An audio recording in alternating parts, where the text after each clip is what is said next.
Hey friends, welcome to my channel. So today we are gonna see, what if ISSEI was loved by queens of all realm? So before we start, check out my Patreon page for 18+ exclusive mature content. We will now proceed to the video. ISSEI opens his eyes, and finds himself naked in his massive bed, surrounded by 8 naked women. He stares at the sleeping beauties cuddled around him: Rias, Asia, Akano, Kaneko, Zenobia, Irina, Kuroka and Rosweiss. His face turns red, overwhelmed by the number of exposed, voluptuous breasts. Holy crap, he says. Then he notices a ring on Rias' finger. He does a double take, and sees rings on everyone, including himself. His ring is a gold band with 8, teeny tiny, engraved, red jewels, one for each bride. Oh, yeah, he says, smiling as everything starts coming back to him. Last night, ISSEI Hyodo finally achieved his lifelong dream of becoming a harem king.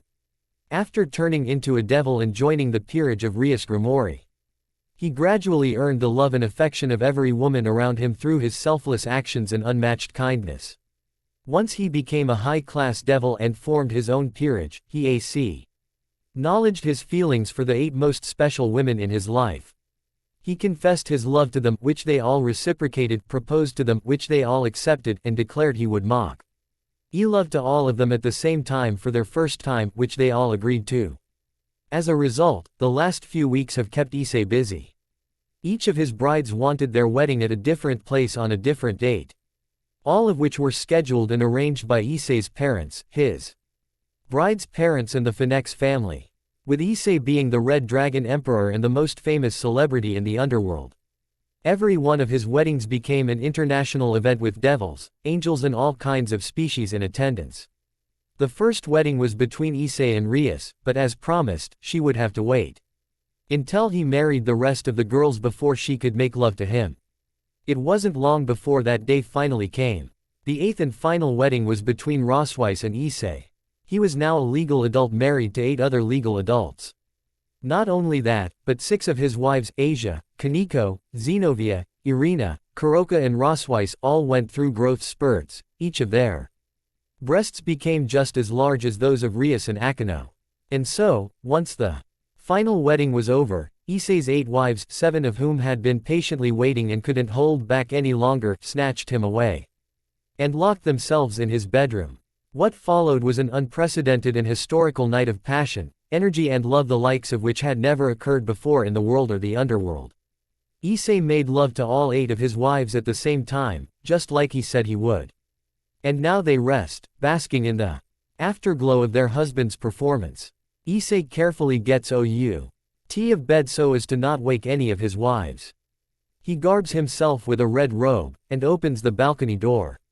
As he crosses the threshold and steps outside, a strange sensation fills his head.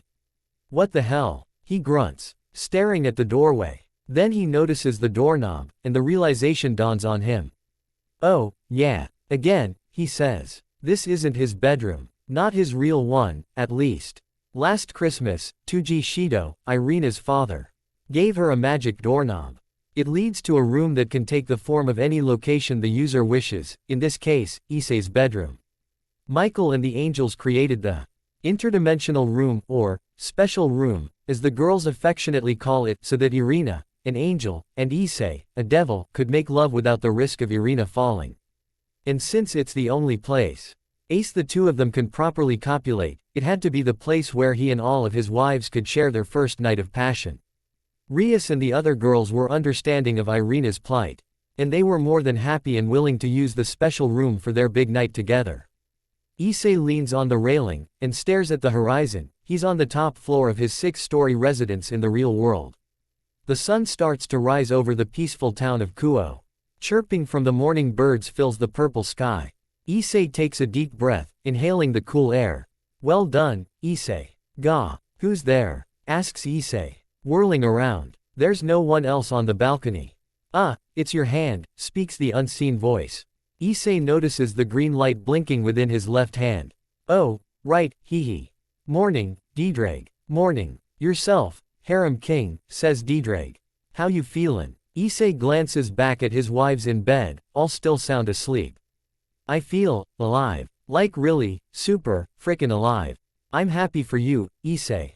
Says Diedrag. Thanks, man, says Issei. And thanks for, well, all of this too. I've done nothing, says Diedrag. All of this was accomplished through your valiant efforts and fierce resolve. You are without a doubt the best partner I've ever had, Issei Hyodo, even if you are a hopeless pervert. Ah, everything you said was cool until that last part, sighs Issei. But still, what I meant was thanks for the assist last night. I mean, there's no frickin' way I could have pulled all that off without your help, he whispers, slightly embarrassed. Haha, I don't doubt it. Chuckles Diedrag. 8 supernatural beauties at the same time. You'd need the power of a dragon for that level of endurance. Luckily, you do have such a power. And, unsurprisingly, you did manage to pull it off. Or should I say, pull it out. Oh, now who's the hopeless pervert? Mocks Issei. Haha, guess you're rubbing off on me, Issei, laughs Diedrag. Please stop, dude, begs Issei. Anyway, says Diedrag, what is surprising is you being the first one awake. All kidding aside, I thought for sure you'd be more exhausted after your big night. Yeah, you and me both, man, says Issei. Oops, I spoke too soon, says Diedrag. Enjoy the day, harem king. The green light in Issei's hand dims away. Wait, what? Diedrag asks Issei. Good morning, husband, says another unseen voice. Issei is startled as a pair of slender arms wrap around his chest from behind, and a soft sensation presses against his back. He knows the sensation better than anyone, and smiles at the woman behind him. Good morning, Rias, he says. Sure enough, it's Rias hugging him from behind. She wears a revealing nightgown in bare feet. Everyone else is still asleep in bed. Rias snuggles Issei from behind. Aren't you cold? He shifts his body, inviting her to stand by his side, and wraps his arm around her waist. Not anymore, he replies. She rests her head on his shoulder. They hold each other close, smiling and sharing their warmth as they watch the sunrise. This is nice, she says. Yeah, he says. These last few weeks have been pretty hectic, haven't they? She asks. It's been a lot, yes, he replies. But I knew what I was getting myself into when I said I'd become a harem king. That's true, she says. Still, he says. It's great getting a moment to just chill. Don't know how many more of those we'll get. Rias faces Issei, pressing her side bosom against his chest, flustering him. Then let's make sure we make the most of the ones we do get, she says. Hell yeah, he says. Rias moves in front of him, and he holds her from behind. She brings his hands to her mouth, and kisses them. They both remain still, watching the horizon in peaceful silence. Issei, she says. Yeah, he asks. Last night was the best night of my life, she says, blushing. He blushes, and rubs his cheek against her crimson hair. Mine too, he says. But, she starts. But, he asks, concerned. Is every night going to be like this? She asks. He asks. Rias presses her back even closer to Issei's chest, and her butt right up against his pelvis, filling him with desire. Then she smiles and gazes deep into his eyes. I mean, I want you, she says. I want you all to myself every now and then. She raises her hand, and caresses his face. And I'm sure the same, she continues. Please understand, last night was wonderful. But now that the first time has been taken care of, we need to start thinking about how we're gonna equally share you for the next time. And the time after that, and so on. Issei lowers his head. Yeah, I know, he says. It's just, I don't wanna hurt anyone's feelings. Rias, you're still the one I love most. His sweet words make her gush. But, he continues, if I start choosing which wife, or wives, to take to bed, I'm scared it might look like I'm picking favorites. She quips. Who knew being a harem king would be so challenging? No kidding, he chuckles. You know, Issei, she says. There is something newlyweds typically do after getting hitched. And it might just be the solution to our problem. Really? But, I thought we, already did that, he says with a lecherous grin. No, not that, you horny idiot, she giggles. I'm talking about honeymoons. Oh, yeah, right, he says. Wait, honeymoons. As in, that's right, she replies with a playful smile. You're gonna go on a honeymoon with each and every one of us, Issei. Wow, for real? He asks. For real, she replies. Oh, boy, he says. Relax, she says. Just think of it like a date. Only much longer, more romantic, and 8 of them. Holy crap, he says. Yes, she says. It'll be the perfect opportunity for all of us. You'll learn how to care for all of us equally without picking favorites, and we'll get to have you all to ourselves individually. Everybody wins. Well, I do like winning, he says. But 8 of them. Well, you do have 8 wives, Fufu, she responds. Yeah, that's true, and that was my choice, he says, starting to feel down. But still, taking 8 of you out one at a time. And making you all happy. I'm worried I won't be good enough. A calming breeze blows by, carrying leaves into the wind.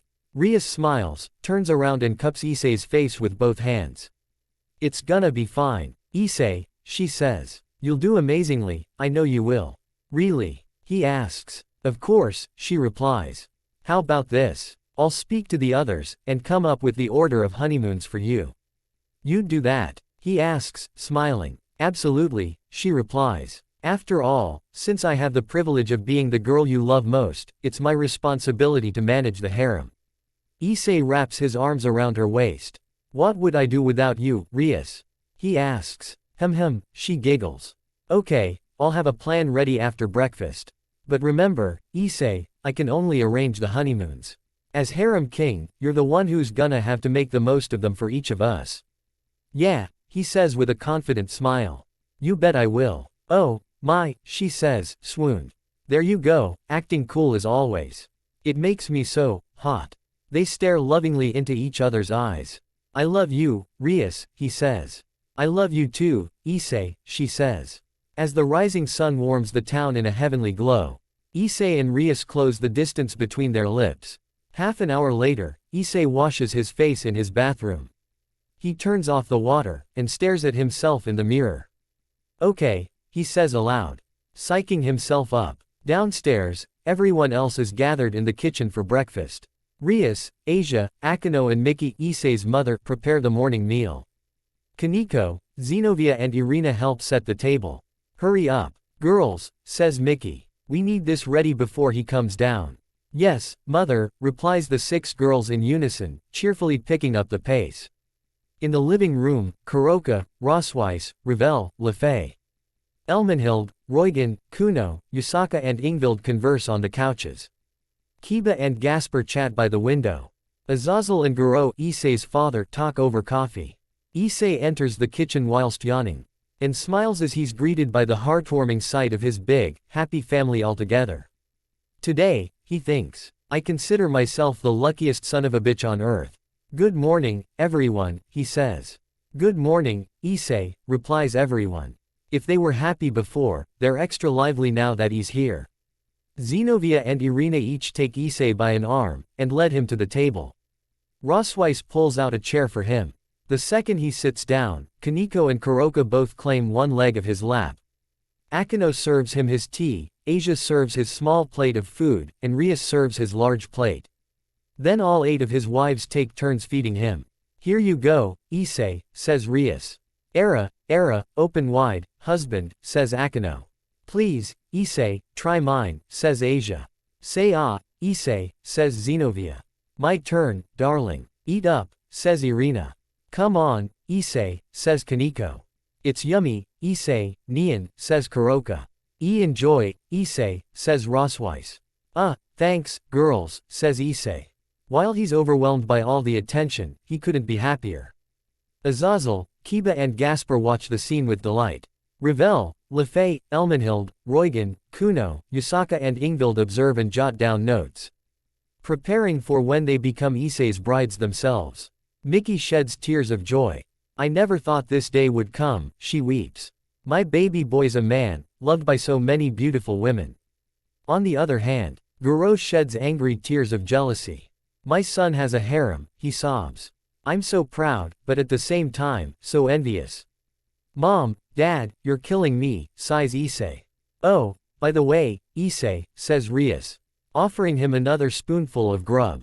We've discussed it, and the order of your honeymoons has been taken care of. All right, sweet, says Issei. So, who's first? Instead of answering, The 8 wives just giggle in response, leaving him bewildered. One sunny day at the local mall. The words on the marquee of a movie theater read, MCU re-release marathon, today, Thor, tomorrow, The Avengers. Inside on the big screen, Thor and his friends fight an army of frost giants. The battle sequence fills the theater with flashing lights and booming sounds. Among the Zen patrons scattered in the empty audience are ISSEI and Rossweiss, holding hands as they share popcorn and sodas. Since there's so few people around them, they talk amongst themselves during the movie. Yeah, cheers ISSEI. This part never gets old. Phonies, complains Rossweiss. Blasphemous phonies. This is nothing but a wildly, fanciful misrepresentation of Norse mythology. Yeah, but it's still cool, right? He says. On screen, Thor decimates several frost giants with his hammer, Mjolnir, his small, handheld hammer, Mjolnir. So, when's the hammer gonna get bigger? Asks ISSEI. It won't, responds Rossweiss. Wait, what? He asks. ISSEI, she starts. The hammer you used against Loki, the real Mjolnir you used against the real Loki, it got bigger, because in real life, it can get bigger.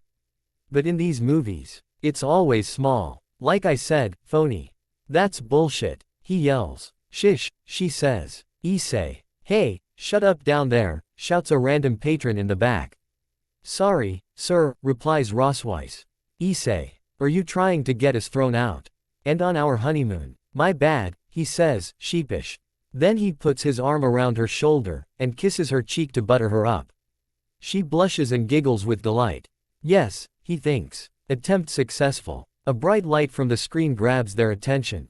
It's the scene where Odin arrives on his horse to save the heroes from the frost giants. Rossweiss's eyes widen at the sight of Odin, proud, noble, regal and stoic. She springs from her seat, and yells at the screen. Oh, come on. That's so unfair. Rossweiss, worries ISSEI. Comical tears stream down her face. Why can't the real Odin be like that? She's about to leap up and attack the screen, but ISSEI holds her back. Easy, Rossweiss, he pleads. Hey, I said shut up. Yells the same angry patron in the back. Rossweiss spins around, surrounded by a bloodthirsty aura. Why don't you shut up? She yells. Holy crap, thinks ISSEI. Sorry, ma'am, mumbles the skittish patron in the back. Later, ISSEI and Rossweiss exit the theater arm in arm, and walk around the mall. Like always, she hilariously pouts with light tears. Why'd I have to get stuck with the perverted, bully Odin? She whines. Well, at least, they got Loki right, says ISSEI, trying to cheer her up. He's just as much of a douche nozzle in the movies as he is in real life. Yes, I suppose, she says. But even so, I can't help imagine how much different my life would have turned out with movie Odin as my boss.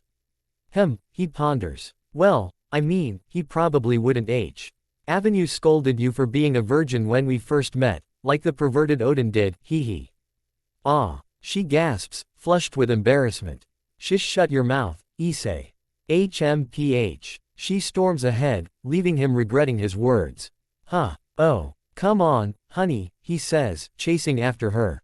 I was just kidding. She keeps walking, and turns her head away from him.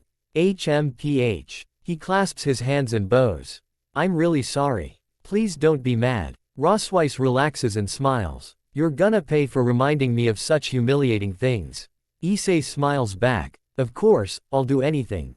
All Wait, when you say pay, you don't mean. That's right, she replies with a wicked grin. As they pass a store full of wedding gowns, she reduces her pace, and resumes walking arm in arm with him. He glimpses at the gowns. In the window. That reminds me, he says. Rias mentioned something about this honeymoon lasting 2 days. Yes, she asks, tilting her head in confusion. Well, don't get me wrong, he says. I'm really happy to spend 2 whole days with you, Rossweiss.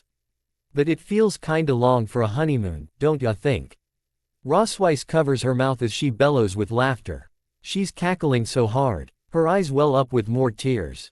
They continue to walk and talk. What? Asks ISSEI. Are you serious? She asks in disbelief. What did I say? He asks. She relaxes and catches her breath. ISSEI. My dear, sweet, clueless ISSEI. The average honeymoon typically lasts an entire week, sometimes even longer. Whoa, what? Really? He asks, dumbfounded. Really, she replies. If anything, 2 days is far too short for a traditional honeymoon. But circumstances being what they are, the girls and I had to compromise. I'm not sure I know what that word means, he says, rubbing his nape. Oh, boy, she sighs, smacking her forehead. It seems I've failed you as a teacher. Ahem. Long story short, the girls and I decided that all 8 of your honeymoons should only be 2 days long. Oh, that's what you meant, he says. Huh, but wait, why? She presses her finger to his lips. Because, she starts. Well, actually, it's because of 2 reasons. The first is that we're all very busy. For instance, I've got my job teaching civics, and you've got yours protecting the underworld. True that, he says. Being the Red Dragon Emperor is tight and all. But constantly having to save the day every day from all sorts of danger does take its toll. As I'm sure teaching does. Sometimes, she replies. I do enjoy my job, but it is nice to take a break every now and then. Especially with the man I love, she says whilst blushing. Oh, why yeah, it is nice, he says, blushing. You said there were 2 reasons. Huh, oh, right, she says. The second and more important reason your honeymoons are so short is simply because we don't want to exhaust you. Exhaust me? He asks. Think about it, ISSEI, she says. 1 week-long honeymoon with me, followed by another with the next wife. Followed by another with the wife after that, and so on. You getting the picture? Oh, he replies. Shit, that does sound like a lot of work. Precisely, she says. If each of us did a week-long honeymoon with you, we worried you'd be too drained before you even got through half of them. So we compromised, narrowed it down, and agreed that 2 days per honeymoon would be sufficient enough. Gotcha, he says. I'm glad you all sorted that out. I don't think I would have been much help, hee. Probably not, she giggles. But that's okay. You have a different role. And you're doing it wonderfully so far. Wow, thanks, he says, scratching his cheek. They walk through the food court, bustling with hungry patrons and cheerful children. A group of snobby teenagers eating at a table notice them and snicker among themselves. She's older than him, have they no shame? But damn, she's a babe. Rossweiss ignores their remarks while ISSEI's too lost in thought to notice. Though she doesn't want to make a big deal out of it, so she prefers he not notice. Hey, Rossweiss, he says. Yes, she asks. They stop walking. I was just thinking, he says. Today's already halfway over, and there's only 1 day left tomorrow. Yes, she asks. Well, it's just, he starts. I want you to have the happiest honeymoon ever, but I'm stressing out over it being too short. Is it really okay? She smiles and clings to his arm even tighter. It's not the time that matters, ISSEI, she says. It's what we do with it. Trust me, we're already off to a marvelous start. It takes ISSEI a moment to pick up on her pun. Oh, because of the Thor movie. Very clever, he laughs. They resume walking towards the exit. Anyway, she says, 2 days is plenty of time to do all the things I've got planned for us. Well, alright, he says. So, where we off to next? Downtown, because someone's still not off the hook for dredging up that awful, virgin memory. She teases. Hee, sorry again, he says.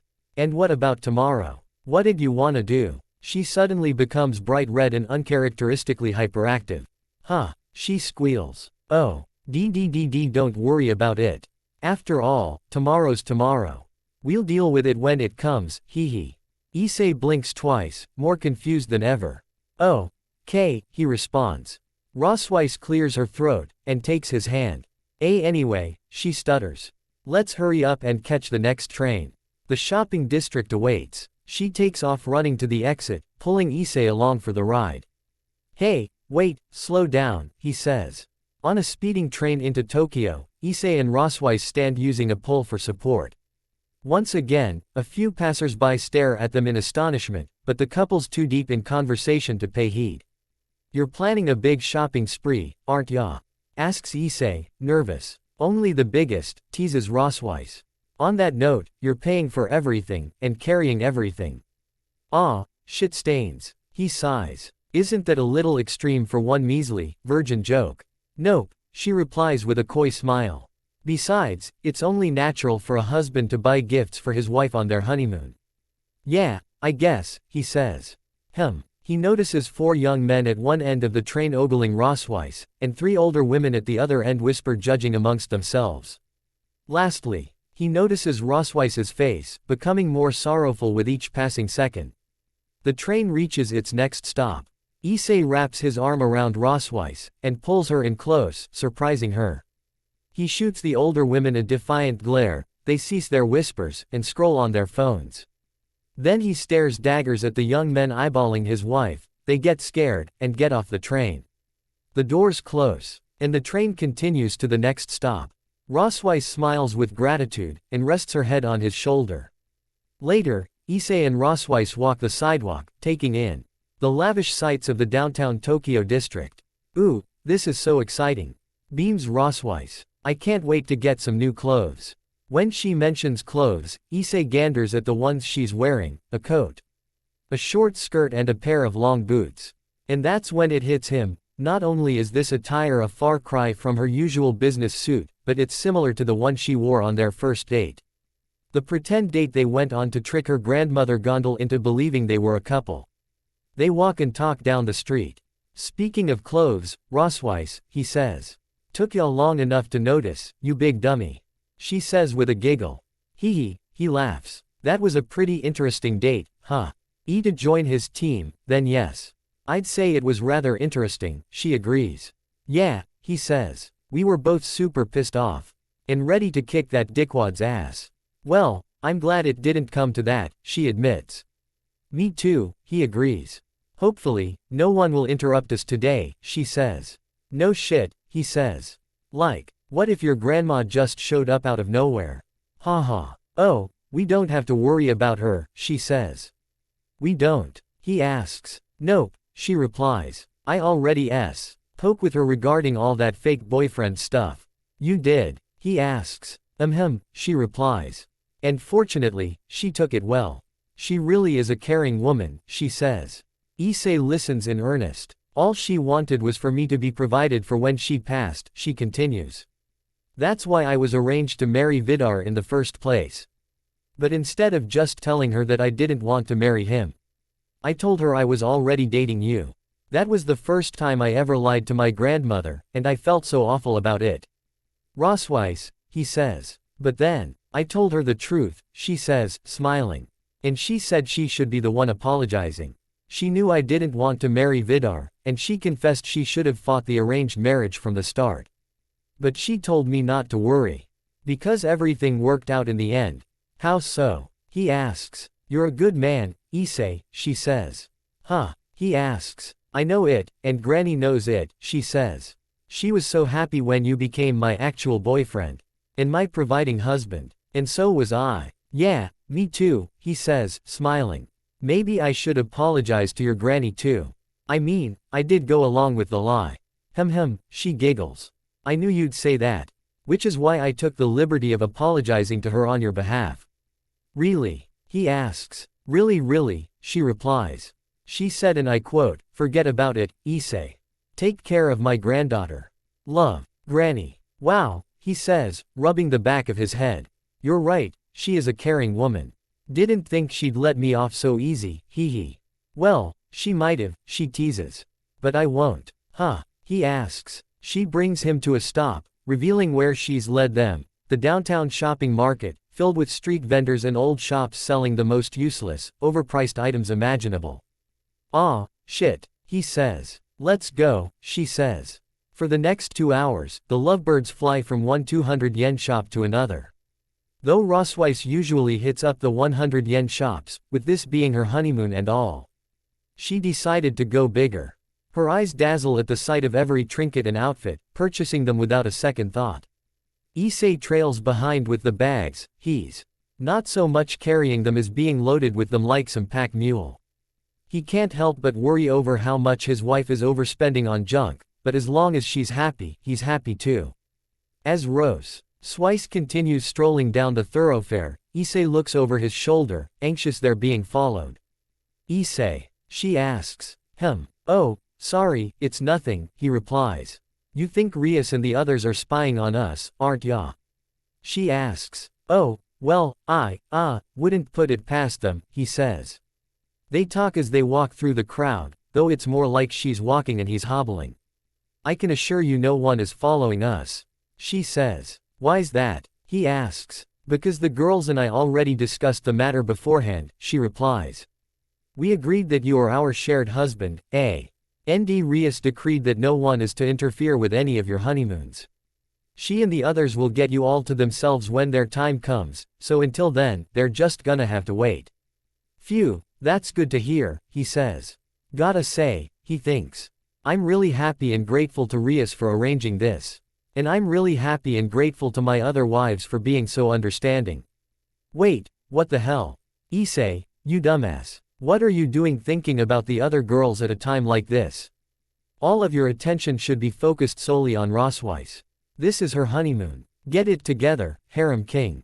Issei. Says Rosweiss. Yes, he yelps, snapping out of his thoughts. You hungry? She asks. Oh, yeah, I could eat, he replies. She takes his hand, and leads him into a Mongolian barbecue restaurant. You and me both, she says. The restaurant is packed with patrons, and fragrant with delicious, steaming meat. While half the patrons enjoy their meals, the other half keep stealing glances at the couple in the center booth. In the booth, Issei cooks steak on the table grill while Rosweiss downs her third jug of booze. Oh, yeah, that's the good stuff, she says, hiccuping. Hee. Glad you're enjoying it, he says, timidly hoping she doesn't make a scene like she always does once she gets plastered. A blonde waitress approaches their table. Can I get you and your big sister anything else, sir? She asks. Oh, yes, please, he replies. Could we have 2 waters? Big sister, screeches Rosweiss. She slams her hands on the table and stands up, startling the waitress and the nearby patrons. Now, you listen here, toots, she rambles. This man is my husband. My lawfully wedded husband. Got a problem with that of course not. Squeaks the waitress, repeatedly bowing. Please forgive me, ma'am. Issei hastily takes Rosweiss's arm, and eases back down into the booth. Rosweiss, calm down, he says, embarrassed. I'll calm down when I have another beer, she says. Yes, ma'am, replies the waitress. And make that 3 waters, please, requests Issei. Right away, sir, says the waitress, rushing away. Right away is right says Rosweiss. Issei rubs his nape, and smiles sheepishly at the other patrons as they return to their meals. Then he notices the cooked steak, and in serving a small plateful to his wife. Here, Rosweiss, let's eat, he says. Soon as the slices of steak touch her plate, she shoves them into her mouth like a feral animal. So tasty, she says. Almost as tasty as you, dear husband. Issei's spit takes his water, not just him, but the nearby patrons spit take their own beverages. Rosweiss, please, he whispers, comically embarrassed. Dear husband she giggles, taking another swig. Issei. Why yes. He asks. Have I she starts. Have I ever told you how amazing of a husband you are? Or how happy I am to have found one especially one with such a big.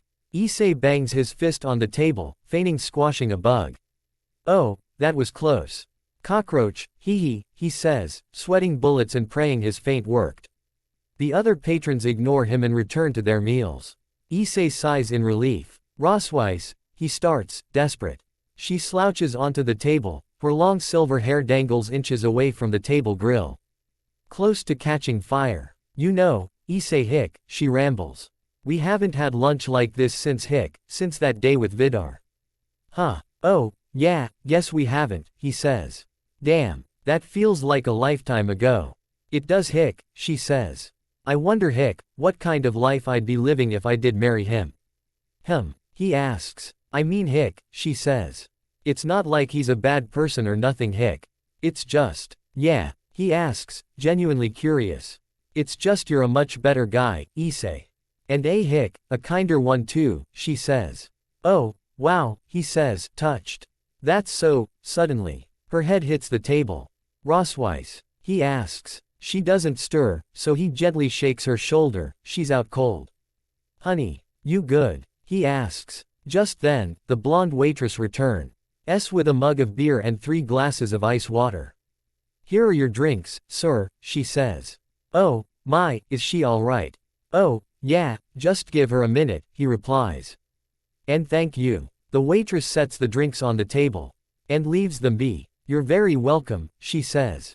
Let us know if there's anything else you need. Suddenly, Rosweiss springs up and snatches a glass of water. Ooh, more good stuff, she says. Downing the water. Honey, says Issei. She her head. So cold. Brain freeze. Wait, this ain't beer. Issei watches her, and can't help but chuckle at the absurdity of her behavior. Man, Rosweiss, you're a right, he laughs. She slams the empty glass down the table, silencing him. Issei, she says in a serious tone. Why yes? He asks. No way, he thinks. Did that one drink sober her up? I want you to know something, she says. What's that? He asks. I don't want you to feel like I'm using you, she says. What? He asks. I mean, using you to get out of marrying Vidar. She elaborates. While that may have been true at first, I swear I married you because I love you. And I want to be with you, not because of your fame or wealth. But again, because I love you. Rosweiss, he says, touched by her words. When was it you first fell for me? He asks, smiling and playing along. Well, she says, getting giddy and smiling herself. I think it was when you kept your word. Remember the first time we bathed together? Course you do, you little perv. He says, awkwardly.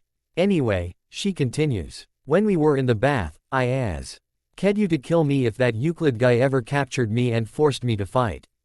But then you got angry, denied my request, and swore you'd save me no matter what. Remember? Like it was yesterday, he replies. She says. And when he did capture me, you did come for me. Even then, you refused to kill me. Instead, you saved my life and brought me home. You looked so heroic, and I was so happy you came. And in that moment, you stole my heart, she says, smiling and blushing. Oh, wow, he says, flattered. Well, I wouldn't exactly call myself a hero. Are you kidding me? She asks. Wait, you're still drunk. He asks, offering another glass. Here, have some more water.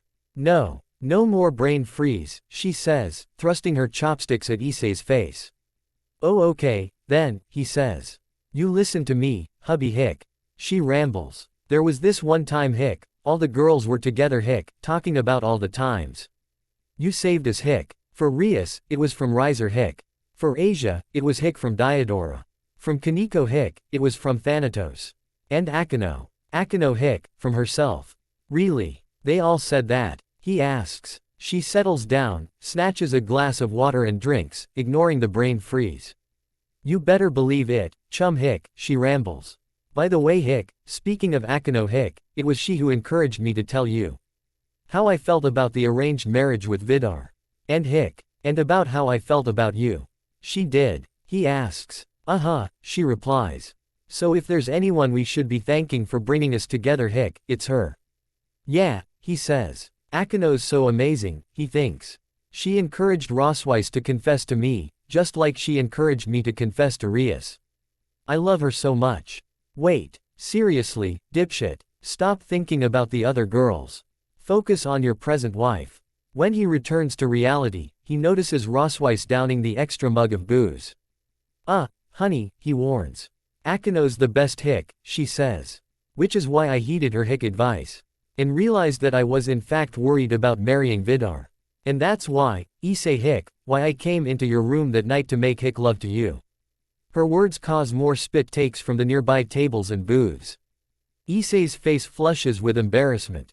Rosweiss, honey, he whispers. Maybe now's the best time to ease off the booze. She ignores his pleas amidst her drunken stupor. I was so nervous that night. She says. I thought if you devirginized me I wouldn't be able to marry Vidar. Devirginize? He asks, embarrassed. But that was so wrong of me, Issei, she says, pouting. Like I said, I'm sorry I used you and took advantage of you like that I knew I couldn't go through with it, so instead, I chose Hick. Chose to believe in you. I asked, no. I Hick begged you not to let Vidar take me away. And you Hick said you wouldn't. Remember that? I sure do, he replies, smiling. She says, coyly. Remember what I did next? You kissed me, he replies, blushing. My first kiss, she says. And what a kiss it was. ISSEI feels a change in the atmosphere.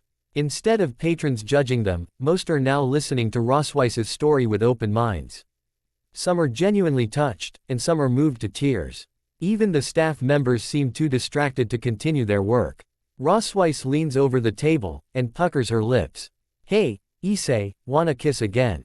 She asks. Huh? He asks. Naturally, he's too flustered to kiss his drunk wife in front of so many strangers. Wait, Rosweiss, he pleads. His pleas fall on deaf ears as she leans even further over the table. What's worse, the closer she leans to him, the closer her hair gets to the fiery grill. Says ISSEI, worried.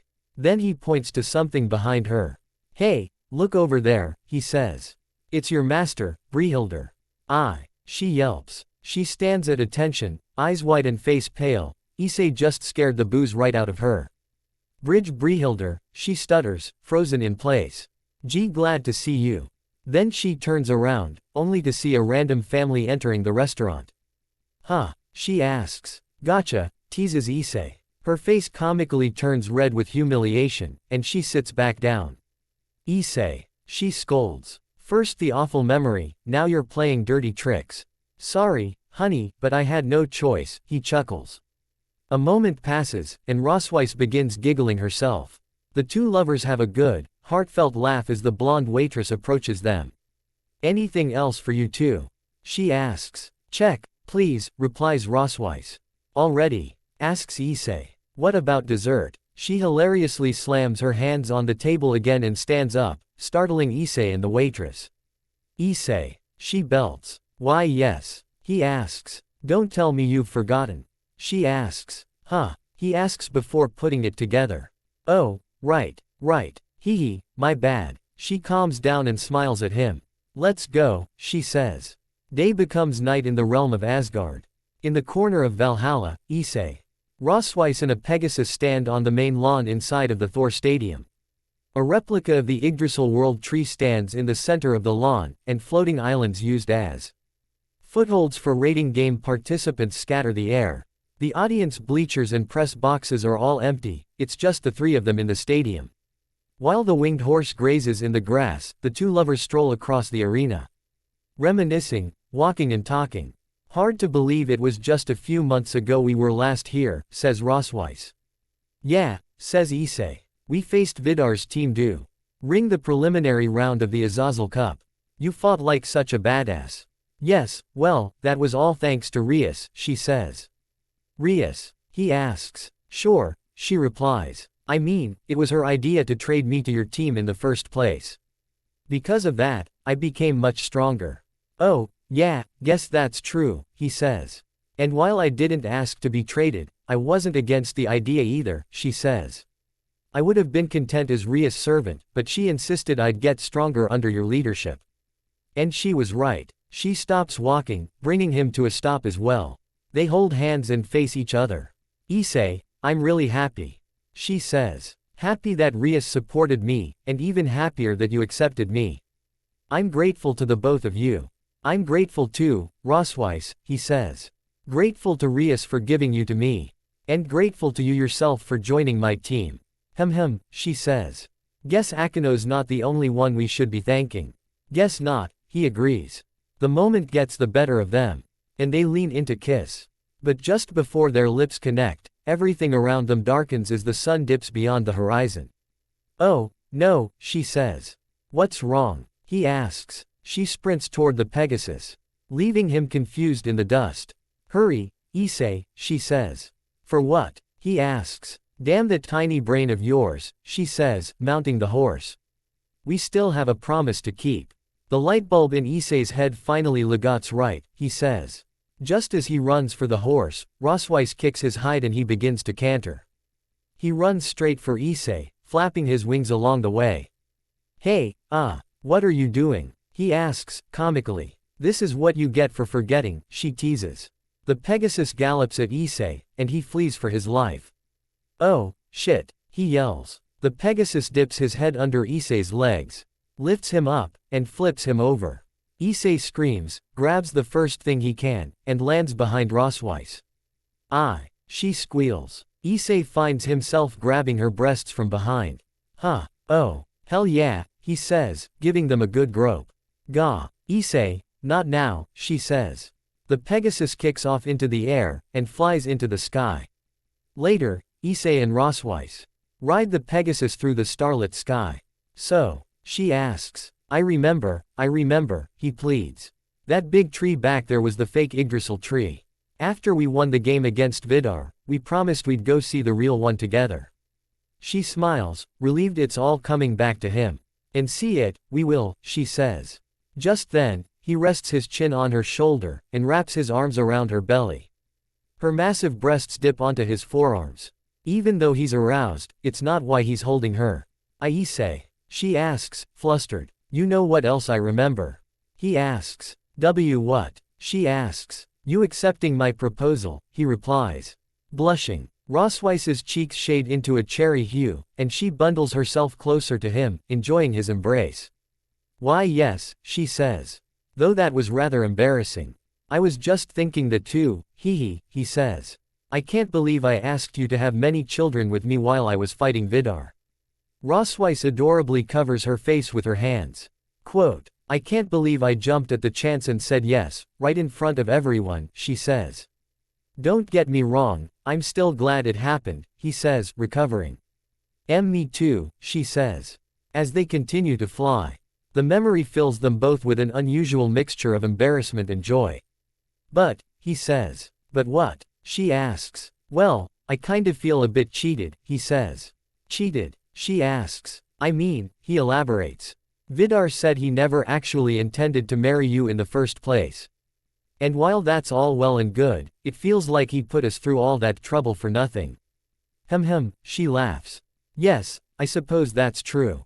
Issei finds himself laughing too. Well, who cares? He says. I'd say everything worked out in the end. Same here, she says. Then something up ahead catches her eye. Issei, look, she says. Pointing. Holy balls, he beams. The Yggdrasil tree. Calling it big would be an understatement. The lush tree spans heaven and earth. If it were measured in outer space, it would extend from the sun all the way to Mars. The roots branch out into 9 spheres, each one a different world, including the human world. This tree. I can't even, says Issei. Where the hell do we even start? Where else? Replies Rosweiss. A few moments tick by, and the Pegasus lands on a platform near the top of the tree. Issei and Rosweiss dismount, and pet the winged horse. Thanks for the ride, dude. He says. We'll see you in 2 days, she says. Until then, go enjoy yourself. The Pegasus neighs and takes flight, disappearing into the night sky. Issei watches him vanish into the distance. Rosweiss, was that a good idea? He asks. If you're worried about being stranded, don't, she replies. There's enough food on this branch alone to feed a whole continent for a decade. Wow, really? He asks. Wait, no. It's not that. Relax, she says. Worst case scenario, we can always just teleport our way home via magic circle. Oh, yeah, we can, he says. Rosweiss blushes and offers her hand. Issei, shall we? She asks. He smiles and takes her hand. Let's, he replies. Together, they walk up a never-ending flight of stairs built into the side of the trunk. The stairs circle around the trunk, and lead all the way up into the breathtaking world that is the treetop foliage. The two lovers begin their ascent, marveling at the wondrous sights as they work their way up. Issei stares at the tree in awe. Then he looks at Rosweiss, and becomes even more awestruck. Feeling his look, she turns to him. What? She asks. Oh, nothing, he replies. It's just, you being a brave Valkyrie warrior and all, sometimes I forget, you're still a lady. Yes, well, she teases. With you being the heroic Red Dragon Emperor and all, sometimes I forget you're still a sex-crazed rascal. He says. Yeah, guess I do go overboard every so often. Yes, you do, Issei, she says. Then again, I'm not so innocent myself. How's that? He asks. Rosweiss puts on a smug, mischievous grin. Because I'm the first Valkyrie to kiss a male, she replies, counting on her fingers. And the first to marry a male. And the first to lose her virginity to a male. And said male just so happens to be the Red Dragon Emperor. Oh, part of me just wants to rub all that in the other Valkyries' faces. Yikes, he says. You weren't kidding, Rosweiss. You aren't so innocent, hee hee. Like you're one to talk, she teases. True, he says. I'd love nothing more than to seek out all the kids, bullies and girls at school who called me a pervert. And show off my hot teacher wife to all their dick nugget faces. Pete, please don't do that, ISSEI, she comically begs, flushed and steaming. They both laugh as they continue up the stairs. Later, ISSEI and Rosweiss reach the treetop. It's not so much the top of a big tree as it is an enchanted forest straight out of a picturesque storybook. Birds, squirrels, rabbits, deer and all kinds of otherworldly woodland critters frolic in an endless sea of green grass and multicolored trees. Oh, my, says Rosweiss, mesmerized. Wow, says ISSEI, dazzled. They walk across the grass, deeper into the woods, transfixed by its divine nature. As they stroll, ISSEI looks around, and something weighs on his mind. You know, he says. As big as this tree is, I haven't seen another single person since we got here. Yeah, you're right, she says. Her face burns red as she looks at him and gulps. And then, without warning, she begins to undress. Honey, he says, burning redder than her. What are you doing? Despite her obvious embarrassment, she continues to strip. It's fine, she stutters. Like you said, there's no one else around. Frozen and aroused, ISSEI watches his wife. She removes her jacket, unbuttons her blouse, unzips her skirt, kicks off her high heel shoes. Standing in just her underwear, she unhooks her bra, her voluptuous melons bounce into freedom. They've always been big, but ever since her growth spurt, they've grown much bigger.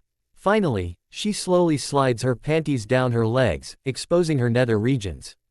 Her face glows much redder as she stands before her husband in all her nude glory. Mutters ISSEI, eyes wide and lost for words. Don't just stand there, ISSEI, says Rosweiss. Take yours off too. Why you sure? He asks. What's going on? He thinks. This isn't like her at all. Not that I'm bitching, of course.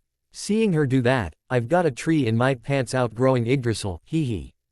But even if there's no one around, stripping in a public place is way too bold of her. ISSEI, she says. Why yes? He asks, coming back to reality. I want to do this, she says. Because I've never done it before. She gives him a kinky, albeit adorable smile. Rosweiss, he says. Then he slaps his face with both hands, steals his resolve and gets his head in the game. Hell yeah, he says. You got it. He strips himself naked in half the time it took her. Having no shame and bearing his all in front of her. She stares at him with hungry eyes. Oh, wow, she says. Then he steps forward, gently pushes her against a tree, and leans in for a kiss.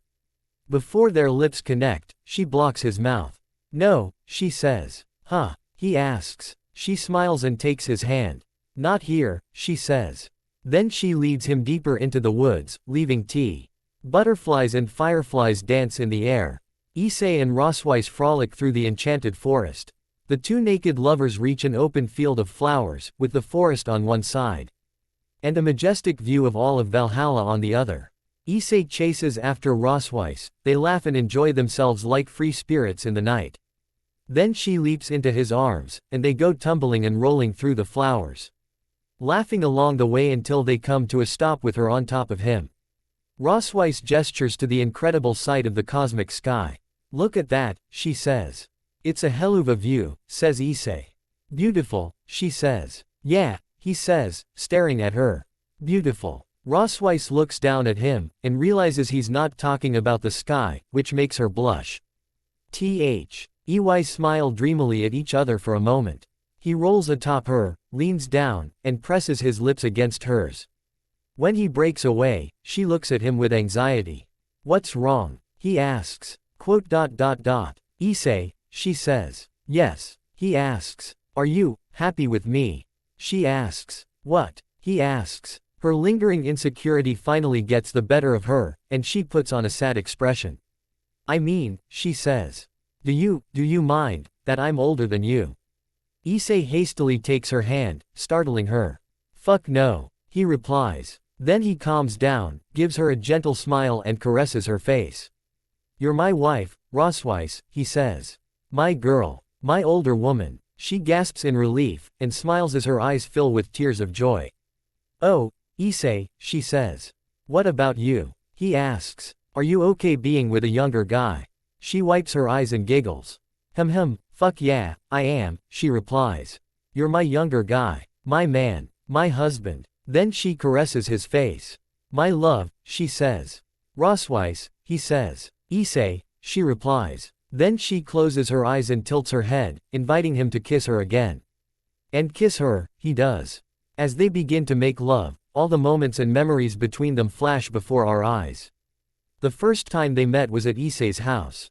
He was out on a date with Akino when they were interrupted by Barakiel and Odin. When they returned to his house, Rosweiss introduced herself to Issei. He found her attractive. Back in the present, Issei kisses Rosweiss while still on top of her. Then he nibbles on her earlobe, and kneads her enormous breasts with his hands. She moans in pleasure. During the trip to Kyoto, she prevented him from peeking on the other girls, so he used dress break on her for the first time. His eyes feasted on her extraordinary body. While she was angry about being naked, she was more upset about her outfit being destroyed. When Issei was sick, Rosweiss wore a nurse's costume for him. She fed him a plate of Valhallan biscuits to help him take his medicine. He was happy, but curious why she'd do so much for him. She blushed, and said everyone would remain depressed if he didn't recover. He licks her hard, pink nipples. Then with his mouth, he begins sucking on her right breast while kneading her left breast with his right hand. Meanwhile, using his left hand, he caresses down her smooth abdomen, heading for her nether region. She moans even louder, and digs her nails into his muscular back. The first time Rosweiss joined Issei in the bath, he was already bathing with the other girls. She asked Rias for a favor, and then asked Issei to be her boyfriend, which shocked everyone. At the Hyodo residence, everyone was gathered in the VIP room with Rosweiss's grandmother, Gondel, for an important meeting. Rosweiss held Issei's arm, and claimed he was her boyfriend, Rias. Akino and Asia panicked. Then Gondel encouraged the two of them to go on a date and do erotic things with each other, much to their embarrassment. His hand reaches her nether region. She coos and squirms as his fingers work their magic. He removes his mouth from her right breast, and sucks on her left. She runs her hands through his hair. For her first date with Issei, Rosweiss had her hair done, applied lip cream, and wore a coat, a short skirt, and a pair of long boots. Issei found her new look stunning. During the date, everyone on the train to Tokyo mistook Rosweiss for a model. Issei told her not to be embarrassed, because he found her cute. Then in Tokyo, she cheerfully purchased 10,000 yen worth of 100 yen items, much to his surprise. While Issei and Rosweiss were trading stories over coffee at a cafe, they were interrupted by Euclid Lucifugus. He attempted to recruit Rosweiss into his team, but Issei wouldn't let him. When Issei was bathing in the men's bath, Rosweiss joined him since the women's bath was broken. After some awkward chit-chat, she asked him to kill her if Euclid ever used her for his evil schemes. Forgetting they were both naked, Issei took her hand, swore he wouldn't hand her over to Euclid, and promised to defeat him. He gently slides himself into her. They both arch their backs from the sensation. Then he slowly thrusts back and forth. She lifts both her legs, and coils them around his waist. At a school in the underworld, Gondel gave Issei and Rosweiss her blessing before teleporting. Rosweiss thanked Issei for saving her from Euclid, and they agreed to go on another date. The nearby children teased them, thinking they were about to kiss. They roll around in the flowers, with their tongues dancing in each other's mouths. She gets on top of him, straddles him, leans backwards, and takes all of him into herself. His hands slide up her sculpted frame towards her breasts, and kneads them once more. Her hands grip his chest. They both moan, lost in the throes of passion. One winter, Issei, Rosweiss and their friends went Christmas shopping around various shops. She got shy, and as Ked him which looked better on her between trousers and a skirt. He said she'd look good in the skirt, which made her blush. Before Issei left to battle Trihexa, everyone wished him good luck. Rosweiss gave him a handmade Japanese amulet which she crafted out of a Nordic talisman. He accepted her gift, and enjoyed her bashful reaction. Following Ria's graduation, she surprised everyone when she insisted Rosweiss be traded to Issei's team. Though the two of them were the most surprised, they were also delighted. She kisses his lips, and then works her way down, kissing his neck, his chest, and his abs. Once she reaches his nether region, she gives him a smile and lowers her head. He clenches the grass at his sides as hard as he can, trying his best to keep still. Issei, Rosweiss and Gondel attended the marriage interview set up by Vidar, the chief god of Norse mythology. Rosweiss swigged one beer after another, refused to marry Vidar, and promised herself to Issei. Amidst her stupor, she blubbered that although Issei was younger, he was kind and dependable. And so, Vidar challenged Issei. Whoever won the next rating game would also win Rosweiss. Despite Vidar being a god, Issei accepted the challenge, declared he would defeat him and refused to hand over Rosweiss. She sits on his lap, facing him, with her arms around his neck, and her legs around his back. His hands squeeze her butt, both for sensuality and stability. With their bodies locked into one another, he thrusts upwards, jolting them both with energy.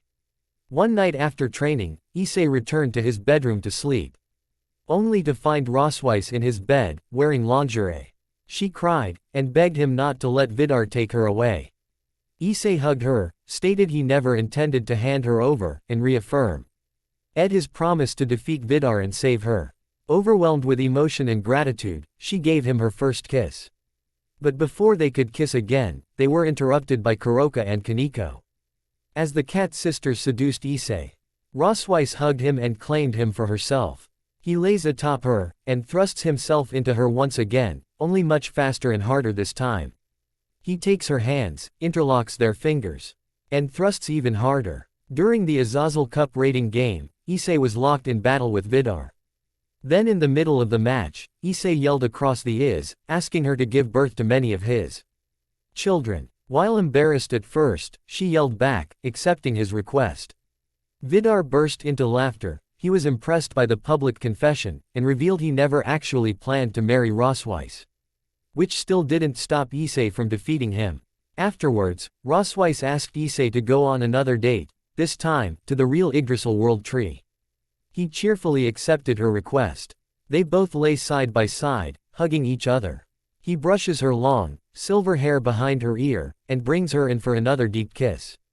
Their wedding in Asgard. Odin served as officiant. Brynhildr served as Rosweiss's maid of honor. Kiba served as Issei's best man. All of their friends and family were in attendance, including Issei's other brides and Rosweiss's fellow Valkyries. Issei slid the ring onto Rosweiss's finger, lifted her veil, and kissed her lips. The entire reception erupted in applause. They both sleep on the grass. He lays on his back with his arm around her, she lays on her side. Draped over him, fireflies sparkle above them in the warm, evening air.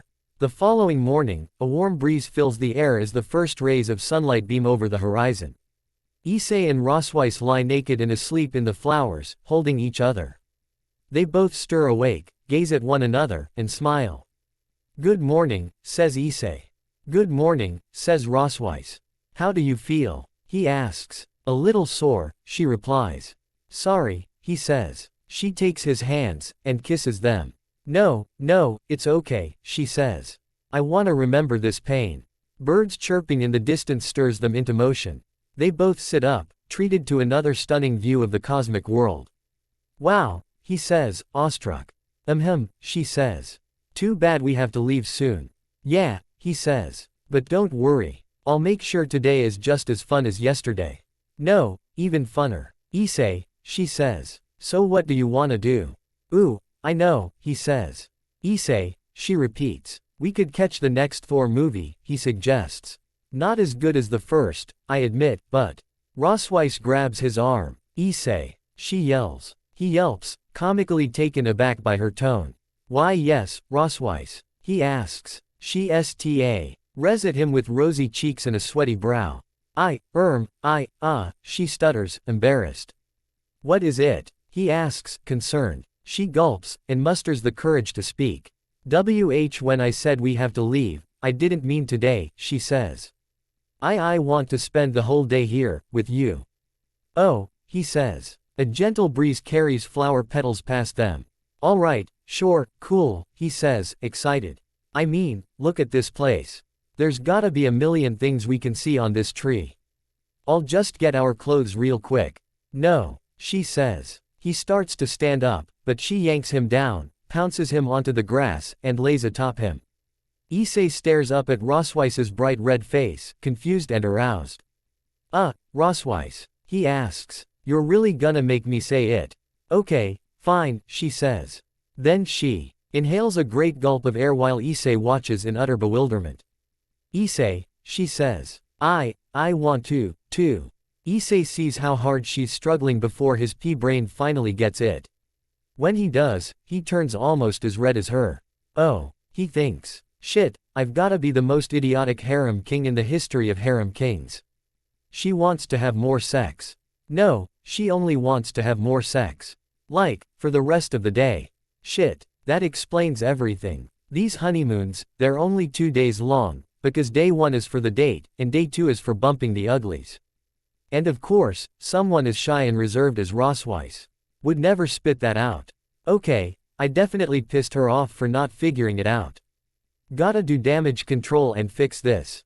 He wraps his arms around her bare back, making her gasp. Rosweiss, he says, stay here in the tree, and have sex with me all day until neither one of us can move. She stares at him blankly, and then laughs with relief. Oh, Issei, she says. You really are a pervert. Huh, but you were gonna ask me the same thing, he says. I was not, she says. Yes, you were, he says. Was not, she says. Were too, he teases. Was, okay, fine, she says. Putting her hands on his bare chest. I just couldn't say it out loud, okay. I didn't wanna come off as a dirty slut. Even if I am your wife, like you said, I'm still a lady. A lady married to a pervert, he teases. HMPH, she pouts. Listen, Rosweiss, he says.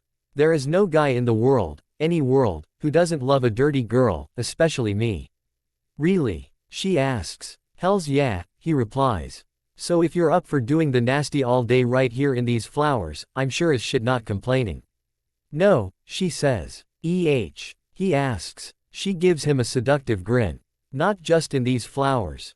She elaborates. Huh, he asks. She caresses his face. Haven't you noticed, Issei? She asks. There's still no one else around.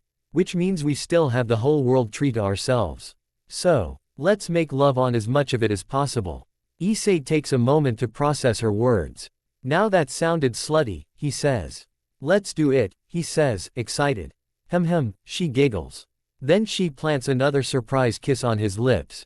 Issei, she says. I'll keep my promise, and bless you with as many children as you want. Issei gazes up at her beautiful face, and gets lost in her eyes. Rosweiss, he thinks. I don't even wanna think about my next honeymoon. I'm more than happy with the one I have right now, with the bride I have right now. I love you, Rosweiss, he says. I love you too, Issei. She says. Their lips collide once more, and their bodies entangle one another as the sun rises on the new day in Valhalla. On a sunny day, a luxurious private jet soars over the Atlantic Ocean. On board the first-class suite, Issei, sporting a debonair suit, pours 2 glasses of expensive champagne at the bar. Then he approaches a woman sitting in one of the plush chairs, and offers her a glass. For you, my lovely wife, he says. The slender arm of Kuroka accepts the glass. Why, thank you, dear husband, Nian, she says, wearing an exquisite black dress. Issei sits opposite of her. They clink their glasses together, and bring the bubbling beverages to their lips. Now will you tell me where we're going? Asks Issei. Not a chance, teases Kuroka. Kuroka, he says. She smiles, extends her foot, and rubs it against Issei's leg. He can't help but feel aroused. Issei, you said I could call all the shots, she says. Why yes, I did, he says. The location, the activities, all of it, she says. rubbing her foot towards his groin, faster and more sensual. "Ah, why yes, ah," he says, tightly squeezing his armrest. "This is supposed to be our honeymoon, and I don't wanna do something mundane or boring like dinner and a movie. I want the extreme," she says. Okay, you win. Extreme, it is," he says, unable to take it anymore. She giggles, lowering her foot. As Issei catches his breath and readjusts his suit pants, the male pilot's gruffy voice speaks over the intercom. "Just a heads up, folks, we'll be arriving at our destination momentarily." "Finally, Nian," says Kuroka. "You good?" asks Issei. "Oh, yeah. Just a long flight, that's all," she replies. "No kidding. But at least, it's all free. We'll have to thank Ria's dad, I mean, father, when we get back," he says. "Being related to the Grimoire family sure has its perks, Nian," she says. "Yeah, which reminds me, Kuroka," he says. She asks. "No offense, but I never pegged this to be your kind of scene," he says, gesturing to the luxurious plane, the expensive champagne and her stunning dress. "You're right about that, Nian," she giggles. Before Issei can ask, the pilot chimes in again. "Okay, folks. We're now within the drop zone." "Sweet," says Kuroka, tossing her drink aside, and bolting up from her seat. "Hey," says Issei, confused. "You're gonna wanna put this on," she says. Tossing him a parachute. "What? Why?" he asks, even more confused. "Duh, we're gonna jump," she responds, going for the EMP. But, he protests until he sees the look on her face, she's dead serious. He quickly straps on the parachute. "Brace yourself," she says, lifting the lever. The door flies open, and a sucking vortex of wind fills the cabin. The plane shakes from the turbulence. And everything inside starts flying out. Kuroka howls with joy, steadying herself against the wall. Issei screams with fright, clinging to the seats. "Are you crazy?" he yells over the fierce wind. "Go, Issei, go," she yells. "What about your parachute?" he yells. Kuroka grabs him by the collar, and kisses his cheek. "See you below." No, don't," he says. Too late. With all her strength, Kuroka tears Issei away from the seat, hurls him to the door, and he goes screaming out into the blue sky. It's hilarious. "Kuroka!" he yells as he comically plummets to certain death. As he falls, he notices his parachute isn't properly buckled. Just as it flies off his back, he snatches it. Falling at 100 mph, he straps his parachute back on, buckles it tightly, and prepares to pull the ripcord. But then, he hears something, the faintest sound of joyful howling. "No way," he says aloud. He looks up, and that's when he sees Kuroka, laughing and free falling out of the plane, without a chute. "Are you shitting me?" yells Issei, gauging the distance between he and his wife. He angles himself, glides across the wind, and catches her with both arms. "Ooh, Issei," says Kuroka, wrapping her arms and legs around his body. With their combined weight, they both start falling faster. Issei looks down, and sees a tropical island coming into view. They're about 60 seconds from splattering all over the beach. "Pull the cord," he yells. Nope," she says. "What?" he yells in disbelief. "You can do it. I believe in you," she yells. "Arg, damn it," he says, holding her with one arm, and reaching for the ripcord with the other. 30 seconds from hitting the sand, he yanks the cord, and the chute deploys just in time. "Coming in hot," cheers Kuroka. "Oh, she yells Issei. The two of them go crashing and tumbling across the sand. Once they come to a rest, they both suck in great gulps of air. And then, Kuroka laughs and jumps around like a madwoman. "That was so much fun. I knew you could do it, Issei," she laughs. Issei gets on his knees, removes the parachute, and complains, "Fun. We almost died. What else is new?" She jests. He becomes livid, stands up and yells. "Are you out of your mind? Kicking me out of the plane when I wasn't even ready is one thing, but jumping without a chute. What the actual hell? You know you can fly, right?" she implies. Oh, shit," he says, realizing she's right. "You could have just activated your boosted gear, unfurled your wings, and saved us both without needing the parachute at all. You really are an idiot, Nian," she says. Well, then, why'd you even give me the chute in the first place?" he asks. "'Cause I wanted to distract you from using your boosted gear," she says. "Huh?" he asks. "Issei, I gave you the chute. And tossed you out of the plane so fast, because I hoped you wouldn't have time to think about using scale mail," she says. He shakes his head in disbelief, and asks, "Why would you?" "Falling out of a plane, without a chute to certain death, only to be rescued by my sweet husband mid-fall is so much more invigorating than simply falling with a chute or being saved by your boosted gear. It was such a thrill, and I loved every second of it. I told you I wanted the extreme," she says. "But what if I hadn't caught you? What if I hadn't yanked the cord in time? What if some other shit went wrong?" he asks. "It was all part of my plan, Issei. Like I said, I knew you could do it. I knew you'd save me in time, just like you always do. Thank you for saving me, again," she says with a bow.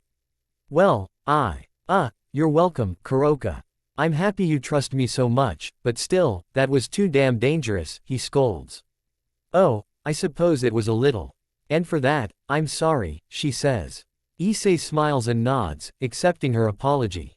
Then he takes in their surroundings: golden sands, clear tides lapping on the shore, a line of palm trees stretching as far as the eye can see, and a lone mountain in the center. The island is a paradise, and they're only on the beach.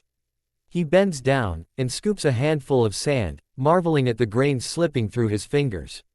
"Where are we?" he asks. "Oh, this. Just a small, deserted island some 100 miles away from Japan," she responds. "Really?" he says. Then it hits him, and he thinks, "Wait a minute, I'm alone on a tropical island with a smoking hot babe. That's like my third favorite erotic fantasy of all time. Just us on this island for 2 whole days. This honeymoon's gonna rock." But then, another thought hits him. Kuroka," he starts. "I know what you're thinking, and it's okay," she says. "Huh?" he asks. "Yes, technically, we are stranded here. Not to mention, I didn't tell anyone where we're going," she says. "Say what?" he gapes. "Oh, and no one's coming to pick us up. That pilot sure isn't. Which means we can stay here forever if we want," she jokes. But, he says, worried. "I'm just kidding, Issei, Nyan. As fun as that would be, I wouldn't do that to Sharon or the other girls," she says. "Phew, that's good to hear. But wait, how are we supposed to get back?" he asks. "There you go, being an idiot again, Nyan," she teases. "What? Aw, shit, right. We can just teleport our way back with a magic circle. I really am an idiot," he says. Kuroka giggles and takes a few steps, enjoying the sand beneath her toes. "Being stranded on a tropical island with the man I love to make babies has always been my dream. This is gonna be the best honeymoon ever," she says while blushing. "Hell, yeah, it is," he says. Then at the worst possible moment, his stomach starts growling, and he becomes embarrassed. Kuroka laughs so hard, her eyes wet with tears. "You're so adorable, Issei," she laughs. "Yeah, well, guess we better start looking for food," he says. "No need. Like I said, I got it all planned out," she says, gesturing to the sky. Issei looks up, and his eyes widen. "Holy balls," he says. A dozen wooden cargo boxes with deployed chutes fall from the plane, and float to the island, all the food and shelter necessities they'll need for the next 2 days right at their disposal. "Now that's a Kodak moment," says Issei, reaching into his pocket. "Huh, what the? Looking for this?" asks Kuroka, holding up his cell phone. Issei blinks twice, and asks, "When you snatched it during the free fall, Nyan," she says. He offers his hand, wanting the phone back. "Of course, you did. Well, can I please have it?" Kuroka smiles, and hurls the cell phone into the ocean. Why?" he yells. "I told you. For the next 2 days, you're all mine. I don't want you contacting anyone, and I especially don't want anyone contacting you. Plus, you can always get a new phone, Nyan," she teases. "Why, you," he says. Ready to fly off the handle. "I'm sorry," she says, suddenly putting on a sad expression. "And it's not because of the phone." "Kuroka?" he asks, concerned. "I just love you so much, Issei. And I never get to have you too. Myself," she says, genuinely meaning it, and not just putting on an act to avoid getting into trouble. "I understand the rules of the harem. But the thing is, You've spent months living with the other girls way before I ever came into the picture. Sharon, Rias and Akino. Then Asia came along. Then Zenobia and Irina after that. Even Roswises spent more time with you than me. It took a while before you and I got to where we are now, and because of that, sometimes I feel like a stranger to you, she says. What? He asks. I wanted this honeymoon to be as isolated as possible, because the second you lay your eyes on another girl or hear another girl's voice, I'm scared you'll forget all about me. I know I'm a mischievous cat, but for these 2 short days, I just want you to be mine, and I to be yours, she says. A large wave laps on the Serendipity, all of the cargo boxes land on the beach surrounding the lovers. Issei stares at Kuroka, and then gazes at the beach. He takes a deep breath, enjoying the fresh, salty breeze. Okay, he says. She asks. You heard me, my lovely wife. For 2 whole days, we're gonna have the funnest, hottest, sexiest, happiest honeymoon ever. I'll show you such a good time, they'll be singing songs about it in the underworld, he declares. Kuroka blinks twice, and then her face widens into an adorable smile. Yes, let's tear this island up. Then she tears off her dress, revealing a sexy black bikini, which causes Issei's nose to spray blood. For the rest of the morning, the happy couple enjoy themselves at the beach, splashing water at each other, surfing and wiping out in hilarious fashion, building sand castles, checking out seashells and starfish, and burying each other in the sand. While the 2 swim underwater, a school of tuna wades past. Kuroka's cat instincts kick in, and like a predator on the prowl, she swims after the petrified fish. Issei calls out for her and, forgetting he's underwater, depletes his oxygen, he quickly and comically resurfaces for air. Later on the beach, while Kuroka rests in the shade under an umbrella, Issei cooks a dozen fish she caught on a small grill. Those smell good, says Kuroka. Yeah, and I'll bet they taste even better. Nice job catching them, Kuroka, says Issei. She hugs Issei from behind, squishes her voluptuous breasts against his back, and rubs her cheek against his. Anything for you, Issei. Nian, eat, thinks Issei. Even like this, I can tell her milk jugs have grown. I mean, hers have always been massive, and she never gave 2 shits about flaunting them. But this is the level of extreme I can get behind. Though her being behind me like this doesn't suck either, hee. As Kuroka caresses Issei's chest, he notices the wedding ring on her finger.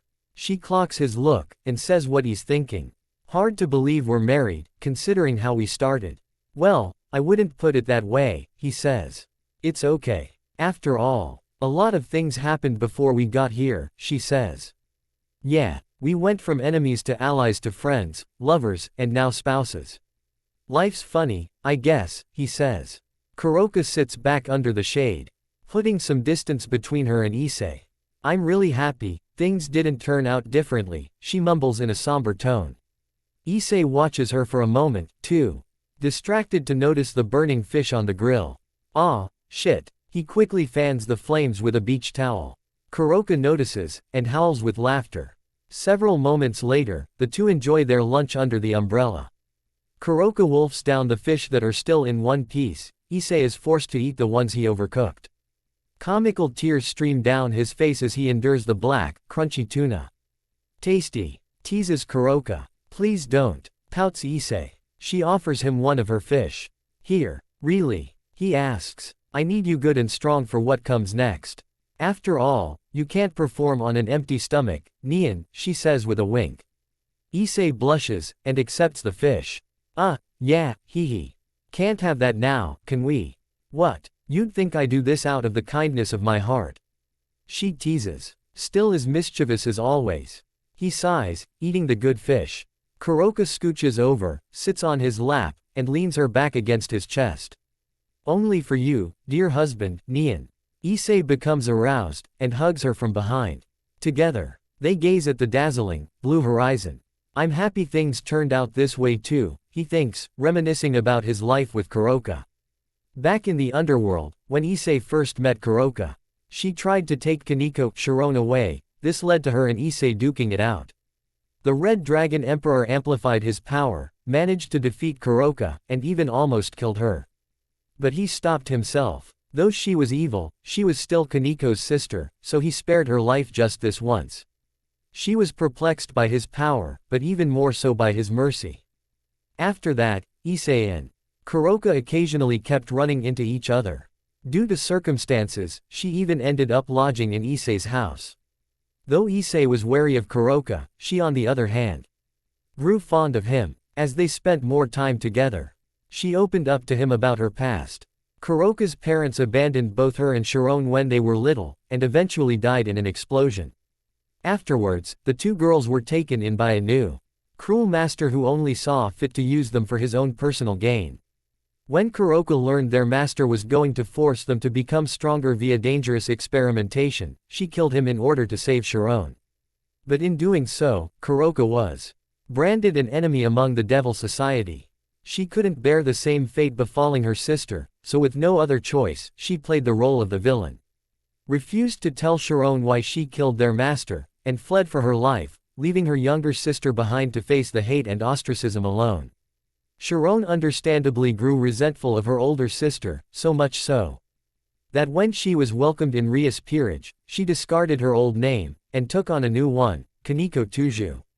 Meanwhile, Kuroka joined an independent faction, led by Valley Lucifer of the terrorist organization, the Chaos Brigade. Since she was already viewed as an enemy of Devil Society, she figured she should continue playing the villain, since it was the only way she could live. But deep down, what she really wanted was to be reunited with her sister. And as fate would have it, she got her wish. After finding each other again, Kaniko and Kuroka spent the better part of a few months fighting on opposite sides.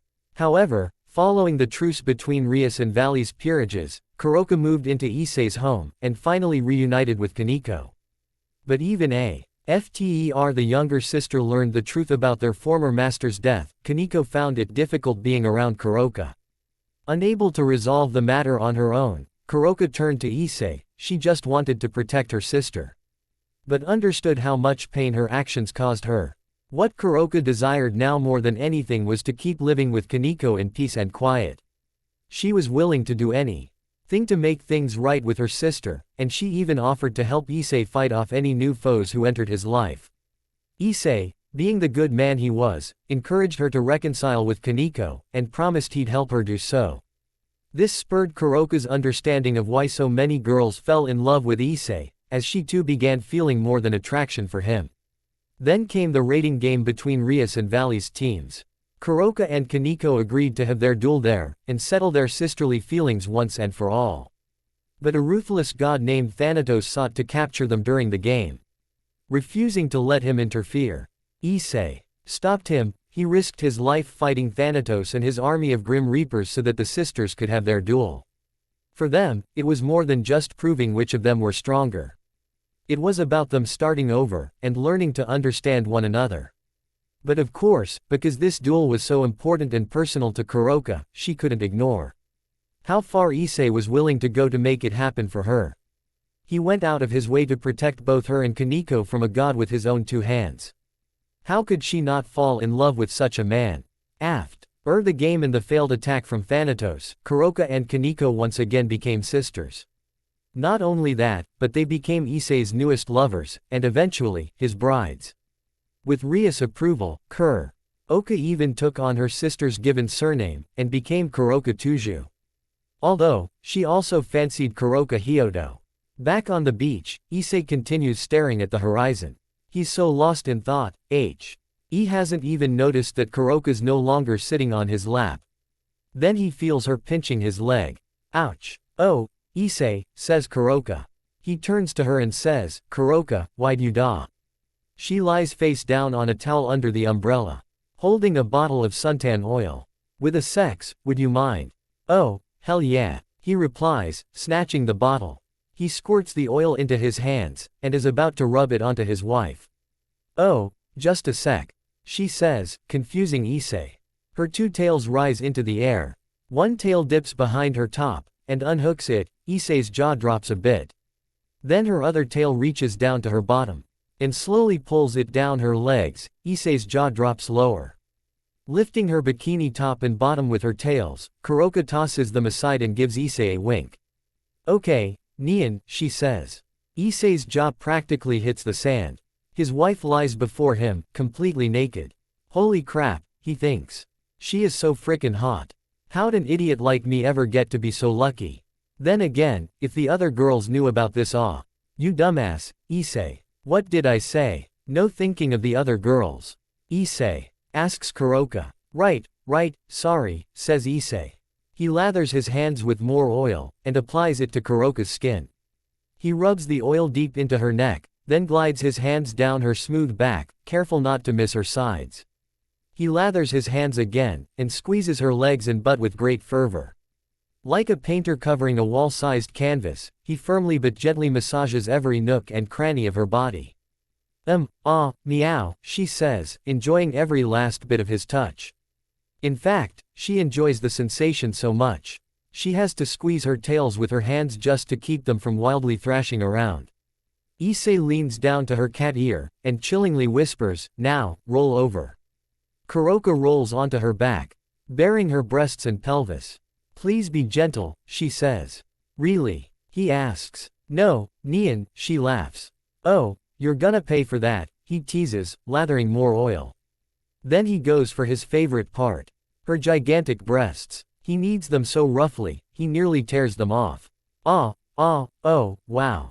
Issei, oh, wow. Oh, meow, she cries out. Though Issei loves the sound of her voice making such sweet moans.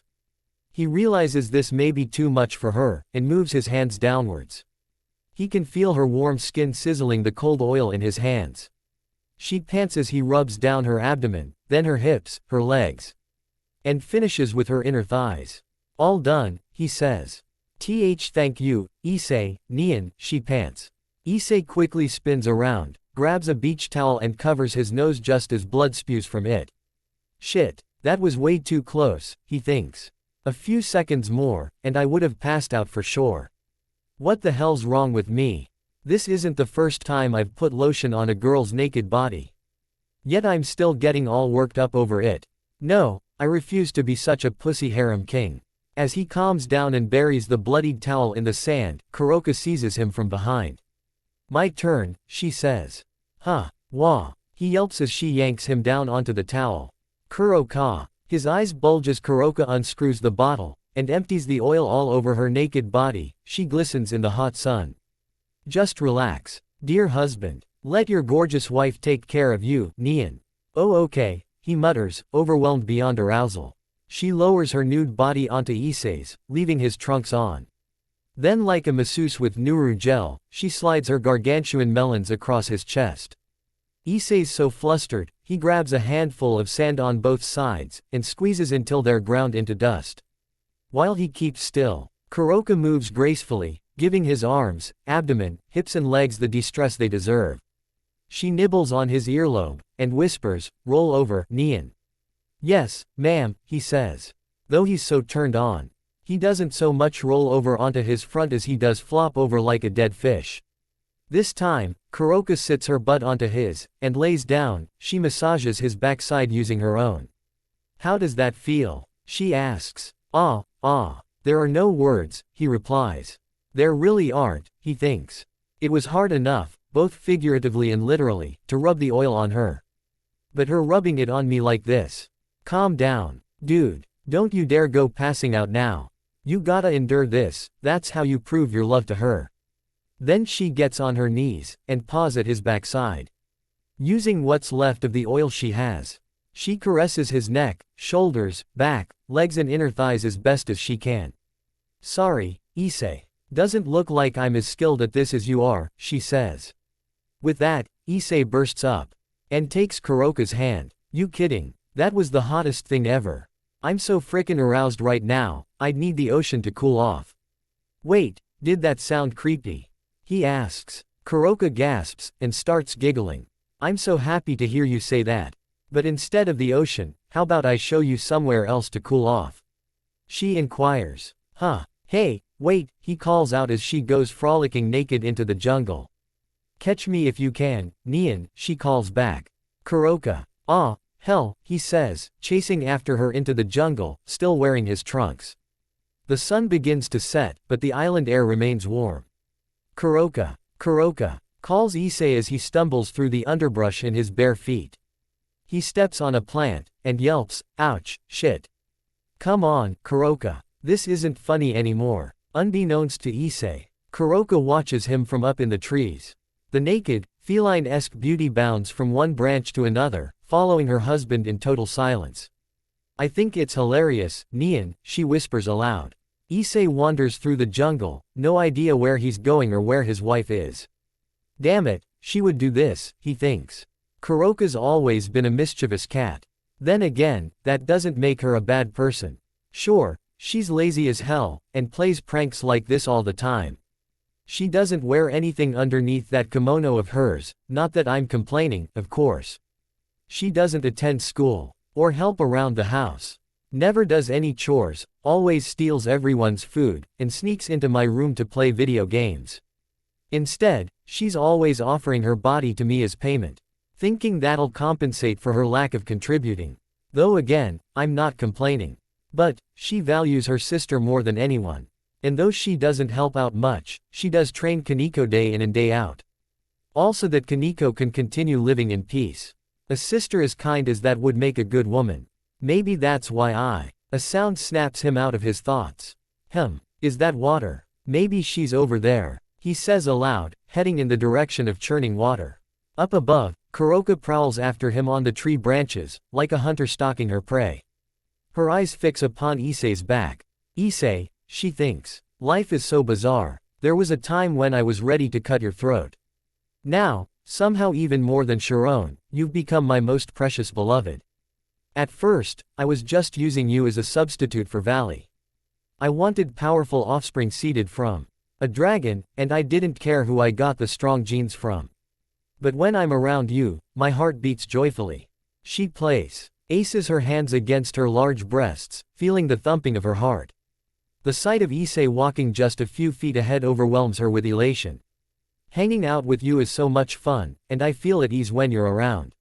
She thinks. You're stupid, but honest. Perverted, but kind. You were gentle not only to Sharon, but to me as well, even after everything I'd done. You gave us both a place to live. And a chance to become sisters once again. And when we did, when our relationship was finally repaired after so much heartache, I fell for you. The debt I owe you is something I can never repay. Oh, Issei. Your smile alone fills my heart with love I didn't even know I could feel. Issei reaches the bank of a river, which careens down into a waterfall. He glances left and right, but still no sign of his beloved. Kuroka. He yells, growing worried. Oh, no. What if something happened? What if she's hurt, and can't call back? Kuroka. Something snaps from behind. Before Issei can turn around, Kuroka pounces him from above and yells, "Gotcha."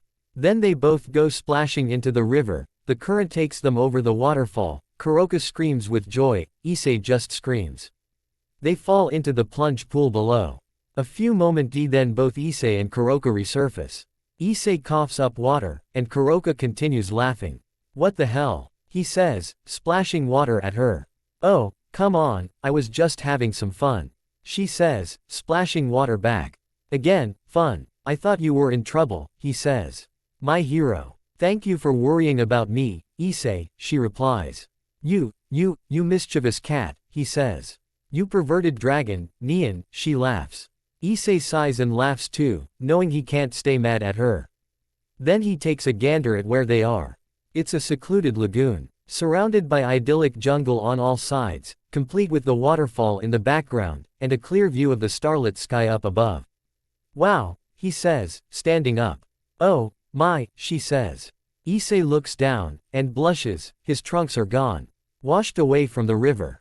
Crap, he yelps, quickly submerging himself.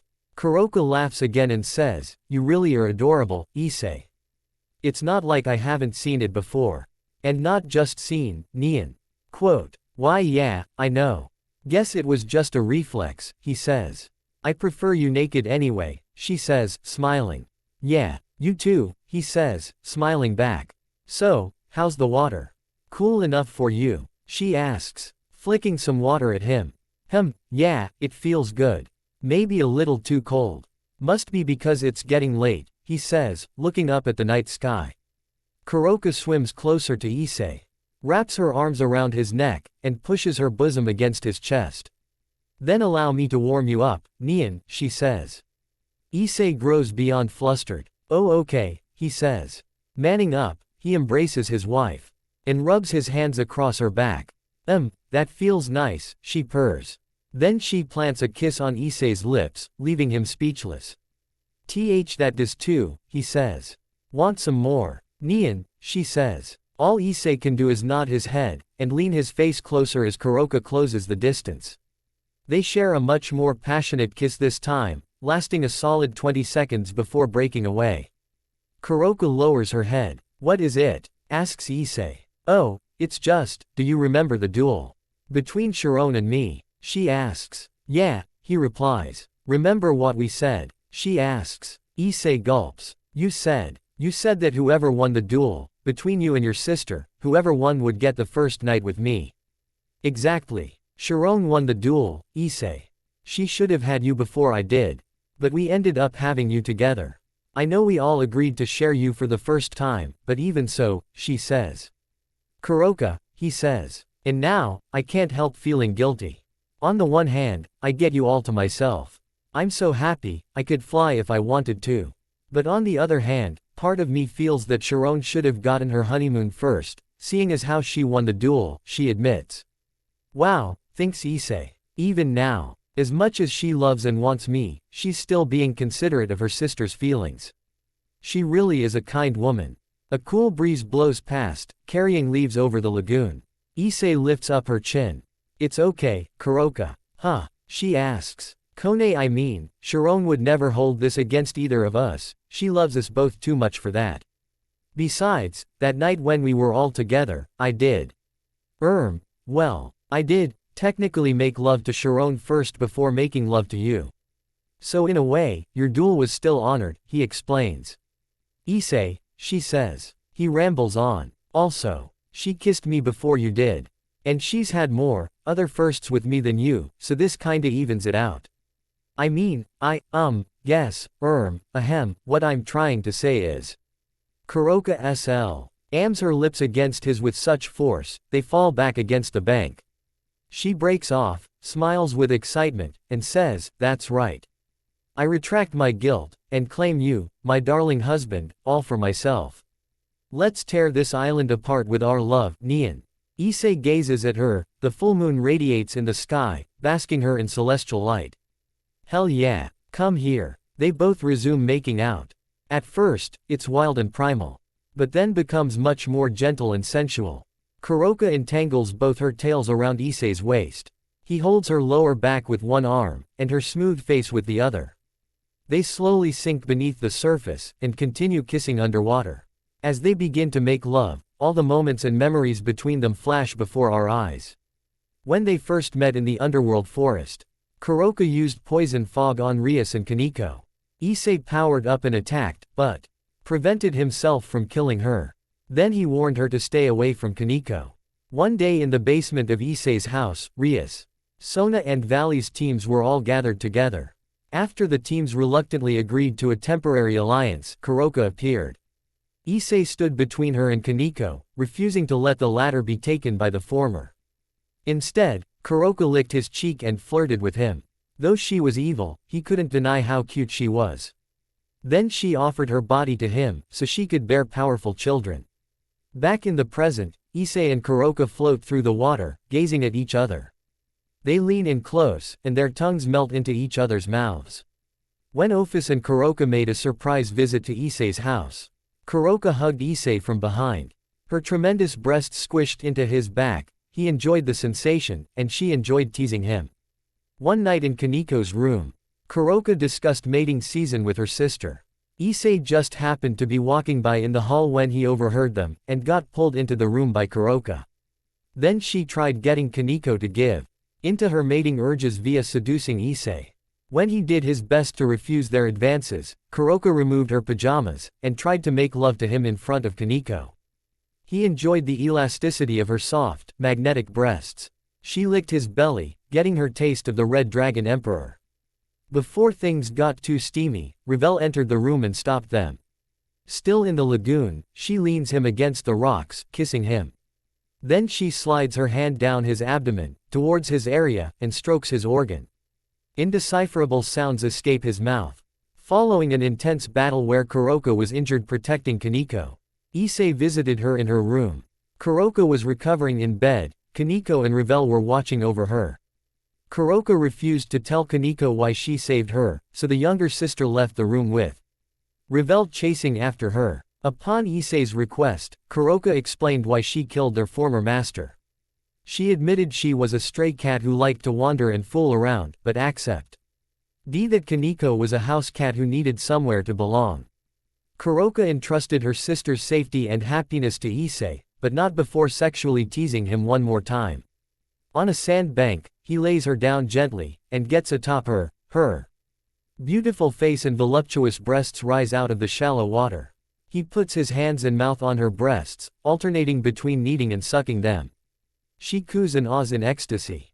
Steam rises from the lagoon water into the night air. One time, Kuroko asked Issei to help her train Kaneko and Gasper with meditation. She took Issei's hand, and made him grope her breast. He relished the soft tenderness. Kaneko got upset, and Kuroko smacked her for losing focus. One day when everyone was enjoying the underground pool, Kuroko hugged Issei's back. He loved the feeling of her huge bosom, and the sweet aroma from her black hair. She told him not to become a wild dragon like Valley, helped herself to his lap, and fell asleep while he conversed with Akeno. When Kuroko awoke, she removed her kimono, revealing nothing underneath, and jumped into the pool. Issei was fascinated by her naked body. Standing underneath the waterfall, the two hug and kiss with intense passion. He bends down, kissing his way down her belly until he reaches her pelvis.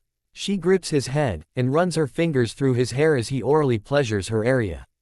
One sunny day, everyone enjoyed themselves at the outdoor pool. The girls competed over which of them Issei would put suntan oil on first. While they were distracted, Kuroko seized the chance to seduce Issei.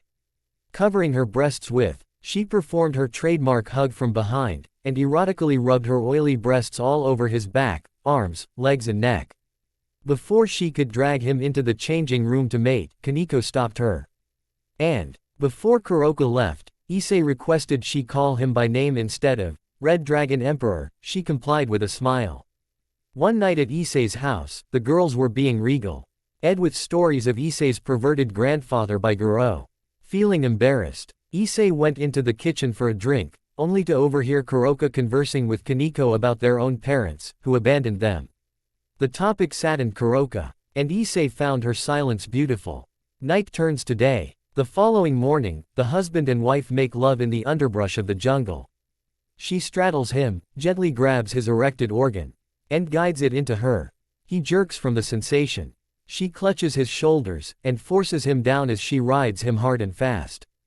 The night before the raiding game between Rias and Valley's teams, Issei found Kuroko on the roof on his house, enjoying the cool breeze. She confided in him about her parents. While her mother loved her and Kaneko, her father never cared for either of his daughters. Kuroko couldn't bear the pain that would cause Kaneko, so she never told her, and asked Issei to do the same. Amidst her vulnerability, she hugged him, promised to make amends, and begged him to let her and Kaneko keep living with him in peace. Issei hugged her back, promised to protect them both, and acknowledged her as his family, much to her joy. Somewhere else in the jungle, he grabs her butt, lifts her up, and holds her against a palm tree. As he thrusts up and down, she bites his neck, and digs her paws into his back. He nibbles on her cat ears, making her meow like crazy. During the raiding game between Rias and Valley's teams, Issei contacted the Nekomata sisters telepathically while they were in the middle of their duel. They made a bet that whoever won would become Issei's bride. But he vetoed said bet, choosing to make them both his brides no matter what. He addressed Kuroko, asking if she truly loved him. In response, she poured her heart and soul out to him, cried heartfelt tears, and confessed her love. He reciprocated her love, touched by her kindness and devotion to her sister. He asked once more if she was okay with him. She said it must be him, and affirmed to have children with the gentle Issei, not the powerful Red Dragon Emperor. With that, he proposed, and she accepted. After defeating Thanatos, Issei returned to the raiding game. and watched the duel between the sisters. Having officially become Issei's brides, the two fought with renewed energy. During the fight, Kuroka made another that whoever won would sleep with Issei first. Much to his and Kaniko's shock, she pushes him against another palm tree, kissing him with animalistic ferocity. Then she slides down his body, licking his neck, then his chest, and then his abdomen. When she reaches his groin, she doesn't wait, and just goes for it. He trembles so much, he has to hold onto the tree to keep still. After the rating game, everyone gathered in Ria's medical room. Instead of resting, Kuroka clung to Issei's back, happy to be his bride. Then she grew jealous after Kaniko kissed Issei, so she kissed him herself, only much more aggressively using her tongue. The two sisters kissed Issei back and forth, causing the other jealous girls to join in. As the sun sets, up on the mountain, the two make love on a cliff overlooking the island. He's lying down with his upper body hanging over the ledge. She sits on his lower body, keeping him from falling off, and taking all of him into her. She grips his chest while he kneads her enormous bosom. They trade smiles. One night when Issei and Rosweiss were alone in his bedroom, Kuroka burst inside with Kaniko trying to stop her. Kuroka claimed her body was reserved for Issei, and said she really wanted his child fast. Then she tried to get Kaniko and Rosweiss to act as thirsty as her, and seduce Issei together. Of course, it didn't come to pass, and the four ended up sleeping together. Day turns to night. Out on the beach, the two lovers roll around in the sand, kissing and caressing.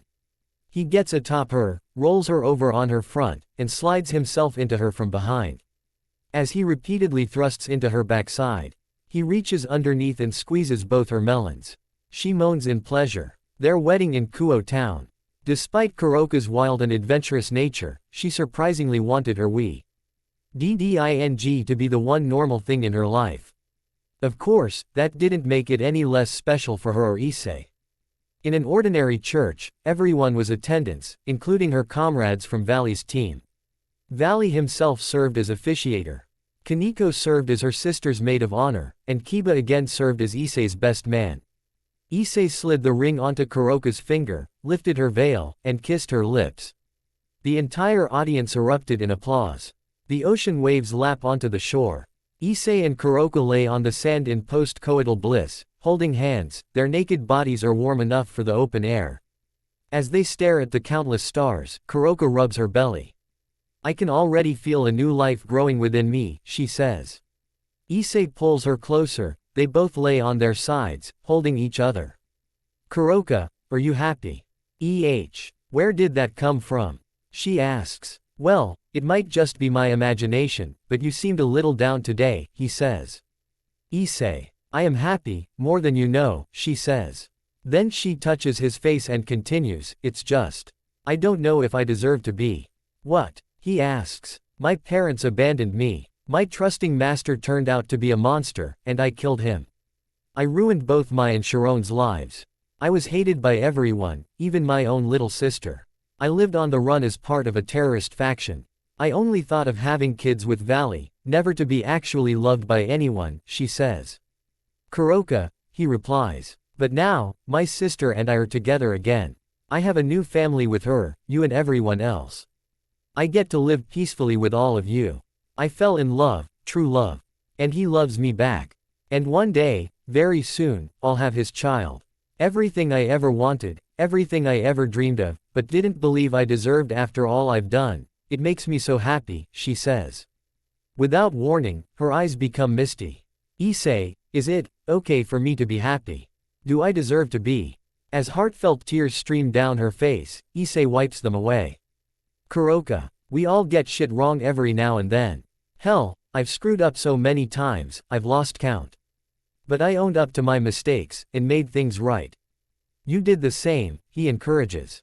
But, she says. "I don't care what you did in the past. You tried your damnedest to turn things around, and in doing so, you stole my heart. Kuroka, who you were before, it doesn't matter.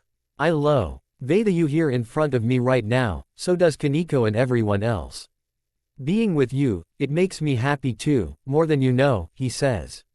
Kuroka sniffs, and wipes her tears. Issei, Nian. They overlap their lips once again. and rest their foreheads against each other. I wish we could spend one more day together, she confesses. Me too, he says. Alas, the others are waiting. Besides, after the mess we made all over the island, I'm not so sure tomorrow could be any better, Nian, she teases. Issei blushes, and rubs his head. Hee. I want to end this honeymoon on a high note. Better to quit while we're ahead. She says. Yeah, you know, this doesn't have to be the last time. We can be together like this, just you and me, every now and then. It'll be difficult, and we'll both be busy, but we'll make it happen. He says. Really? She asks. Hey, if you and I, who once tried to kill each other, can fall in love, we can do anything, he reassures. With that, Kuroka smiles, rolls atop Issei, and caresses his face. My darling, my husband, my Issei. My mischievous cat, he says, hugging her. Change my mind, she says. Huh, he asks. Since this honeymoon's I'm gonna spend the rest of it rocking your world, she says. Issei gulps. That's as good a high note as ever, hee. Ready when you are, he says. They trade heartwarming smiles. I love you, Issei, Nian, she says. And you back. I love you, Kuroka. So very much, he says. A shooting star zooms across the sky. Kuroka lowers her face, and plants her lips onto Issei's. As they make out, she grips his shoulders. And he runs his hands over her back and butt. Her tails thrash around like crazy, and then bend together, shaping into a heart. The couple spends their last night making love on the beach. On a cold day, a snowflake falls from an endlessly white sky. The flake lands on the nose of a white cat sleeping on a stone rooftop. The icy crystal wakes the feline from her slumber, and she scurries away as thousands of snowflakes fall. The white cat bounds from the roof down into an alley, and out into the main street of a quaint village. It's a picturesque town on a snowy mountain, like something out of a storybook. The cheerful, heavily dressed residents lollygag about their day. The white cat weaves between their legs until she stops before a beautiful, young woman. She is tall with long white hair. And enormous albeit soft bosoms. To the world, she is known as Sharon Tuju. But to some, she also goes by Kaneko. Hello, kitty, she says, kneeling down to the cat, and ignoring the gawking commoners passing by. The feline meows in response. Kaneko digs into her pocket, and presents a handful of dry kibble. Eat up. The hungry white cat doesn't need to be told twice. She dips her mouth into Kaneko's hand. And munches on the delicious food. Just then, a black cat scurries out of the adjacent alley, attracted to the scent of the cat food. Kaneko watches the newcomer with surprise, reminding her of someone. The black cat inches closer to her hand while the white cat continues feeding. Sorry, other kitty. I don't have any more, says Kaneko. As if understanding her apology, the white cat stops eating. There's still some kibble left in Kaneko's hand. Then the white cat backs away, leaving the rest for the black cat. Kaneko is at a loss for words. The black cat dips her head into Kaneko's hand. And feeds on the remaining kibble. Once she's done, the two cats affectionately rub their heads and bodies against each other. Then the black cat meows her gratitude to Kaneko. You're welcome, she says with a smile. A chilly gust of wind kicks up the road, startling both cats. They scurry off into the alley to find warmth. Kaneko stands up, and watches them go, lost in thought. Hey, Kaneko. Ouch, yelps a distant voice from behind. Kaneko rolls her eyes, and sighs in annoyance. Kaneko, wait up. Ouch, son of a bitch, yelps the voice.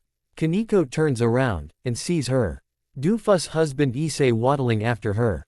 Weighed down by 2 weather coats and 3 backpacks, it's clear Kaneko made him carry all the bags, despite her having the superhuman strength to easily carry them herself.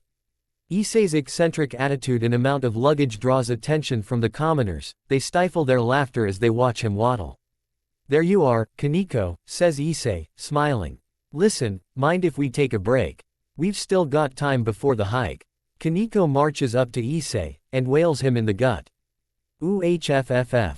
He yelps. Kone. Kaneko thrusts her hand onto Issei's mouth. Her face is bright red with both anger and embarrassment.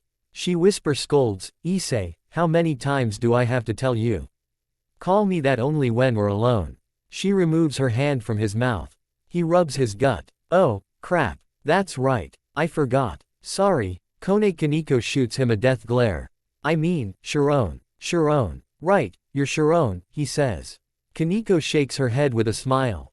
Stupid. But I still love you, dear husband. Issei smiles back. Then his eyes widen when he sees something behind Kaneko. Holy balls. Kaneko turns around, and follows his gaze.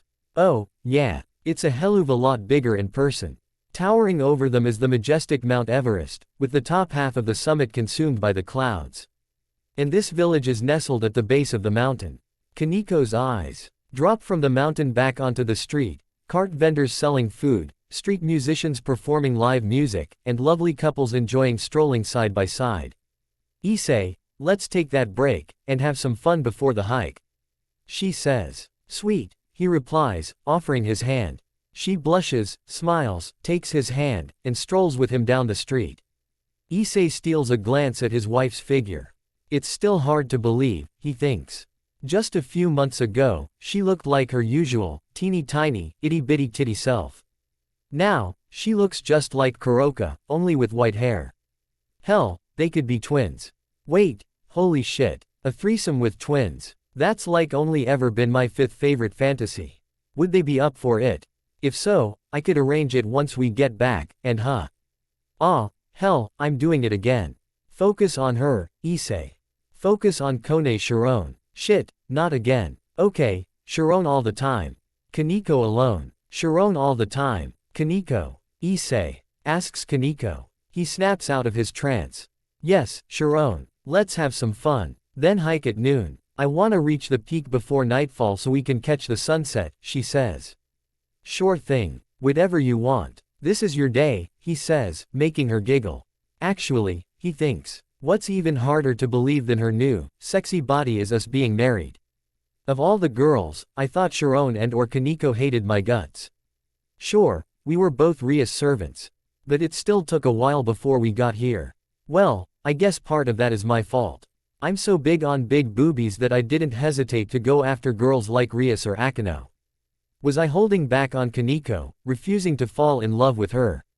Just because her boobs were tiny? No, not that's true. I was just scared that bumping uglies with her would get her pregnant. And giving birth with her small body would probably kill her. That's why I asked her to wait until she grew. And boy, has she grown. She worked so hard to get the body I desire, all because she loves me. Damn it, I really am the worst. Well, no more. Kaneko, my darling. Though I'm glad your fun pillows got bigger, they're not the reason I fell in love with you. And today, I'm gonna prove it. He clenches her hand even tighter. Issei, she asks. Ready for some fun? He asks. Kaneko smiles, and nods. And have fun, they do. After checking in their bags at a local inn, Issei and Kaneko explore the village, and enjoy all the festivities it has to offer. They shop for souvenirs at the local stores, watch a hilarious sock puppet show, and dance in the town square to live music. Later, they sit on a bench by the central fountain. Well, more like Issei's sitting on the bench, and Kaneko's sitting on his lap as usual. She enjoys a scoop of chocolate mint ice cream in a cup. Issei enjoys the sensation of her round butt on his thighs. That is, until a few passers-by give them unwanted looks. Sharon, says Issei. Yeah, asks Kaneko. Not that I'd ever complain about you sitting on my lap, but don't you think you're a little big for this? He asks. You callin' me fat? She says, shooting him another death glare.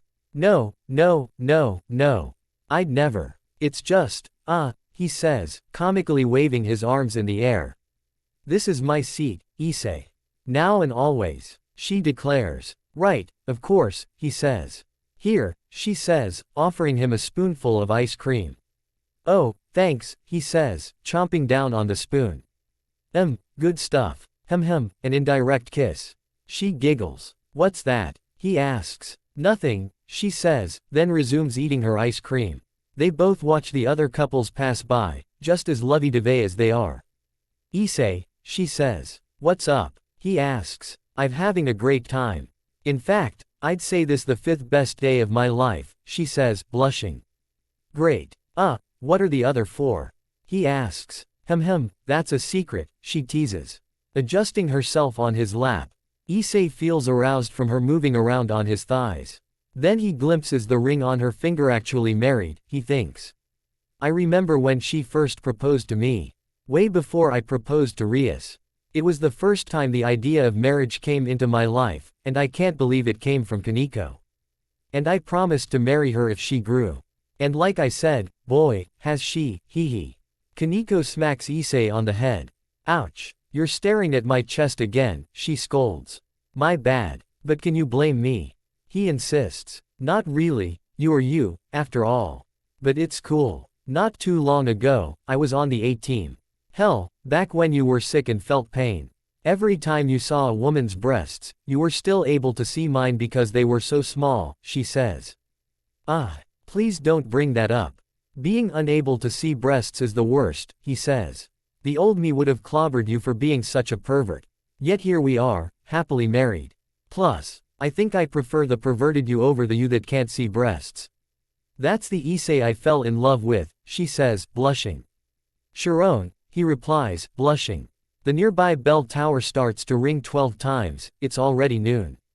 Kaneko hops off Issei's lap, finishes her ice cream, ignores the brain freeze, and trashes the cup. Alright, time to conquer Everest. Yeah, let's grab our gear. And conquer that bitch before the sun goes down, he says, rising from the bench in a victorious pose. Word, she says. The sun shines its highest in the sky. At the base of the mountain, Issei and Kaneko, carrying their own bags, begin their trek up the slope. It's just the two of them. Hurry up, slowpoke. At this rate, we'll be there by sundown tomorrow, says Kaneko. Given her physical prowess and rook-level endurance, the vigorous ascent doesn't bother her in the least.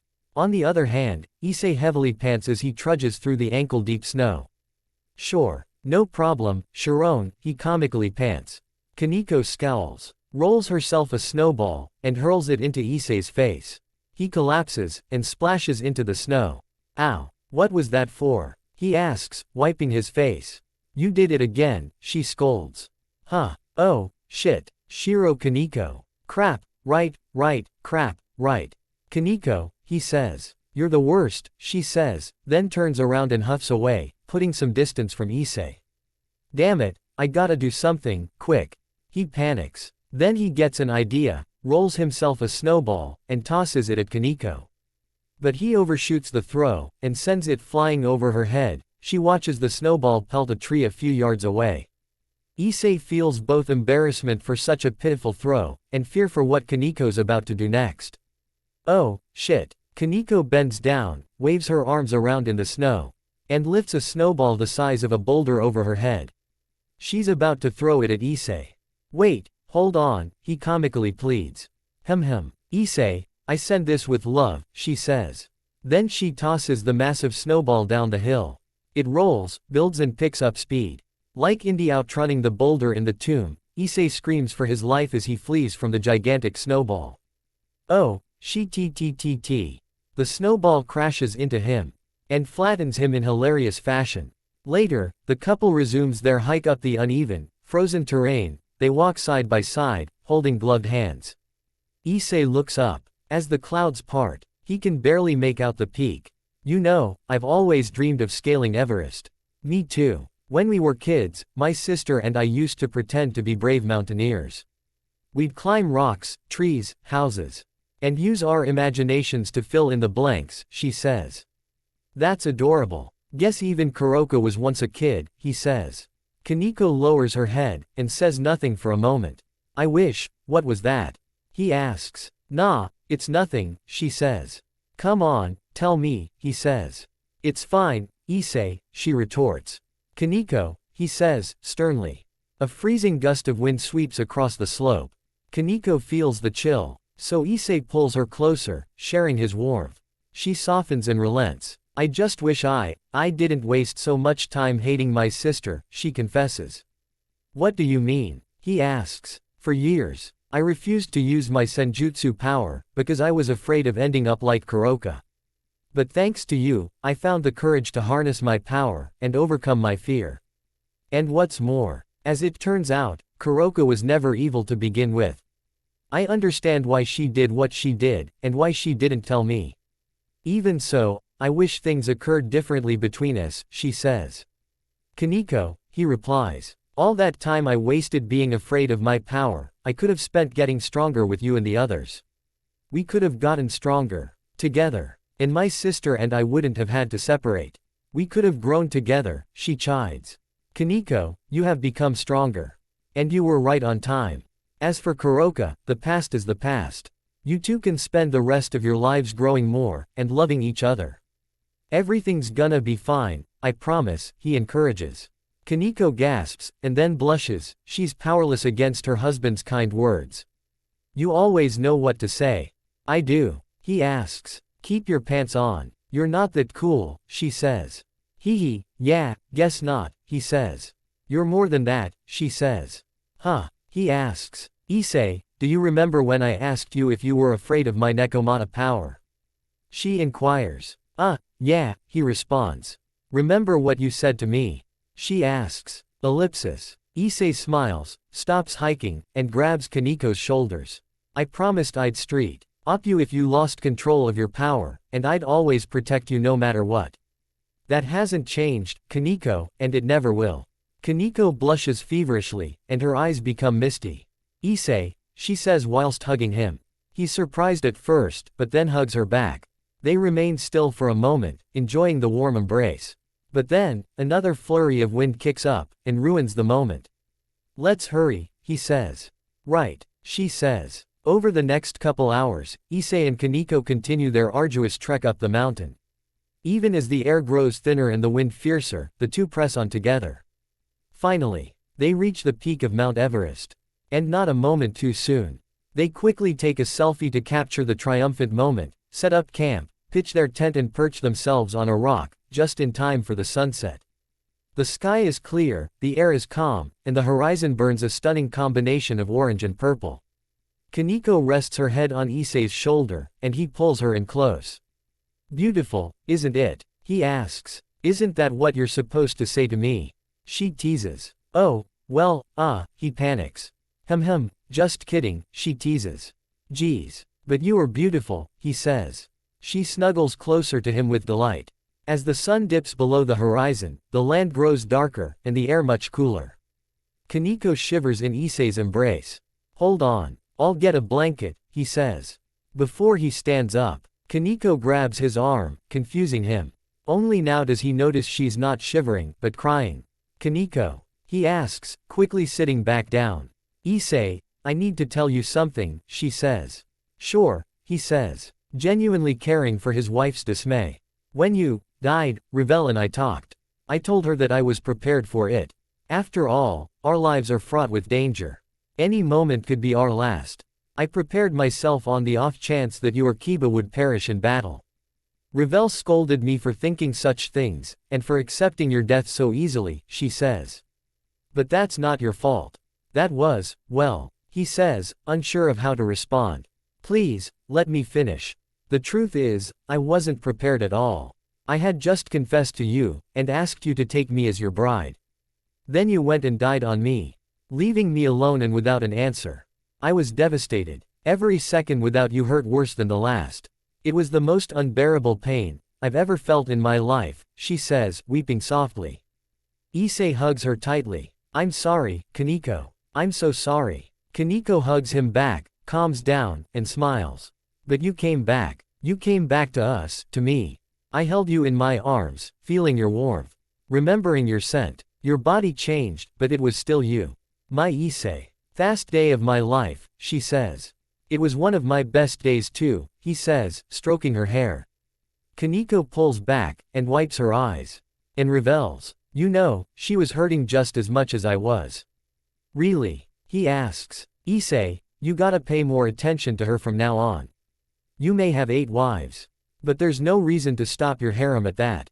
Don't forget, there are others in your life who need your care too. The Red Dragon Emperor who's always thinking of others before himself, that's the man I fell in love with. She says. Wow, Kaneko. You've grown, and not just in cup size, he says. Come again, she says, comically furious. Whoa, time out. I just mean I'm glad you and Revel have grown so close, that's all. Hell, you're such good friends, you're even thinking of her on your honeymoon, he says. Yeah, Well, I'm cool like that, she says with her usual smug smile. Suddenly, a heavy flurry picks up. Dark clouds form in the sky, casting an ominous shadow over the mountain. The temperature drops several degrees, and the freezing wind grows. Ah, shit, where'd this come from? Whines Issei. Issei. Let's get inside, says Kaneko, grabbing his arm and yanking him into the tent. Inside, Issei zips up the tent, and Kaneko turns on the lantern. The howling wind blows more intensely. The start of a nightly blizzard. Issei shivers as he removes his gloves, and heats his hands with his mouth. Damn, hope the villagers are okay. Kaneko smiles to herself. Even now, you still worry about others. With Issei's back to her, he doesn't see what she's doing. Yeah, well, I'm sure they'll be alright. Us too. I mean, we can always teleport our way home, and we till got one more day to enjoy our honeymoon. Then again, I hope it doesn't come to that. After all, here we are, on the top of the frickin' world. It'd be a real kick in the nads to leave now. Don't you agr da? He turns around to find Kaneko stripping. She's already removed her boots, socks, gloves, earmuffs, winter coat and shirt. Now she unfastens her bra. Geez, what it do? Kaneko, why are you taking off your clothes? Aren't you cold? He asks, getting all flustered. No shit, I'm freezing. And that's exactly why I'm taking them off, she says, removing her bra, and letting her former cups now double D cups bounce freely. Issei pinches his nose to prevent any unwanted nosebleeds. What? Gosh, you're stupid. I'm talking about sharing our body heat. It only works without clothes. And it'll warm us faster than any blanket or campfire, she says, pulling down her insulated pants. All that's left are her panties. Is that so? He mumbles, he's so entranced from watching his wife undress. He chokes on his words. Kaneko feels his perverted gaze. In the past, she would have beaten him to a bloody pulp for ogling her like a disgusting pig. But now, she smugly grins, and slowly, very slowly, pulls her panties down her legs. Then she lays before Issei in all her naked glory. Issei's jaw slacks, and his eyes bulge at the feast before him. Hey, Issei, she coos seductively. Why yes? He asks, aroused beyond measure. Kaneko grabs one of her boots, and comically hurls it at his face. Hurry up and strip already. I'm freezing my ass off. Issei massages his face. Right, my bad. Kaneko huddles into the single sleeping bag, shivering like crazy. Issei strips in half the time it took her, and then joins her in the bag. She zips it up, and they bundle themselves with one another. Kaneko stops shivering, and Issei impossibly grows even more aroused than before. Issei, you're so warm. Meow, she says, her cat ears and tail appear out of her body. So are you, he responds. Watching her tail sway back and forth. Reminds you of Kuroka, doesn't it? She asks. What? No, of course not, he says, forcing himself not to think of his other wife.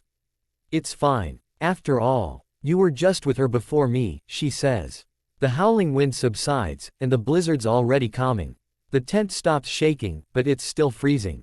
Hey, says Kaneko. Yeah, asks Issei. Thanks, she says. For what? He asks. For bringing Kuroka back to me.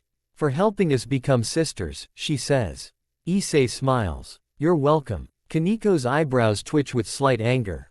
However, even though it wasn't your fault, I am a little pissed that she got to have her honeymoon first. Oh, crap, thinks Issei. I know that look. I gotta say something. He coughs, and gathers his words. Funny you should say that, because she actually felt guilty about it. Gasps Kaneko. Yeah, during our honeymoon, Kuroka said you should have gotten yours first since you defeated her in the duel, he says. Seriously? She said that? She asks. Yeah huh, he confirms. Kuroka, she says. Then she ponders, we both thought of each other's happiness during our respective honeymoons. We really are sisters. Okay, she says, rolling atop Issei. Kaneko? He asks. She pins his chest down with her hands, and looks him dead in the eye. Issei, how many times did Kuroka ravage you? What? He squeals. She got to have you first. The only way I can one-up her is by ravaging you more times than she did, she declares. That's insane. Incredibly hot and sexy as hell, but insane, he says.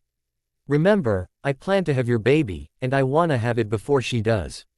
To ensure she doesn't beat me to the punch, we need to fuck in this tent until our bodies dry out, she says. Rubbing her massive boobs against Issei's chest. Yikes, he thinks. I've never known Kaneko to get this thirsty. No, it's gotta be Kuroka's doing. Yeah, that's it. She's influenced our younger sister into becoming bolder with her seductions. That not cat. Such a bad influence. He coughs into his fist, and protests, listen, Kaneko. Rather you not use my franken beans. For some sort of competitive race against your sister. Kaneko licks her lips, and rubs her cheek against Issei's. But this is for your benefit too, Issei. It is. He asks. She sits up, her naked pelvis right on his.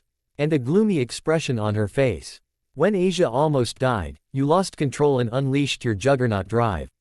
You and her were saved thanks to Valley, but your transformation rapidly depleted your lifespan. I remember, he says in a serious albeit gentle tone. Only I can heal you with my senjutsu. I promised to do so for the rest of our lives, and like you, I keep my promises. So please, Issei, take me. Bless me with your child, and allow me to heal you. Life, family, forever, those things don't work without you. Please, she pleads, lowering herself closer to his face. Issei stares deep into her eyes. And pets her head. Okay, Kaneko. But I warn ya, we're both gonna be drier than the Sahara by the time I'm through with you. Kaneko smiles. You're the worst. Issei touches her face, guides it closer to his, and presses his mouth onto hers. As they make love, the lantern burns out, and darkness fills the tent. The following morning, though it's too dark to tell it's morning. Issei and Kaneko sleep soundly in the sleeping bag. All is quiet and wwwpppp. An intense blizzard strikes, and tears through the tent, startling Issei and Kaneko awake. They quickly stand up, both naked and freezing. They talk, but the blizzard's so loud, it muffles their voices. As they try to get dressed, the wind jolts everything out from under them. The tent, their clothes and all their belongings get swept away, and go flying off the mountain, leaving them exposed to the blustery snow. With only the sleeping bag remaining, Issei and Kaneko huddle together, and kneel down. Shielding themselves as best they can from the unforgiving storm. Kneeling naked in ankle-deep powder, the couple is helpless. Everything around them is sheet white. Within seconds, they'll freeze to death. Kaneko grows worried, and is about to pass out from the cold. Issei. He holds her in his arms. No, stay awake, Kaneko. We're gonna be fine. Not really, they're only naked, alone, freezing. And on the top of the world in the midst of a blizzard. Around, searching for somewhere, anywhere, to shelter themselves from the storm. He watches the wind blow the snow off of a nearby boulder, exposing a hidden passage underneath the stone. A cave. On Mount Everest. He gapes. Issei, croaks Kaneko, losing strength. Refusing to waste any more time, Issei wraps the sleeping bag around her, leaving him completely naked. Oh, fuck, that's cold, he says, scooping her up, and trudging his way towards the cave. It's only a few yards away, but the storm makes it feel like an eternity. At last, Issei carries Kaneko inside. They're so cold, their bodies have turned blue, and icicles have frozen onto their hair. They drop to their knees, shivering like crazy. A few holes in the ceiling provide the cave with ample light. The blizzard rages on outside. The frozen sleeping bag slides off Kaneko, and shatters onto the rocks. She slowly crawls into Issei's arms. He hugs her close, and uses what little strength he has left to rub her back, warming her up. Are you okay? He asks. Yeah, you, she asks. I'll live, he replies with a smile, trying to cheer her up. As Kaneko's frozen eyes begin to thaw, the wet tears she was holding back begin to cascade down her face. Hey, there, it's okay, he says, rubbing her back even faster. With her honeymoon ruined, Ko is seconds away from crying her eyes out. But then, she notices something in the cave, and her face fills with elation. Issei. He follows her gaze, and that's when he sees it too. Not only is there a cave on Mount Everest, but inside said cave is a natural hot spring. A large pool of steaming, freshly scented water rests before the couple. Issei and Kaneko stare at the hot spring in joyous bewilderment, and then trade looks. The blizzard is still going, the two of them are trapped inside the cave until it stops, their supplies are gone, they're frozen stiff, they have nothing better to do. And they love each more than life itself. Without any words, Issei and Kaneko splash into the warm water. The frost melts from their bodies, and the color returns to their skin. They smile, laugh and splash around like giddy children, as though they've been brought back from the dead. Blizzards are the worst, says Kaneko. No shit, agrees Issei. You know, Issei, I still haven't quite gotten the hang of swimming yet, she says. Clearly pulling Issei's leg as she swims around the refreshing pool with ease. Issei realizes she's reminiscing about the first time he helped her swim. He knows she's just messing with him. An obvious invite if there ever was one. He smiles, swims forward, and meets her in the center of the pool. Kaneko, he says. Issei, she replies. Then she closes her eyes, and tilts her chin. He leans forward, wraps her in his arms, and kisses her. She wraps her arms and tail around him. Then like a cat in heat, she hops up, digs her paws into his back, and forces her tongue into his mouth. He lifts her up by her butt, and they go splashing into the water. Though they did it many times the night before, they've still got all the energy and passion they need to double the amount. As they begin to make love, all the moments and memories between them flash before our eyes. When they first met, Issei had just become a devil, and Kiba escorted him into the orc clubroom. Kaneko sat on the sofa, enjoying a chocolate bar. She welcomed Issei with a vague nod, and he wished he was the chocolate she was eating. When the orc members got to use the school pool, Issei helped Kaneko learn to swim. After she accidentally collided into him, he feared she'd get mad and punch him like always. Instead, she praised him for being gentle, despite being a pervert. He patted her head in gratitude. Back in the present, the two lovers swirl around in the center of the pool, hugging each other and staring into each other's eyes. She touches his face. As her thumb caresses his lips, he kisses it. Then he closes the gap, and connects his lips with hers. During their training in the underworld, Issei visited Kaneko's bedroom after she overworked herself. She was in bed, watched over by Akano. Issei learned of her being a Nekomata, saw her cat ears for the first time, and found them adorable. Then, also for the first time, he watched her cry. She wanted to become strong like him and everyone else. Because she feared being useless to her friends. Worse, she didn't want to rely on her Nekomata power to make herself stronger, because she feared she'd end up like her sister.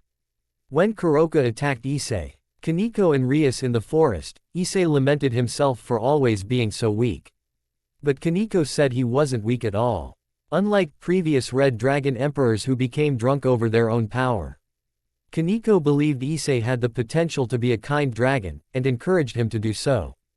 Underwater, they float as they make love. He holds her up by her butt, and she wraps her tail around his waist.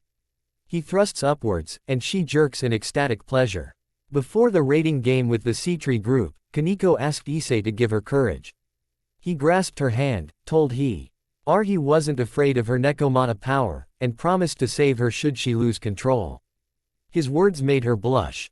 After defeating Saji in the game, Issei tended to a wounded Kaneko, and held her trembling hand. She told him how cool he was. On the return train from the underworld, Kaneko sat on Issei's lap for the first time, with her cat ears twitching. Asia, Rias and Akano all became jealous. While in bed with Asia, Issei discovered Kaneko in bed with them. This was the first time she snuck into his room, something that was out of character for her. On the rocks, she's down on all fours, and he's behind her on his knees. He thrusts into her back and forth, moaning in pleasure. She grabs two rocks off the ground, and squeezes them so tight, they break apart into dust. Following the battle to save Asia, Kaneko healed Issei in his bedroom. Having lost his stamina to Juggernaut Drive, she used her senjutsu powers to replenish his life force. Though she was his junior, he enjoyed the soft warmth of her body. She begged him never to use that form again, because she would be sad if he died. She even offered to make love to him as it would accelerate his recovery. He was too flustered to respond. Rias and Asia interrupted them before anything else could happen. While Issei and his friends were escorting Odin around Japan, they were ambushed by Loki. During the battle, Issei was fatally wounded by Loki's giant wolf, Fenrir. Kaneko healed him as fast as she could, with help from Asia. Issei patted Kaneko's head in gratitude. She shoves him to the ground, and mounts him before he has a chance to react. Then she guides his organ into hers, and rides him like a mechanical bull. They both fill the cave with a cacophony of moans and screams. One day in the basement of Issei's house, Rias, Sona and Valley's teams were all gathered together. After the teams reluctantly agreed to a temporary alliance, Kuroka appeared. Kaneko hid behind Issei for safety. But when Kuroka started seducing him, Kaneko refused to hand him over. The night before Issei's trip to Kyoto, Kaneko, Asia, Akino and Rias seduced him in his bed. Kaneko boldly said she'd use all of her senjutsu power to heal Issei, which made him blush. Together with Akino and Asia, Kaneko gently confronted Issei over his trauma from Rainer. He confessed he was scared of getting along with girls, and even though the Grimoire girls were nice to him, he was too afraid of getting rejected again. In response, Kaneko confessed how much she loved him, said it was okay to forget about Rainer, and promised to stay with him forever. Her kind words melted his inner pain, and warmed his heart. During the school festival, Kaneko and Issei played a shooting game together. He promised to buy her a prize if she won. She did end up winning. And he ended up buying her lots of prizes. He remains on his back as she spreads her legs, and sits on his face. He kisses and licks her sensitive area while holding her upright. She tries her hardest to keep still. But her body and tail thrash wildly. While enjoying breakfast with everyone, Kaneko expressed sadness and jealousy over Issei's relationship with Rias. When I laid in bed following a group study session, Kaneko entered his room. She was in heat from going into mating season, attempted to seduce him, and asked him to have his baby. Rias quickly entered the room, concerned for Kaneko's health. One night in Kaneko's room, Kuroka discussed mating season with her sister. Issei just happened to be walking by in the hall when he overheard them, and got pulled into the room by Kuroka. Then she coaxed Kaneko into seducing Issei. Kaneko didn't hesitate, surrendered to her urges, grinded on Issei, and removed their clothes. Her love for Issei and her desire to have his child reached extreme levels. But despite her lack of reason, she still prevented Kuroka from taking Issei from her. While preparing for the hotel battle with the Grim Reapers, Kaneko and Issei discussed Kuroka. They agreed she was a bad person for what she did in the past, but they were willing to trust her for the time being. Issei told Kaneko to let him know if Kuroka does anything to her. Then Kaneko hugged Issei, confessed her love to him, and asked to be his bride, shocking him and the other girls Rias, Asia, Akino, Zenobia, Irina and Ravel. While Issei was dumbfounded by her proposal, he agreed on the condition that she grow in both size and bust. Kaneko accepted the condition, and asked him to wait for her. As he remains on his back, she crawls around, and adjusts herself to the 69 position. She lowers her pelvis onto his mouth, and her mouth onto his pelvis. They firmly grab each other's butts as they simultaneously pleasure one another. When Kaneko realized Issei was dead, her face went blank. And Ravel hugged her. When everyone mourned Issei, Kaneko told Ravel that she emotionally prepared herself ahead of time should he ever die. Ravel yelled at her for accepting his death so soon. But in truth, Kaneko was just trying to be strong. She scolded Issei for dying just after she confessed and proposed to him. Her facade crumbled, and all the pain she forced herself to bury flowed out along with her tears. Ravel apologized, and the two first years bawled their eyes out as Issei's death became too much for them. During a battle where Kiba got his arm cut off, Kaneko, Asia and Ravel helped heal him. All three of them were holding one of Issei's evil pieces, and his spirit communicated with them. He told Kaneko to help his pal, Kiba. She smiled whilst crying. During the demonic beast riot in the underworld, Issei joined his friends in battle, back from the dead.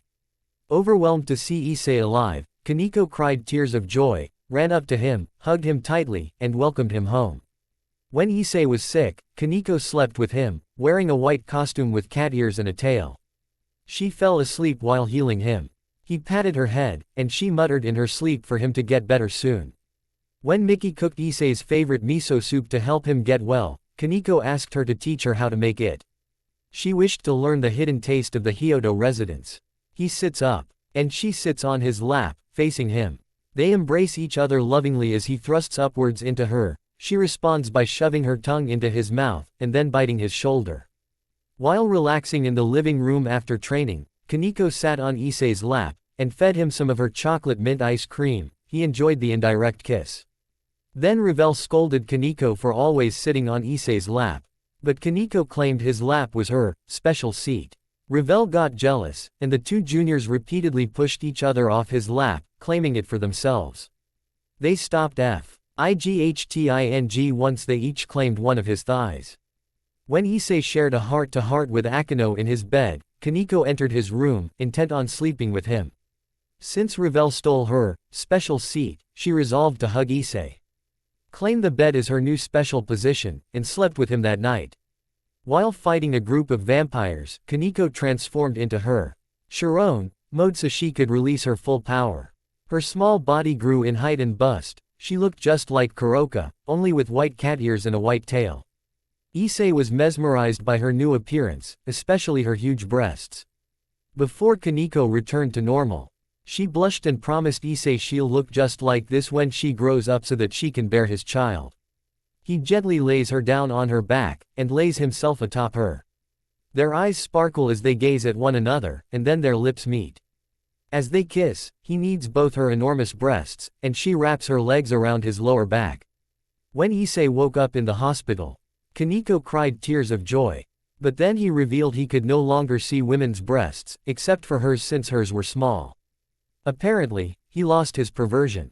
And though Kaneko always hated his lecherous nature, that was what made him Issei, and that was the Issei she fell in love with. She resolved to help nurse him back to health, and recover his perversion. When Issei was leaving for battle against Trihexa, everyone wished him good luck. Kaneko reassured her promise to become big and busty, and asked him not to be reckless in battle so that he could witness her growth. He swore to her that he wouldn't die. Using his mouth and tongue, he sucks on her breasts without restraint. She coos and moans so much, she bites her own arm to silence herself. Then she rubs her hands through his thick hair, and across his muscular back. Once he finishes with her breasts, he nibbles on her cat ears. She meows like a lioness in heat. The night before the raiding game between Rias and Valley's teams, Kaneko joined Issei in the bath. They talked about the upcoming game, and about Kuroka. While Kaneko did reconcile with her sister, there was still some grudges that needed settling between them. Kaneko resolved to defeat Kuroka in the game, only then would she be able to move on.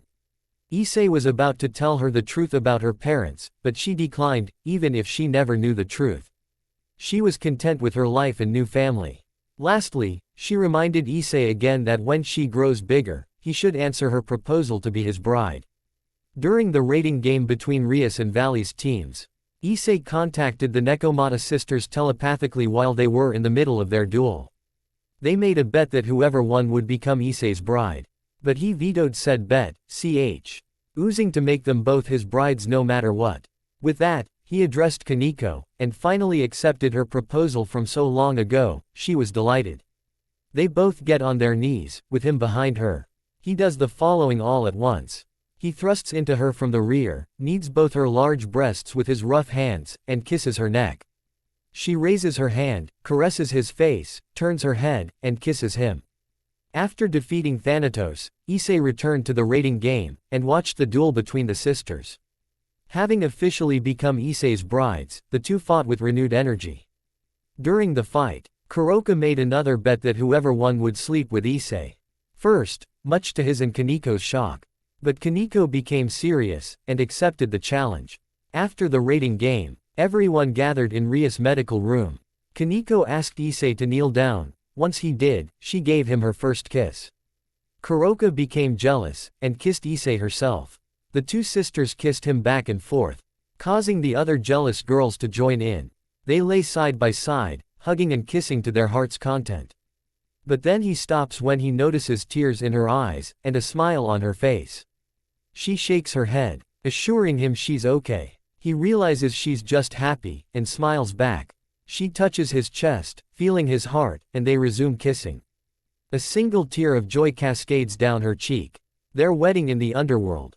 Inside the same stadium where the rating game between Rias and Valley's teams took place, it was here when ISSEI finally accepted Kaniko's proposal for marriage, and the occasion here with the actual ceremony. This time, Kuroka served as her maid of honor, Gaspar served as the ring bearer, and Rias, being her master, served as the officiator. Kiba once again served as ISSEI's best man. The stands were packed to the brim, and all their family members attended.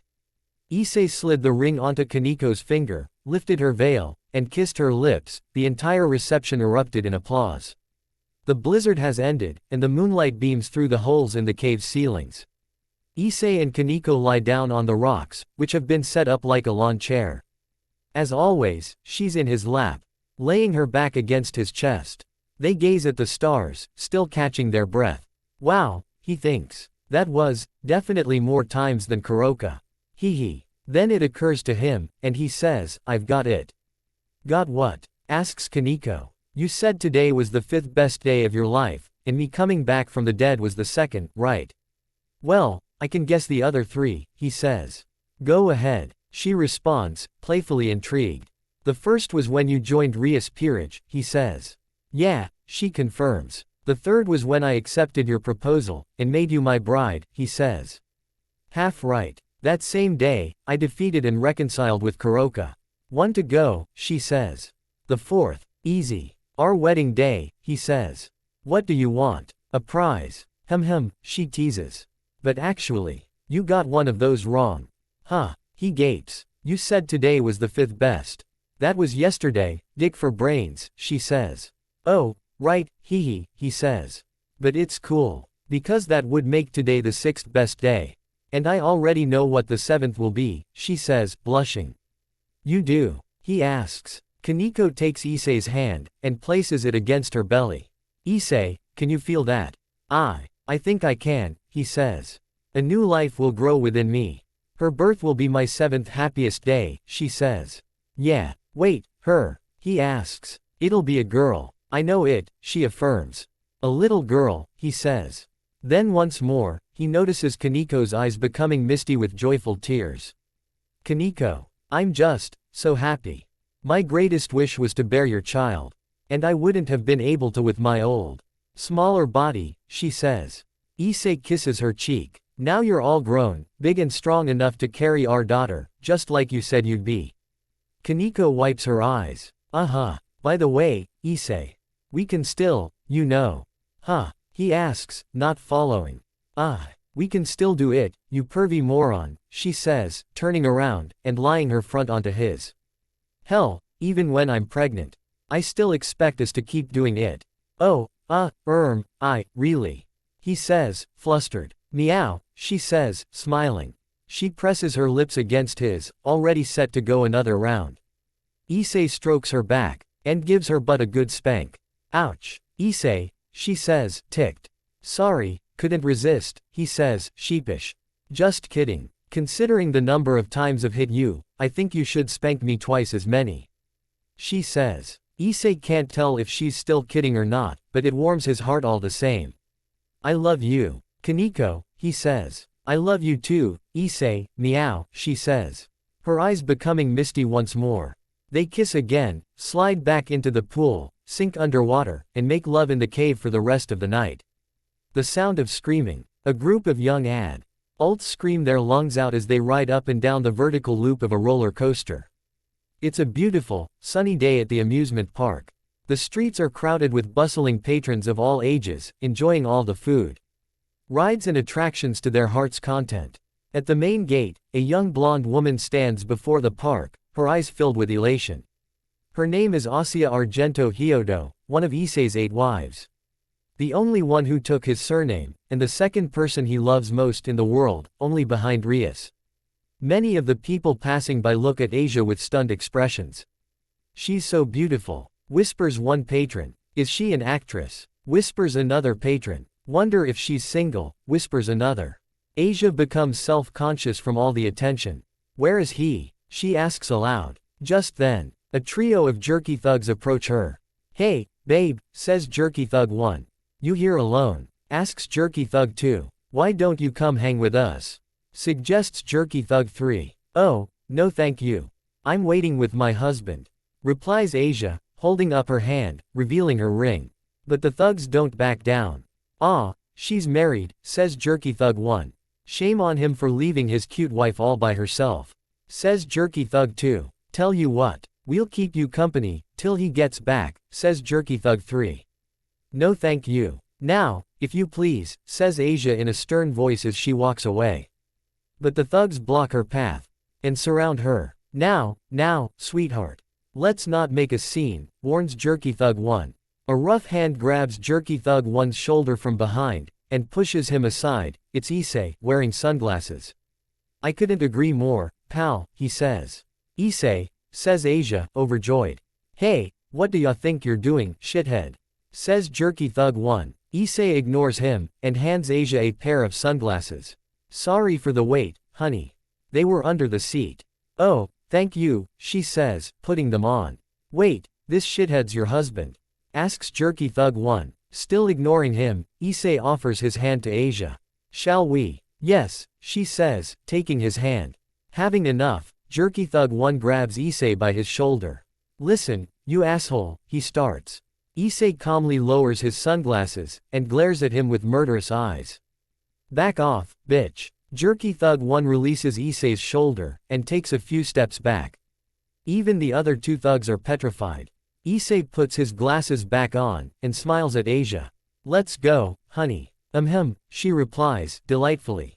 As they stroll past the gate, Jerky Thug 1 storms after them. Why, that little, he says. Hold it, man, says Jerky Thug 2, stopping him. What? Growls Jerky Thug 1. Check it out, says Jerky Thug 3. He gestures to an older, brawny security guard making his rounds past the gate. His nametag reads Luco. The guard watches the thugs, just waiting for them to make a move so he can act. Jerky Thug 1 calms down. Come on, we'll deal with that asshole later. The thugs enter the park and walk off to where the food is. ISSEI and Asia walk hand in hand through the busy park. Sorry about that, Asia, says ISSEI. No, I'm sorry. One would think I'd improve by now, but it seems I still get shy when I'm alone with strangers, says Asia. Don't say that. You've improved plenty enough already. And you can only improve more from here, he says. Oh, ISSEI, she gushes. Now, enough of those douche nozzles. Let's have some fun, he says. Asia goes from holding his hand to clinging his arm, and says, yes, let's. ISSEI can feel her soft, busty bosom squishing against his arm. Oh, wow, he thinks. She's grown so much, hee. I'm glad she settled for a day at the amusement park. After 2 extreme adventures with the cat sisters, I wanted something more ordinary and laid back for my next honeymoon. I was afraid Asia would be mad, but nope. Even better. She insisted we do something ordinary. So long as we're together, she doesn't mind what we do. Yeah, she's always been like that. Even my proposal to her was the most ordinary of all the girls. But she accepted me all the same. She really is the best. ISSEI, she starts. He asks. I'm really happy, she says, looking up at him with sparkling eyes. Asia, he says. We've both been so busy lately. Between my work as the new president of the Occult Research Club, and you with your honeymoons, we haven't gotten to spend much time together lately, she says. Yeah, sorry about that too. He says. No, don't be. It's not your fault. This is just how it is when you're part of a harem. I accepted that a long time ago, and so did the other girls. But even so, I can't tell you how happy I am right now. I spent the last week staring at my calendar, counting down the days until you and I got to be together like this, she says. Looking forward to being with you too, he replies, smiling. As they reach the central plaza of the park, Asia stops walking, causing ISSEI to stop too. Asia, he asks. Without warning, she stands on her toes, and plants her lips onto ISSEI's. His surprise is outmatched only by that of everyone else's walking by, some even stop and stare at them. Wah, she's kissing me in front of all these people, he thinks, getting embarrassed. Asia, she's become so bold. Come on, dude, return the favor. He grabs her shoulders, and kisses her back, ignoring all the people gawking and photographing them with their phones. When they break away, both their faces are flushed, ISSEI's still embarrassed, but Asia's smiling. I couldn't help myself, she says. It's just, I love you, Issei. Some passers-by react with awe by the sweet scene. Some glare at Issei out of jealousy for having such a smokin' wife, or anger for not replying to her words. He keeps his focus on Asia, smiles, and replies, I love you too, Asia. More than life itself. Her eyes become misty, but she holds back the tears. There's no need to cry, not on a day like today. So, what should we do first? She asks. Issei takes her hand, and leads her off. Come on. They both laugh as they run off together. Some of the people they pass by even applaud, happy for them. As the day goes on, Issei and Asia enjoy every attraction the park has to offer. They ride the roller coaster. He cheers, she screams. They walk through the haunted house, and then run out of it, both screaming. They compete against each other in bumper cars, ramming into the other in a playful game. They hold hands as they share a boat ride through the tunnel of love. They eat sticks on cotton candy, and share their flavors with each other. Later, they compete in a basketball game, both randomly throwing balls into their hoops. Normally, Issei would let Asia win, but he knows better than to coddle her. As their scores increase and the timer runs down, Issei zones out. She's gotten better, he thinks. Then again, she did train a ton for that basketball tournament against Giulio. Even so, I'm gonna win this. A buzzer from the time running out brings Issei back to reality. Oh, shit, he says aloud. Game over. Issei's final score is 37 while Asia's is 61. A mountain of tickets filters out of her machine. I win. She cheers, jumping for joy. Issei outs at the small bundle of tickets filtering out of his machine. Then he smiles at Asia, and thinks, she's so adorable. Being the good sport and husband that he is, he says, nice job, honey. Thanks, she says as they high-five. With bundles of tickets in their arms, Asia's bundle being thrice as big as Issei's, the two lovers approach the glass counter, and scope out the prizes on the wall. There's no employee behind the counter. Instead, there's a sign that reads, back in 5. Smile, you're on camera, preventing any potential theft of the prizes. So, which one do you want? Asks Issei. That one, says Asia, pointing to a large, stuffed red dragon. Issei blushes, and kisses her cheek, which makes her blush in return. You got it, he says. Well, says a familiar voice, startling them both. Oh, you gotta be shitting me, says Issei. Kiryu, is that you? Asks Asia. Sure enough, the employee appearing from the back and returning to the counter is Kiryu Aika. Their perverted classmate who's aware of their double lives as devils, the underworld and everything else. Fancy seeing you lovebirds here, teases Kiryu. You work here? Asks Issei. No, dingus. I just knocked out the real guy who works here, and stole his outfit, jokes Kiryu. Smart ass, grunts Issei. It's wonderful to see you, says Asia.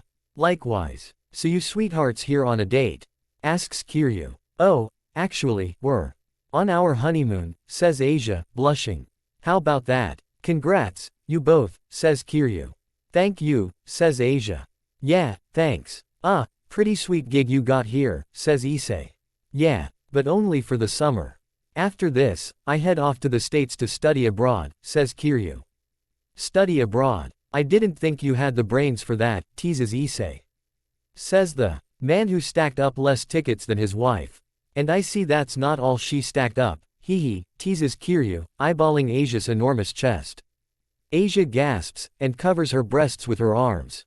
Kiryu. Hey, hands and eyes off.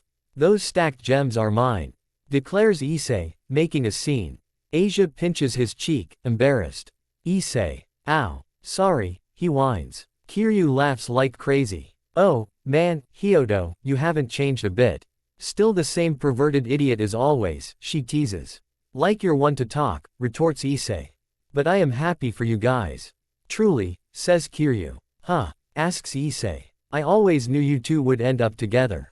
After all, Asia, you've always had a special place in this pervert's heart, no matter how many girls he conquered, says Kiryu. Wow, thank you, says Asia. What the hell does she mean, conquered?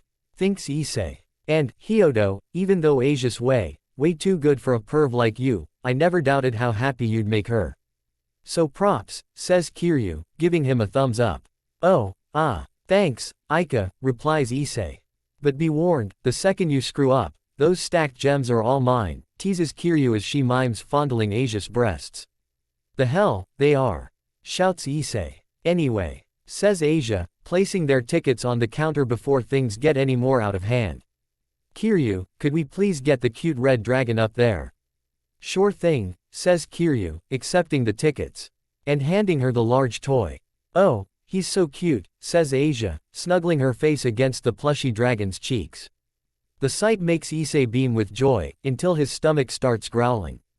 Wow, way to kill the mood, Hyodo, laughs Kiryu. Oh, shut up, says Issei, embarrassed. Asia takes Issei's hand, and insists, Issei, let's get some lunch. Yeah, he replies. Good seeing you, Kiryu, says Asia, leading Issei away. Yeah, enjoy the States. Hope never to see you again, says Issei, sarcastic. You lovebirds have fun, but not too much, giggles Kiryu, waving farewell. At the park's hopping, 1950s-style burger joint, Issei and Asia share a booth. Waiting for their food, the dragon plushie rests next to Asia. Ooh, that woman, grills Issei. Well, that's Kiryu for ya, says Asia. A brunette waitress in roller skates brings a tray of food to their booth. 2 cheeseburgers with fries and drinks. She inquires. Right here, says Issei. The waitress sets the food down in front of them. Here ya go. Let me know if you need anything else, she says before skating away. We will. Thank you, says Asia. Oh, man, this looks delish, says Issei, grabbing his burger. He opens his mouth to take a bite, but stops himself once he notices Asia. She's silently praying, grateful for the food. Issei sets the burger down, and happily waits for her to finish. Oh, sorry, Issei, she says. No, it's all good. I mean, if I could give thanks for this delish grub, I totally would, he says. I figured you'd say that. Which is why I gave thanks for the both of us, she says. You know me so well. Now then, he says. Let's dig in, she says. They both chomp into their burgers, work through their fries, and sip their sodas as they continue chatting. You know what this reminds of? She asks. What's that? He asks. Our first date, silly, she responds. Oh, yeah, thinks Issei. Before Asia became a devil, I showed her around the town, and we ate burgers back then too.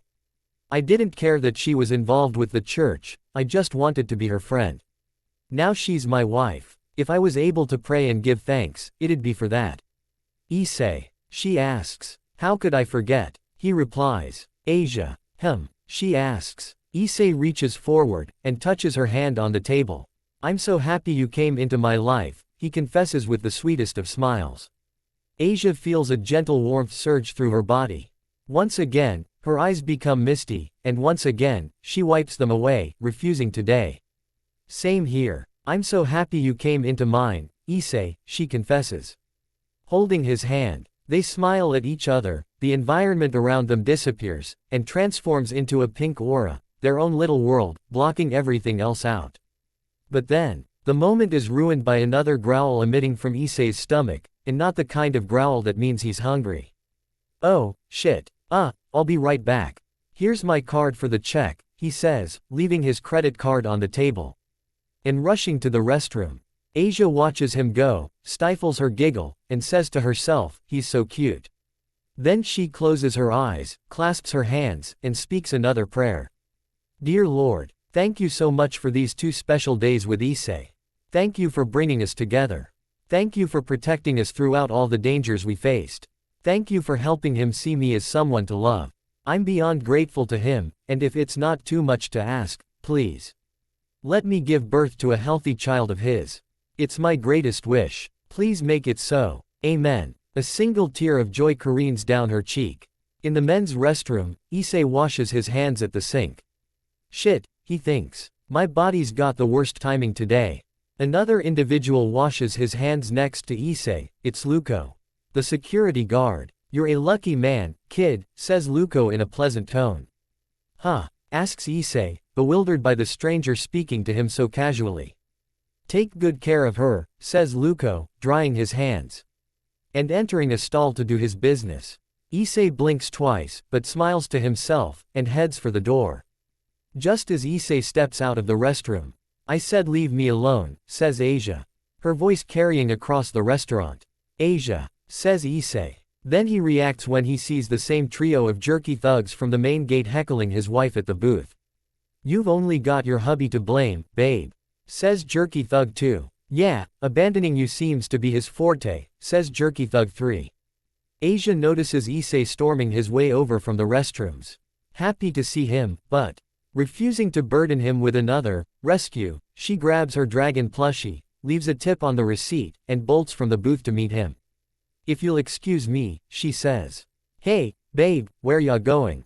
teases Jerky Thug 1, seizing her dragon plushie out of her arms. "Give that back," demands Asia. "Hey, assholes," yells Issei, marching over. "Well, look who decided to show up," jokes Jerky Thug 1. Issei realizes everyone in the restaurant is watching them, and becomes uneasy.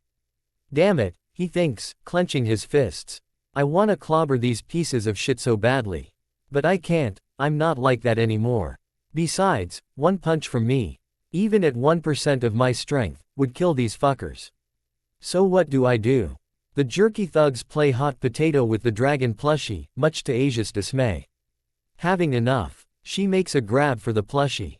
"I said give it back," she declares, seizing one of the plushie's wings. Jerky Thug 1, holding the plushie by the tail, tries to yank it away from Asia. The quick tug of war causes the wing to tear off. Asia and Issei gasp as they watch a few clumps of fake fur fall out of the plushie's main body. Jerky Thug 1 drops the one-winged plushie on the floor. "Uh-oh, looks like I broke your favorite toy, babe," he teases. All three thugs howl with laughter. Everyone in the restaurant scowls at them, but they don't care. Asia picks up the plushie, and holds it like a newborn child.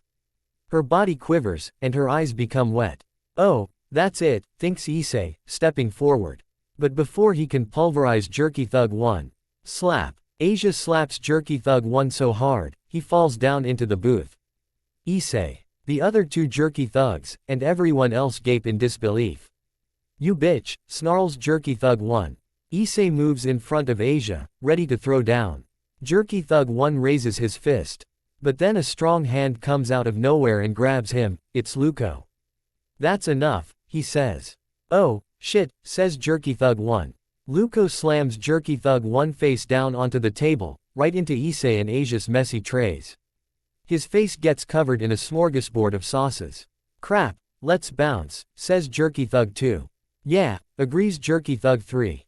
They make a break for the exit, only to be stopped by two more large security officers. "Let go of me, man.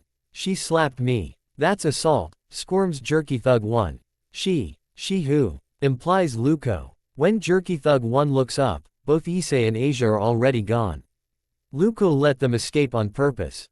"What the?" asks Jerky Thug 1. "Hope you fellas enjoyed the park, 'cause you're never coming back," says Luko. As everyone in the restaurant applauds the guards for detaining the thugs. Luko notices Issei and Asia through the window, watching the scene from behind the bushes. Issei and Asia smile, and mouth. "Thank you," Luko smiles and nods in return. Then Issei and Asia run off. "Way to keep your cool, kid. Have fun," thinks Luko.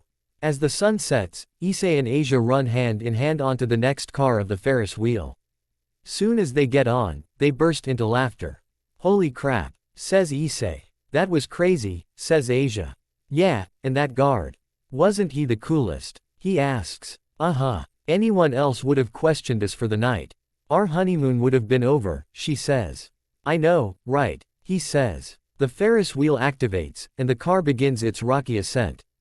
Asia sits down, holding the plushie and its ripped wing. A somber expression fills her eyes. Issei notices her discomfort. Hey, it's all good. I'm sure we can fix him. Little red thread, and he'll be back to soaring the skies in no time," he says. "Yeah," she says, setting the plushie and wing aside. Issei senses the daunting atmosphere, and sits opposite his wife. Something else is bothering her. "Honey, what's wrong?" he asks. Asia doesn't answer. She isn't mad, but ashamed. Issei rubs the back of his head, thinking of something, anything to say. That was a hell of a slap," he says, trying to cheer her up. I mean it, super badass.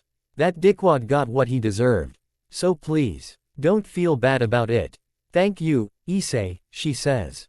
But it's not that. Or the toy. Then what is it? He asks. As their car rises higher above the park, Asia looks back down at the restaurant. I can't help but wonder, what Rias would have done in that situation. Rias? He asks, confused. She could have talked those jerks down without resorting to violence.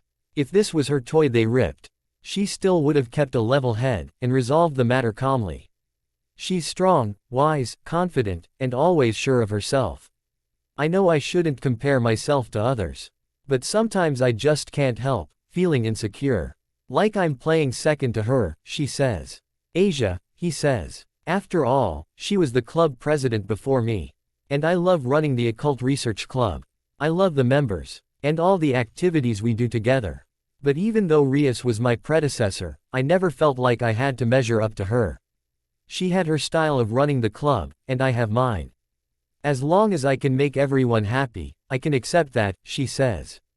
Well, that's great, he says. Yes, it is, she agrees. But Issei, I feel like it's different when it comes to Rias and you. What do you mean? He asks. Sometimes, we girls like to talk amongst ourselves. Mostly, we talk about you, she admits. You do? He asks, feeling flustered. Good things, I hope. Always, she says, smiling. Anyway, Rias and I once talked about when we both fell in love with you. Really? He asks, curious. Yes. Issei, I love you and Rias both so much. And I've already spoken with her about this, and now, I wanna tell you too. But I don't want you to get mad, especially since this is our honeymoon, and, she says, getting anxious. Issei takes her hand, calming her down. Asia, it's okay. Just tell me. The sun sets in the background. The car reaches the top of the Ferris wheel, and begins its descent. Asia smiles, and holds Issei's hand. Issei, it turns out, I fell in love with you before Rias did. She says. I see, he replies. Back then, Rias understood my feelings, Anner. That's why she arranged for me to move into your house, attend your classes, all of it. And I'm incredibly grateful for all she did, she continues. Me too, he says.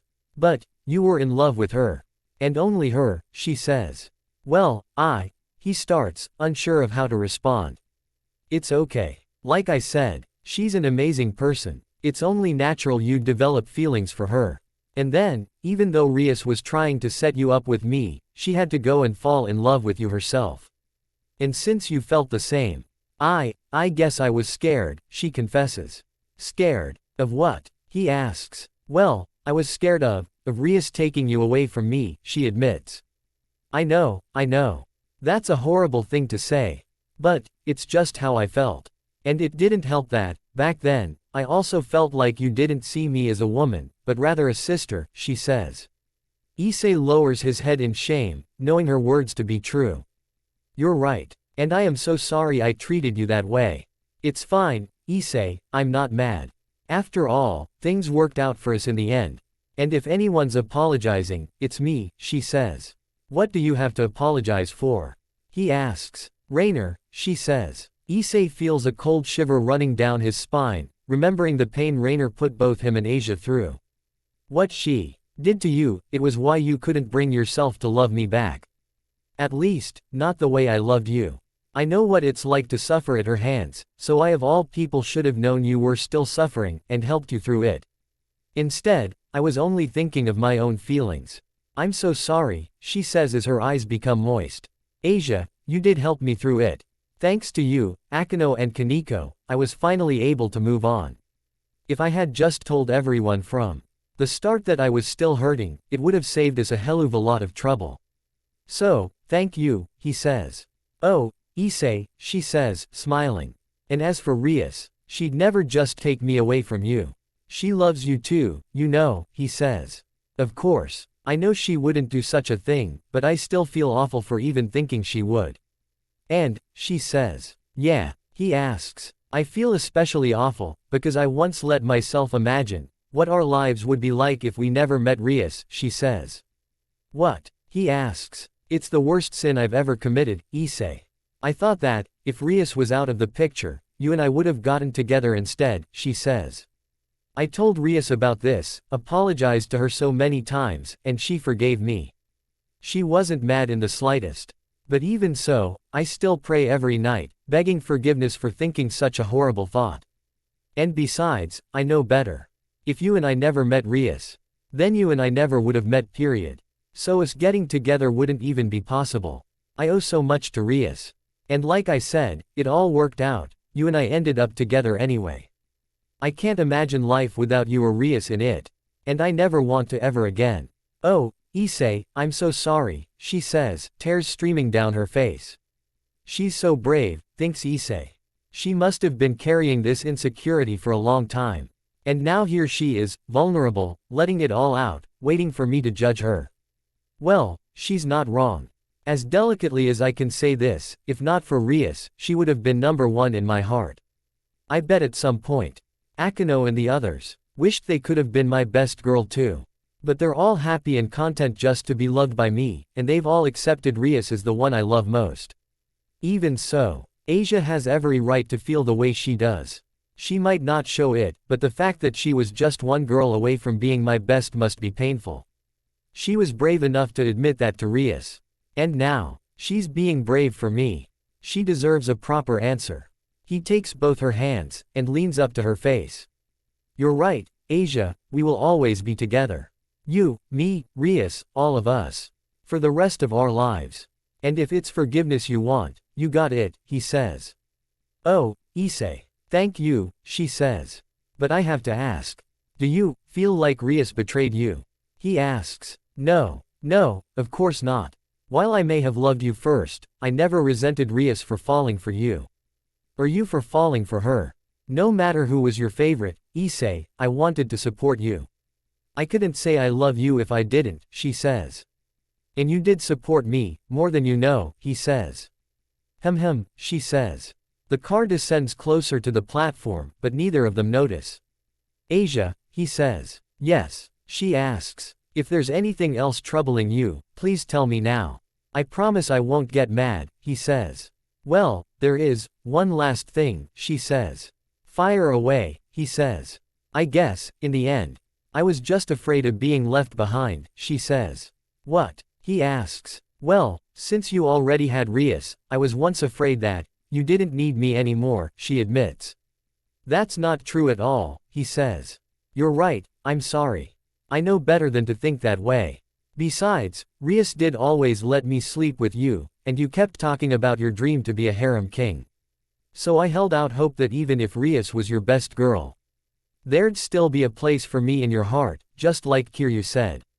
And not only did you want me in your heart, but so did Rias. Despite loving you, she can't. Inu'd supporting my love for you as well. I truly am grateful to you both, she says with joyful tears in her eyes. I'm grateful to you too, Asia. And I am so proud of you. Since the day I met you, you've become stronger. Kinder and more beautiful, he says, wiping her tears, and touching her face. You were never Ria's second, you've always been your first. So just keeping being your first. Yes, I will, she promises. Touching ISSEI's hand on her face. ISSEI beams with pride, and embraces his wife. Asia, my Asia. ISSEI, she says, hugging him back. They bring their faces closer, about to kiss, ahem, says a voice. Both ISSEI and Asia flush with embarrassment. They realize the ride is over, their car is back at the bottom platform, and the operator is right outside the door staring at them. Sorry to interrupt, kids. But the park's closing, he says with a smile. ISSEI and Asia hide their blushes, and giggle at themselves. Night falls on the Hyodo residence. Inside ISSEI's bedroom, ISSEI sews the ripped wing back onto the dragon plushie using red thread. Those fucking dickheads, he thinks. Wish they were stray devils so I could kill them. Don't worry, little buddy, my mom taught me a thing or two about sewing. Asia's gonna be super happy once you're all fixed up. He puts the finishing touches on the plushie. Then he bends the wing, confirming it's fixed. Hell, yeah, good as new, he says. A knock on the door. ISSEI, I'm about to start dinner, says Asia's voice. Oh, Asia, perfect timing, come in, he replies. The door opens. I've got a surprise for ya. he yelps. Asia stands in the doorway, wearing a white apron and nothing else. A surprise, she says. Then she gasps once she sees the repaired plushie. Oh, ISSEI, you fixed him. As she rushes to the bed, ISSEI watches her gigantic breasts sway back and forth under the apron. Why yeah, sure did, he stutters, handing the plushie to Asia. She holds the repaired toy as if it were her own child. Her eyes become wet, and then she tackles ISSEI onto the bed with a big hug. Gah, he yelps. Thank you, ISSEI. Thank you, thank you, thank you. I love you so much, she says, kissing his face over and over again. With them on the bed, and her half-naked body on top of him, ISSEI can't help himself from reaching around to hug her bare back. Yeah, I love you too, he says. As his hands inch closer to her bare butt, a beeper from the kitchen rings out. Asia pops her head up. Oh, no. ISSEI immediately retracts his hands. Wasn't me. I've gotta get the beef out of the stove. ISSEI, come downstairs when you're ready, she says, setting the plushie on the bed, and running out the door. ISSEI watches her go, disappointed and whipped. Damn it, why does that always happen to me? Then he glares at his pants. Down, boy, he says. In the kitchen, Asia cooks dint the apron. Hope you're hungry, ISSEI, she says. ISSEI sits at the table, eyeballing and salivating over his half-naked wife's backside. Oh, I'm hungry. All right, hee. What was that? She asks, twirling her naked body around the kitchen without a care in the world. Nothing. Nothing at all, he says, averting his eyes. The tantalizing aroma from the food fills his nostrils. Ow, wow, that smells divine, he thinks. No surprise. She, Rias, Akino and Mom are considered the most skilled cooks. Hell, Mom even said Asia would be the one to inherit the Hyodo house flavor, whatever that means. Okay, all done, she says. Sweet, he says.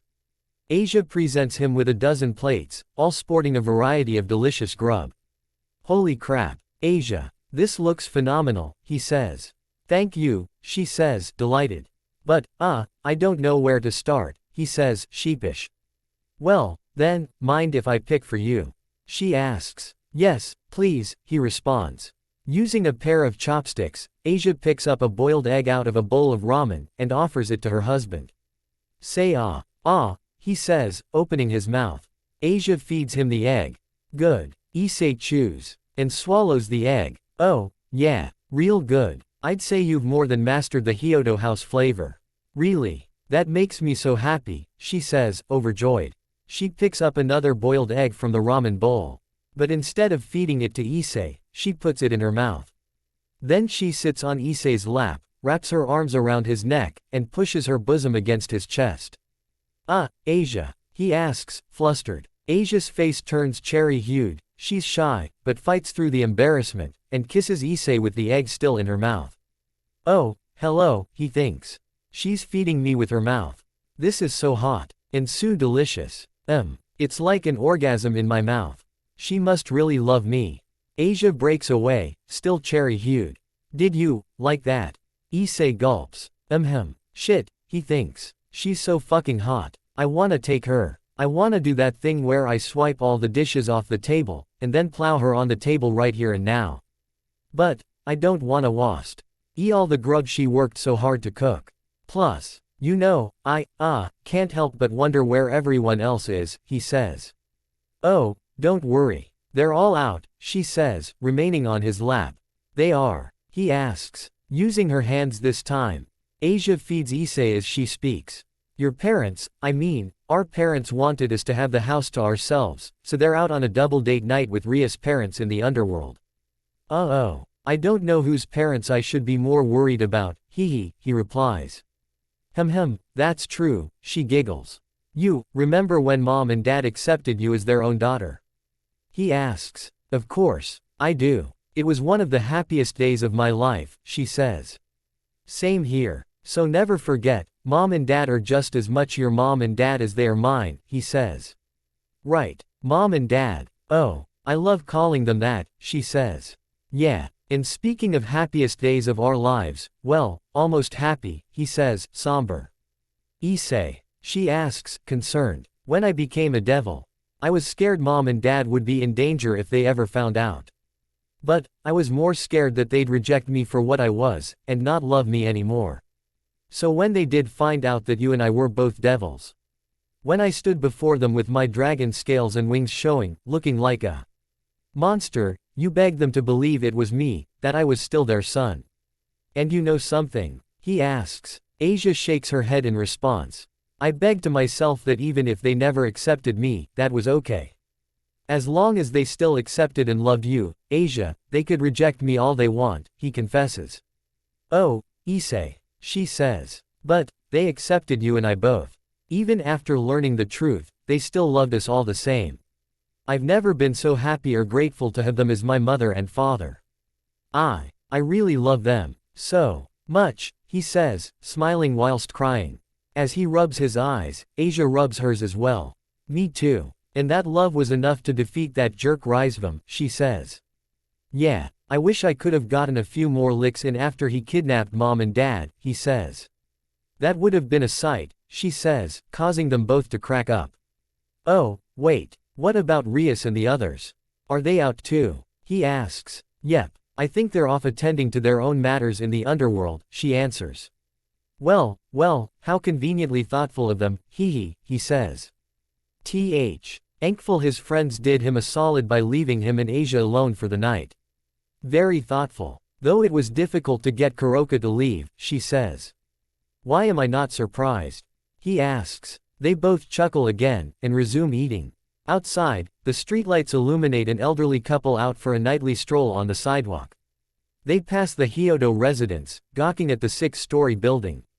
In the heart of a suburban neighborhood. Back inside the kitchen, the dishwasher runs a load of dirty dishes while the pots and pans dry off in the sink. Upstairs on the 3rd floor, ISSEI and Asia, still wearing just an apron, walk hand in hand down the hall. She leads the way, he can't take his perverted eyes off her body. So, where are we going? Aren't our bedrooms the other way? He asks. What makes you think we're going to a bedroom? She teases, smugly. Oh, well, he stutters. Just kidding.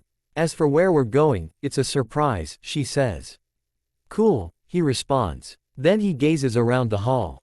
Come to think of it, he ponders, I've never actually explored this part of the house. I mean, it's so frickin' big and I've been so frickin' busy, it's not like I've had time to explore. But still, what does it say about a man who doesn't even know his own house? Shit. Here we are, she says, stopping them. Huh? He asks. They stand before a random door in the hallway. No different from the other doors. Asia gives ISSEI a heartwarming smile, and opens the door. Wait, is this? He asks. It sure is, she says. They go inside, switch on the lights, and close the door behind them.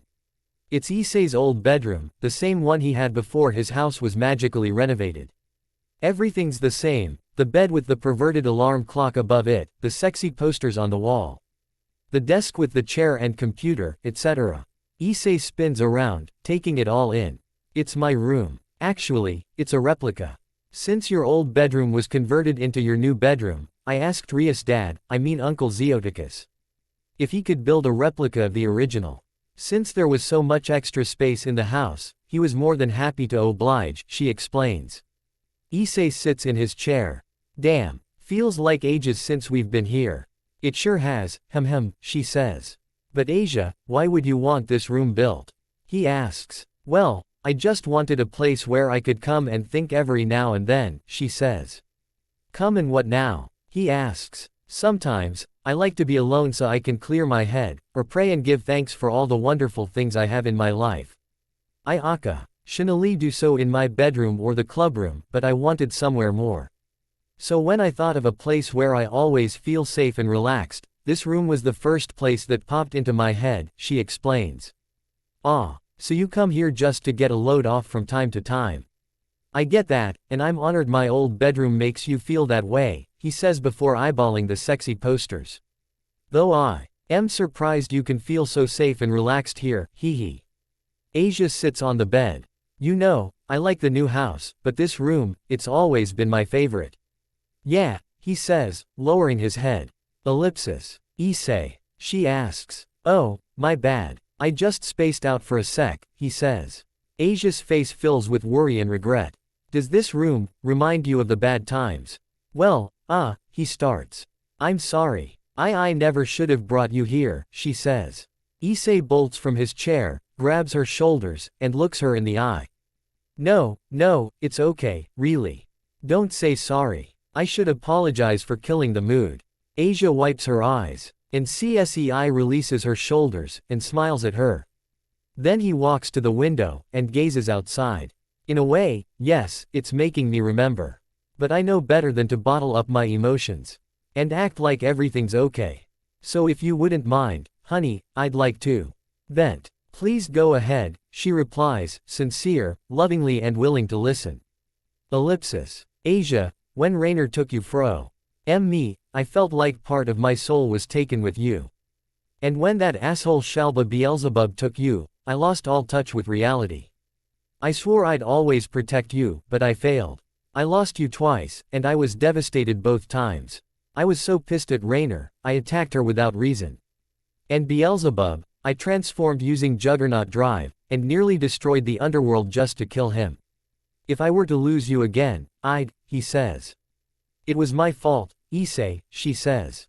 What? He asks. If Beelzebub hadn't sent me away to the dimensional gap, you wouldn't have become a monster, and lost most of your lifespan. I shouldn't have let myself get captured, she says. Asia, no. It wasn't your fault. Like I said, you've got nothing to apologize for, he says. With that, the two go quiet, unsure of how to continue. Issei smiles at her reflection in the window. I was really happy when you came back. Huh? She asks. I was so happy when Rias revived you. And I was even happier when Valley rescued you from that hellhole. He admits. Asia smiles back at him. Me too. I'm so grateful to them both for bringing me back. Not just back to life, but back to you. Asia, I promise I'm gonna stop saying this, but I'm sorry, he says. For what? She asks. Issei turns away from the window and looks at her. Even though she's wearing nothing but an apron, he ignores his libido and just looks at her, really looks at her. I am so sorry for dying. For leaving you, he says while bowing. Asia gasps, not sure how to react. Kaneko told me how upset she and Ravel were when they thought I was dead. Now that I think about it, I never really did apologize to you guys, nor follow up and ask how all of you were doing. I can't imagine what you all went through. I got the general rundown from Kiba, but aside from that, I just took your strength for granted, and dismissed the whole thing like it was nothing. That was so selfish of me, he says. No, Issei. That was a painful time for all of us, and the truth is, we never wanted to speak of it again because of how painful it was. We're the ones who dismissed the matter without actually resolving it with you, she says. Just then, a few tears fall from her eyes and splash onto her apron. Asia worries Issei. I thought about killing myself, she confesses. Ellipsis. Issei's face goes blank, he doesn't have the first clue how to process her words. Asia buries her face in her hands, and weeps. Issei, when we lost you, I was so sad. I felt like part of my soul was taken away with you. No, I felt like all of my soul was taken away. I just wanted to be with you again. Even in death, so I thought, she says, choking on her tears. Issei feels himself losing balance, and leans against the wall for support. But I couldn't do it. I knew you'd be angry at me. So I didn't go through with it. I couldn't. I'm sorry, Issei. So sorry, she weeps. Issei sits on the bed next to her, and embraces her tightly. He isn't mad at all, just sad. About how awful things became for her when he was gone. Asia, he says, comforting. Asia doesn't have the strength to hug him back, so she just cries, letting it all out. Ellipsis. But then you came back, she says. Huh? He asks. She sits up, wipes her eyes, and smiles at him. You said you were happy when I came back to you, she says. Of course, I was. Too happy to put into words, he says, smiling. Same here. That day, when you came back to life, when you came back to us, to me, it was like I came back to life too. I've thanked God for so many things, but that's the miracle I am the most grateful for, she says. Touching his face. Asia, I swear to all the angels above and devils below, I will never leave you again, he promises. And I swear too, my darling ISSEI. I will never leave you either. I'll be with you forever. She says. Forever, he repeats. The two lovers stare into each other's eyes. The atmosphere grows warm, and the sky outside grows darker. ISSEI and Asia lean closer, and overlap their lips. The perverted alarm clock reads 8:23 p.m. The lights are off, and the perverted alarm clock reads 11:51 p.m. On the bed, ISSEI and Asia lay naked in post-coital bliss. She strokes his chest, relishing his warmth. That was, wow, she says. I know, right, he replies. As he closes his eyes and basks, she stares at his calm face. My darling ISSEI, she thinks. I'm so blessed. When I was exiled from the church, I lost everything, and had to start my life anew. It was hard, but I never lost faith. And I truly believe that because of that, my faith was rewarded when I met you. ISSEI, you became my first friend. You taught me how to live for myself. You fought for me against Rainer, and wept for me when I died, even though you barely knew me. And when Rias resurrected me, I was overjoyed to see your face again, just like now. Waking up and seeing you again, that was the moment, when my heart was yours. And every morning when I awake, I want your face to be the first thing I see. She touches his face, startling him. What's up? He asks. Asia withdraws her hand, embarrassed. Oh, it's nothing. ISSEI sits up against the headboard, and says, come here. Asia smiles, and joins him. He wraps his arm around her shoulder while she rests her head on his chest. Asia, again, I know you're tired of hearing this, but... I'm sorry, he says. She looks at him in confusion. What you said on the Ferris wheel, about how I saw you as a sister, you weren't far off, he admits. Then he takes a breath before he continues. Remember when you first became a devil? I swore to myself that I'd always protect you no matter what. And that included protecting you from myself. Which is why I purged any lustful thoughts about you. Don't get the wrong idea, it's not that I wasn't attracted to you, he says. Gazing at her huge breasts.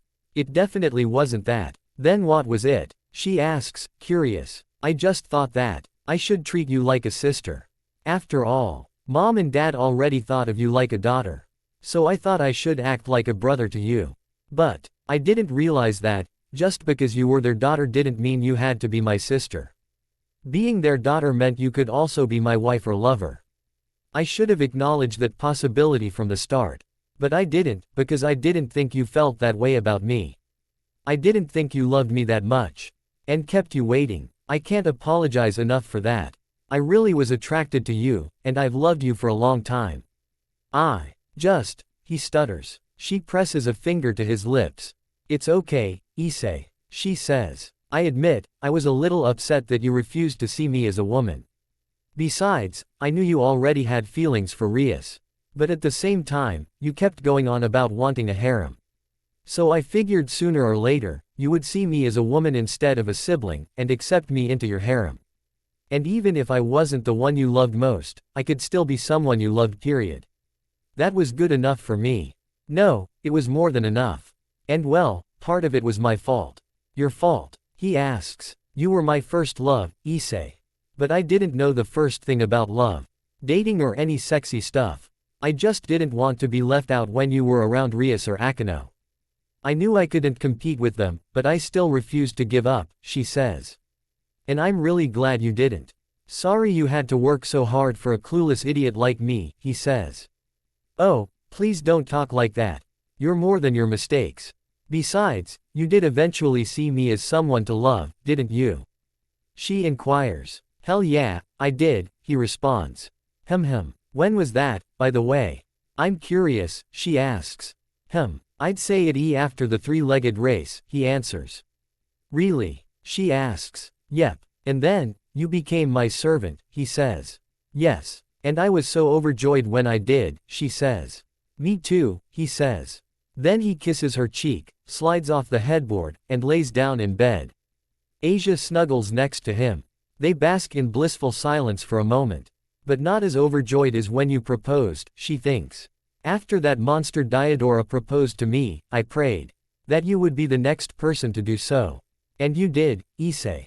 Unlike the other girls, you proposed to me in private instead of during a rating game. And well, part of me considered proposing to you like Zenobia and Irina did. I would have been happy either way, but honestly, I'm glad it wasn't in front of thousands of people. I might have passed out, Besides, getting proposed by you yourself made me happier than I've ever been. Until our wedding day, that is. And, until this moment, right now. Issei watches her rest, and strokes her hair. Asia, he thinks. I hate myself for ever not seeing you as a woman. But I gotta say, between the cute and pure girl you normally act like, and the bold seductress who's been badly influenced by Zenobia and Rias, I prefer the former. Suddenly, Asia bolts up. Oh, no. Issei panics, falls out of the bed, and hits his head on the floor. Ouch. Oh, Issei, are you okay? She asks. Yeah, I'm good, he says, rubbing his head. Asia activates her magic, and heals Issei's head. Sorry, but I totally forgot something. What's that? He asks. Asia finishes healing him, and gets out of bed. Then she opens his desk, and pulls out a doorknob. Yes, right where I left it. Wait, is that your? He asks. She replies, smiling. So it is a magic doorknob, thinks Issei.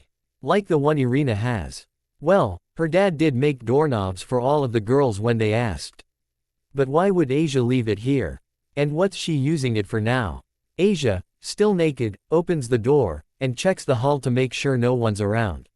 Using her hands, she twists the old doorknob out of the door. And screws her magic wand into it. Once the magic doorknob is twisted tight, the whole door glows for a second, the magic is in effect. Then Asia closes the door. Asia? Asks Issei, confused. Asia sets the old doorknob on the desk, and flushes with embarrassment. It's just, the first day of our honeymoon is over, she mutters, pointing to the perverted clock. It reads 12:01 a.m. Oh, so it is, he replies, still not following. Issei, for our second day, today, that is. I wanna, she stutters, quaking with humiliation. The light bulb in Issei's head finally goes off. His face burns bright red, and steam erupts from his ears. Oh, holy shit, of course, he thinks. She wants to spend all day in here, doing the naughty. And someone as shy and innocent as her would never just come out and say that. Well, that would explain the doorknob. Sooner or later, Rias, Mom, Dad and the others will be back. If they were to hear us or walk in on us. That'd be bad. Like deep shit bad. But with the doorknob, Asia and I can stay in this room as long as we want. And if anyone out in the hall were to open the door, all Hate find as an empty closet or something instead. Asia and I going wild. Issei stares at his naked wife, trembling in the moonlight. Then he sits back in the bed. Asia, he says. Yes, she asks. You're as smart as you are beautiful. He says, opening his arms, ready for her. Asia sparkles with happiness. Issei. She yells in delight. Then she runs, leaps into his arms, and tackles him into bed. That's right, she thinks. What was I so worried about? I don't have to compete with Rias. I don't care whether I'm second or even last. As long as I can stay together with this man for the rest of my life, that's all I need. Oh, Issei. My Issei. The two laugh, roll around in the bed, and resume kissing. As they begin to make love, all the moments and memories between them flash before our eyes. When they first met, Issei was on his way to school. Then he noticed the klutzy Asia after she tripped over her habit, exposing her white panties. As Issei helped her up, he marveled at her beauty. Then he helped her find the church she was assigned to. Back in the present, Issei lays atop Asia, staring into her eyes. Then he leans down, kisses her, and holds her hand. Issei went into his bathroom to take a bath, but accidentally walked in on Asia. It was the first time they saw each other naked. He was dazzled by her proportions, her tight hips, small butt, and perfect thighs. She went red at the sight of his crotch. He was about to leave, but she stopped him. She was told they could deepen their relationship by sharing a bath. While Issei was aroused, he wasn't ready for such an endeavor. Then his mom walked in on them, killing the moment. When Asia was having lunch with Kiryu in class, the latter referred to Issei as Asia's boyfriend. She noted how the two were always hanging out, and even living together. Asia became flustered, and begged Kiryu to stop spouting nonsense. While Issei similarly found the idea of Asia being his girlfriend too stimulating, he admitted to himself. He'd have a happy life if it were true. After Issei took a dodgeball to the crotch, Asia healed him behind the gym. Not only that, but she rested his head on her thigh since she noticed how happy a lap pillow from Rias made him. He thanked her whilst shedding tears. He slides his reproductive organ into hers. She moans and jerks from the sensation. He starts off slow, and then thrusts harder and faster, which only amplifies her moans. Issei and Rias returned home one night, only for Asia to greet them while wearing an apron and nothing else. Though Issei enjoyed the erotic sight, he was worried Kiryu was tarnishing Asia's innocence. Issei assured Asia how much he liked her look, and thanked her for it. In response, Asia said how happy she was to have met him, and hugged him. Before he could hug her back, Rias appeared, wearing her own apron and nothing else. Issei took an afternoon nap in his bedroom. Asia snuck in, and slept soundly with him. He awoke, and insisted she go sleep in her room. She asked him to carry her there, so he did. Issei once bathed with Asia and Rias at the same time. The two beauties competed for Issei's affection using their naked bodies. Asia stood her ground against Rias, declaring that even though Issei was Rias' servant, he could still be hers too. Rias argued that since Issei adored Asia so much, she should let her have him every now and then. Asia still refused to back down. Even when Rias forced Issei to touch her breasts, Asia didn't waver and made him do the same. She admitted that although her breasts were smaller than Rias, she wouldn't lose at anything else. Issei passed out from being too stimulated. He sucks both her large breasts good and hard. Then he kisses his way down her belly, kneading her breasts with his hands. When his face reaches her pelvis, he dives in and moves his tongue in a circular motion. Her whole body shudders in ecstasy. One day in class, Kiryu playfully teased Issei over how close he was to Asia. Matsuda and Motohama harassed him for it. Asia begged them not to bully him, and said she'd always believe in him. During the peace conference, Issei stood up to Michael, demanding an explanation as to why Asia was exiled from the church. Then, Issei lashed out at Azazel for letting his subordinate Rainer kill Asia. Though Rainer killed him as well, he was more upset over Asia's death. Following the battle after the peace conference, Issei asked Michael to allow Asia and Zenobia to pray without feeling any pain, surprising all three of them. After Michael granted his request, Asia tearfully embraced Issei and thanked him. One morning, Issei awoke to find Asia, Rias and Akino in his bed. When the latter two fought over Issei, Asia started to wake up. Issei stroked her head, and told her to go back to sleep. She accepted his offer, and snuggled with him as she fell back asleep. When Issei was training with Tannen, he received from Asia. He rolls her over on her front, and slides himself into her from behind. She whines a bit from the pain, and he nearly stops. But she smiles, shakes her head, and gestures him to proceed. He smiles back, and thrusts hard and fast. She bites down on the blanket, relishing the feeling of him inside her. After training with Tannen, Issei shared a bed with Asia and Zenobia. Unlike Zenobia, Asia slept soundly because she was used to sleeping with Issei. He mentioned how she was embarrassed of it at first, but eventually adapted. He also mentioned having her sleep with him gives him peace of mind. Then Asia mumbled in her sleep, asking Issei not to leave her.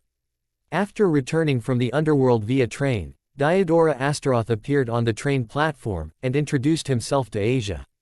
She recognized him as the devil she saved in the past, and he kissed her hand. Issei grew overprotective, and wedged himself between them. Then Diodora proposed to Asia, leaving both her and Issei speechless. One night, Issei suffered a scary dream of Asia marrying Diodora. When he awoke and found Asia in bed with him, he cried. She assured him she wasn't getting married, nor leaving him. The first time they practiced for the three-legged race, ISSEI accidentally groped Asia's breast when he stopped her from tripping.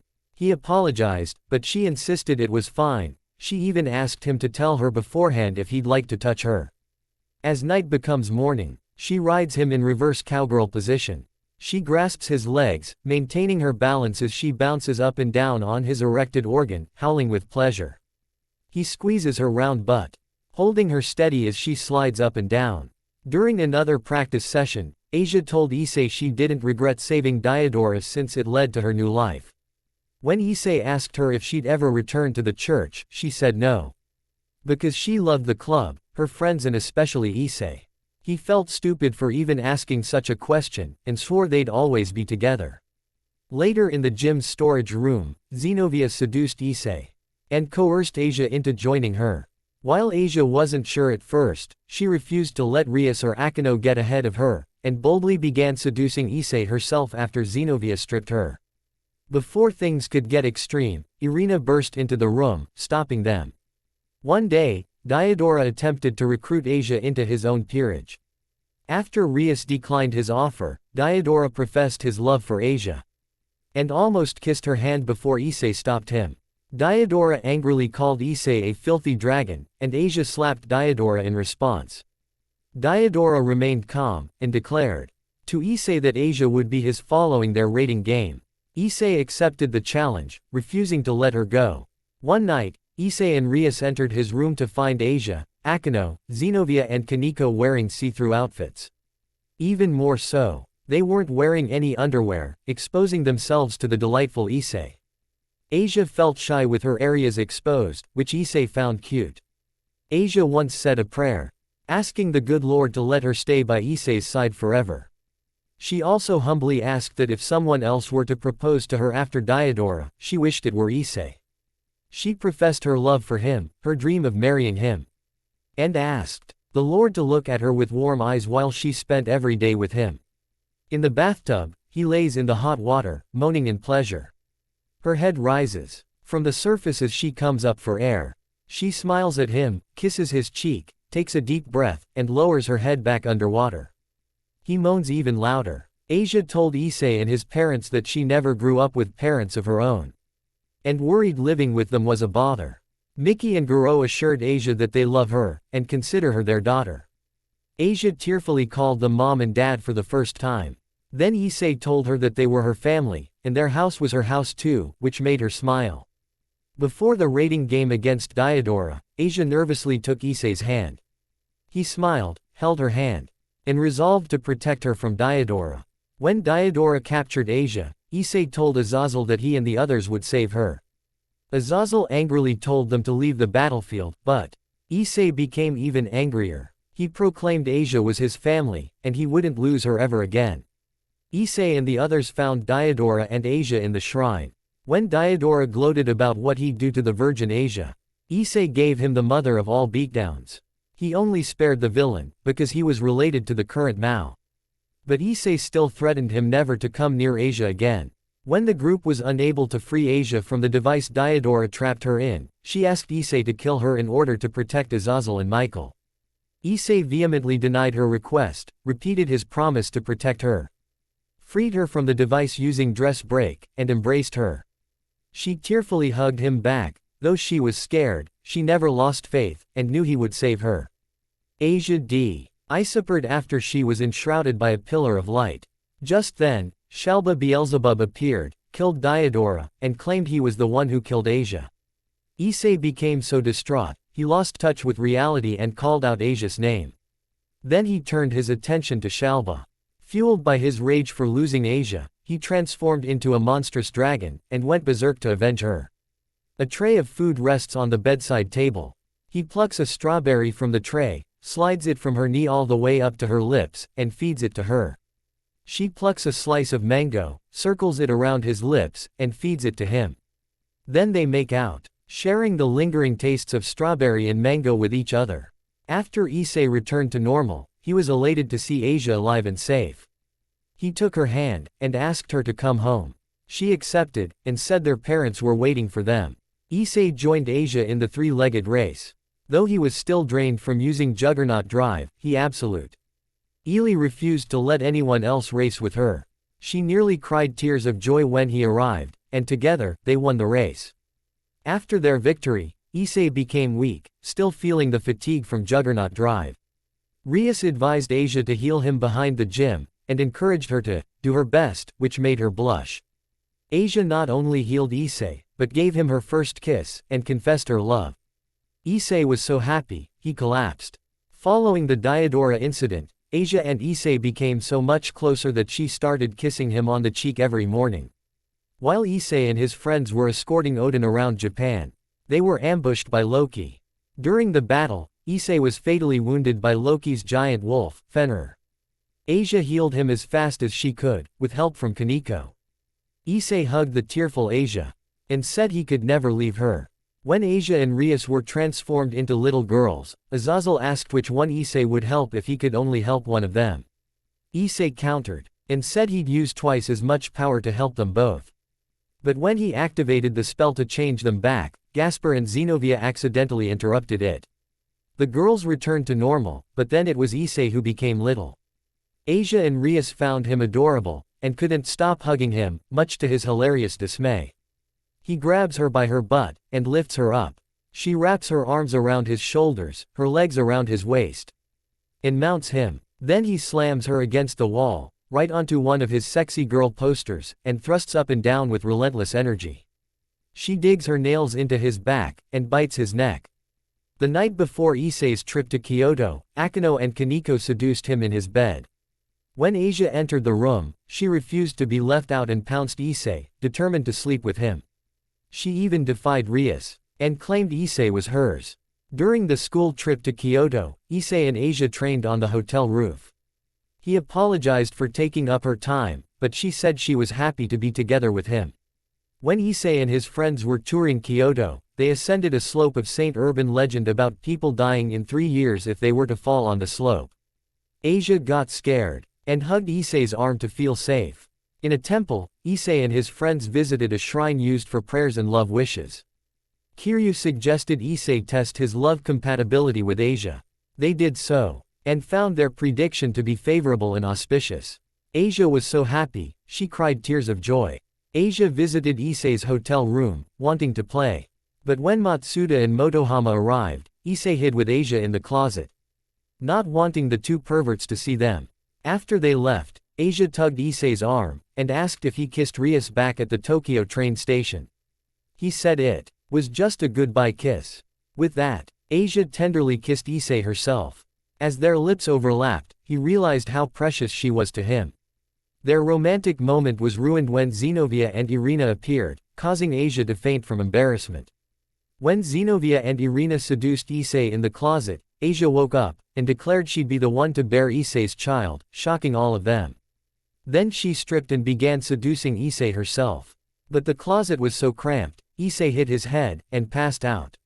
He kneels down, and she sits on his shoulders, with her pelvis facing his mouth. He stands up, holds her by her legs, and orally pleasures her. She keeps one hand on the ceiling to keep her head from hitting it, and her other hand on his head, stroking his hair. When Issei and his friends crossed a bridge, Kiryu teased Asia with another urban legend: if she were to look back as they crossed the bridge, she would be separated from her lover. Asia hugged Issei, and claimed she'd never look back. Together with Akino and Kaneko, Asia gently confronted Issei over his trauma from Rainer. He confessed he was scared of getting along with girls, and even though the Grimoire girls were nice to him, he was too afraid of getting rejected again. In response, Asia confessed her love to Issei again, surprising him. She said she admired him, would never speak ill of him, promised to stay with him forever, and subtly encouraged him to confess to Rias. She reassured him how much Rias and everyone else loved him, and asked him to trust her, Akino and Kaneko. Her kind words melted his inner pain, and warmed his heart. When Akino seduced Issei the morning after he confessed to Rias, Asia entered the room. She jumped into the bed with teary eyes, hugged Issei, and tried to give him a good morning kiss. In a battle in a hotel lobby with the Chaos Brigade, fireballs were blasted at Asia while she was healing Zenobia. Issei shielded her with his body, taking the merciless attack head-on, and nearly dying. In the process, Asia was worried, but Issei told her to keep healing Zenobia, and not focus on him yet. When Asia realized Issei was dead, she became puzzled and asked where he was, unable to believe it. When everyone mourned Issei, Asia cried non-stop in the guest room. She wanted to go to where he was, that way, they could be together forever, like they always promised. But she knew he'd be mad if she did such a thing. So she kept crying, unsure of what to do. As the sun sets, he presses her against the sliding glass door. Her enormous breasts squish against the glass, and her tongue glees from her mouth as he thrusts into her from behind. During a battle where Kiba got his arm cut off, Asia, Kaneko and Revel helped heal him. All three of them were holding one of Issei's evil pieces. And his spirit communicated with them. He told Asia to keep fighting. She smiled whilst crying. When Akuja examined Issei's evil pieces, and explained there was a small chance he was still alive, Asia cried loudly out of joy. During the demonic beast riot in the underworld, Issei joined his friends in battle, back from the dead. Overwhelmed to see Issei alive, Asia cried tears of joy, ran up to him, hugged him tightly, and kept saying his name. After Issei came back to life, Rias and Akino clung to his arms every day when they walked to school.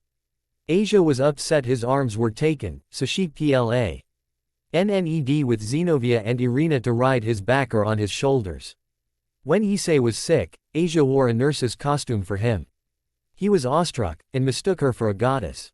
Along with Rias, she fed him soup and water. When Miki cooked Issei's favorite miso soup to help him get well, Asia asked her to teach her how to make it. She said it was necessary for the future. While Ophis was playing with Ras, Issei complimented Asia on how she was easily able to make friends with dragons like the two of them. Asia blushed, reminded Issei that he was also a dragon, and was happy she could get along with him too. They again promised to stay together forever, hugged, danced and spun around. As day turns to night, they lay on their sides in 69 position on the bed, orally pleasuring the other. From above, they look like a yin-yang symbol. As skilled as he is with his tongue and mouth, she outmatches him, pleasuring him to the point where he can't continue. While Rias was away in Romania, Issei felt lonely. So he hugged Asia when they were in bed, and asked if they could sleep like this from now on. She was happy to spoil him. Asia joined Zenobia and Irina for Christmas shopping. When they spoke of Issei, Asia mentioned how hard he works, and how much she loved him. As it came time to buy Akino's cosplay costume, Asia worried she'd use it to seduce Issei. So she worked up the courage to try on some revealing outfits of her own. Also she could impress Issei herself. Then when they went to buy his gift from a very adult store, Asia bravely ventured inside, because it was for him. Though in the end, the store was too lewd for her innocence, and she needed help from Zenobia and Irina to purchase his gift. Together with Zenobia and Irina, Asia played an eroge game with Issei. While Asia was hesitant, she didn't mind as long as she could have fun with him. But when she heard how far the other girls were already getting ahead of her, she went all in during the game. Issei worried about how much Zenobia and Irina were influencing Asia. She even got naked after the other two did so, hugged Issei's right side, and said she was hugged by Issei before they were. Then, Revel appeared before things got steamy. As they watched Valerie die in Gaspar's arms, Asia cried so much, she hugged Issei. She straddles him in bed, riding him like a race horse. Her movements become so violent, the bed breaks and drops a few feet. But she doesn't stop, and neither does he. While sleeping with Issei, Asia had a dream about the perverted dragon Fafnir stealing her panties. She scolded him, and said those were for Issei. When Issei spoke to his friends in class about Christmas presents, Asia blushingly offered herself as his present if he'd have her. During an intense battle, Rizvam struck Asia, and she fell to the ground. Issei felt an overwhelming killing intent, and was about to attack Rizvam, but Fafnir beat him to it. When Rias chose Asia to be the next club president, she refused out of self-doubt, and suggested someone else should accept the role. But Issei encouraged her to take the job, believing in her and how much better she'd make the club. His words spurred the others into supporting Asia, and she graciously accepted the responsibility. One night when Zenobia and Irina seduced Issei in the underground pool, a half-asleep Asia walked in, saying he needed to sleep himself. Issei said they couldn't sleep in the pool, so he picked her up in his arms like a princess, and carried her to bed. Standing under the shower together, they passionately kiss. Then he pushes her against the wall, and sucks on her breasts again. She squeezes his butt with one hand, and his erected organ with the other. The harder he sucks on her breasts, the faster she strokes his shaft. They both coo and whine in pleasure. One night, Asia and Rias spoke with Mickey while she looked over photo albums of ISSEI. Mickey told them a story of how much ISSEI cried and apologized when he broke his father's fishing rod. Afterwards, he never went fishing again, because Asia understood ISSEI's bad habit of never forgiving himself after he made a mistake, such as when he couldn't protect her from Rainer. Mickey entrusted her son to Asia, and she accepted. During the mission to rescue ISSEI's parents, Rias ordered ISSEI and Asia to go save them while she and the others held off the evil minions.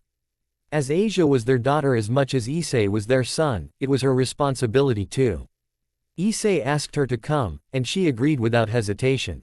When Rizvam held ISSEI's parents hostage, ISSEI appeared before them in his dragon form, exposing his identity as a devil. Rizvam filled their heads with lies, calling ISSEI a monster. ISSEI couldn't bear to let his parents see him the way he was.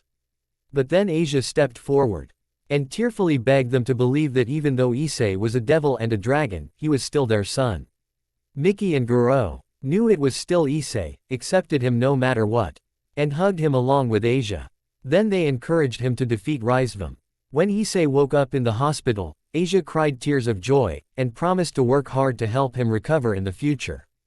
But became worried when he lost his ability to see women's breasts. When ISSEI was leaving for battle against Trihexa, everyone wished him good luck. Asia would have preferred him to stay since he was still recuperating. But she knew he would never sit still while innocent people were in danger. She resolved to go with him, and treat him when necessary. In bed together, they both lay on their backs in scissor position. Keeping their hands on the mattress, they pushed their areas together back and forth, screaming in bliss. After ISSEI told his friends he was nervous about becoming a high-class devil, Asia took his hand, congratulated him on his promotion, and they embraced. During ISSEI's promotion ceremony, he remembered how much things had changed the past year. He remembered when Asia confessed her love. He loved her back and always wanted to be together. Following the ceremony, Rias decided to transfer Asia to ISSEI's peerage right then and there. Once the transfer ritual was completed, Asia was so overjoyed, she hugged ISSEI, told him she loved him, and would never leave him. Asia became mad and jealous when ISSEI looked at another nun, Sister Marana, with a perverted gaze. That night in bed together, ISSEI replaced the beautiful nun in his mind from Marana to Asia. Afterwards, Ravel, Zenobia and Irina tried to seduce ISSEI. Then Asia confronted ISSEI, took off her clothes with a red face, and forced him to touch her breasts. He noted how much they'd grown in the last year. She said she would outgrow Marana. Just then, Rias walked in, stopping them from getting serious. One night, ISSEI found Asia playing basketball in the gym, practicing for the upcoming tournament. She wanted to improve, because she felt like she was dragging everyone behind. She also compared herself to Rias. Before ISSEI could respond, she stopped him, said it was wrong of her to think that way, and resolved to do things to the best of her abilities.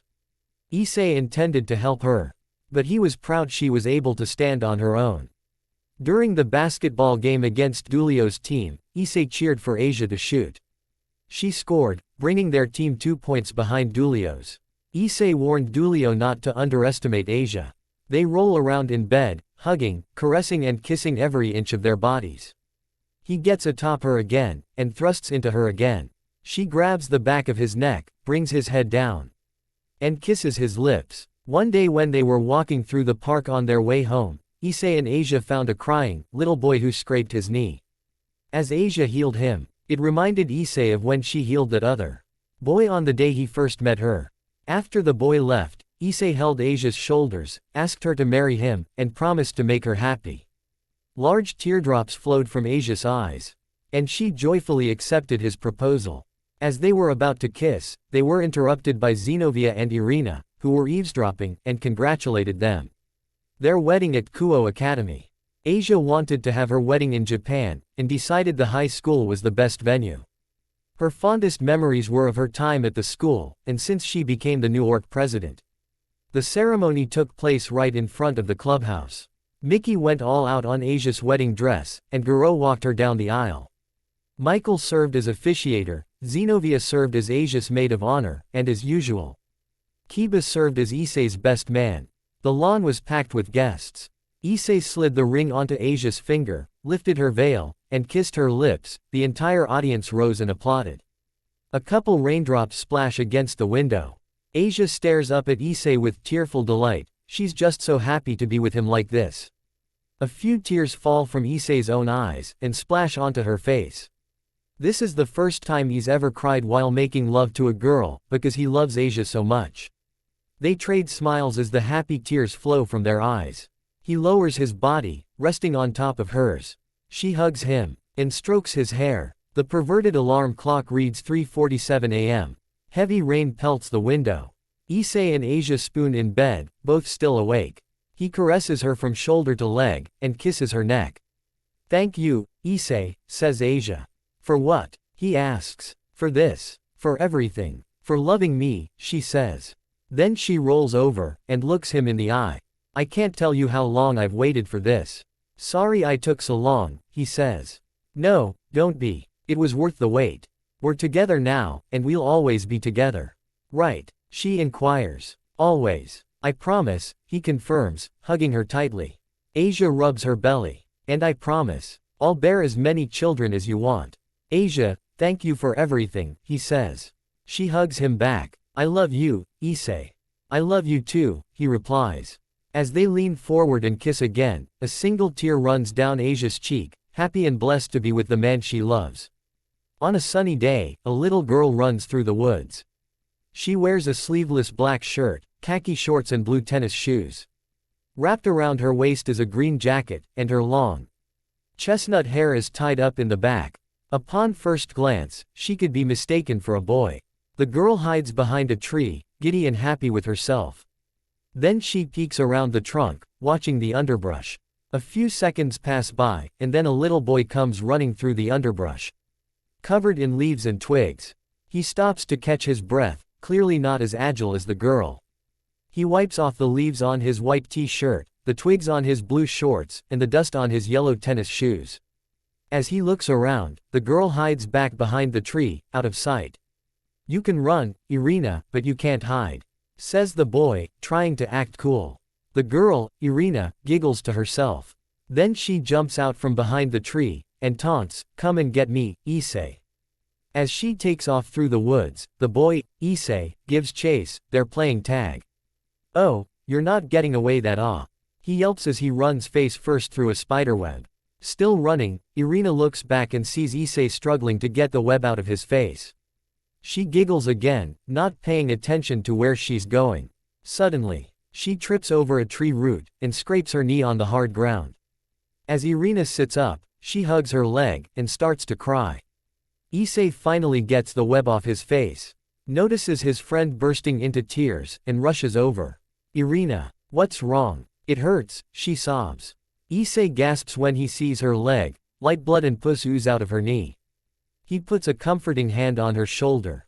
But it's not enough to calm her wailing. Like any little boy, Issei has no idea what to do. "It's, gonna be okay, Irina. I'll go get your mom and dad. Just stay here," he says. "No, don't leave me," she cries. "It's okay. I'll be right back," he responds. But just before he leaves, a boom of thunder fills the sky. Gray storm clouds gather above the trees, darkening the land. Any second now. It's gonna Irina cry even harder. "Issei," she weeps. He looks at her, wondering how he can help, but refusing to give up. Then he leans in close, and gently touches her face, which calms her down. "Hey, it's all right. I won't leave you," he says. Then he turns around, and offers his back to Irina. "What are you?" she asks. "Get on. I'll carry you home," he says. It's too far," she weeps. "Trust me. I know I'm not very fast, but I am strong," he says. Another boom of thunder echoes across the sky. It's now or never. "Come on," he says. Irina inches closer to Issei, cringing with pain, and clutches his shoulders. He dips his hands under her legs, careful not to worsen her scraped knee. Then with every ounce of strength his little body has, Issei forces himself to stand up. It's clear he's not strong enough to carry her, but he fights through it anyway. "Hold on tight," he says, putting on a brave smile. "And don't let go." Irina's eyes are still wet, but she stops crying, and musters a tiny smile of her own. "Oh okay. With that, Issei begins walking out of the woods back to Irina's house, carrying her on his back. A few drops of rain fall from the sky, but Issei doesn't stop. In fact, he picks up the pace. Irina stares at him for a moment, and rests her face against his back. For the first time in her life, she blushes with affection. This was the birth of her crush on Issei Hyodo. London, England. Present day. A double-decker bus weaves its way through the metropolitan streets. On the bus, Irina sleeps against the window on the bus. Issei sits next to her, shaking her awake. 2 gym bags full of clothes rest on the seat next to him. Irina, wake up, honey. Wake da, yelps Issei, noticing something. Beneath Irina's t-shirt, the nipples of her massive breasts protrude through the fabric. Holy crap, thinks Issei, blushing. She's not wearing a bra. For an angel, that's pretty bold of her. Then again, she does know how much I love big boobs. Could she be going commando for me? Does she love me that much? Irina, honey, thank you for this wonderful gift. I promise I'll return the favor by making this the best day ever. Irina stirs awake, rubs her eyes and yawns. Oh, good morning, darling, she says. Yeah, good morning. Look, we're here, he says, gesturing outside. She asks, looking out the window. Suddenly, she bolts up, pressing her face and hands against the glass, filled with elation. Oh, wow. The bus stops in front of an indoor water park the size of a football stadium. Inside the water park, ISSEI. Oars of cheerful children splash in the pools, and ride down the twisting slides. Elderly folks in inner tubes drift down the lazy river. Teenagers consume everything from burgers to nachos at the lunch tables beneath umbrellas. A live band performs on stage with a crowd of dancers on the dance floor. A handful of patrons help themselves to the arcade games on the second floor. Irina leads Issei by the hand, carrying their bags and still wearing their clothes. Oh, you're gonna love this place, darling. I wanna show you everything. Cheers Irina. I can't wait, agrees Issei. Then he looks at her. Who knew a simple trip to a London water park would be enough for a honeymoon? Then again, this is the country she grew up in. Now, she wants to show me her favorite part of it. She's the best, he thinks. He freaks out when he sees the hundreds of bikini-clad women scattered around the water park. Some have enormous knockers. Some wear thongs with their thick buttocks exposed. All of them look gorgeous. Oh, man, if I didn't know any better, I'd think I'd died and gone to heaven, hee. Well, not the real heaven, since I've been there, he thinks. Wait, no. Who hell cares about all these bouncing babes? I've got the best one bouncing right next to me. Oh, but if she doesn't change and show off her own hot body soon, I'm gonna get too distracted by all the other babes here. Keep it together, Issei. You're a damn harem king. Ahem. So, shall we go get changed? He asks. Oh, no, not yet, replies Irina. He asks. I wanna play some games first. Let's check our bags into the lockers. And then hit up the arcade, she suggests. The arcade? He asks. Yeah, I wanna work up a good sweat before we hit the pools. Besides, darling, it'll be just like old times, she says. He ponders. Now that I think about it, she and I did used to hit up the local arcade back in Kuo Town every weekend when we were kids. Weird. Why am I only just remembering all this stuff now? Issei. She asks. Okay, you win. Let's do it, he agrees, smiling. Yay. She cheers. The lovebirds spend the next hour zooming from one arcade game to another, having a great time, skee-ball, air hockey, racing games, etc. Issei wins some, Irina wins most. Later, they enjoy a warm, 6-slice pie of pepperoni pizza with soft drinks at one of the shaded tables. This is so tasty, gushes Irina. No shit. But you know, it doesn't compare to the thin crust at, what was it? Shit. Oh, Otaku. Otaku. That's the one. Otaku Pizzeria, says Issei. You remember Otaku Pizzeria? She asks, leaning forward, eyes sparkling. Yeah, he says, looking down at her bouncing bosom. Me too. And their onion rings. She squeals. He says, still focused on her bosom. Irina follows his gaze, blushes, covers her chest and sits back down. Issei. What? You're the one who decided to go all commando, he protests, comically. A few patrons look their way, making Issei immediately regret his words. Irina's face steams red, and she quivers in embarrassment. I mean, not that I'm complaining, of course, he says, trying to salvage the situation. Well, good. Because I did it for you. Remember, there's always the risk that my wings will turn black and I'll fall, but I still did this for you. After all, I know how much you love big boobies, she says. I do. And I really like yours. Thank you, Irina, he says whilst clasping his hands. She says, averting her eyes and sipping her soda. The atmosphere becomes awkward between them. Crap, thinks Issei. I'd better say something. Quick. Then he looks at the slice of pizza in his hand, and gets an idea. Like I said, this pizza's great. But the otaku place had much better sauce. Way more flavor, he says. Irina's eyes sparkle once more. His comment was enough to replace her grief with nostalgic joy. Ooh, yeah, the sauce. The most important part of any pizza, she says. Yeah, even if the toppings, crust and cheese are all fine, he starts. The sauce is everything, she finishes. It balances the whole pie out, and explodes in your mouth on the first bite. Ooh, we should hit up Okatu's tomorrow. What do ya say, darling?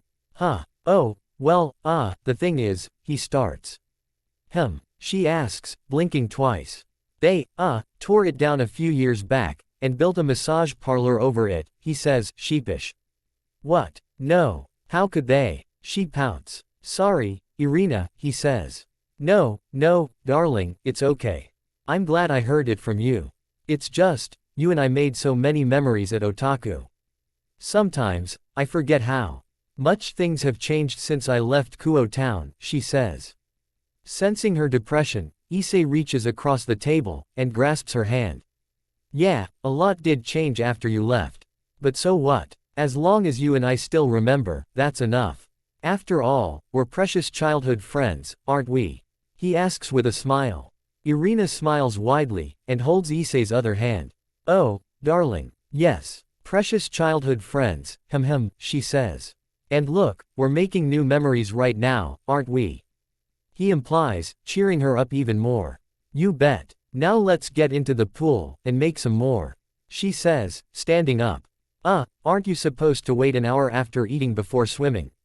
He asks, innocent. Irina blinks at him a few times, and then bursts into laughter. Oh, darling, you're so clueless, it's adorable. Besides, don't you want to see me in my new, sexy bikini? She teases. Issei coughs out his soda, and blushes like a tomato. Why yes, please. And to get changed. You do the same, and meet me at the big water slide, she says, pointing to the largest water slide in the park. Sure thing, he says. Oh, and darling, she implies. Yeah, he asks. She leans down, and kisses his cheek. I love you. Issei touches his cheek, and stares at her for a moment, completely caught off guard, but totally happy. I love you too. Irina smiles, and then skips away to the women's locker room. Issei watches her go, and downs the rest of his soda. Boy, things really have changed, he ponders. Who would have ever thought that brown-haired kid Ed to play with would end up becoming my wife? His mind begins to wander. A long time ago, when Issei's family first moved to Kuo town, they became friends with the church-going Shido family who lived down the street. Issei and Irina became best friends overnight, bonding over their shared interest in video games. But being the naive child that he was, Issei mistook the tomboyish Shido daughter for an actual boy, a mistake he never realized until their teenage reunion. Over the next couple years, Issei and Irina did everything together, eating pizza at their favorite pizzeria, riding their bikes all the way to the next town, eating sweets from the local candy store, pretending to be superheroes, and making a promise to defeat Santa Claus on Christmas and claim all his presents for themselves. Naturally, their friendship extended to their parents. Irina used to call Issei's mom, auntie, and his dad, uncle. He would do the same with her parents, who were always kind to him. Whenever Issei came over to play with Irina, her dad gave them snacks and juice. Meanwhile, her mom would treat him to lunch, and take him and Irina to the department store or a hero show. Their years together were happily spent. But like all good things, they eventually came to an end. Because of their work with the church, the Shido family had to move away to England. It was a bittersweet day for both families when they said goodbye. Issei moped for the rest of the month, and Irina cried all the way to England. The families did their best to stay in touch, but it wasn't meant to be. The years rolled on. Issei grew up into a pervert, made two equally perverted friends in high school, got murdered by his first girlfriend, got reincarnated into a devil, and entered the hidden world of devils and angels. As for Irina, her parents taught her of the new world when she was old enough. She trained hard, grew into a skillful warrior, and partnered with another skillful warrior who became her best friend. But deep down, she longed to see her childhood friend again, especially since she developed a crush on him. It wasn't long before she got her wish, and they were reunited, albeit under very unique circumstances. In the men's locker room, Issei ties his swim trunks, and finishes remincing. "I'm sorry, Irina," thinks Issei. "I never meant to forget about you, or our childhood together. But with you back in my life, it's like everything we've been through is suddenly rushing back to me.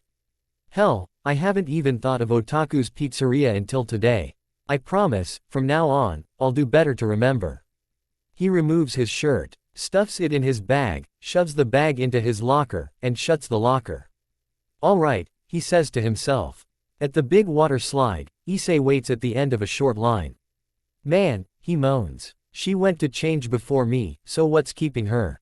As he waits, a couple of girls passing by give him looks, aroused by his thick muscles. Issei smiles at himself, happy to be getting some attention. But then, he notices his wedding ring, quickly shakes out those thoughts, and resolves to be faithful. "Holy crap," says the guy in front of Issei, looking at something behind him. Soon enough, all of the guys around Issei are gawking at something.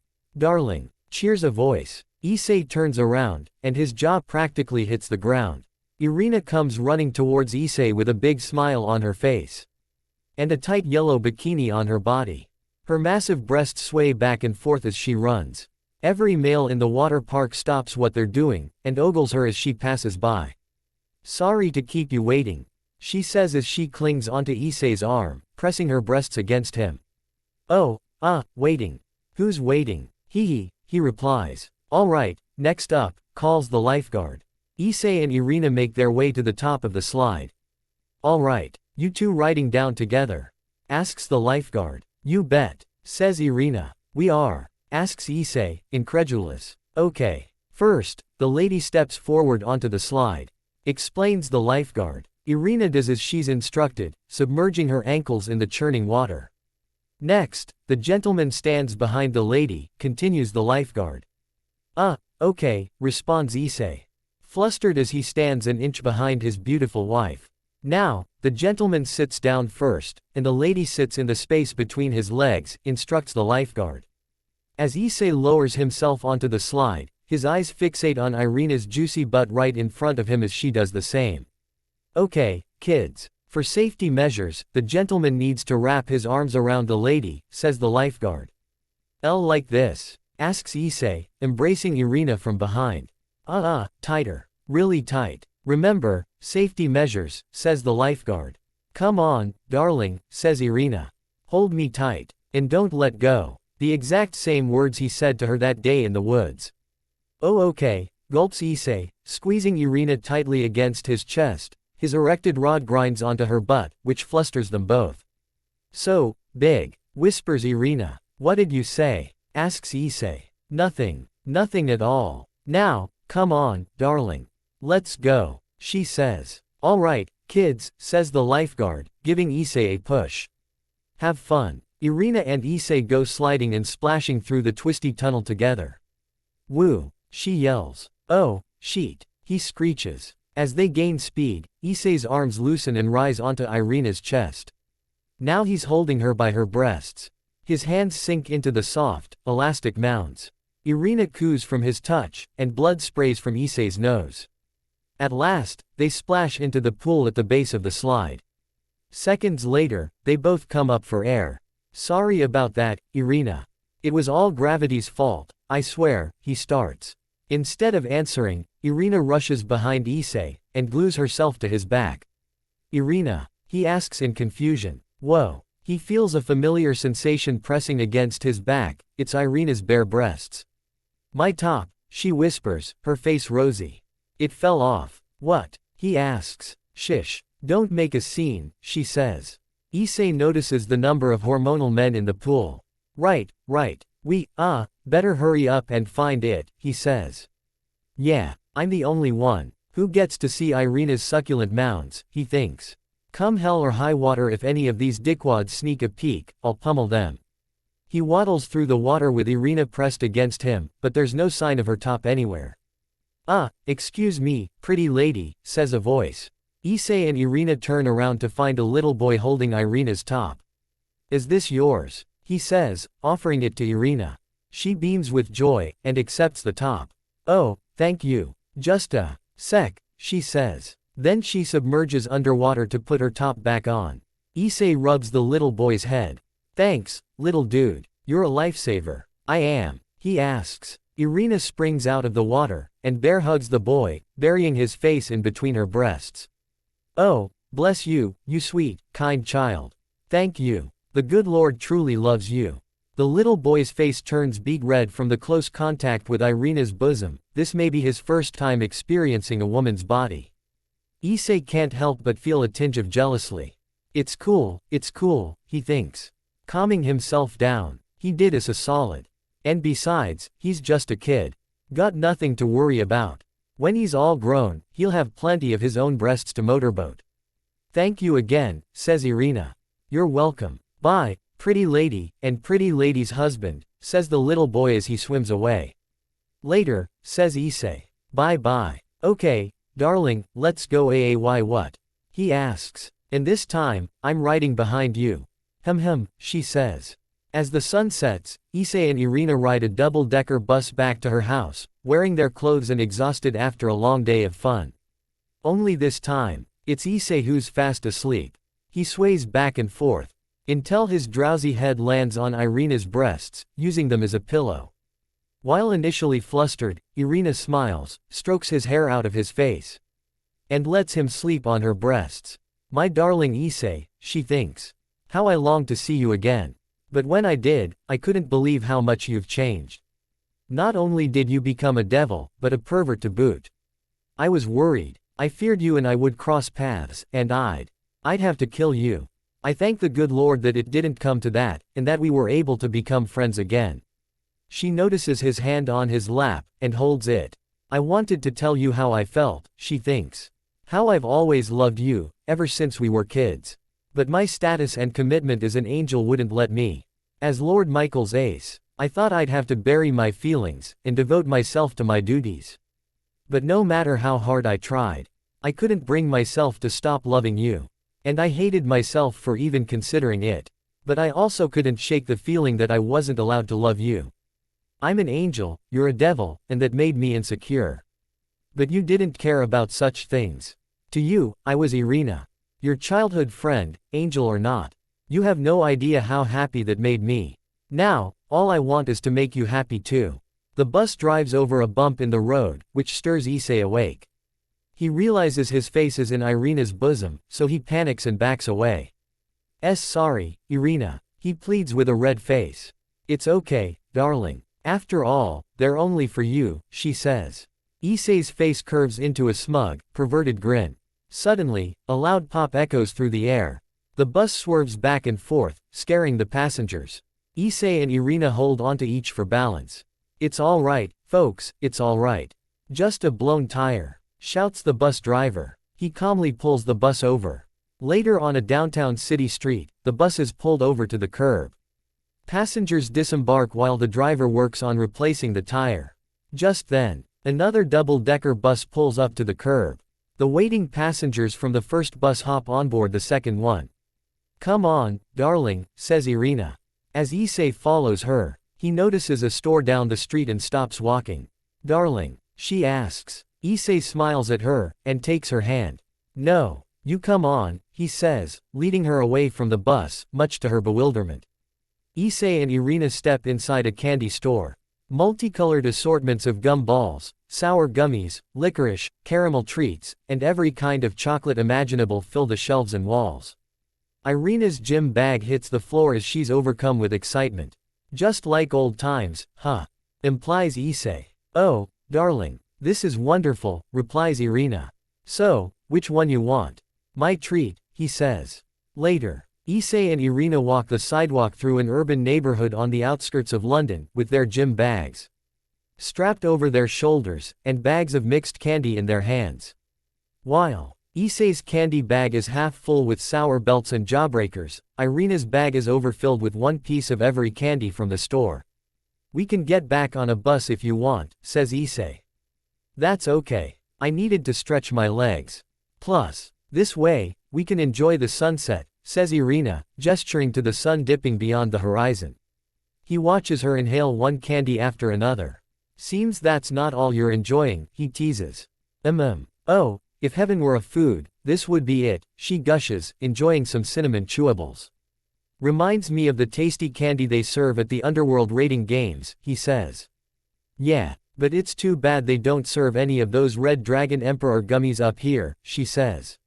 I still can't believe they even made a candy out of me, he says. That's what you get for being you, darling, she says. Yeah, he replies. They enjoy their candy in silence as they walk. You know, speaking of rating games, I never thanked you, Irina, he says. For what? She asks. During the rating game against Saraorg. He beat me down, and I wasn't sure if I could get up. But then I heard your voice. You told me you loved me, cheered me on, and encouraged all those kids to do the same. That was enough to make me stand up again. Because of you, I was able to fight and win. So thank you. And I'm sorry I didn't thank you sooner, he says. Irina's face blushes like crazy. Oh, darling, you don't have to thank me or apologize for that. Well, I'm sorry anyway. And, I'm really sorry for thinking you were a boy when we were kids, he says. Yeah, that was pretty stupid. But I'll forgive you if you give me one of those sour belts, she teases. Issei shakes his head. This girl, he thinks. She already has more candy than she knows what to do with, yet she's still going after mine. Then again, considering how hard she trains, it's not like she'll ever gain weight. He offers his bag to her, and she steals a sour belt. Ah, here we are, she says, eating the belt. She and Issei stop in front of her quaint village house, the house she grew up in when she moved to England. The couple enters the house, flips on the lights, and makes themselves at home. And you're sure they won't be back? Asks Issei. I told you, darling. Papa's busy with Lord Michael, and Mama's working on expanding the restaurant. They won't be back, till next week, responds Irina. Phew, he sighs in relief. They take off their shoes, enter the kitchen and enjoy cups of ice water. I still can't believe Auntie's business is taking off so fast, he says. Right, she agrees. When Mama said she was going to start a Japanese restaurant in England, I was skeptical at first. I didn't think the locals would accept the whole culture clash thing. But to my surprise and happiness, the restaurant became a hit. Now, she's opening a chain of them all across the country, just like she always wanted. I'm so happy for her. Me too. Hey, what do you say we grab lunch there sometime? All of us? He asks. You mean with Rias and the others? She asks. Yeah, is that okay? He asks. Oh, of course, of course. Let's do it, she says, slurping her water. Irina? He asks, sensing something off. Irina sets her water down, and looks at Issei. I'm glad. Glad about? He asks. About Rias and I becoming friends, she says. Issei. I've been in love with you since we were kids. And even when we separated. I never stopped loving you, she confesses. Oh, he says. But when we met again, I thought you'd fall in love with somebody else. And you did, she says. Rias is an incredible person, she says. I completely understand why you fell for her. But even though you loved her, even though you became a devil like her, I still kept loving you. And when peace between our races was formed, when you went on and on about your harem dream, I held out hope. I thought maybe, just maybe, I could get you to love me back. I was scared you wouldn't because I'm an angel. And our races wouldn't accept our love. But I was happy, so happy, that none of that mattered to you. Issei approaches her, and wraps her in a hug. It still doesn't. Angel, fallen angel, devil, human, I don't give a shit. I'll always love you. Irina smiles, and hugs him back. Darling. They break away from their hug, and trade smiles. I can't wait to have lunch with Rias and the others, she says. Yeah, he agrees. Who'd have thought Lord Michael's ace angel and the Devil King's sister would become friends? You know, she still likes to ask me about our childhood together, she says. She does. He asks. Yeah, she says. Thinks Issei. Is Rias really that jealous of Irina for knowing me as a kid? That's adorable. And the more we chat, the more I realize she's just a girl like me. Both in love with the same boy. She says. Issei blushes. You didn't happen to tell her everything, did ya? You mean all the embarrassing kid? Of course, hee, she teases. You're killing me, he whines, comically. Don't worry, I didn't tell her everything. This may sound selfish, but there are some things I never want to tell her. Or any of the girls, she says. You don't? He asks. Because there are some precious memories I wanna keep to myself, she says. Issei smiles at her again. In that case, I won't tell them either. It'll be our secret together. Darling, she repeats. They lean closer, and kiss. But then, Irina pulls away. What's wrong? He asks. Darling, you've got bits of sour belt in your teeth, she laughs. Oh, shit, he laughs, feeling his teeth. I know we just ate a bunch of candy, but what'd you say to some takeout and a movie? Sure, she agrees. Night begins to fall. The living room TV plays a roll of credits from a finished movie. Issei turns off the TV. And dumps boxes of finished takeout into the kitchen trash. Man, that hit the spot, he says to himself, rubbing his gut. Then he notices something on the floor, and picks it up, a rose petal. He turns around, and sees a trail of rose petals leading out of the kitchen. What the what? Issei follows the trail of rose petals down the hall, up the stairs, down another hall and towards a bedroom door. Irina's bedroom. It takes him a moment, but he eventually realizes what's happening. Okay, he says, psyching himself up. He fishes a box of breath mints out of his pocket, and pops a few in his mouth. Then he licks his hands, and smooths out his hair. Lastly, he takes a deep breath, and knocks on the door like a gentleman. Password, says Irina's voice from inside the room. Password, repeats Issei, confused. Oh, shit, that's right, he thinks. We used to play Clubhouse as kids, and we had a secret password to enter. Shit.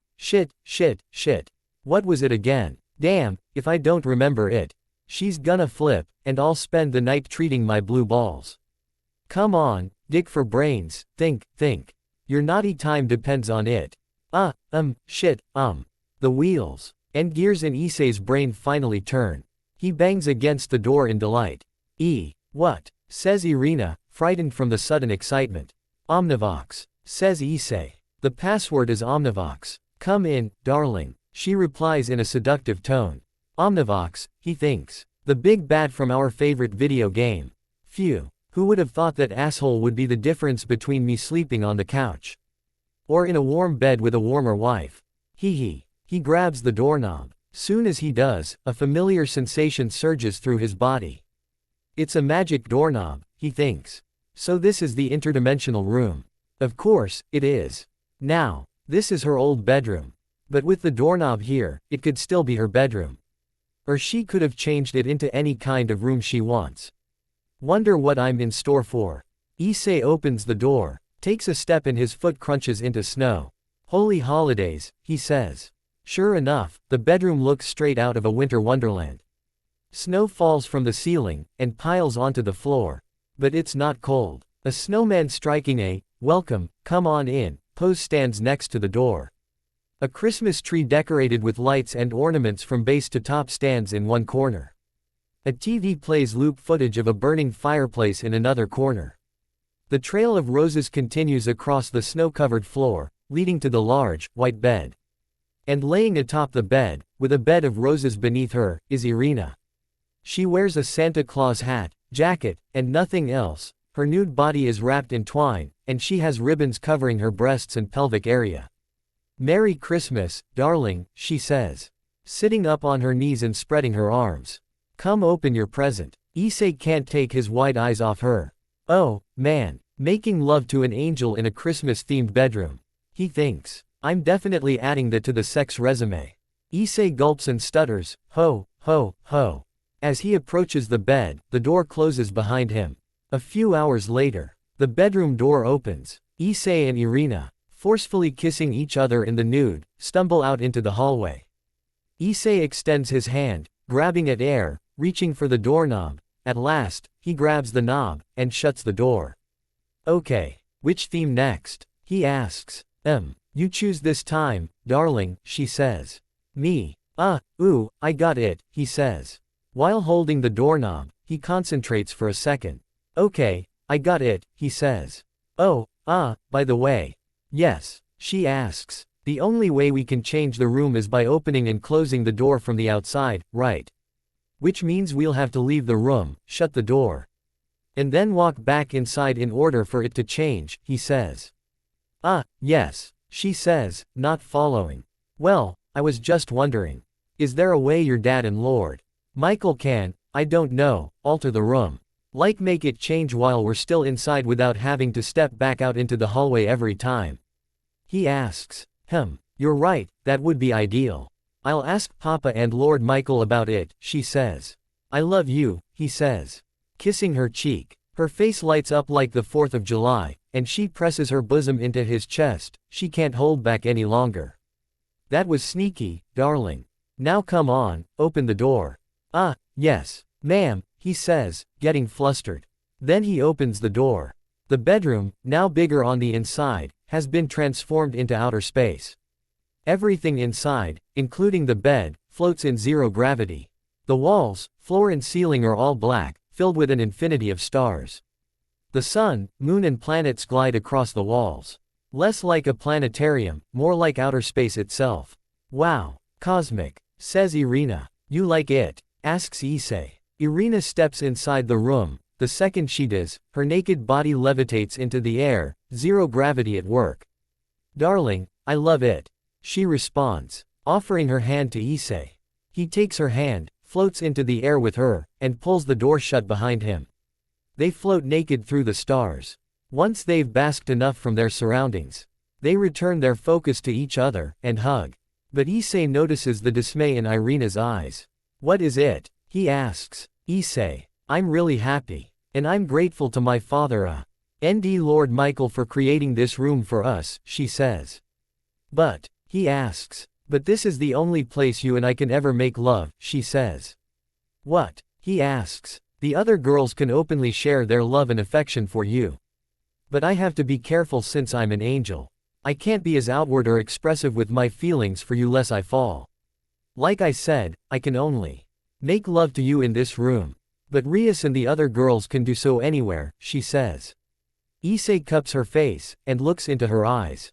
Irina, you're sexy and beautiful. I'm not sure if I'm saying this right, but as kids, we were caterpillars. And while I'm something of a perverted moth, you've grown into an angelic butterfly. If you're worried, don't be. I will never ever get tired of making love to you, even if we are confined to this one room. Besides, this room can be whatever we want it to be. His words are enough to make her smile. Caterpillars and moths, she teases. I was trying to be clever, he says, sheepish.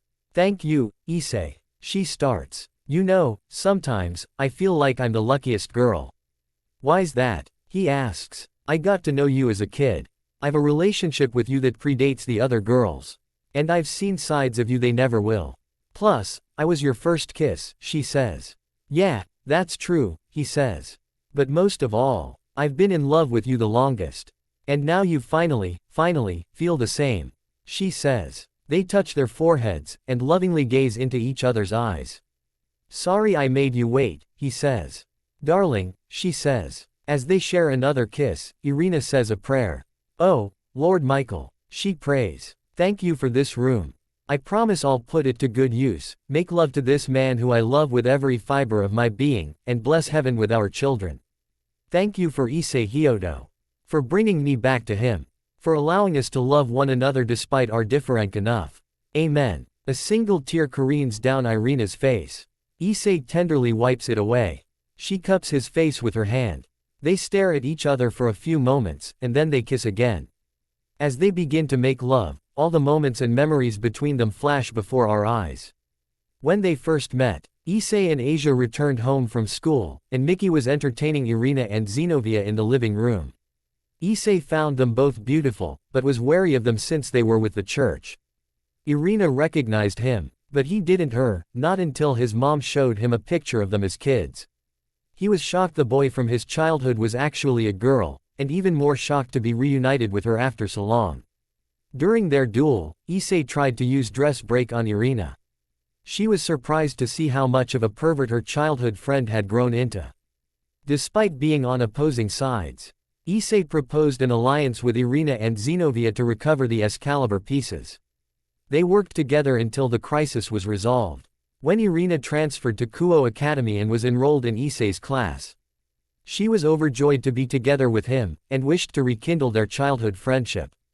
Issei and Irina float through the room. Even without gravity, she mounts herself on his erected member, and grabs his shoulders, holding on tightly. His hands squeeze her perky butt, keeping her from drifting away. Then he slides her body up and down, making them both spasm with pleasure as they continue floating. When Issei went into Juggernaut Drive and the circumstances were dire, the high-spirited Irina arrived with the holographic projector which played the infamous Opie song, and returned Issei to normal. She saved him. When Issei and his friends prepared for their school trip to Kyoto, Irina expressed her desire to be in Issei's group, because it would be more fun. Irina and Zenobia caught Issei and Asia making out in the closet, causing the latter to faint from embarrassment. Then Zenobia started making a move on Issei, and volunteered the reluctant and unprepared Irina to do the same. When Asia awoke and competed with Zenobia in seducing Issei, Irina became impressed and cheered them on. But then, Issei fell onto Irina, grabbing her big, soft and elastic breasts. While Irina was taken aback, she didn't mind his touch. When Issei and his friends enjoyed tofu at a restaurant, Irina kept staring and blushing at him. Issei realized it was because he touched her breasts. Something a pure girl like her never experienced before. He remembered how they felt, and could only describe them as the breasts of an angel. In the bathroom, soapy water laps across the shower floor, crashing against two pairs of feet facing each other. She massages her fingers through his shampoo-filled hair while he caresses her enormous breasts with a soapy sponge. As they wash each other, they swap saliva with their mouths and tongues. Irina and Zenobia walked in on Asia, Akino and Kaneko comforting Issei, but misinterpreted the situation as them seducing him. Zenobia persuaded Irina not to let her childhood friend be taken from her. With that, Irina resolved to seduce Issei and bear his children for the good of heaven's forces. As she and the other four beauties battled it out, Issei thanked them for helping him get over Rainer. When Issei was knocked down by Saraorg during their raiding game, Irina led the children in the stands into cheering him on. She cried her eyes out, and confessed her love for Issei. Even though he liked lewd things, she loved how he never gave up, worked hard and fought for those he loved.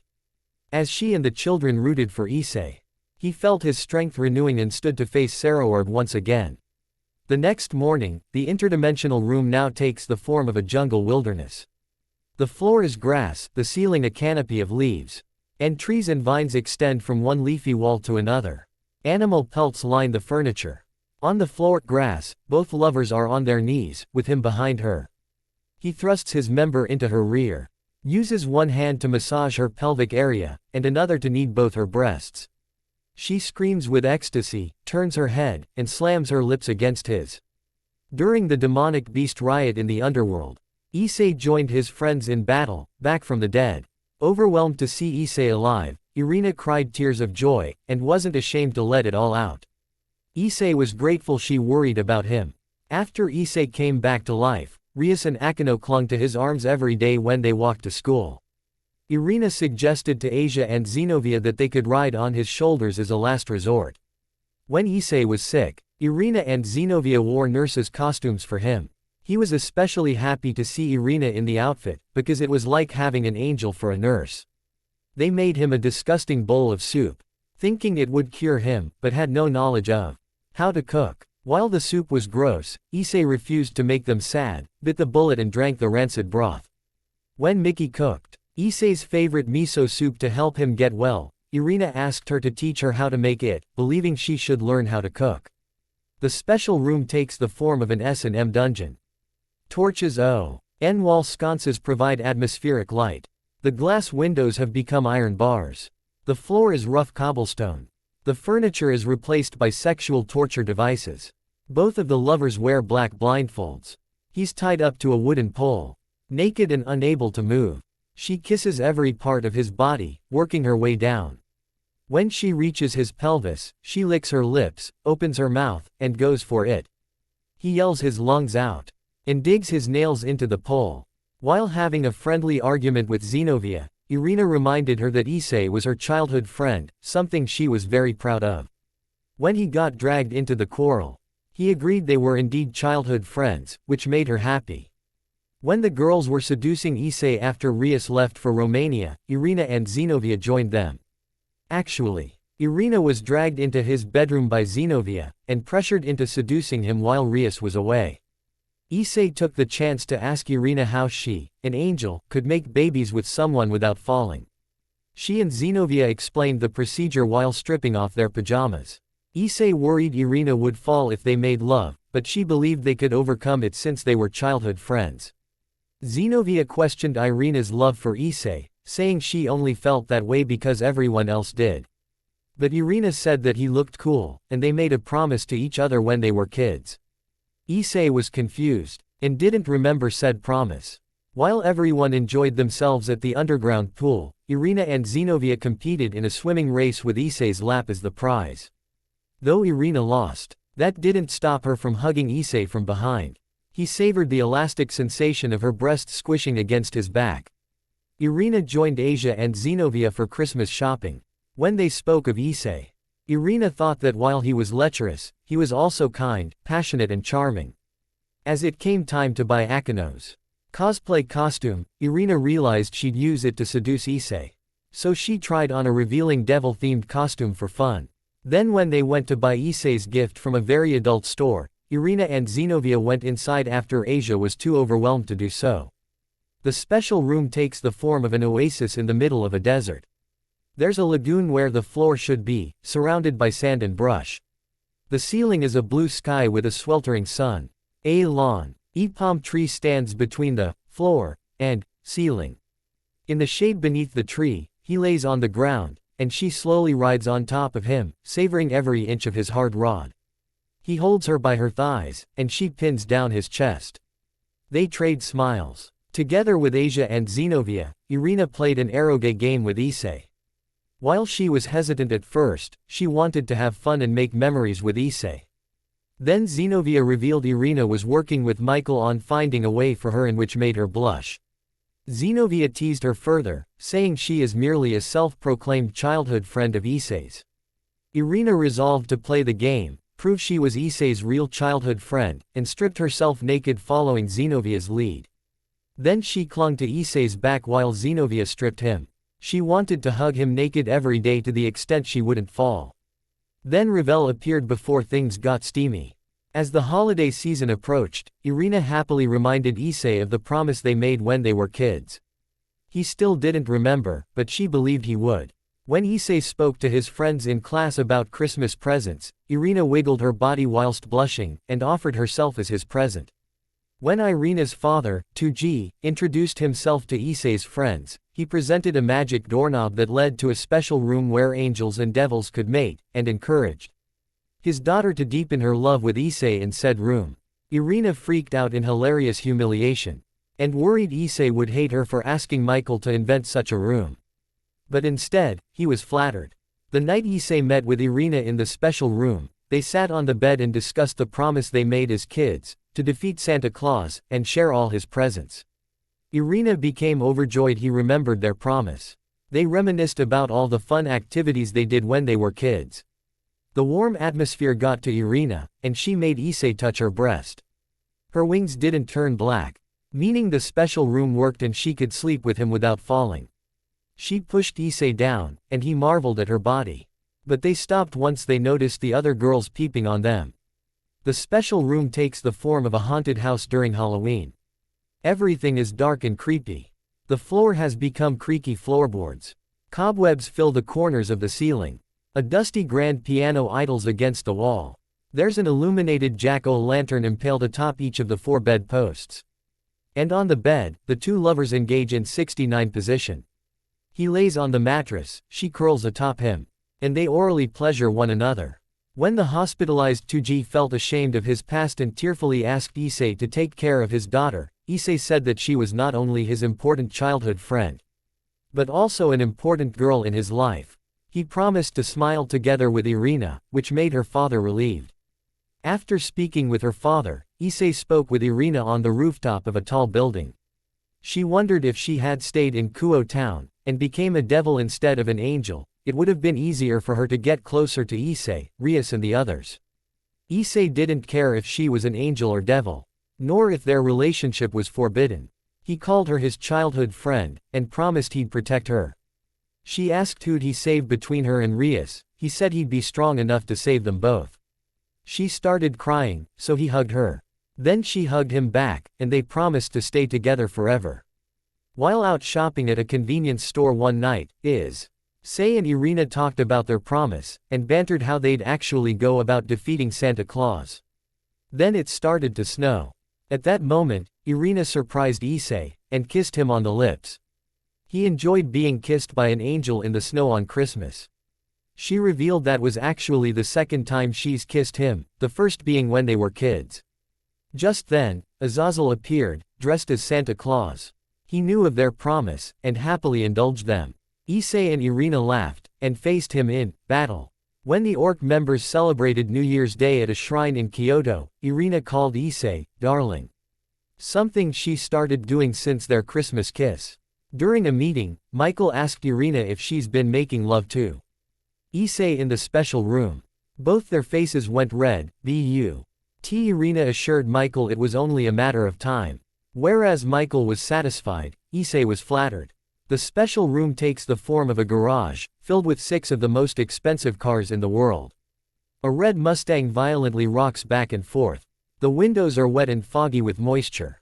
Inside, he sits in the middle back seat. She sits on him with her butt facing his pelvis. She bounces up and down, holding onto the front seats for support. He rubs, kneads, caresses and squeezes her breasts from behind so tightly, he could tear them off at any moment. As Issei and Zenobia shared a moment in the underground pool, Irina appeared and hugged him. She was only wearing panties, and he enjoyed the feeling of her bare breasts against his skin. She wanted to follow him like Zenobia, but he wasn't sure since she was an angel. Then she said that childhood friends were more important than girlfriends, meaning she'd do to him whatever Rias usually did to him. As her wings flickered, she invited him to the special room. And he was more than willing to take her there until Zenobia and Asia interrupted them. During career day at school, Tuji made a surprise visit, not wanting to miss Irina's big day. Then he pulled Issei aside, and asked how far he and Irina had gone in the special room. Irina became angrily embarrassed, and hilariously lashed out at her father. When Issei was leaving for battle against Trihexa, everyone wished him good luck. Irina hoped he'd get better, so she could play with her darling again. While studying for an exam, Irina massaged Issei's shoulders. Then when everyone discussed their futures, Zenobia teased Irina's dream about wanting to become a bride. During Issei's promotion ceremony, he remembered how much things had changed the past year.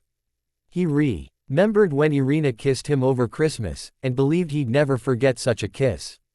Day turns to night. The special room takes the form of Issei's old bedroom. She lays on the mattress, cooing and moaning in pleasure. Using his fingers and mouth, he goes to town on her pelvic area. He stops for a second, looks up and smiles at her. She smiles back. Then he resumes pleasuring her, and she resumes moaning. Irina shockingly announced to everyone that she wanted to join Issei's team. She decided it ever since Issei got promoted, and assured them that those in heaven were okay with it, even supportive of it. She wanted to be honest with her love, and humbly asked Issei if she could join him. He happily accepted her, and she happily became his new servant. During the battle against Barakiel's team, Issei began doubting his own team's victory. But then Irina declared she and Zenobia were his knights, and they'd fight for him. Together with Zenobia, Irina challenged Barakiel in battle. stalling until ISSEI was powerful enough to face him. She believed ISSEI would determine their victory in the end. When ISSEI arrived to fight Barakiel himself, she was happy to see him, and he was proud of how hard she fought. After ISSEI confessed his love to Akeno while fighting her father, not only did he gain an incredible boost of power, but so too did Irina. She was so moved and excited by ISSEI's declaration of love to Akeno that she defeated her opponents on the battlefield with ease. After ISSEI stared at Sister Mirana's enormous breasts with a perverted gaze, Irina and Zenobia confronted him via seduction. And when Asia started seducing him too, Irina shed tears, proud of her for being so bold before telling ISSEI that her own breasts have gotten bigger. As she, Zenobia, Asia and Ravel continued seducing ISSEI, Rias walked in, stopping them from getting serious. The special room takes the form of the woods, the same woods ISSEI and Irina used to play in as kids. He pins her against a tree, rubbing his hands across her back, squeezing her butt, and sinking his teeth into her neck. She lifts and grinds her leg against his hip, and digs her nails into his back. During the ball game against Dulio's team, the opponents used Irina's angel abilities against her, and scored higher than ISSEI's team. Irina was shaken and apologetic. ISSEI smiled, hugged her, reassured her he and everyone else were still with her, and encouraged her together. Irina smiled in return, got her energy back and resumed playing. Later during the game against Dulio, Zenobia proposed to ISSEI. Before he could answer, Irina quickly interjected, and asked him to also take her as his bride. Everyone in the venue was shocked by the sudden, double confessions. ISSEI knew he loved Irina, especially since they were childhood friends. And because she chose to join his team instead of the angel team. He accepted her proposal, which filled her with enough confidence and power to take on Dulio's team. As she fought, she told ISSEI that she wanted at least 2 children, 1 boy and 1 girl. While ISSEI was happy, he was also embarrassed since they were in the middle of a match. After spying on his proposal to Asia, ISSEI promised to make Irina happy, as well as Asia and Zenobia. The special room is now back to Irina's normal bedroom. On the bed, he lays atop her, sucks her breasts with great fervor, and tenderly licks her hard nipples. She cries out in excitement. Once he's done, he slides himself into her, making them both shudder. They breathe heavily, gazing into the other's eyes. Then he thrusts back and forth, increasing his motion, and raising her moans. They both scream as they climax. Their wedding in heaven. Thanks to Tuji's arrangement with the higher-ups, a handful of devils and fallen angels closest to ISSEI and Irina were allowed to attend. Tuji walked Irina down the aisle, gave her away to ISSEI, and asked him to bless him with many grandchildren, much to Irina's embarrassment. Michael served as officiator, Zenobia once again served as maid of honor, and Kiba again happily served as best man. ISSEI slid the ring onto Irina's finger, and lifted her veil. She smiled at him with moist eyes. He smiled back, kissed her lips, and everyone in attendance applauded. The magic doorknob is still on the door, but the room is still Irina's bedroom. On the bed, ISSEI and Irina lay in post-coital bliss. They've changed the room so many times, they've decided to stop changing it, and just let it be. And with the doorknob still in place, no one outside will hear or find them. They're all good. The full moon shines blue light into the bedroom. Irina, he says. Yes, darling, she asks. He looks at her, and takes her hand. I'm so happy we found each other again. Me too, she replies. Not only that, but I got to become your servant, your lover and, your bride. You got your wish, he says. Well, sort of, she says. I kinda wish you had proposed to me instead. Wah, that wasn't my fault. He gasps. I know. It's just getting proposed to is a momentous occasion for a young woman. And I had to go and ruin it, she comically pouts. No, you didn't, he says, comforting. I only reverse proposed to you because Zenobia did, and I just got carried away, she says. I don't know if it was the excitement of getting married, the annoyance of Zenobia getting ahead of me, or the fear of getting left behind. ISSEI puts a finger to her lips, calming her down. Irina, it's okay. I was really happy when you proposed. It was very romantic, and I felt incredibly honored. Me, a devil, receiving a proposal from an angel. An angel, a girl, who I love so very much, he says. Oh, darling, she says. And we got to have our wedding in heaven of all places. Now, how many childhood friends can say that? He says. They embrace and cuddle with one another, enjoying their warmth. Darling, I'll give birth to as many children as you want, she says. I promise. Starting with one boy and one girl, right? He implies. If it's not too much to ask, she says. They inch their faces closer, shut their eyes and overlap their lips. Flashback. Night at Irina's house in Kuo town. A torrential storm rages on throughout the sky. In Irina's bedroom, she sleeps in her bed while Issei sleeps in a futon on the floor. A light boom of thunder stirs Irina awake. She appears scared, but then she hears Issei snoring. She looks down, and sees him sleeping peacefully, not a care in the world despite the storm outside. The sight of his face quells Irina's fear, and makes her smile. Then she touches the band-aid covering her scraped knee. She softly dips out of bed, gets on the floor, and leans down next to Issei. Her cheeks turn rosy red. Issei, she whispers, I love you. I'll love you, till the day I die. And forever after that. She pulls her hair back out of her face, lowers her lips towards Issei's, and gives him her first kiss while he sleeps. Back in the present, Issei sleeps soundly in bed. Irina is curled up on his side, rubbing his chest and watching him sleep. She leans up, and kisses Issei on the lips. Then she smiles at him, and whispers. And forever after that. She closes her eyes, and joins him in peaceful, loving sleep. In a small pocket of the vast underworld, there is a continent filled with wonder and adventure. A place straight out of fantasy literature where people far and wide come to explore. This place is known as Isekai Land. As its name implies, the land is chock full of every fantasy trope known to man or devil. Castles, treasures, pixies, demi-humans, guilds and magic are but a fraction of the wonders the world has to offer. It's the middle of spring in Isekai Land. The orange sun rises over a cool green countryside, basking a town of wooden buildings and cobblestone streets in gentle warmth. Citizens of different species walk the roads, bidding good morning to one another. All is quiet and peaceful. Ah, ah, ah, cries out a female voice. Moans and howls of pleasure erupting from the second floor of a local inn draw attention from passers-by on the street. Yes, oh, yes, cries out a male voice. Perverted men stop and gawk up at the room where all the noise is coming from. Mothers walking with their children cover their little ones' ears, and hurry past the inn. Guests stay in. At the inn storm out the front door with their belongings, annoyed and disgusted by all the noise. Two innkeepers, an elf and a dwarf, follow them out onto the street, desperate to save face. Thank you for staying with us, says the elf. Apologies for the inconvenience, says the dwarf. Please come again. Upstairs, the male voice yells, Xenovia.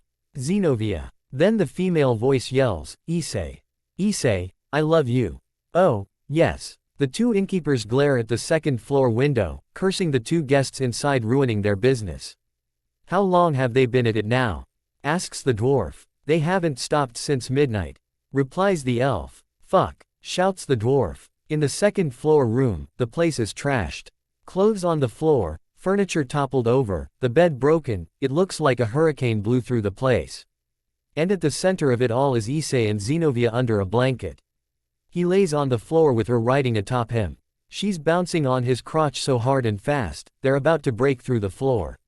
He moans. Ah, she screams. She shudders with ecstatic relief, and collapses onto his chest. Panting and sweating, the two lovers hold each other. They remain silent, basking and catching their breath as they look upon one another with dreamy eyes. That time, she pants. That time, for sure. That time what? He asks. That time, I'm certain. I got pregnant, she replies. He says, not sure how to respond. She realizes what she just said, and puts on a panicked expression. And not to imply I'm only doing this to have your babies, Issei. I do love you. Like I really, really love you. And I love making love to you. So, he smiles and strokes her hair. I love you too, Xenovia. And especially making love to you. Her cheeks flame rosy red. And she smiles as she caresses his chest. Wanna go again? Issei notices the sun high in the sky out the window, and takes in the state of the room. Well, as much as I want to. No, you're right, she says.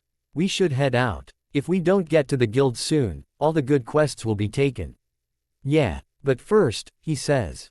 His growling stomach interrupts him, which embarrasses him and makes Xenovia giggle. Mock starts to growl, turning the tables. Guess we should refuel our stamina, she says, flustered. Yeah, he says, taking another look at the destroyed room. Maybe we should also leave a tip. A very generous tip, she agrees. Later, ISSEI waits alone by the town fountain. He wears a belted tunic, ragged trousers and stocked boots, standard clothes befitting an adventurer in a fantasy realm. Come on, he groans. We should have left for the guild right after breakfast. What did she have to go back to the room for? And why's she making me wait out here? We're running late enough as is. ISSEI, shouts Xenovia. Finally, he says under his breath. Then he turns to the direction of her voice. Hey, Xenovia. Xenovia comes running down the street. We ring the most risque of adventurer outfits, golden bikini armor. The bra accentuates her large chest. Her shapely butt jiggles up and down under a pair of short jean bottoms that cover everything except the lower part of her cheeks. Her toned midriff, smooth back and slender legs are completely exposed. Everyone on the street stares wide-eyed and slack-jawed at the half-naked, celestial maiden parading herself towards the fountain. She approaches ISSEI and clings to his arm, which disappears into her glorious cleavage. Sorry to keep you waiting. Waiting. Who's waiting? He asks, aroused. What do you think of my outfit? She asks. Does it excite you? Oh, hell, yes, he replies. But, these quests are pretty dangerous. Wouldn't you, prefer something with a little more defense? Not at all, she says. I can move faster and strike harder when I'm wearing as little as possible. In fact, I'll be so fast, there won't be any need for defense. Is that so? He asks. She brings her lips up to his ear. Besides, if I am in danger, you'll protect me, won't you? Then she seductively blows into his ear, sending a warm tingle through his body. Why yeah, he replies. You know I will. Good, she says before ushering him down the street. Now come on, let's get to the guild. All right, he says. They walk down the street, with her still clinging to his arm, not that he's complaining, of course.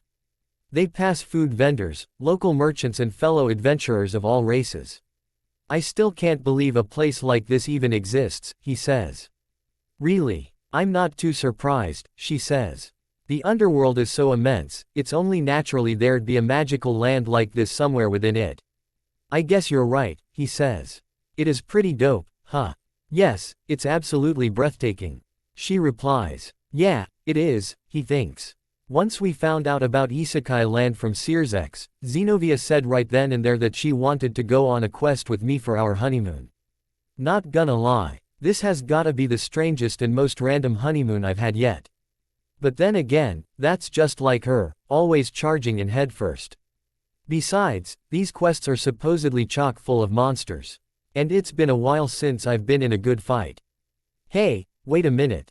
Xenovia, he says. Yeah, she asks. Just wondering, he says.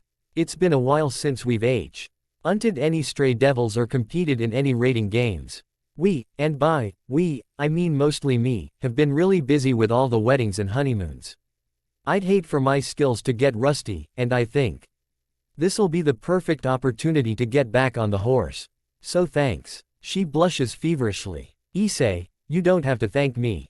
It's true, I wanted to hone my sword skills, but I have other reasons for wanting to come here besides getting a good workout. Like what? He asks. Well, for one, I've also been really busy taking over for Sona as the new student council president, she replies. It's nice to get a break every once in a while, especially when I get to cherish it with you. Same here, he replies. Hey, look, she says, pointing to a building down the road. That must be the Adventurers Guild. Inside the main hall of the guild, tables are crowded with the meanest and toughest warriors from all corners of the underworld, gulping down mugs of ale and trading tales of their adventures. ISSEI and Xenovia stand before a wooden bulletin of posted flyers displaying the available quests. They list everything from collecting rare ingredients for new potions to clearing out dungeons full of goblins, with the rewards varying from pennies to fortunes. A few of them catch Issei's eye, but nothing quite stands out. Though they do fill him with a sense of dread. Damn, he thinks. We can choose any quest we want. But we do so at our own risk. So if we die, we die. And the guild isn't held responsible. It's like signing a waiver for a killer roller coaster or something. Shit. My wife and I getting killed on a quest in a fantasy land isn't exactly my idea of a romantic honeymoon. Then again, we're hella strong. Besides, I already promised her I'd protect her. Yeah, it'll be fine. So, he says, which one you wanna do? It's your pick. Zenobia doesn't reply. Issei looks at her, and realizes she's staring wide-eyed at a particular flyer in the center of the bulletin as if it were the Holy Grail. Issei reads the top of the flyer aloud. The Morningstar Quest. Zenobia reads the rest aloud. Adventurers must traverse the Forbidden Forest, cross the Red River, and enter the Castle of Chaos. What the hell is it with these names? Jokes Issei. Zenobia snickers and continues reading. The forest is full of countless dangers and monsters. While some adventurers have perished, most have made it through. But none have ever crossed the river. Seriously? Asks Issei. How hard can it be to cross a body of water? Or maybe, since it's called the Red River, it could be full of blood. Yikes. Double yikes, she says. But even so, that should be easy to cross. Must be something else. Must be, he agrees, then he keeps reading. And since no one's ever crossed the river, no one's ever entered the castle nor knows of the dangers it holds. Yet, somehow, they know it's full of chaos, she says, making them both laugh. Then she continues to read. However, it is certain that deep within the treasure vault lies the object of this quest. A rare and powerful sword known as the Morningstar Blade. At the bottom of the flyer is a hand-drawn sketch of a legendary sword. One that puts even the great Excalibur to shame. Zenobia takes Issei's hands. Issei, we have to take this quest. Well, he says, skeptical. Out of the way, says another voice. Just then, another adventurer approaches the wall, an 8-foot, gray, muscular ogre armed with a two-handed hammer. He reaches for the Morningstar Quest flyer. But before his meaty fingers grasp the parchment, Issei quickly snatches it off the bulletin. Oh, sorry, man. But we saw it first, he says. Zenobia smiles, delighted and proud of her husband for accepting the quest on her behalf. But then, the angry ogre towers over Issei, casting his ominous shadow over the sheepish young man. Holy shit, he's big, he thinks. Zenobia stands in front of Issei, and stares the ogre down. You wanna go, big guy? The whole guild goes quiet, watching the scene unfold. Half of the adventurers appear nervous while the other half can't wait to see what happens next, eagerly hoping for a brawl. The busty, dog-eared secretary notices the brewing conflict, and opens her mouth to speak. Suddenly, the ogre smiles and bows to them. All yours, Mr. and Mrs. Red Dragon Emperor. If I may, it is an honor to meet you.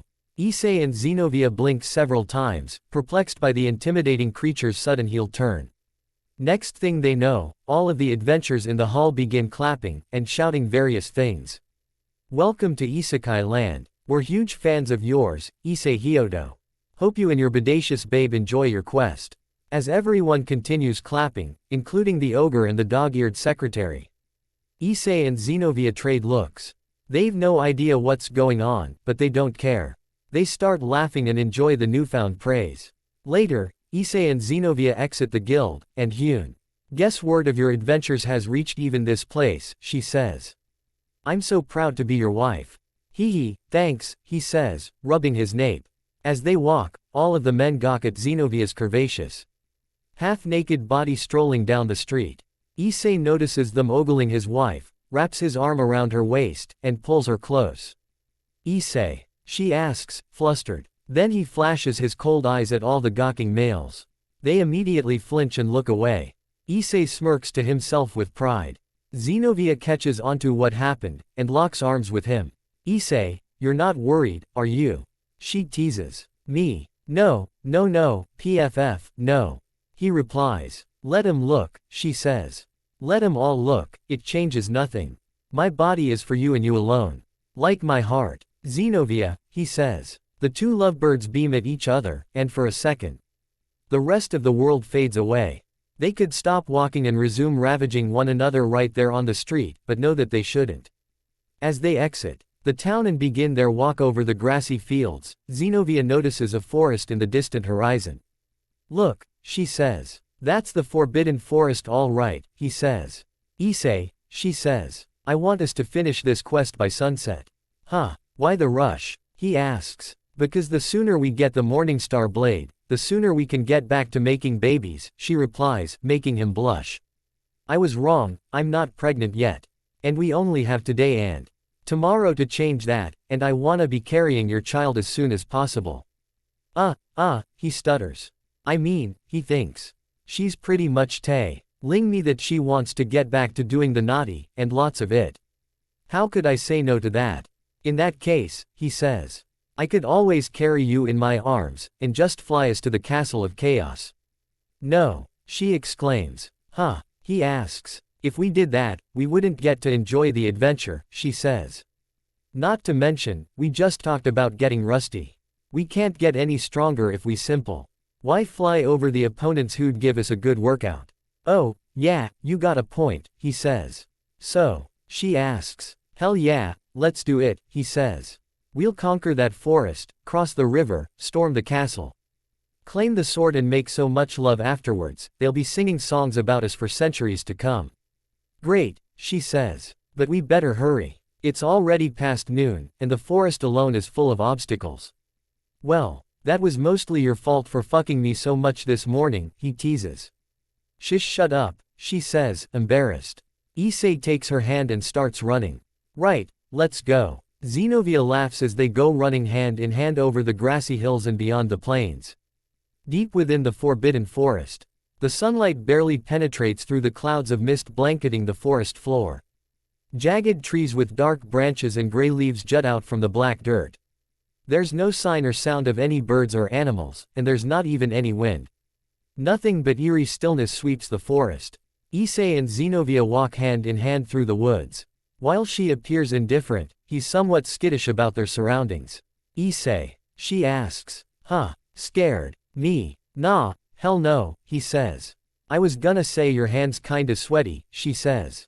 Issei withdraws his hand. What? Aw, shit, he says, wiping his hand on his tunic. She giggles, taking back his hand. You don't have to act so tough for my sake, darling. I know how brave you are. Oh, cool, he says. EA, she screams. Quadruple AA, he shrieks. What is it? What's wrong? Spider, she says. Huh, he asks. Squinting his eyes, he finds a tiny spider hanging by a silk thread in front of Zenovia's face. He covers his mouth, but the laughter escapes and he barrels over, bellowing with glee. Don't you laugh, she scolds. Sorry, he says. But you were just talking about being brave, and then you get all scared over a little bug. Why yeah, I know, she says, bashful. But even so, spiders are a different story. Issei flicks the tiny spider with his finger, sending the dead insect flying into the mist. See, all good. Now come on. We gotta reach the castle before sunset. Right, she says. The two continue walking, but then immediately stop. Without warning, the atmosphere grows incredibly grim. Issei and Zenobia slowly trade looks, sensing something wrong. Then they slowly look up. And all of the color drains from their faces. Above them, a giant spider nests upside down on an enormous web which stretches between the treetops. The spider opens its sharp mandibles and releases an ear-splitting wail, forcing Issei and Zenobia to cover their ears. Then the spider projects a bubbly stream of green liquid out of its mandibles, aiming at Zenobia. Look out, shouts Issei, tackling his wife out of the way seconds before the liquid hits her. The substance sprays onto a tree root, and melts into a steaming pile of mush. Zenobia gapes at the melted root, and glares at the spider. Why, you, she hisses, drawing her sword. Issei, let's carve this bitch. Hell yeah. Boosted gear, go. He shouts, activating his scale mail armor. The spider pounces down from the web. Legs and fangs wide open. Issei lunges forward, and grabs the spider by its two front legs. Then he digs his feet into the dirt, and holds the spider back in a deadlock. With their faces inches apart, Issei's helmet reflects back at him within the creature's bulbous eyes. You are one, ugly, motherfucker, he grunts. Then the spider opens its mouth, and prepares to spray Issei point blank with its acidic spit. Oh, shit, says Issei. From behind the spider, Xenovia runs, roars and jumps into the air with her sword held high. Slash slash slash. Xenovia lands on the ground behind Issei, and skids to a halt. For a moment, nothing happens, the spider remains still. Then one by one, chunks of its flesh slide off its body. Xenovia sliced and diced it with such intense speed. The creature literally comes apart until it's nothing but a bloody pile of cubed pieces at Issei's feet. Phew, sighs Issei. That was close. Nice one, Xenovia. We're not done yet, she replies. Huh? He asks. Then he looks around. Oh, fuck me. Hundreds of giant spiders appear out of the woods, descending from the treetops, emerging from the bushes and sprouting out of the dirt. The entire hollow is a spider nest. And they walked right into it. Issei and Xenovia stand back to back, prepared for battle. You ready? He asks. Always, she replies. Let's rock, he yells as they charge the spider horde together. The fight is both bloody and brief. Spiders come at them from every direction, only for Issei to blast them back in every direction. Their strong legs, acidic spit and sticky webbing are no match for the intense power of his boosted gear. As for Xenovia, she springs from one tree to the next like a pinball, and shreds the bugs into ribbons. Then an ominous shadow casts over her from above. Xenovia looks up, glances at Issei, and smiles to herself as she gets an idea. Another spider lunges at Issei, but he quickly seizes it by the fangs. Then using his bare hands, he mercilessly splits the spider in half from its head down to its butt. The gruesome kill makes the other remaining spiders quake back in fear. Issei flings the dead spider's halves into the air, and bangs his fists against his chest. Yeah, fatality, bitches, he shouts. Issei, screams Xenovia. Xenovia, what's wrong? He asks, spinning around. Oh, no. Up above, Xenovia is trapped in the center of a giant web. Her arms and legs are restrained, she can't use her sword. Dozens of spiders crawl their way towards her. But then, they all stop and back away as another spider approaches. And not just any spider, but the Spider Queen herself. More than thrice the size of any other giant spider, the queen's head is a skull with horns. The monster inches closer to Xenovia. Like a trampoline, the web bounces every time the queen takes a step, causing Xenovia's massive breasts to bounce as well. Hee, says Issei, aroused and distracted. Issei, yells Xenoviri, he says. Hey, you eight-legged bitch. Get the hell away from my wife. Quote. He launches himself into the air. Every spider jumps in his way to block his path, but he fights through the horde, spilling a trail of blood and body parts across the forest floor. As the queen bites for Xenovia's head, Issei appears right in front of her, and thrusts his left fist straight into the queen's mouth. With his arm deep in her mouth, he charges an energy beam from inside the queen. Fuck you to hell, he shouts. The queen screams as her insides cook 1,000,000 degrees. Then Issei fires the energy beam in and out through her belly, and she explodes into smithereens. At the sight of their dead sovereign, the rest of the spiders flee in terror. Oh, no, they don't, says Xenovia. Issei grabs the webbing that's trapping his wife, and rips it off her. Then he holds out his hands like a platform. They're all yours, he says. Xenovia plants her foot into Issei's hands, and he gives her a boost as she jumps high into the air, ascending over the treetops. I've always wanted to try this, she says. Holding her blade like a baseball bat, she releases a warrior's cry and takes a mighty swing. Cutting through the air, the slashing force comes down like a wave. And slices clean through the trees and every poor spider not quick enough to escape. In seconds, all of the spiders drop dead, cleaved in two, while dozens of trees timber. Holy shit, says Issei. Then he looks up at Xenovia. Her sword vanishes, and she's falling fast towards the earth. That attack took so much out of her, she's losing consciousness. Issei flies up, catches her, carries her like a princess, and descends to the ground. As she comes to, he dematerializes his armor. Xenovia, you okay? He asks. Oh, Issei, she replies. You saved me. She grabs his face, and plants a wet and sloppy kiss on his lips. His face burns red as he sets her down. Yeah, course I did, he says. Just kidding, she teases. I could have escaped that web at any time. Huh, he asks. Sorry, Issei, she says. But I let myself get captured by the Spider Queen on purpose. You what? He asks. Why would you? Because I've never been rescued by you before, she replies. Say what now? He asks. One day, the girls and I went on a picnic, she continues. They all talked about how you rescued them at one time or another. Rias, Akino, Asia, Kaneko, even Rosweiss. But I didn't have any stories like those to share. That's why I wanted to know what it's like to get saved by you too, and now I do.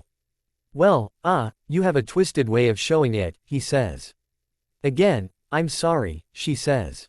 It's okay, he says. So, what was it like? Getting saved by me. She smiles, blushes and hugs him. It felt wonderful. Thank you, Issei. He can't stay mad at her, and he's glad she's safe. So he just smiles and hugs her back. By the way, she adds.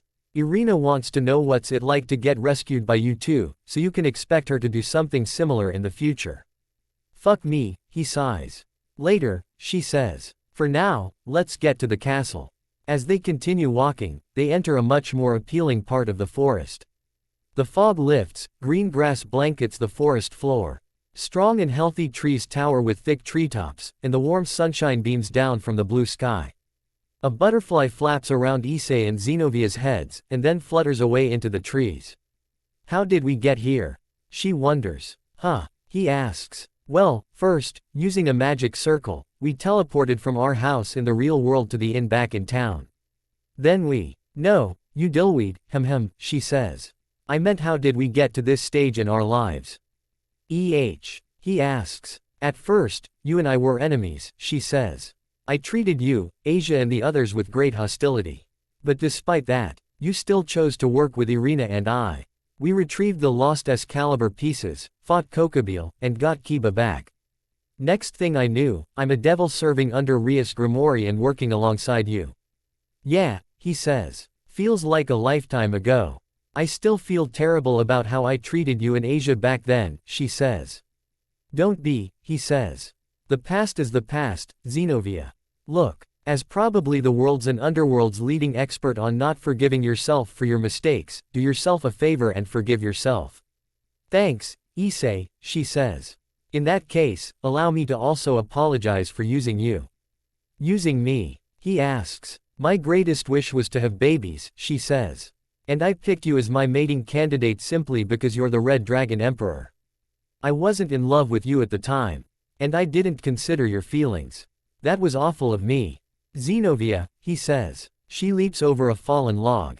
He leaps after her, but his foot ends up snagging and tripping on the trunk, causing him to scream and face plant into the ground. Ow, he moans. Damn, that sucked. Zenovia giggles and offers her hand. He takes it, dusts himself off, and they resume walking, still holding hands. But even though I treated you that way, you never stopped being kind to me, she says. You even asked Lord Michael to allow me to pray. Well, I just knew how much that meant to you, he says. She stops walking, which makes him stop too. Then she gazes at him with sparkling eyes and a dreamy smile. It did, Issei, she says. And it was at that moment, when you stole my heart. Issei flushes, not expecting such an open and vulnerable confession from her. That's when I realized I didn't just want to have your babies, she continues. I wanted to become your lover. It sure took a while before that came to be, but. Yeah, sorry about that, he says. Zenovia resumes walking, and Issei matches her pace.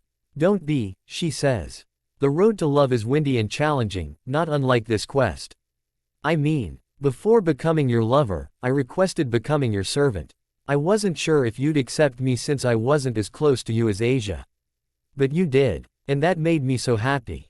It made me happy that you chose me as your master, he says. Plus, not to sound like a dick, but you shouldn't compare yourself to Asia or the other girls. You're right, she says. But like I said, it was challenging. I knew you were more attracted to girls like Rias and Akino. Older women with ample bosoms. Well, he says. Whether he admits it or not, she's got him there. But those worries disappeared when I became your knight, she says. Joining your team meant I could become closer to you without those two getting in the way. I didn't have to worry about falling behind them or the other girls. Were you really that worried? He asks. Yes, she says. But that was no fault of yours, ISSEI. After all, that's just what it means to be part of a harem. ISSEI looks at her face. Though she masks it well, it's clear this issue has been weighing on her for some time. And besides, she says, I got my wish. I became your lover, and someday very soon, I'll become the mother of your children. So for now, I'll just focus on being your sword. I'll get stronger so that you won't regret choosing me as your knight. But Zenobia, I would never regret that, he says. Wait, is that the reason you want the Morningstar blade? Well, she starts. Hey, we're here. They both stop on the riverbank of what appears to be the Red River. Not a body of water or blood, but lava, hot, boiling lava. The river is extremely wide, and flows from one horizon of the forest to the other. Damn, says ISSEI, wiping his sweaty brow. Kinda reminds me of that Star Wars planet. What was the name? Mustafar, replies Zenobia. That's the one. Mustafar, he says. Shitty planet. Great lightsaber duel, though. Oh, the best, she says. Since she's barely wearing any clothes. Her skin tingles and itches from the intense heat, so she rubs her arms. Devils like us are fireproof. Shouldn't we be lava-proof too? You would think, he replies.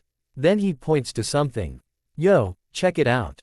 Just beyond the river is an ominous structure surrounded by dark storm clouds. A castle of old stone foundation of dead, rugged terrain, the castle of chaos. A bolt of lightning streaks across the sky, basking the castle in sinister light. Wow, so original, mocks Zenobia. Boosted gear, go, shouts ISSEI, activating his armor. Hang on tight. Huh, she gasps as ISSEI picks her up like a princess again. Alright, here we go, he says, taking to the air. He gets some decent altitude above the river, and just casually glides across.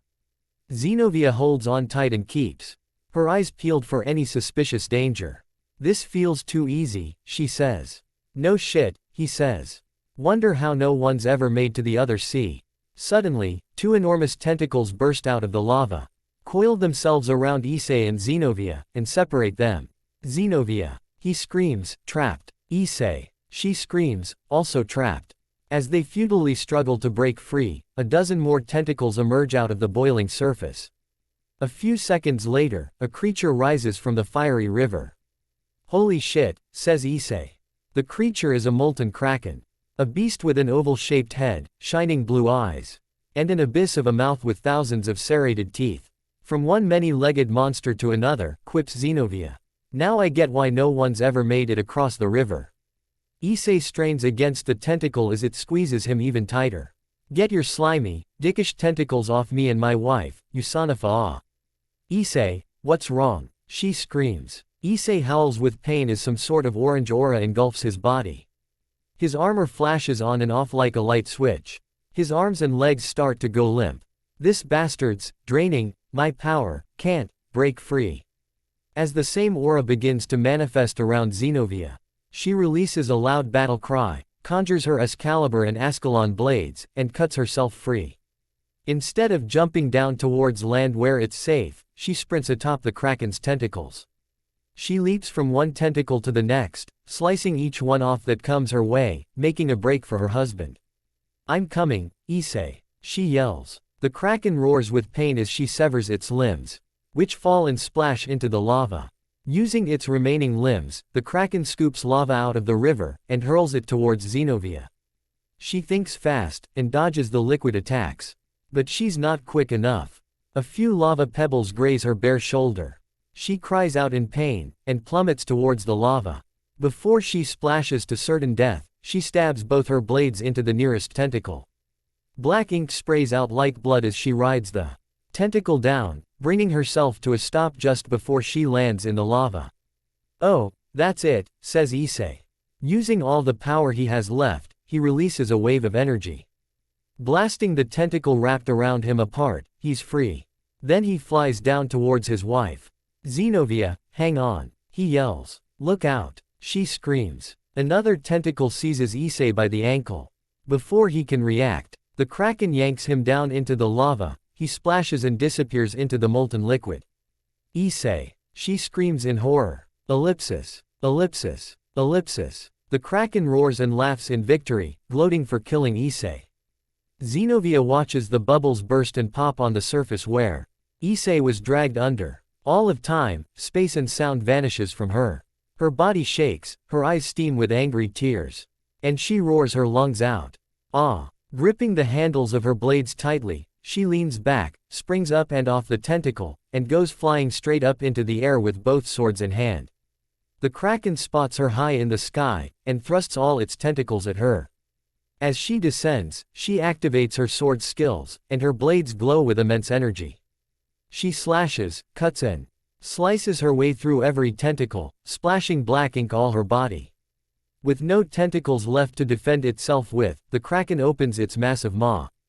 Xenovia folds her blades across her chest like an X, and drops straight inside the creature's mouth.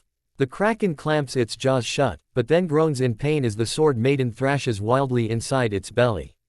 In a flash, Enovia erupts out the top of the Kraken's head, roaring like a beast as ink shoots out of the creature's brain all around her. The dying Kraken releases a final groan, and slowly sinks back into the lava. Xenovia hops off its head, lands on the other riverbank and watches the creature submerge into the fiery river from whence it came. Ellipsis. Xenovia drops her blades, and they dematerialize on the ground. She falls to her knees. Covered in ink and panting heavily. She glances around the river, but sees nothing. Then she touches her wedding ring, slumps her shoulders and drops her head. Tears fall her eyes and splash the dirt beneath her face. Ah, damn, this shit is hot, complains a voice. Xenovia gasps, looks down the riverbank, and spots Issei in his armor climbing onto shore. He's drenched head to toe in lava. And his armor shines bright red, burning 1,000,000,000 degrees. But he appears fine, the armor protected him from getting incinerated, but he can still feel the heat. He quickly deactivates his armor. Stands in his normal clothes and already feels himself cooling off. Phew, that's better, he says. Then he notices his wife and runs over. Hey, Xenovia, you're alright. And you did it. You kicked that slimy bastard's ass. So awesome. In a fraction of a millisecond, Xenovia springs to her feet, bolts towards Issei with superhuman speed, jumps with her arms wide open, and tackles him to the ground. Gah! He yelps, sliding back a few feet with her on top of him. Xenovia. Issei. She weeps. She buries her face into his neck, and cries her eyes out. I thought you died again. I thought I lost you. Please, don't ever do that to me again.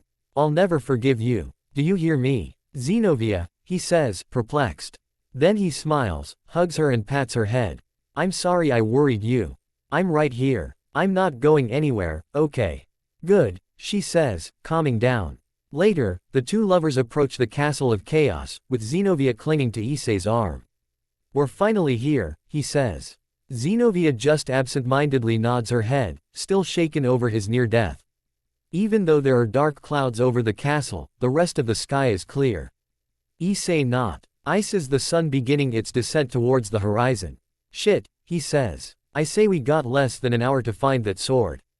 Xenovia remains silent, but grips his arm even tighter. Hey, honey, you're kinda hurting me, he says. Still, she doesn't respond. A dried-up moat dips in front of the main gate of the castle, which is made up of two giant, wooden doors. A lowered drawbridge extends from the main gate to the other side of the ravine. Issei and Xenovia step onto the drawbridge, and begin to cross. Issei takes in the enormity of the castle, but notices Xenovia isn't paying attention. Her eyes are dull and focused on the ground, it's like she's not there right now. Having enough, Issei stops walking, which brings her to a halt. She doesn't look up nor does she release his arm. Ey stand in the middle of the drawbridge. Xenovia, he says. He takes her chin, and lifts her face so that their eyes can meet. Look at me. She finally does, and he continues.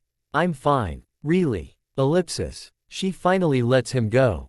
Steps back and takes a breath. Maybe we should go back. What? He asks. No. Look, we made it. We've come this far. We're so close. I was in heaven with Irina, she interrupts. When we heard you died. Issei faces her, listening in earnest. We were devastated, she says. In fact, Irina was so distraught, she even begged Lord Michael to resurrect you.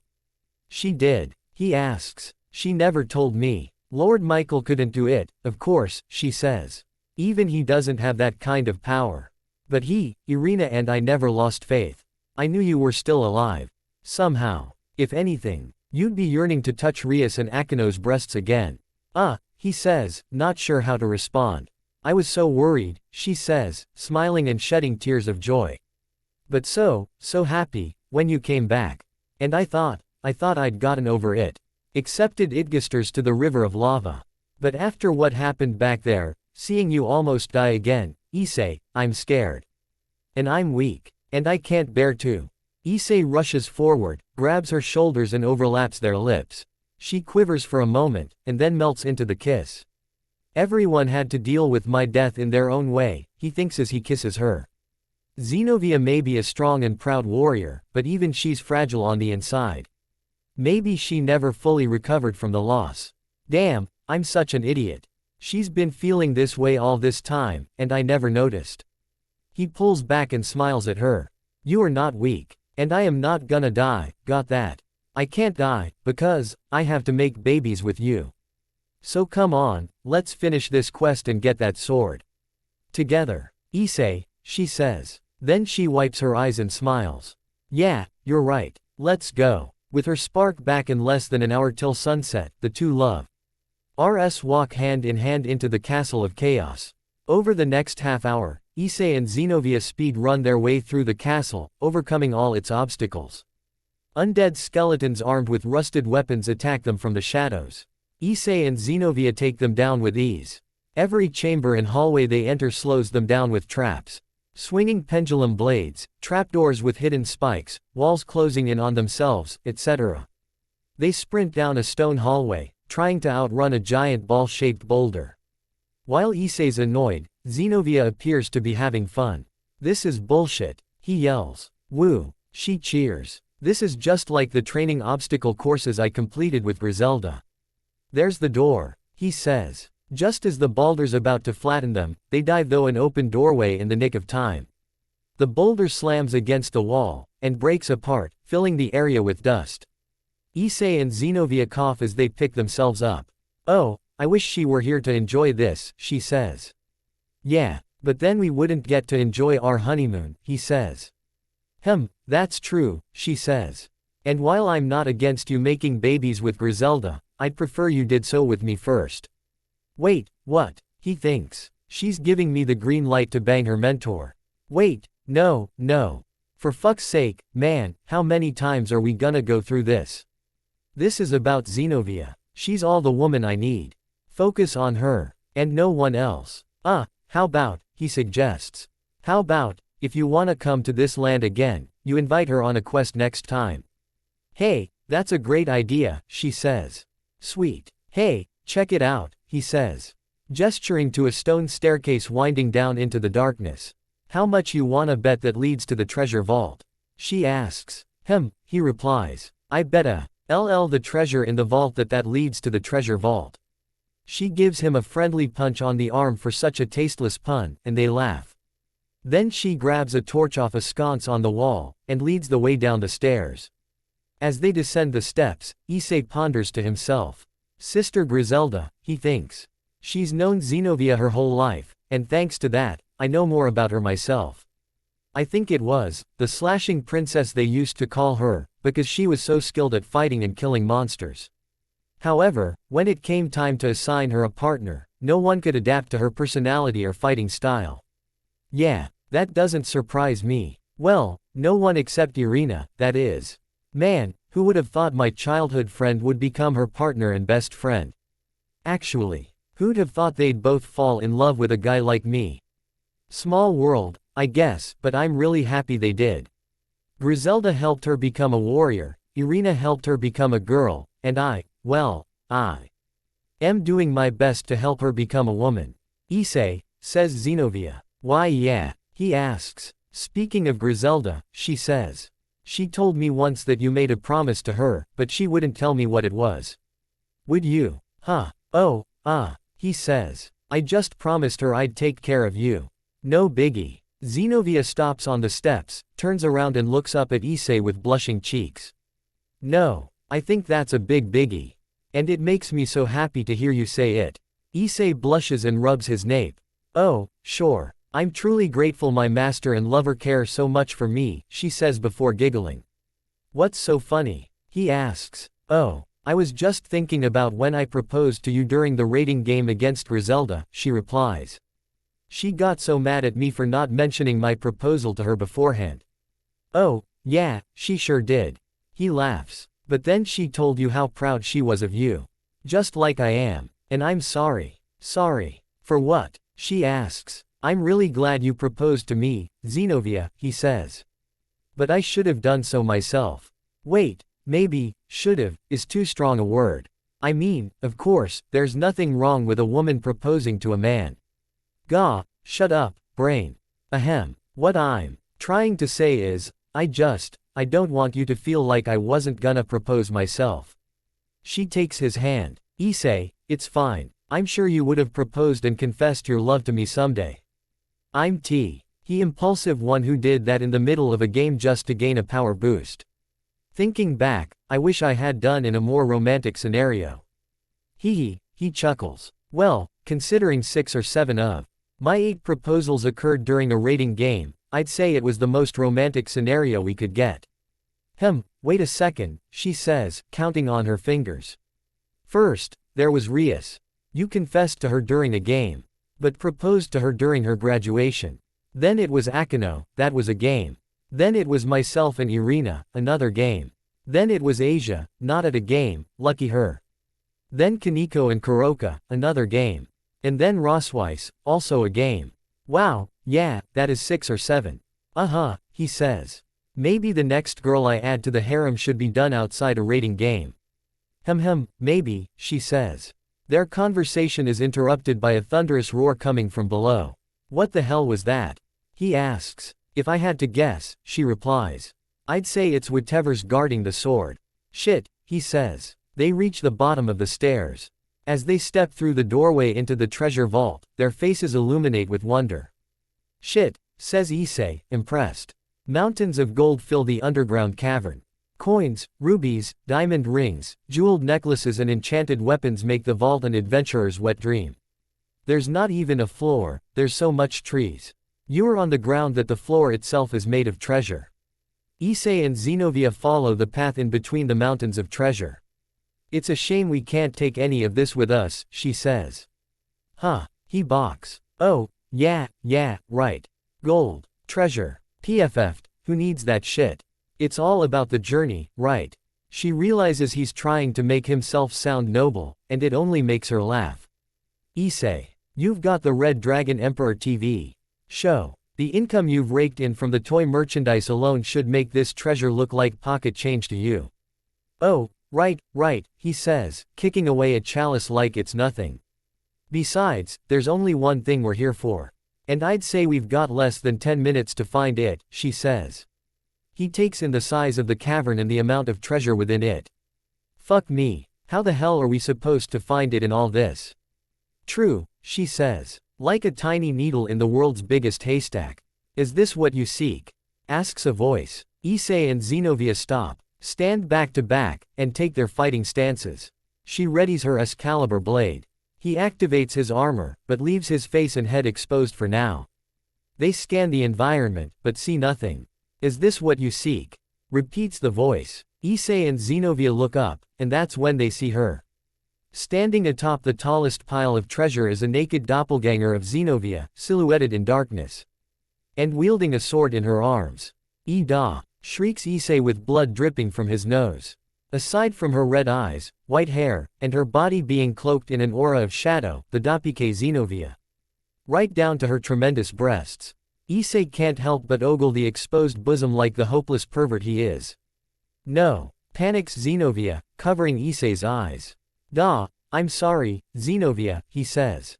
I couldn't help it. Please don't look at her, Issei, she begs. Otherwise, you'll find her more attractive than me. Wait, what? He asks. I'm not mad, okay, she says, still covering his eyes. I'm just worried you'll want her instead. That's bullshit, he says. Zenobia, you're the only Zenobia that will ever satisfy me. I won't let some sexy faker distract me from you. She smiles and removes her hands from his eyes. All right, I'll trust you. Thanks, he says, wiping his bloody nose. Then he glances back up at the doppelganger, and forces himself not to feel aroused. A shadowy version of Zenobia. Shadow Zenobia. No, Shadovia. Yeah, that's what we'll call you. Oh, brother, sighs Zenobia, palming her face. Hey, wait a minute, he says, noticing something. I know, she says. She's got the Morningstar blade. Sure enough, the sword the doppelganger is wielding just happens to be the very object of their quest. Shadovia raises the Morningstar blade into the air. Is this what you seek? She repeats. You're damn right, it is, he replies. Then defeat me in single combat, and the Morningstar blade is yours, says Shadovia. Piece of cake, says ISSEI. Wait, single. Just then, black armor materializes and garbs Shadovia's body. Although it's more of a bikini than actual armor. The bra only covers her nipples, and her bottoms are just a thong.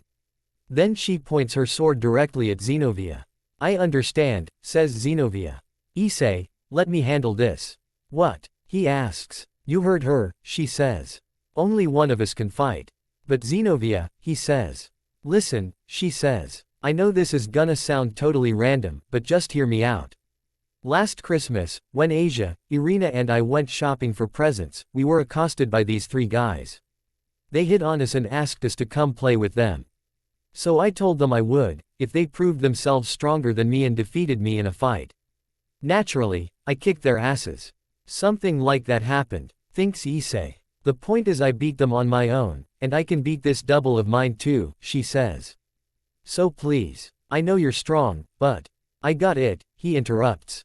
Then he smiles and gives her a thumbs up.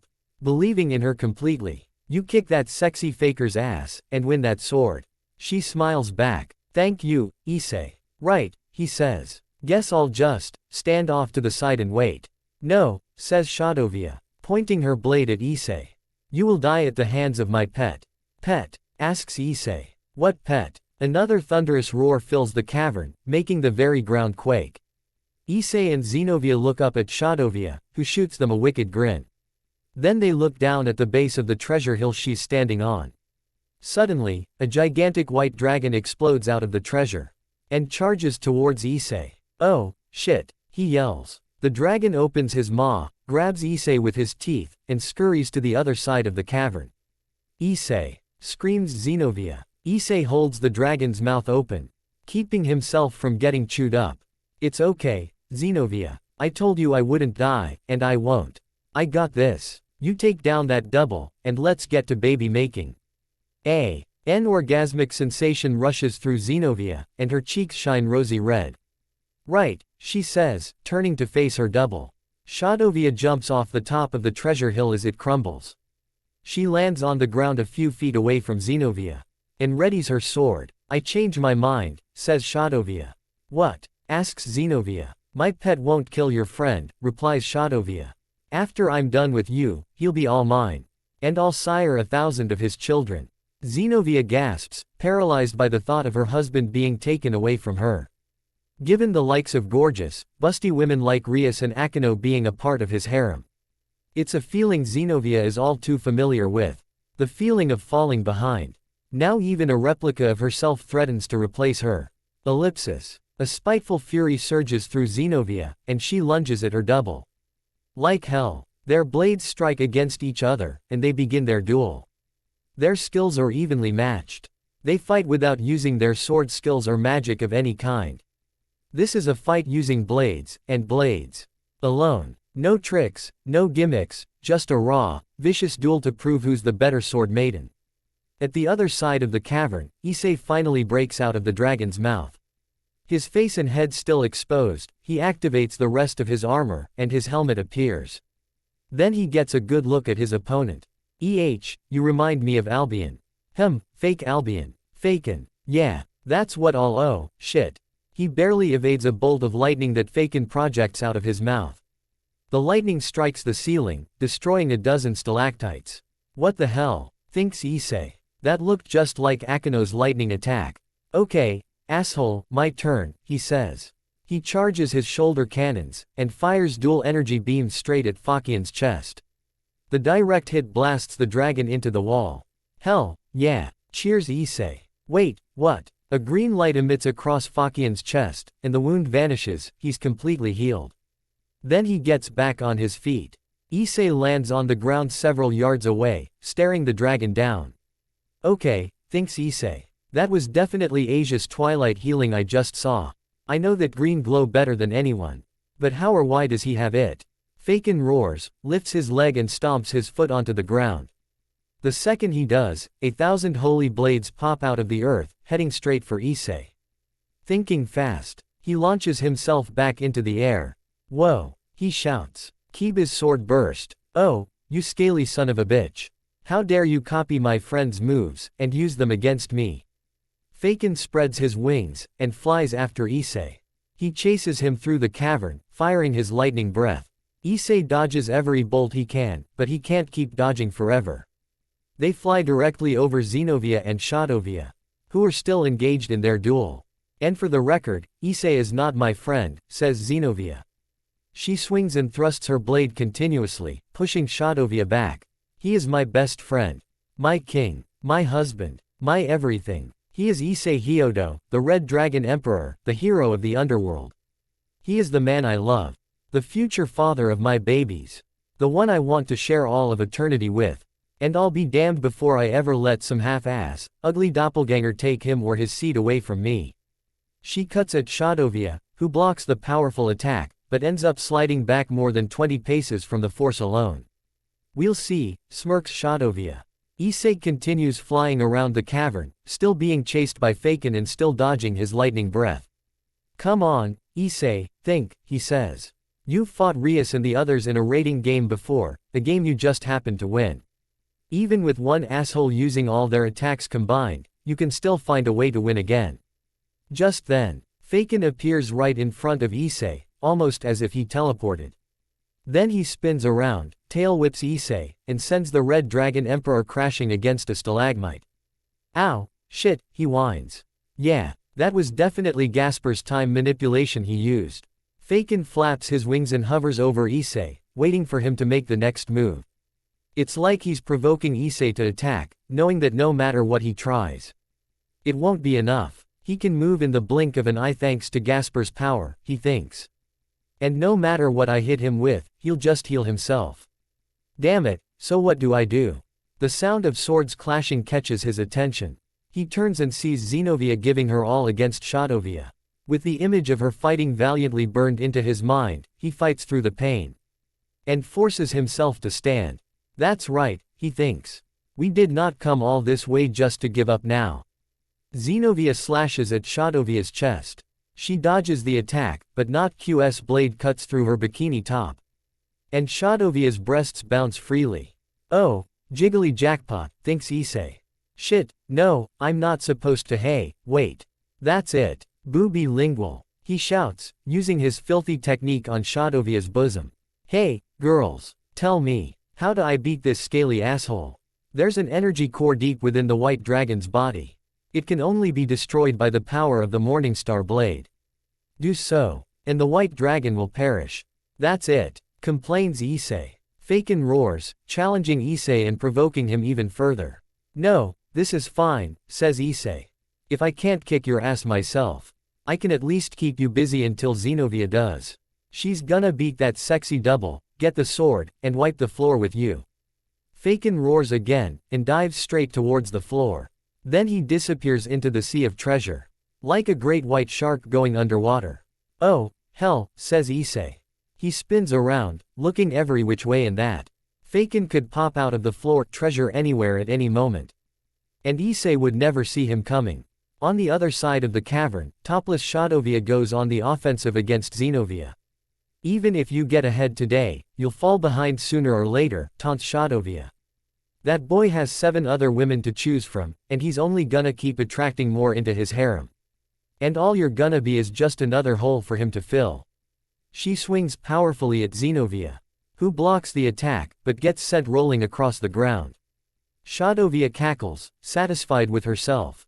Ellipsis. Xenovia plants her blade into the ground, and rises too, her feet with a determined expression on her face. Shadowvia stops cackling and becomes irritated. Maybe you're right, says Xenovia.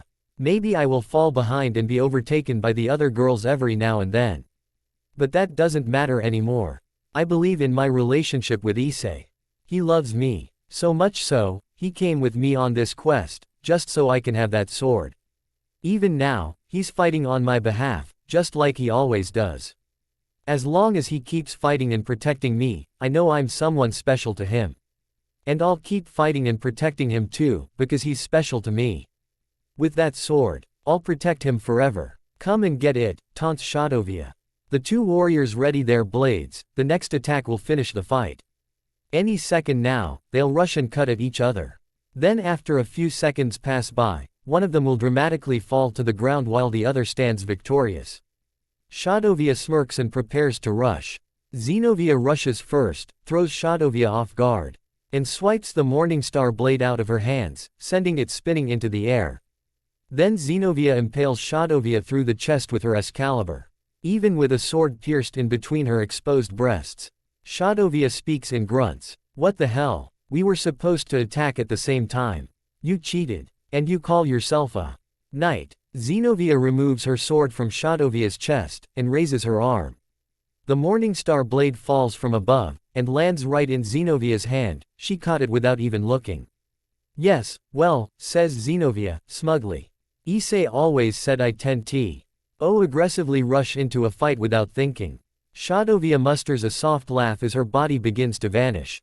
Congratulations, Xenovia Quarta. The Morningstar blade is yours. Use it well. Then she disappears. Xenovia dematerializes her Excalibur, and grips the Morningstar blade with both hands, feeling its power. She smiles, delighted for obtaining a new weapon. Hey, Xenovia, calls out ISSEI from across the cavern. Way to go. Now, listen, you gotta use the sword on. Faken erupts out of the floor of treasure, arcs like a whale, and comes down on ISSEI with his mouth wide open. But instead of panicking, ISSEI wins back his fist, and delivers a brutal uppercut into Fakian's chin, knocking him high into the air. Psych, jokes ISSEI. I was waiting for ya, asshole. Xenovia, go. Right, shouts Xenovia. She roars, runs and powers up the Morningstar blade. With Fakin still in the air, he slowly regains conscious and prepares to attack. Xenovia leaps off a stalagmite, glowing sword high over her head, and swings the blade down. Just as she does, a volcanic wave of fire blasts out of the sword, and collides against Fakin. The dragon howls in pain as his body incinerates into specks. He's burning so fast. He doesn't have time to activate his healing power. As Fakian's flesh burns away, a green orb appears where his throat once was. Within seconds, the flames force the orb to crack and burn into dust. That must have been the core, says ISSEI.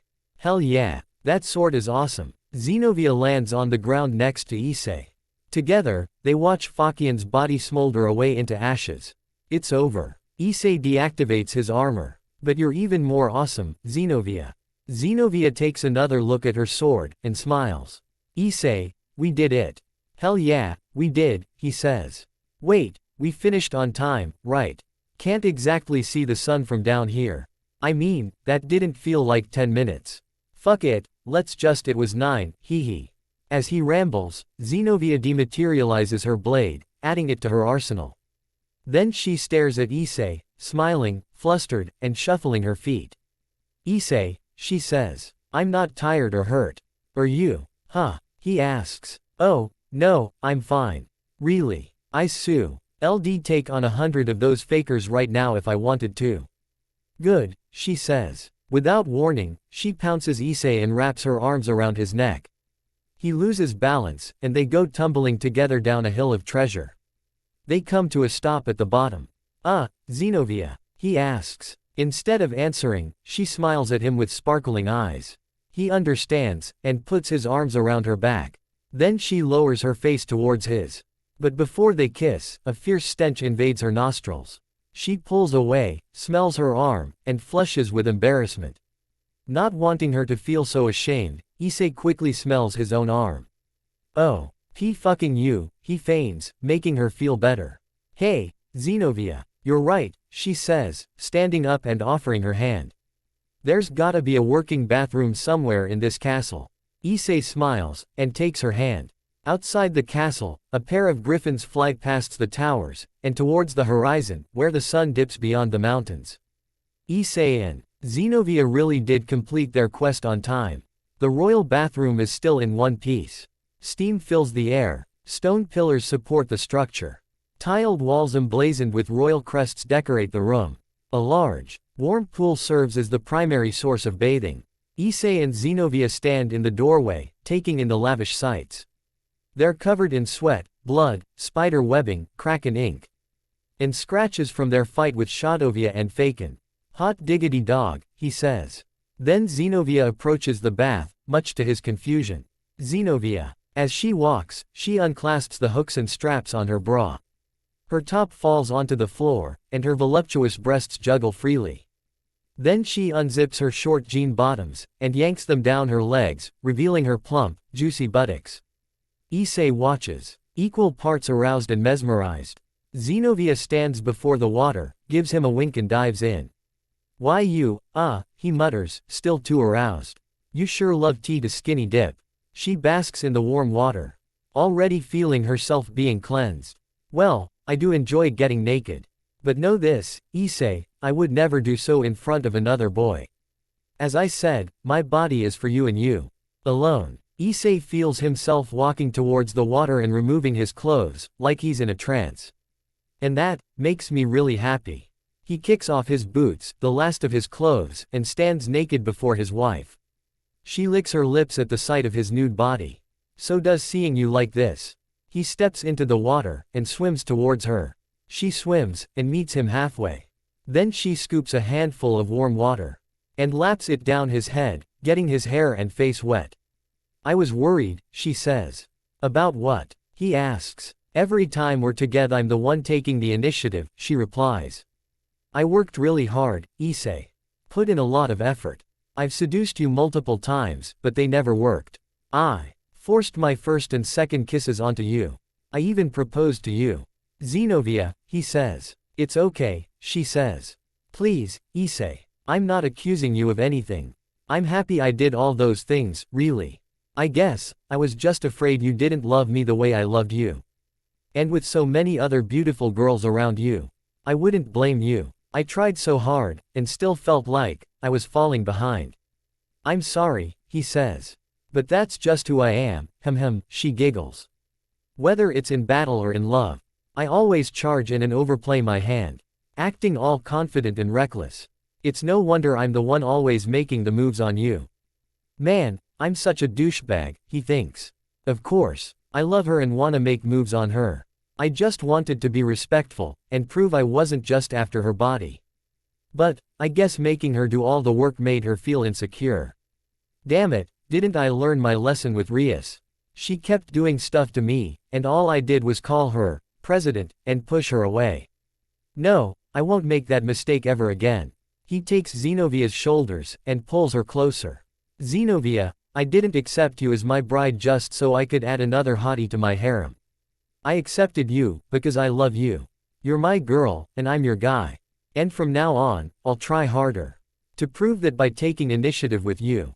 Issei, she says. Plus, I like that forward attitude of yours, he continues. Thanks to that, you're always pushing girls like Asia and Irina into deepening their bonds with me. I know they get insecure about Rias and Akino. Getting ahead too, but they're too shy and cautious to do anything. You are the one getting them out of their comfort zones.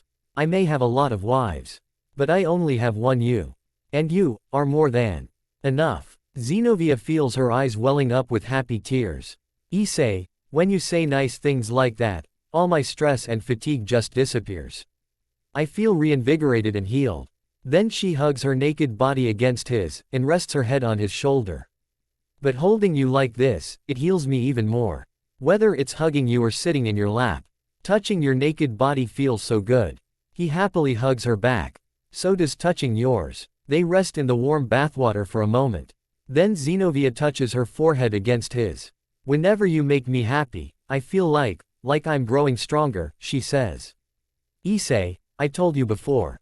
There are so many things I want to do, and only you can make them happen. You, the one who brought me such happiness, and I will follow you no matter what. And even though I'm your knight and you're my master, I love how we can be more than that when we're alone like this. Zenobia, he says. Whether we're alone or not, you are always more than that to me. Issei, she says. With that, they overlap their lips. As they begin to make love, all the moments and memories between them flash before our eyes. When they first met, Issei and Asia returned home from school, and Mickey was entertaining Zenobia and Irina in the living room. Issei found them both beautiful, but was wary they were with the church. Despite being on opposing sides, Issei offered his assistance to Zenobia and Irina with recovering the Excalibur pieces. They worked together until the crisis was resolved. When Zenobia willingly became a devil and joined Ria's peerage, Issei was shocked. But after she apologized to Asia for how she treated her and asked to become friends, he realized that while she was weird, she wasn't a bad person. Still in the bath, Zenobia leans against the wall, holding the edge for support. Issei grabs her by her buttocks, slides himself into her, and thrusts back and forth. His movements cause the water to splash out of the bath, and lap across the floor. They both moan in pleasure. When Zenobia wore a swimsuit for the first time at the school pool, Issei was aroused by her tight body and accentuated curves. Then she requested to bear his children to make up for time she lost as a woman in service to the church. Also, she chose Issei as her mate simply because he's the Red Dragon Emperor. And he'd bless her with strong genes. Before Issei could react, she took him into the equipment room, exposed her big breasts and bluntly seduced him. There was no romance to her actions at all. Before things got too steamy, Rias and the other girls intervened. Following the battle after the peace conference, Issei asked Michael to allow Zenobia and Asia to pray without feeling any pain, surprising all three of them. After Michael granted his request, Zenobia thanked Issei and blushed with affection. Outside, the sky darkens and fills with stars. Inside the royal throne room, he sits naked on the king's throne. She sits naked on his lap, with her back to his front. Then she bounces up and down on his erected member. Her hands are on top of his, which grip the throne's handles. After training with Tannen, Issei shared a bed with Zenobia and Asia. While Asia slept soundly, Zenobia struggled, because she wasn't used to sleeping with a man. Issei revealed that he once struggled to sleep with Rias and Asia at first, but got used to it, and assured Zenobia will too. After helping Issei and Asia practice for the three-legged race, Zenobia locked the three of them in the outdoor storage room. She intended to seduce Issei, and persuaded Asia to join in. As Issei protested, Zenobia removed her shirt, displaying her big and magnificent breasts for him. After stripping Asia, she pushed Issei down, and made him touch her soft breasts. She enjoyed his touch, and encouraged him to fondle hers and Asia's breasts. Before things could get extreme, Irina burst into the room, stopping them. One night, Issei and Rias entered his room to find Zenobia, Akino, Asia and Kaneko wearing see-through outfits. Even more so, they weren't wearing any underwear, exposing themselves to the delightful Issei. Zenobia didn't mind, because she found it easier to move in without underwear. The night before the raiding game against Diodora, Issei found Zenobia training alone in the basement. She knew she should rest, but she was jealous about being weaker than Kiba. Issei assured her that she was just as amazing as him. She then asked him to take her along with Asia when he goes solo. He asked why, and she happily replied being with him was fun. When he considered her request, she surprised him with a kiss on the cheek. In the armory, rusted weapons hang from the walls. He slams her against a shield on the wall, carrying her by her legs. She's hoisted around his shoulders and waist as he thrusts himself up into her. She grabs his face, and ferociously makes out with him. As Issei and his friends prepared for their school trip to Kyoto, Zenobia expressed her desire to be in Issei's group. When Issei and his friends were touring Kyoto, they ascended a slope of steps. Kiryu teased an urban legend about people dying in 3 years if they were to fall on the slope. Zenobia got scared, and hugged Issei's arm to feel safe. Zenobia and Irina caught Issei and Asia making out in the closet. causing the latter to faint from embarrassment. Then Zenobia offered herself to Issei next, and insisted Irina follow suit. She stripped, embraced Issei, removed his clothes, and enjoyed the feeling of his bare skin against hers. She even moved his hand down her bare thighs. Asia woke up and argued with Zenobia over who would bear Issei's children first, which led to Issei passing out in the closet. Zenobia and Irina walked in on Asia, Akino and Kaneko comforting Issei, but misinterpreted the situation as them seducing him. Zenobia boldly removed her clothes, and persuaded Irina to do the same. As she and the four beauties battled it out, Issei thanked them for helping him get over Rainer. While fighting Cao Cao in a hotel lobby, Zenobia received a fatal wound to her stomach and dropped to the floor. Issei became enraged seeing her get hurt, and attacked Keiba. In the kitchen, the two lovers engage in 69 position on the table. A half-eaten blueberry pie on a plate rests next to his head. And a half-eaten raspberry pie on a plate rests next to hers. They both stop for a second, and help themselves to a bite of their respective pies. Once they finish their midnight snacks, they resume orally pleasuring each other. During the demonic beast riot in the underworld, Issei joined his friends in battle, back from the dead. Overwhelmed to see Issei alive, Zenobia cried tears of joy. But tried not to, because she believed the man she'd chosen couldn't have died. Issei was grateful she worried about him. After Issei came back to life, Rias and Akino clung to his arms every day when they walked to school. Zenobia realized she couldn't let her guard down, because at any moment, those two would claim Issei for themselves. So she planned with Asia and Irina to ride on his back or shoulders. When Issei was sick, Zenobia and Irina wore nurses' costumes for him. The former asked if the outfits suited them. Issei said they looked good, and they were happy. They made him a disgusting bowl of soup, thinking it would cure him, but had no knowledge of how to cook. While the soup was gross, Issei refused to make them sad, so he bit the bullet and drank the rancid broth. When Miki cooked Issei's favorite miso soup to help him get well, Zenobia asked her to teach her how to make it, believing it was necessary for bridal training. When the girls were seducing Issei after Rias left for Romania, Zenobia and Irina joined them. Zenobia wanted to make her move on Issei while Rias was away, and pressured Irina to do the same. Then they stripped off their pajamas while explaining to Issei the procedure of an angel making babies without falling. When Irina said Issei was hers since they were childhood friends, Zenobia countered, arguing she decided in her heart that Issei is the one for her after he asked Michael to allow her to pray. Down in the dark dungeon, the two lovers go at it in one of the cells. She bends over, and grabs the iron bars. He slaps her juicy butt, and enters her from behind. While the dungeon would usually be filled with screams of anguish, its sole occupants fill it with screams of ecstasy. While everyone enjoyed themselves at the pool, Zenobia and Irina competed in a swimming race with Issei's lap as the prize. Zenobia won and helped herself to his lap. He savored the sensation of her soft thighs and butt between his legs. Zenobia joined Asia and Irina for Christmas shopping. When they spoke of Issei, Zenobia admired how hard he works, in both body and mind. As it came time to buy Akino's cosplay costume, Zenobia realized she'd use it to seduce Issei. Refusing to let her senior outdo her, Zenobia tried on a revealing bikini armor outfit, training herself for Issei.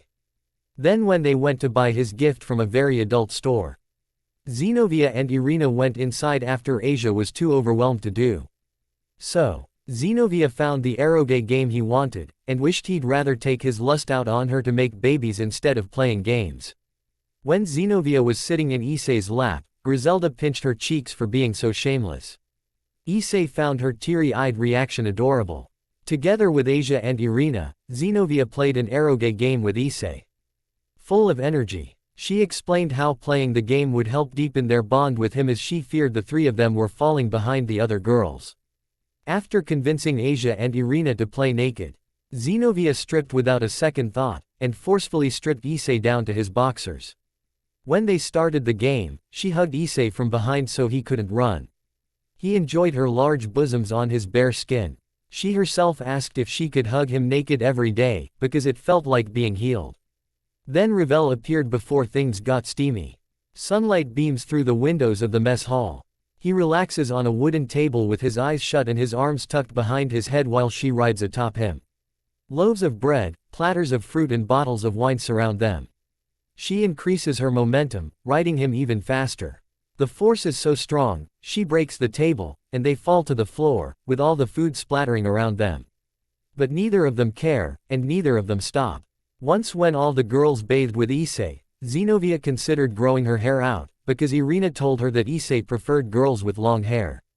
She even considered resorting to magic to grow it faster. He said he was fine with either short or long hair, which made her happy. When ISSEI spoke to his friends in class about Christmas presents, Zenobia lively offered herself as his present to make babies. When the orc members celebrated New Year's Day at a shrine in Kyoto, Zenobia prayed and wished to have ISSEI's children in the new year. Then she grabbed his face and gave him her first kiss. She claimed it was for good luck for her student council president election. When everyone was enjoying themselves in the underground pool, Griselda asked ISSEI to take care of Zenobia. Thinking he wouldn't be of much use, he suggested Asia or Irina would be better suited for the job. But Griselda meant taking care of her as a woman. Afterwards, Zenobia requested ISSEI put suntan oil on her along with Asia. The sun shines high in the blue sky. In the stables, the two naked lovers roll around in the hay. He gets atop her, kissing her lips. Then he kisses his way down to her breasts, squeezing and sucking them with great fervor. She coos with heated pleasure. Then he kisses his way down to her pelvis, spreads her legs and goes for it. She grips the hay around her, and screams with joy. While ISSEI trained alone in his underground pool, Zenobia entered, wearing only a t-shirt. Before she dove in, she removed her shirt, exposing her naked body to him. He marveled at her proportions. Tight curves, beautiful breasts and round butt. As he hovered above the water and she skinny dipped through it, she confided in him about the election, hoping to win. Then she asked him to pull her out of the pool. But once he took her hand, she pulled him into the water, hugged him with her naked body, and kissed him. He enjoyed the sensation of her nude body. He refused to lose when it came to the election, or to love. She promised to follow him as only he could give her happiness. He said if she wanted to follow him, he'd be more than happy to take her. When Irina seduced ISSEI in the pool and invited him to the special room, Zenobia stopped her. She claimed she had already reserved ISSEI, but Irina retorted that he was her darling. Both naked, they hugged and pulled ISSEI in a tug of war. And he enjoyed every second of it until Asia showed up. When ISSEI woke up in the hospital, Zenobia cried tears of joy. But became shocked and worried when he lost his ability to see women's breasts. Because she wouldn't be able to make babies with him.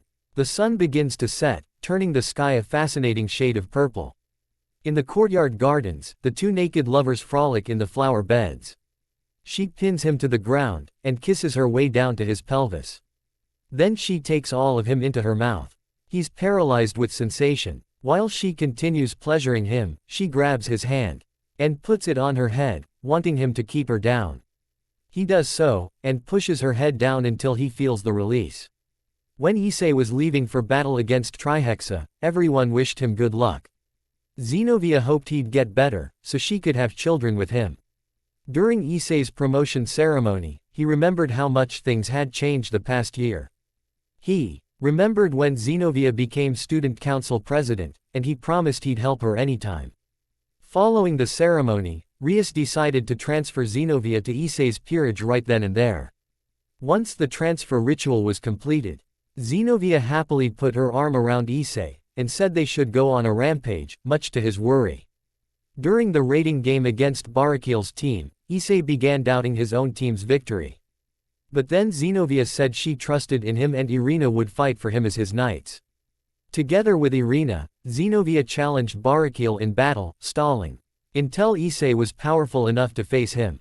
She apologized to ISSEI in her heart if she ended up defeated.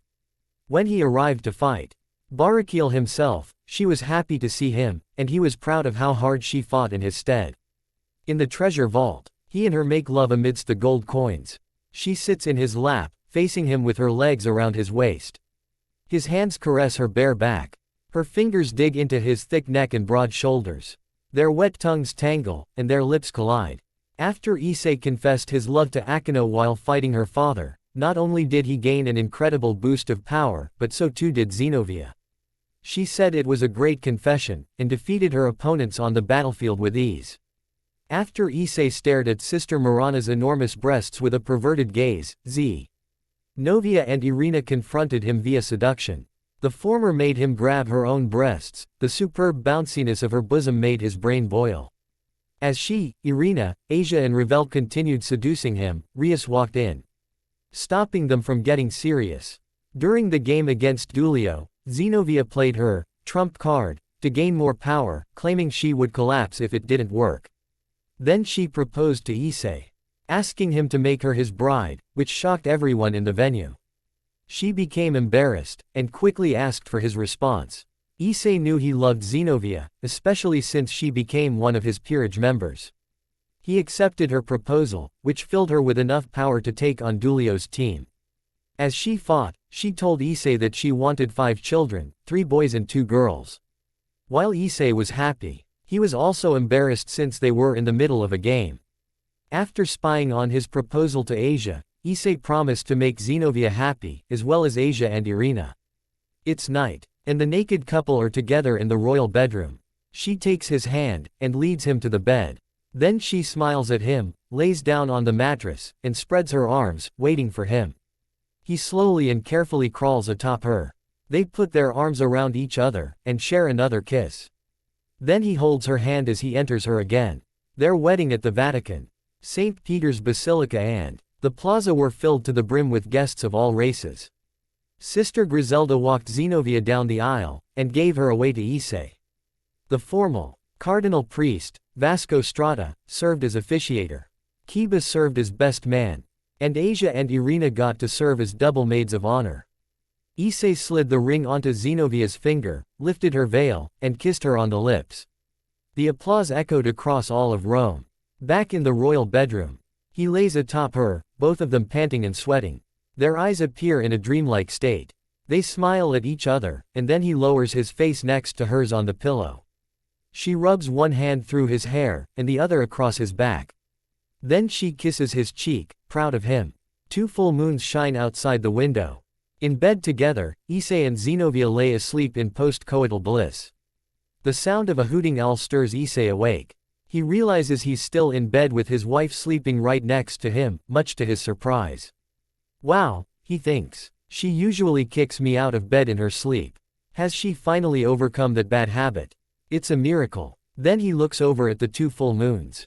Isekai land. It's something else. So are you, says Zenobia, caressing her fingers over his thick chest. Hey, beautiful, he says, hugging her. Sorry I woke you. It's okay, she says, hugging him back, and lifting her leg around his. Issei, I've wanted to have your children for so long. And now, she says, rubbing her belly. I'll finally fulfill my dream of becoming a mother. Yeah, he says. 3 boys and 2 girls, right. I'm not against 3 girls, she giggles. Then her cheeks burn red. Also, what's up? He asks. Then she straddles him. He gulps as her enormous breasts swing back and forth inches from his face. Issei, she says. I'm not against a foursome with you. Asia and Irina. Ellipsis. Hua hhhh. Squeals Issei, nearly exploding with arousal. Calm down, she says. I would never have sex with any of the girls. And none of them would ever do it with each other either. After all, we're sister wives. Sisters to each other, and wives to you. That's why when you made love to all of us for the first time, we all took turns with you. And I'd like to do that again. With just you and those 2. You're the only one we want to make love to, Issei. That's how much we love you. Issei blushes, smiles and caresses her cheek. I love you too, Zenobia. I'll love you forever. And not to sound like a pervert, but I would love a foursome with your church trio. Issei, she says. Be as much of a pervert as you want. I love that you most of all. They smile and gaze into each other's eyes. Then she lowers herself onto him. They passionately kiss, and spend the night in tranquil happiness. One gloomy day, 10-year-old Akeno stands alone before a crowd of adults in the village of the Himahima clan. Even though it's the middle of the day, the bodies and faces of the adults towering over her are shrouded in darkness, like a hazy memory. The men trade harsh remarks among themselves. Her mother was killed by her own relatives. Good riddance. That woman was no priestess. No, she was a witch, falling in love with a fallen angel. And spawning this half-demon of a child. They should have killed her too. Should we just kill her now? No, let's just throw her out of the village. She can die on her own out there. It'll Akeno cries and wipes the tears that continue spilling from her eyes. Mommy, mommy, she weeps. But then, a wave of rage washes away her sorrow, filling her eyes with hate. Daddy, why weren't you here? She hisses. Why didn't you protect mommy? I hate you. I hate you and all men. I always will. With that, she runs out of the village, beginning her life in exile. In the underworld, the epic rating game between ISSEI and Barakiel's teams is underway. Up in the VIP suite, Akeno, Rias, Kaneko, Gasper and Kiba watch and cheer their friends on. Then comes the one-on-one fight between ISSEI and Barakiel. Everyone watches the match closely, especially Akeno. But the two men aren't just fighting, they're arguing about Akeno. Barakiel berates ISSEI for choosing Rias, and dismissing Akeno's feelings. ISSEI counters, takes a moment to choose his words, and screams them out from the bottom of his heart and the top of his lungs for all to hear. I promise to make her happy. I will take care of Akeno Himahima for as long as I live. Akeno is mine. Akeno, I love you. The crowd goes wild, Barakiel is speechless, and ISSEI receives an enormous boost of power. But the Ray with the most intensity isn't the battlefield, it's back up in the VIP suite. Kaneko, Gasper and Kiba trade looks, and chuckle, that's just like ISSEI. Rias sighs and smiles, while she enjoyed being ISSEI's only girlfriend. She knew it was only a matter of time before he'd expand and fulfill his harem dream. But of course, she couldn't be happier for both him and the second girl he confessed to. Especially because said girl happens to be her best friend. Everyone looks to Akeno. She's frozen like a statue. Eyes wide, cheeks red, and legs trembling. Her air catches in her throat, and she feels herself struggling to breathe. Rias gently touches her shoulder, calming her down. Akeno looks to her best friend, who gives her a warm smile. Congratulations, Akeno, says Rias. Oh, Rias, says Akeno. Hey, look, says Gasper. All eyes are back on the fight. ISSEI uses his newfound power to defeat Barakiel, ending the match and claiming victory in the rating game. The spectators go nuts. Both ISSEI and Barakiel are down on the ground. Medical teams quickly rush to their aid. ISSEI, says Akeno. Go get him, encourages Rias. Akeno turns to face Rias, wondering if it's really okay. Rias touches both of Akenos again, once more giving her blessing. Akeno looks to the others, and they all give her a thumbs up. Akeno's eyes begin to well, and she smiles. She and Rias embrace each other. Then she becomes giddy, and takes off down to the infirmary. Rias and the others happily watch her go. Akeno runs faster and harder than she ever has in her life. She speeds from one hallway down another. Avoids nearly colliding into everyone she passes, and never once stops smiling. Ow, son of a bitch, whines a voice in the room up ahead on the right. A jolt surges through Akeno, recognizing the voice and accelerating into a sprint. She slides across the floor, and practically slams into the doorway. Inside the room, ISSEI and the four doctors look upon her in bewilderment. ISSEI is sitting shirtless on the bed. With bandages wrapped around his torso, he looks like he got hit by a train. Akeno? He asks. Akeno sucks in enormous gulps of air, unable to speak. Instead, she just stares at ISSEI. His cheeks flame red, realizing she obviously heard his confession. Miss, speaks Doctor Number 1. You can't be in here right now. Akeno doesn't respond to him, nor does she take her eyes off ISSEI. She slowly regains her composure, stands up straight, and catches her breath. Suddenly, all the tears spill from her eyes like rivers down her cheeks. The doctors become even more bewildered. ISSEI appears concerned as well until it hits him. She's crying because she's happy. He exhales, and smiles at Akeno, not just with his mouth, but with his eyes too. Akeno smiles back whilst crying. ISSEI, she says. ISSEI. She runs and leaps into the room, flying past all the shocked doctors. ISSEI becomes shocked himself, like a deer in the headlights. She crashes on top of him, tackles him onto the bed. and smothers his face with kisses.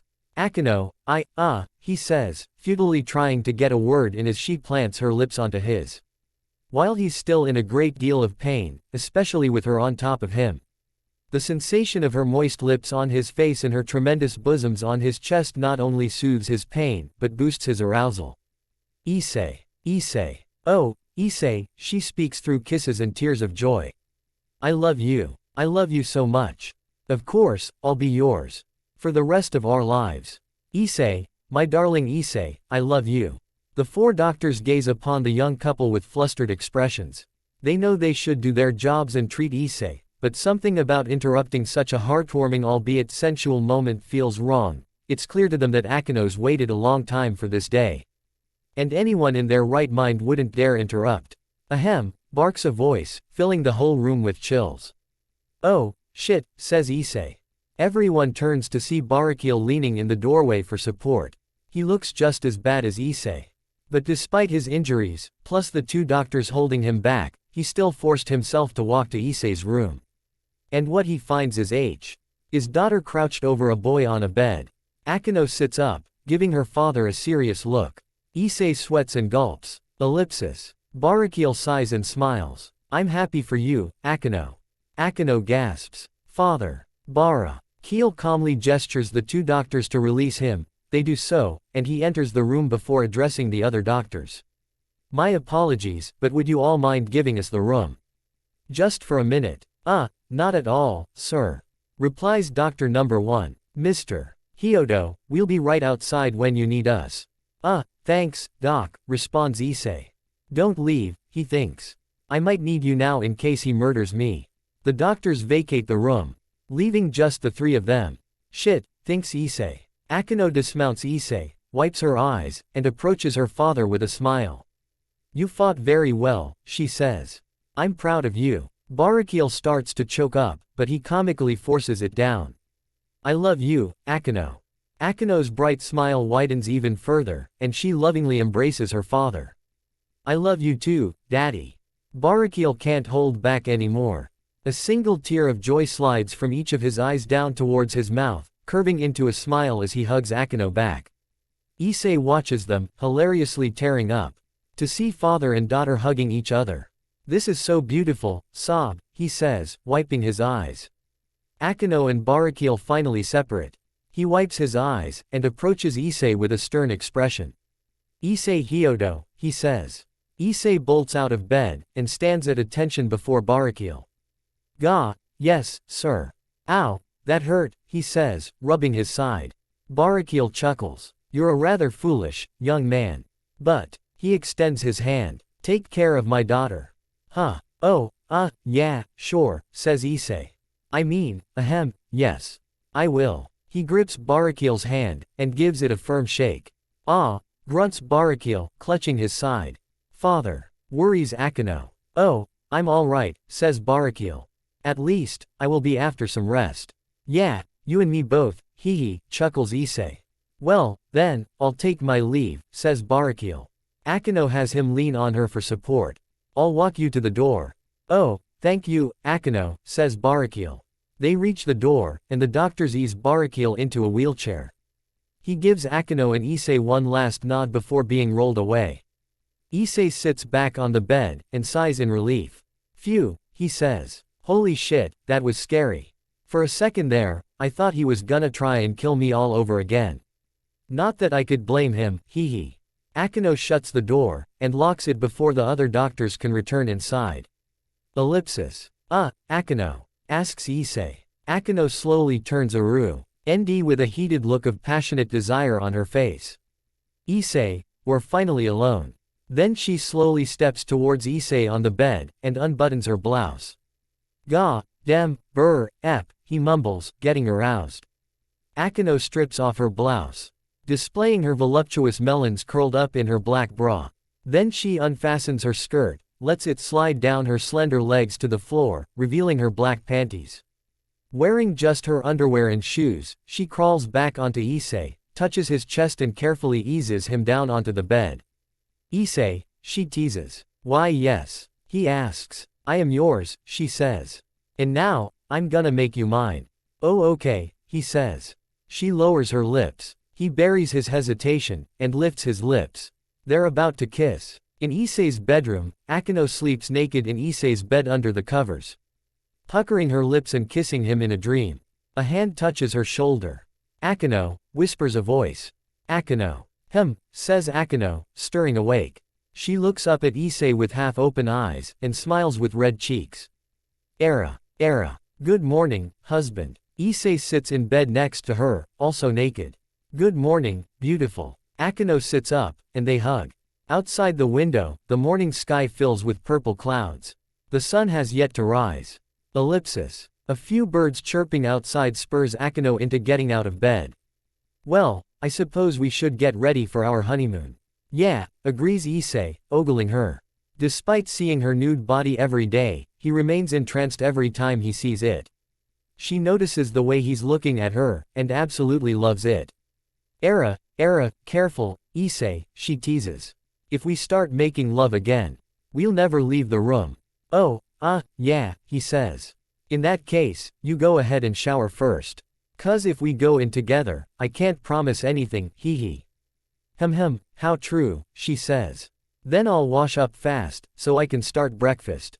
"Oh okay," he says. She gives him another smile, and enters the bathroom. As the sound of running water echoes, Issei lays back in bed and stares up at the ceiling. "I have a beautiful wife who cooks delicious food, and she's going to make me breakfast," he thinks. "How did I get so lucky?" He closes his eyes, basks in the blessings of his life, and anticipates what the next 2 days will bring him. Ellipsis. "You little fool." Issei gasps, opens his eyes and sees Rainer floating above him. The fallen angel is garbed in her usual risque outfit with both black wings spreading out her back. Issei bolts up, and Rainer is gone. He pants and glances around the room, no sign of her. Akeno is still washy. Issei touches his head, and calms his breathing. "What the hell?" he asks aloud. "Why the fuck did I think of her?" He thinks. Why now, after all this time? Then he hears Akeno cheerfully humming in the bathroom. Even her voice sounds celestial. Issei lays down in bed, and looks back up at the ceiling. It was an accident, he thinks. Yeah, that's all it was. I mean, it's bad enough I think about my other wives while I'm out on a honeymoon with one of them. But now I'm thinking about my murderous, first girlfriend too. No, I'd never. Come on, dude. This is yours and Akeno's honeymoon. Don't let that bitch ruin it. Later, Issei comes downstairs into the living room. He's all washed up, wearing his sleepwear and releasing the last of his yawns. Then his nostrils catch a sweet scent, and his eyes glimpse an even sweeter sight. In the kitchen, Akeno, all dressed and wearing an apron, finishes cooking a 5-star gourmet meal for breakfast. She hums merrily as she adds the final spices to the dish. "Oh, Issei," she says, happily. "Go ahead and take a seat. Breakfast is just about ready." Sure, he replies, absolutely entranced by the goddess he's lucky to call his wife. He pulls out a chair, and is about to sit. Wait just a damn minute. He thinks. Akeno and I have the whole house to ourselves right now. No one's around to interrupt if we were to. With Akeno's back to him, he checks her out from top to bottom, focusing specifically on her round and perky bottom. Hee, thinks Issei. Wait, no. Okay, sure, frying up some love in the kitchen has always been a favorite dream of mine, but this is the family kitchen. I can't just walk up to her, and put my sausage in her muffin. Ew, that sounded fucked up even for me. Anyway, we already agreed we wouldn't leave the house if we got naughty again. We've got a honeymoon ahead of us. We can't spend it all inside, doing the nasty. Akeno's merry humming snaps him out of it. Once again, he's mesmerized by the sight of her silky, black hair swaying in her signature ponytail. Her delicate shoulders jiggling as she cooks. Her slender waist as she sways from one counter to the next. Her perky buttocks bouncing back and forth as she moves. Well, gulp, thinks Issei. I mean, we can always clean up the kitchen afterwards. Who's gonna know? Right. Hee. Ellipsis. His desire getting the better of him, Issei hunches over and tiptoes from the dining area into the kitchen. With her back still to him, Akeno's too distracted by her meal prep to notice. She continues humming in ignorance as he approaches from behind. He smiles with anticipation, licks his lips and extends his arms towards her waist. The flushing sound of a nearby toilet stops him. What the hell? Screams Issei in his head. Just as Akino turns around, Issei quickly withdraws his hands behind his back and stands up straight, playing it off. Issei, she asks, confused. Oh, who could that be? Haha, he says. The bathroom door opens, and their guest appears in the living room. Woo, much better. Azazel asks Issei. Oh, morning, Issei, says Azazel, pouring himself a cup of coffee. What are you doing here? Asks Issei. You asshole. He thinks. I was this close to frying up some love. Akino puts the food down at the table, setting it for two. He arrived just a few minutes ago. Of course, he did, says Issei. And I'll be out in just a few minutes as well, so don't you worry, says Azazel. Taking a third seat at the table. You crazy lovebirds will have plenty of time to enjoy your honeymoon. Both Issei and Akino become flustered. While he rubs his nape, she happily smiles at her husband. Azazel pulls a communication disc from his jacket. I'm only here on behalf of Barakiel. My father? Asks Akino. Azazel sets the disc on the table. He's still on business in the underworld. And asked if I could relay his message to you too. What message? Asks Issei. Ask him yourself, replies Azazel. He clicks the disc's center button, and a holographic image of Barakiel erupts out of the disc. Issei and Akino approach the table for closer proximity. Ah, good morning, Akino, Issei, speaks Barakiel. Hey, there, sir, says Issei. Akino takes his hand, assuring him there's nothing to be afraid of. Good morning, father. I hear you'll be visiting our homeland for your honeymoon, says Barakiel. Yes, we will, says Akino, lowering her head and touching her chest. Ellipsis. I'm proud of you, Akino, says Barakiel. Huh? Asks Akino. You've grown into an amazing and strong woman, says Barakiel. And I know your mother would be proud too.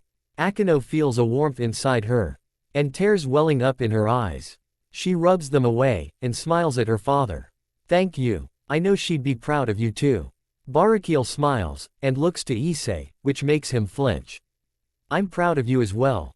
Son, says Barakiel. Gah, son, asks Issei. I can't help recalling what you said during our match, continues Barakiel. And despite my skepticism, you kept your word and made my daughter happy. As a matter of fact, I've never seen her so happy. Thanks, says Issei, getting flustered. I really, love her. And I'll love her till the end of time. No, even after that. He turns his head, too embarrassed to look at Akino. On the other hand, her face is about ready to pop from all the joy she's feeling. Well spoken, harem king, teases Azazel, sipping his coffee. Indeed, says Barakiel. Well, I just wanna wish you both a happy honeymoon. Thank you, father, says Akino. Yeah, thanks, dad, says Issei. You can still call me Barakiel, says Barakiel, sternly. Hee, cool, says Issei. Thank you for doing this, Azazel, says Barakiel. My apologies for inconveniencing you. No trouble at all, old friend, says Azazel. I'll see you back in the underworld. Farewell. Father, says Akino, blowing him a kiss. Let's have dinner the next time you're free. I'll cook. Sounds wonderful, says Barakiel. Take care. Later, sir, says Issei. Barakiel chuckles as his image disappears. Azazel pockets the disc, downs the rest of his coffee and stands up. Well, I should be heading out myself, says Azazel. Wait a second, says Akino, walking up to him. He asks. She kisses his cheek, surprising both him and Issei. Thank you, Azazel, for everything, she says. Azazel smiles at her. You're welcome. Issei smiles at them both. A teleportation circle shines beneath Azazel. Bye-bye, you two crazy lovebirds, he says, vanishing. Phew, we're finally alone, sighs Issei. Not that I wasn't thrilled to see Azazel or your dad or nothing, hee. True, teases Akino, taking a seat. If only they hadn't shown up, you could have made love to me in the kitchen. Yeah, wait, what? He screeches. Aw, man, guess you knew. Wait, but Azazel, Era, she giggles. He did show up just before you came downstairs. I was pretty excited that you wanted to take me so vigorously, but I just couldn't resist seeing your reaction when he appeared. Sorry, Issei. Now let's hurry up and eat before the food gets cold. He takes a seat. Oh, yeah. She takes his hand. And don't worry. There'll be plenty of lovemaking chances later. I'll make sure of that. With that, she gives his finger a playful kiss, filling him with delight and arousal. But then, his growling stomach kills the mood. She covers her mouth to quell her giggles. He does his best to compose himself. All right, he declares, trying to look cool as he starts to eat.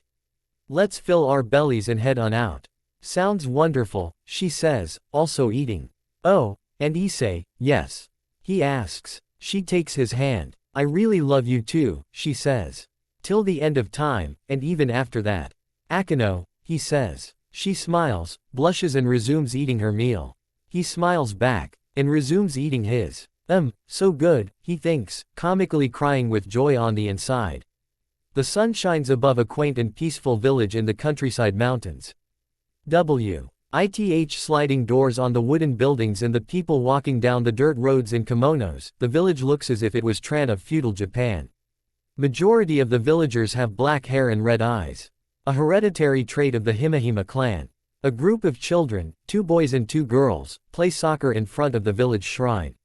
Suddenly, a magic circle appears on the ground, scaring the children into the bushes. Leaving their ball behind, Issei and Akeno materialize, and the circle disappears. He wears a white V-neck under a black jacket, light brown slacks and dark brown shoes. She wears a black half-sleeve blouse with her shoulders exposed and sleeves up to her forearms, a purple skirt that dips just below her knees, and brown-heeled sandals. She also wears her hair down instead of her trademark ponytail. Wow, says Issei, taking in the sights. Welcome to my village, says Akeno. She and Issei notice the soccer ball, and the children rustling in the bushes. Then she giggles, picks up the ball, approaches the bushes, and kneels down. Why, hello there, she says. Don't be frightened. Please come out. The 4 children slowly emerge from the bushes. Akeno gives them a warm smile, and returns the ball to them. Thanks, pretty lady, says boy 1. You're very welcome, replies Akeno. Wow, you're so beautiful, says girl 1.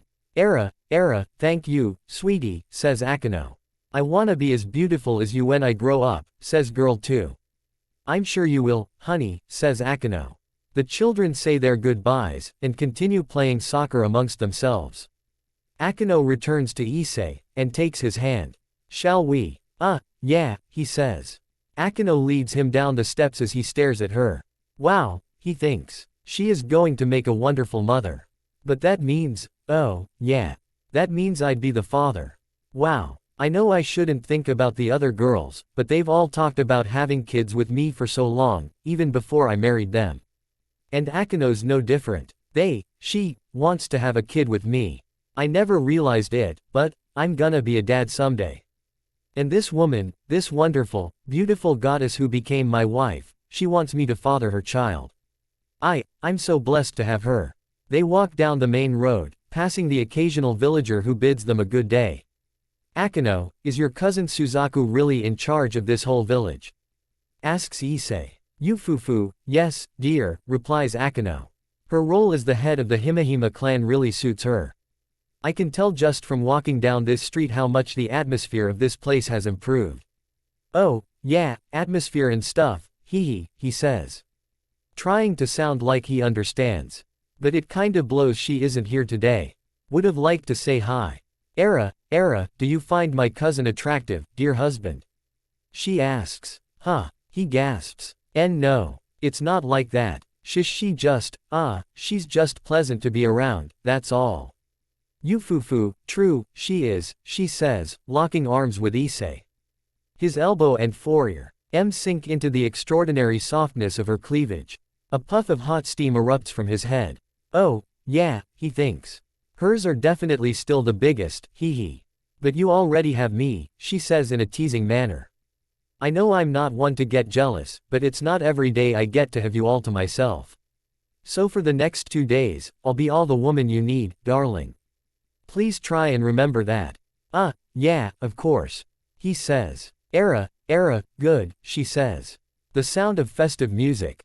Issei and Akeno pass a courtyard where a group of musicians perform, and 6 adults seize the opportunity to dance, some alone. some in pairs. It's a merry sight. Akino rests her head on Issei's shoulder as they walk. Thank you, Issei. Huh, for what? He asks. For coming here with me, she says. I know it's not the most exciting way to start a honeymoon, but… Issei surprises her with a kiss on the cheek. She gasps, and looks at him as her face grows warm. It doesn't matter what we do, he says. As long as I'm with you. I'm happy to do anything. Her eyes twinkle as her internal elation bubbles to the surface. That was sneaky, husband, she says. But you're right, I've had my whole life to come back here. But I'm only strong enough to do so with you by my side. Akino, you've always been strong, he says. Thank you, she says. But what I mean is, Issei, you are my future. But, the only way I can embrace the future is by letting go of the past. That's why I wanted to come here, with you. The lovebirds trade smiles. And we won't be long, she says. Just a walk around town, a quick visit to my mother. And then we can enjoy our honeymoon for real. Issei unlocks his arm from hers, and wraps it around her waist, pulling her in. Like I said, I already am. She wraps her arm around his waist, and returns her head to his shoulder. She really is strong, he thinks. She was cast out of this place when she was just a kid. If Rias hadn't found her when she did, who knows how her life would have turned out. Hell, I don't know if we would have found each other and fallen in love. And now here she is, facing her past and willing to let it go. Meanwhile, I'm still. He glances at their shadows on the ground. For a brief moment, he sees Rainer's shadow next to his, wings and all, instead of Akino's. He gets scared, shakes his head, looks back down, and sees Akino's normal shadow beside his. He sighs in relief, especially when he realizes Akino didn't notice him panicking. Damn it, he thinks. Why am I still holding on to her? If I don't let her go, I won't just be ruining our honeymoon. I could end up ruining our marriage. I will not do that to Akino. He holds his head high as he and his wife continue down the street. They spend the morning walking through the village, enjoying snacks from the local vendors, and watching a puppet show which reenacts the battle between the Red and White Dragon Emperors. Issei's a little embarrassed to see a puppet version of himself being adored by the spectating children. On the other hand, Akino is giggling to the point of happy tears at his embarrassment. As they continue about their day, they encounter some of the adults who banished Akino from the village. Akino shoots them a blank stare, and then continues walking with Issei before any of them can say anything. Issei remains silent, and supports Akino as they walk. All she wanted was for them to see that she's happy. The adults watch her go, and lower their heads in shame, forced to live with that guilt for the rest of their lives. Issei and Akino arrive at the cemetery. They stand before the grave of Shuri Himehime, Akino's mother. They light a memorial candle and lower their heads in prayer to pay their respects. Following Shuri's death, Barakiel ensured she'd be buried in her birthplace. Despite initial resistance from the villagers, which was later resolved by Suzaku. He and Akino occasionally visit her grave from time to time, but this is the first time she's gone to the village itself. And the first time she's brought Issei to visit. Hello, mother, she prays. This is my husband, Issei Hyodo. Yes, he is very handsome, and quite charming. You would have loved him. Oh, how did we fall in love? Well, it's quite a story. Let me see. When Issei first joined the club, it was evident to Akino that he was in love with Rias. And surprisingly, Rias felt the same. Akino had known Rias since they were kids, and knew that they both despised men. That's why when Rias started opening her heart to Issei of all people, Akino was intrigued. Her best friend had finally found someone to fall in love with, and she'd do her best to support her. As for Akino herself, she did find Issei attractive in his own way. Despite being a clueless idiot and a perverted harem seeker, he worked harder than anyone else she'd ever known. His determination to become stronger to protect those he loves, and his innocent chivalry around girls made him quite endearing. Of course, for Akino, Rias, happiness came first. When Akino watched Issei defeat Riser Phoenix for Rias, Sake, not only did Rias fall completely in love with him, but Akino began developing feelings for him as well. Then again, love was brand new to her, and she way to go about it. Which is why she started physically seducing Issei. She'd learn how to become more intimate with a boy. And it would also help him get closer to Rias. Everybody wins. It wasn't really love, just a healthy expression of her lust. Until the day came when she fell in love with him for real. Because of the fallen angel Rainer, Issei suffered a horrible fate. It'd be no surprise if he hated all fallen angels. Because of that, Akeno kept her heritage about being half fallen angel a secret from him for the longest time. But soon enough, she revealed her true nature to him, and feared being hated by him. But much to her surprise and joy, he didn't hate her at all. He accepted her, and liked her because of who she is, not what she is. On that day, Akeno experienced love for the first time. And now that she had, her goals had changed. Since Issei dreamed of becoming a harem king, Akeno threw her own hat in the ring to become one of his lovers herself, and became much bolder in seducing him and fighting the other girls over him. Even with Rias as her best friend, she didn't hesitate to steal Issei's heart for herself. It took a while, but Issei finally realized his own love for Akeno upon facing her father in the raiding game. While he had always loved Akeno, he needed to build the confidence to fulfill it. And when he did, the two became inseparable, and they always will be. Akeno and Issei continue their prayers. Era, and that's how it went, praise Akeno. Wherever you are, mother, I hope you're happy. And I want you to know, daddy's okay. And I'm doing okay too. Her eyes become misty as she eyes. In fact, I've never been so happy, she prays. This man, Issei, I love him so much. And he loves me too. Oh, mother, I truly am happy. As for Issei, hi, Akeno's mom, he prays. Mother, if I may call you that, hee. Ahem, I want you to know how grateful I am. You brought Akeno into this world. And even though your time together was short, you raised her into an amazing woman. She worked tirelessly to steal the heart of a weirdo like me, hee, and I'm so glad she did. I love Akeno more than I can put into words, mother. And I promise, I will love and care for her for as long as we live. No, even in death, I'll still love and care for her. A few moments pass by, and they conclude their prayers. Then they trade smiles. You ready? He asks. Akeno takes one last look at her lively village. She's finally at peace, letting go of the past and ready to move forward. Knowing she'll come visit again sometime. Yes, I am, darling, she replies. They hold hands as a magic circle appears beneath their feet. Then they teleport and vanish out of the cemetery. From behind a nearby tree, the ghostly apparition of Shuri Himahima appears, having watched them the whole time. She smiles to herself, relieved to know her daughter is happy and loved by a good man. And then, her apparition disappears. Back in Japan, Issei and Akeno recreate their first date for their honeymoon. First, they tour the local aquarium. As they walk, all the men and women gawk at Akeno, stunned by her beauty. Issei catches their stares and sighs. Never fails, he thinks. I take one of them out, and the whole town goes into creep mode. Akeno senses his distress, giggles and locks arms. Once again swallowing his arm into her cleavage. Issei becomes excited, and everyone else watching becomes flustered. I've been getting stares like this my whole life, darling, she says. As long as you're looking at me, I don't mind. Yeah, he replies. I'll always look at you. That makes me so happy, she says. And I'll always only look at you. They both step on the automatic walkway. And ride it through the shark hallway. Well, I do wanna look at this, she says, amazed. Yeah, me too, haha, he says, also amazed. Above them, all kinds of vicious predators swim through the clear water. It's a frightening albeit dazzling view. Issei, she says. He asks. I'm sorry, she says. For what? He asks. For using you, she says. After you defeated Riser, I played a lot of kinky games with you.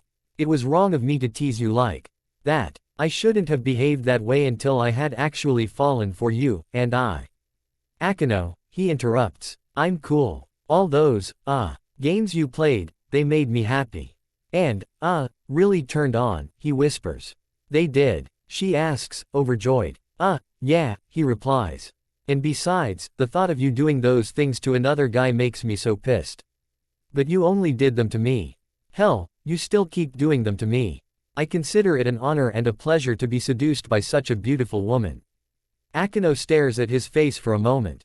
Oh, Issei. Then she drapes her arms around his neck, and presses her breasts against his chest. If she were any closer to him, he'd be wearing her. His cheeks bloom apple red. That manly face of yours really turns me on, she says. Wait, Akino, he says. Era, I know, not here, she says. But there's nothing wrong with holding you like this, is there? Naturally. More people begin to stare at the bold, busty and beautiful lady publicly and provocatively enticing the dim-witted man. Of course not, he says. If anything, I should be thanking you. Huh, she asks. Everything you did helped me get closer to Rias, he clarifies. You even helped me realize my own feelings for Rosweiss. You're like the perfect matchmaker. Why, thank you, Issei, she says. Maybe I should take that up as a second job. I'm sure you'd make a fortune, he says. She brings her face within kissing distance of his. No fortune could ever compare to what I have right now. Akino, he says. The two bring their lips closer. But before they touch, a shadow from above casts over them. Issei can't help but look up, and sees Rainer floating through the water. Looking down on him with an evil grin far more terrifying than those of the sharks. Issei jolts back, and nearly collapses on the walkway. Akino quickly helps him up. Issei, she asks. Issei regains his composure and looks up. It's just two sharks swimming by. He looks at Akino, and wipes the sweat from his brow. My bad, he says. Guess all that teleportation is just making me tired. What do you say we get something cold to drink? Oh okay, she replies. She's definitely not buying it, but she won't press him on the matter either. The two reach the end of the walkway, and head towards a concession stand. In the women's restroom, Akino washes her hands. He's been acting strange ever since this morning, she thinks. Maybe the exhaustion of so many honeymoons is getting to him. She dries her hands, and laughs to herself. No, she thinks. He'd never slack off with any of us, especially not with Rias. She gasps, and the paper towels fall from her hands. Ellipsis. She stares herself down in the mirror. Stop it, Akino. She thinks. You accepted he loved Rias the most a long time ago. Don't go getting second thoughts now. But, is it because she's not half fallen angel? Issei said he didn't care about that. But it can't be helped. A fallen angel was the cause of the worst moment of his life. It's not his fault if I remind him of her. In the men's restroom, Issei is crook. Head on the toilet in one of the stalls with his hands on his head. He's not using the toilet, he just needed a place to sit. Get a hold of yourself, dude, he thinks. Rainer is dead, and Akino is not her. Nothing like her at all. So what if they're both fallen angels? That doesn't mean shit. Someone enters the stall next to him. And speaking of shit, he thinks. He quickly stands up, and comically exits the stall. Then he washes his face at the sink. Come on, man, he thinks. You know how sensitive she is about men. While it's true Akino initially hated men, she's actually very dependent of the few she cares about. Such as Issei or her father. If something bad were to happen to them, she'd lose her emotional crutch, and endure a psychological breakdown. Such as when Issei died, Akino was in an even worse condition than RN. He came back, Azazel made him talk to her. She'd never recover if he were to die again, so Issei promised he wouldn't. He gave Akino his word that they would grow stronger and live on together. As for Azazel, he too was another man Akino found herself caring for. Since he and Barakil were friends, he made looking after her his responsibility. It was one of the reasons why Azazel arranged himself to become the ORC's school mentor. Eventually, Issei matured to the point where he could take on the responsibility of caring for Akino himself, and Azazel happily entrusted it to him. And finally, there was Barakil. While things with Akino were strained following Shuri's death, it was Issei who helped mend their relationship. This was perhaps the final moment that crystallized Akino's love for Issei. And now, both Akino and Barakil have healed, and started their fruitful relationship anew. Akino cares deeply for these men, and it was Issei who helped her open heart up to them. In time, he'll help her open up to more men. But her heart will always belong to him. Issei exits the restroom, and waits for Akino. Yeah, she's very dependent on the men in her life, he thinks. That's why I've gotta nip these Rainer flashes in the bud. If I don't, it'll worry her and ruin the whole day. Just then, two gorgeous bombshells with enticing faces and giant bosoms approach Issei. Hey, there, cutie, says bombshell 1. Huh, who, me, asks Issei, flustered. Never seen you around here before, says bombshell 2. First time at the aquarium, asks bombshell 1. We'd love to give you a tour, says bombshell 2. Wait, what the fuck, thinks Issei. Am I, getting hit on by two chicks? Cool your libido, Issei. This is obviously some sort of scam. I mean, girls don't just walk up to a guy and say. Both bombshells lean in close to Issei, so close, they could kiss him. His face drips with sweat. So what do you say? Asks bombshell 1. It'll be fun, says bombshell 2. Issei feels himself getting excited, but then comes to his senses and regains his composure. Thank you both, truly, he says. But I'm afraid I must decline. I'm actually here with my wife today, he says, showing them his wedding ring. Your wife? Asks both bombshells. Issei, asks Akino. Issei turns to see her outside the restroom, having finished freshening up. She sees him with the two girls. And a sad expression begins to fill her face. Oh, hey, honey, he says, leaving the two girls. You both have a good day. Then he gently takes Akino's hand, and leads her away. Both bombshells watch them leave. That goddess is his wife? Asks bombshell 1. Wow, says bombshell 2. They're both so beautiful together. Issei and Akino reach the petting area of the aquarium. Issei, she asks. I don't know who those two were, Akino, he replies. They just walked up to me, and asked if I wanted to hang out. I said no thanks, because I'm here with you. Akino's face elates with joy. Oh, that's wonderful to hear. Phew, I'm safe, he thinks. It's not like she'd get mad or anything. Actually, of all my wives, she's one of the more confident. But even so, one look at me with another girl, and she can become heartbroken. Like when Rosweiss asked me to be her pretend boyfriend.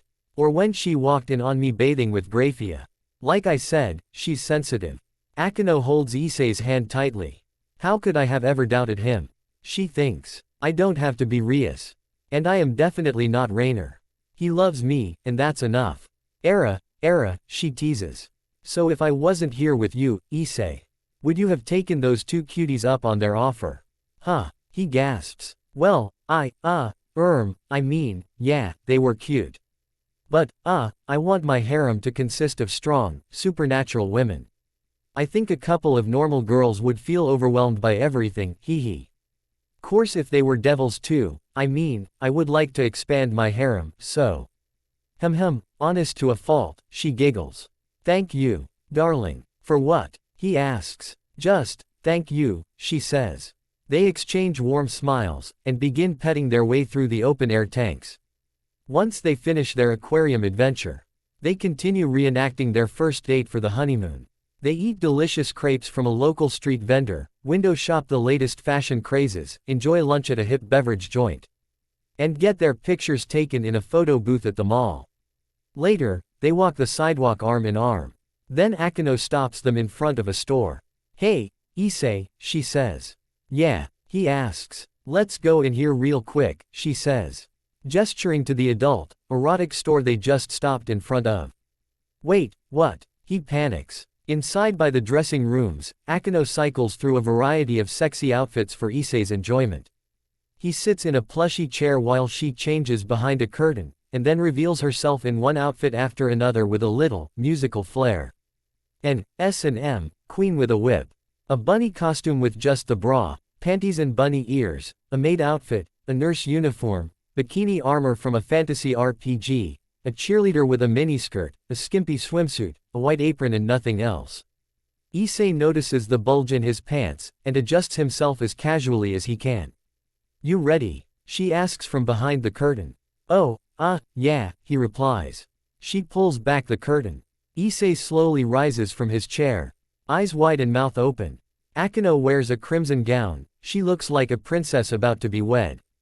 The shade of red exquisitely complements her black hair and smooth skin. Wow, stutters Issei. Era, she giggles, giving him a twirl. Guess you like it. I love it, he replies. Hell, I love all of them. Then we'll get all of them, she says. Are you sure? He asks. Of course, she responds. This is how I express my love for you, Issei. Akeno, he says, smiling. In that case, allow me to express my love to you. Era, what did you have in mind? She asks, giddy with anticipation. Inside a raving nightclub. Booming EDM. Flashing lights. Young adults drinking and sweating as they cluster the dance floor. In the center of the mob. Issei and Akeno dance together. They have to shout into each other's ears just to have a conversation. You know, when I said I'd take you dancing, this, isn't what I had in mind, he says. Really? She teases. Then she turns around, and presses her perky butt right up into his waist. Naturally, the sensation arouses him tenfold. Era, I think it's exactly what you had in mind, she says. Issei gulps, and puts his hands on her hips. She stands up, pressing her back against his chest. With no words, the two lovers begin their sensual dance. She sways back and forth. He matches her rhythm, and keeps his hands on her waist. The back of her neck begins to sweat.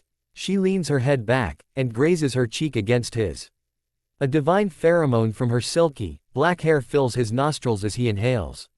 She raises her hand, and strokes his other cheek. Even though it's just a dance, everyone else in the club gradually backs away. They watch the enamoring sight of Issei and Akeno in awe. Their love for each other fills the entire club, ceasing all discussions and claiming all eyes. Issei and Akeno are so engrossed in their dance, the whole world around them fades away. Ready to end the spectacle on a high note, she closes her eyes and tilts her head, inviting him to kiss her. He slowly connects his lips with hers. Later that night, the two lovers walk hand in hand through an illuminated alley. The evening breeze cools them down after their exhausting dance. They just smile and casually walk down the street, feeling their emotions wafting over one another without the need to convey them through words. Ellipsis. Issei, I wanna thank you again, she says. For today. Nonsense, it was fun, he replies. Not just for today, but for every day, since we've met, she clarifies. Huh, he asks. I'm really happy that you wanted to be a harem king, she says. Akeno, he says. If you were just a normal boy who wanted a single girlfriend, you'd be with Rai says. I wouldn't get to be with you like this. That's, he thinks. Well, she's not wrong. If I was normal like Kiba or Saji, I don't think I would even consider dating anyone other than Rias. I know you're not always proud of your perversion. Era, she teases. No, not really, he says. But in a way, it's a blessing, she says. Because you wanted so many girls, I got to be one of them. Maybe, this is the reason, I was found by Rias that day. She and I are more than just best friends. And with you, we're more than just sister wives. Issei, falling in love with you, was the best choice I ever made. Issei feels his eyes welling up, but he wipes them away. Thank you, Akeno, he says. I'm happy I fell in love with you too. She gives him a loving smile. Ellipsis. Then her smile becomes mischievous. Although, I still like the idea of having an affair, she says.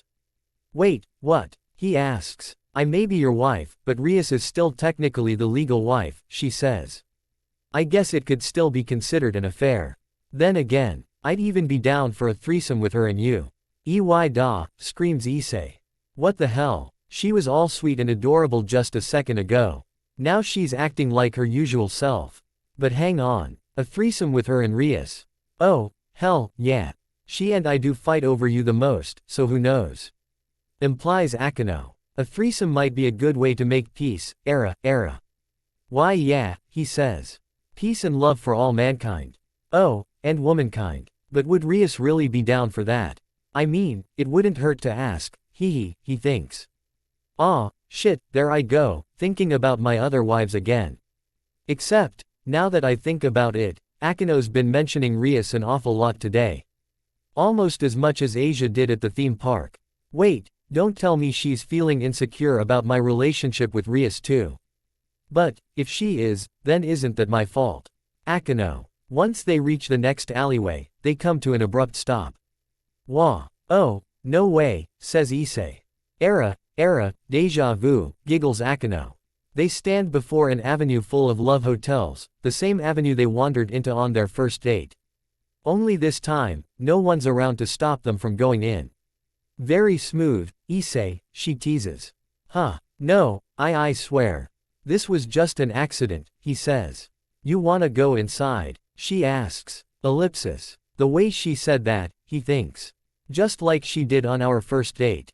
In that same, cute girl tone. Not the sexy, smoking lady voice she usually uses. And it's fine, right? We are married after all. Yeah, it'd be a crime not to go in. Issei. She asks, her face filled with desire. He gulps, and feels himself getting excited. Usually, his perverted horndog side would kick in, and he leaped for obnoxious joy. But right now, he acts like a normal young man, overwhelmed by a divine beauty blessing him with her most sacred gift. He smiles and gestures to the various love hotels.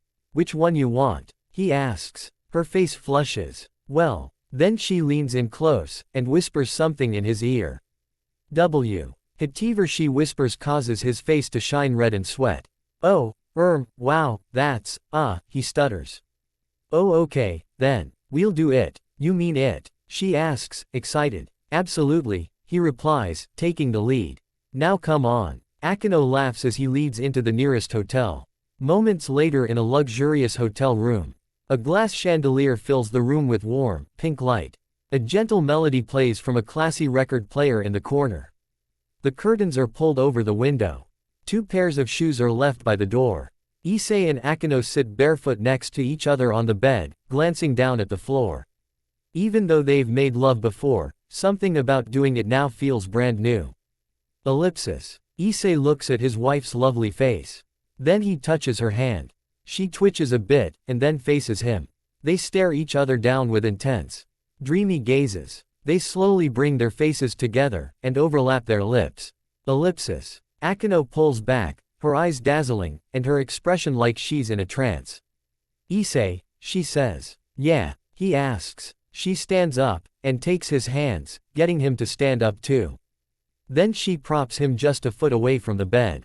Will you stand here for a moment, please? She asks. Sure, he replies. She walks across the room towards the light switch. She doesn't turn them off, but dim them enough to give the room plenty of romantic ambiance. Then she returns to Issei, and slides her hands on his shoulders. Keep still, she says with a smile. Oh okay, he says. Ellipsis. She removes his black jacket, and drapes it on the nearby chair. Then tucks her hands at the bottom of his white V-neck, and pulls it up. He lifts his arms, so she can raise the shirt over his head.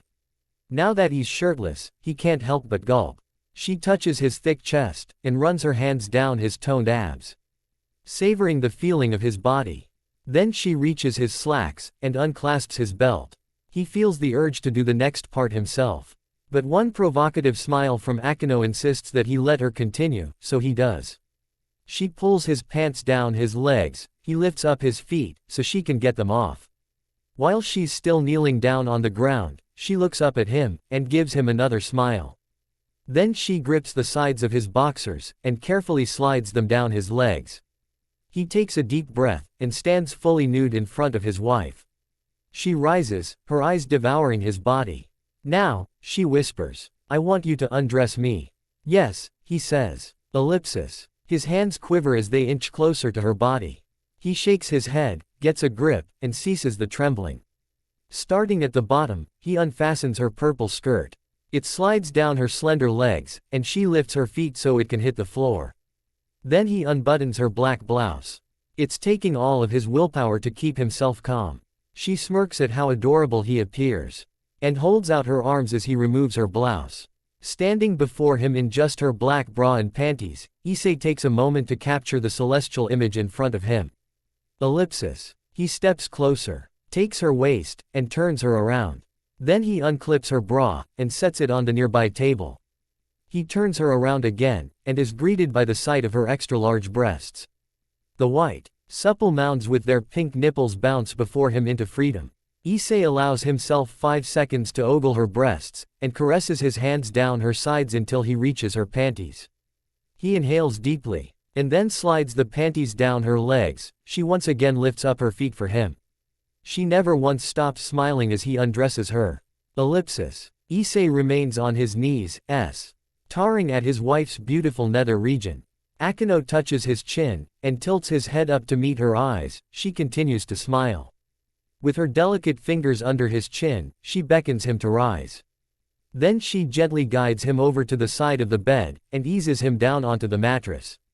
He lays absolutely still on his back, watching her as she returns to the front of the bed. Her bright skin irradiates perfectly with the pink aura of the room. Ellipsis. She crawls on the bed, and creeps atop Issei, like she's done a million times before.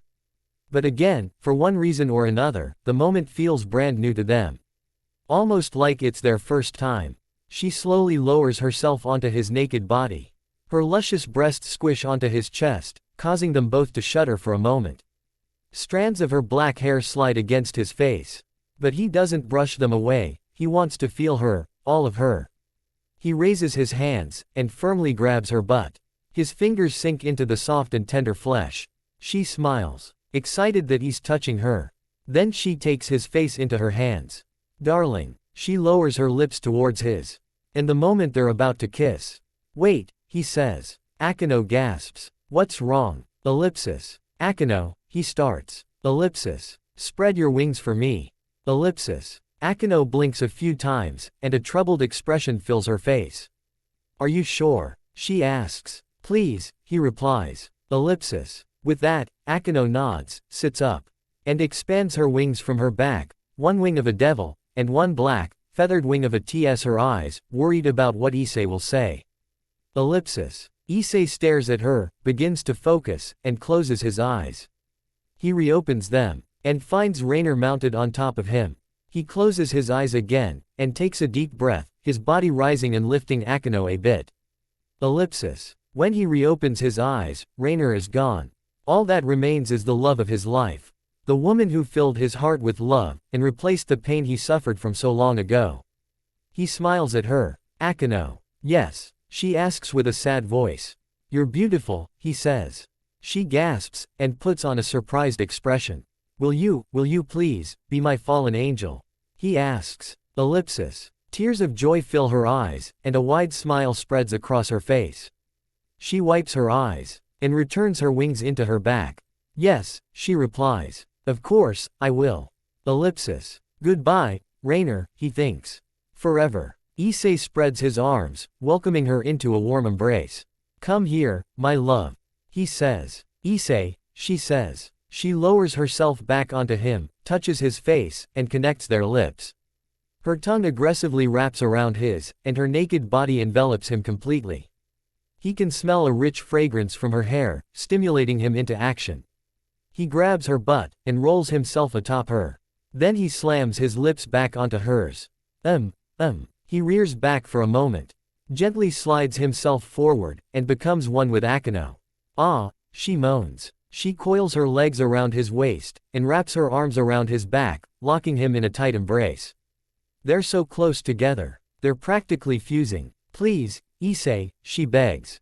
Don't get away from me. Never, he says, thrusting again. Ah, she moans. She keeps one hand on his back, and grabs his own hand with the other. He dips his other hand behind her neck, and curls her head against his shoulder. He thrusts harder and faster, their moans drown out the classical music playing from the record player. Akino. Akino. Issei. Oh, Issei. Her eyes fill with tears, not just from the pain, but from the insurmountable pleasure of being one with the man she loves. I love you, Akino. I love you. I love you. I love you, Issei. So much. I love you. They both scream. The nearby windows shatter. Thousands of glass shards explode into the air. The evening wind blows the curtains to the side, filling the hot room with a cool breeze. Ellipsis. Issei rolls off Akino, and they both pant heavily. Not a second later, she curls up to his side, and he wraps his arm around her. She lovingly strokes his chest. Are you okay? He asks. Yes, she replies. I've never felt better. They both continue catching their breath as the rays of moonlight bask upon them. Damn, he says. I am gonna have to apologize to the manager. Not to mention, pay for some new windows, she says. We'll do better at the next hotel, he says. Speaking of, how many were on this street again? She kisses his cheek. Let's find out, my husband. For the rest of the night, and for all of the second day, the married couple conquer the avenue, zooming from one love hotel to the next, Maki. In love in all of them without a care in the world. Naturally, every hotel room they rent has a different theme. For their second adventure, they've booked a Wild West-styled room. Both naked lovers lay in bed, with him atop her. Akino. He speaks. Issei, she speaks. They kiss once more. As they begin to make love, all the moments and memories between them flash before our eyes. When they first met, Issei had just become a devil. And Kiba escorted him to the clubroom. Akino approached him, and kindly introduced herself. Issei introduced himself whilst awkwardly blushing, because he'd never been so close to a girl with humongous breasts. While Akino sucked Issei's finger to remove the scattered dragon power, he enjoyed the sensation so much, he was content with dying. Him being shirtless, and her being wet while garbed in just a white cloth only increased the eroticism. She revealed her attraction towards him following his victory against Riser Phoenix, and seduced him, much to his delight. Akino revealed herself to be half-fallen angel to Issei, and became sad that he would hate her. Instead, he sensitively told her that despite her heritage, she is still Akino, and he could never hate her. His words made her cry with joy. She clung to him, accepted her place as his third, gave him a lap pillow, and realized her true love for him. After the orc girls were ordered to move in with Issei, Akino embraced him with teary eyes upon her arrival, and wouldn't let go. While the orc were walking through a secret tunnel towards a train, Akino seized the chance to hold Issei's hand. Later on the train, she sat on his lap. Insisting skinship between servants was natural. She guided his hand across her soft thighs and up her skirt before Asia intervened. In an underwater sea-themed hotel room, the two go at it on the bed shaped like a giant clam. She straddles him, pins him down, and rides him hard and fast. He squeezes her curvaceous thighs to keep her steady. They exchange smiles as they make love. He springs up, and presses his lips onto hers. After Issei was thrown into the women's bath by Azazel, he found himself in paradise to see his naked female companions, all of whom were happy to see him too. Especially Akino. She hugged his front, gluing her naked body to his. Not a second later, Rias hugged Issei from behind, and the two seniors had another fight over him. During a meal break from training with Tannen, Issei enjoyed a delicious meal prepped by Akino, and delivered by Azazel. His mentor randomly asked him about Akino, and Issei said he cared about her, as both a senpai and a woman. Satisfied, Azazel entrusted her well-being to him.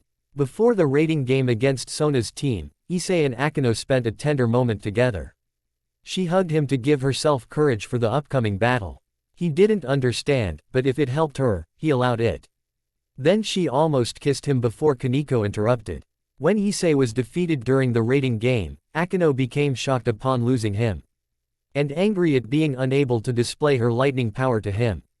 She spent her life rejecting such power, and when she finally accepted it, she couldn't show the man she loved how much she'd grown. She channeled her power and fury against the other team. Following the broadcasted raiding game, the orc were interviewed by a producing staff. They claimed Akino gained massive popularity among male fans, which concerned Issei. Akino took his hand, told him she only had eyes for him, and promised she wouldn't go to anyone else, which made him happy. Early morning of the second day. In a medieval castle-themed room, they're both mounted atop a stuffed, black stallion. He wears a knight's helmet, and she wears a crown. Other than that, they're both naked. She sits on his lap, facing him, with her arms around his neck, and bounces up and down, her large breasts springing against his thick chest. He keeps one hand on her smooth back, and whips the reins with the other. While Akino and Rias were battling Diodore as queen and two bishops, Kaneko advised Issei to promise Akino a date if she wins. He did so, and Akino received an overwhelming boost of power. Hen Issei transformed using Juggernaut Drive and lost control. Akino begged Valley to save him. On their first date, Issei enjoyed how Akino looked even more beautiful and acted like a normal girl.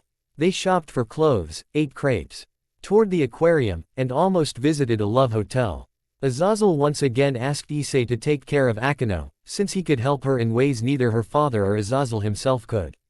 And once again, Issei declared his intent to look after her.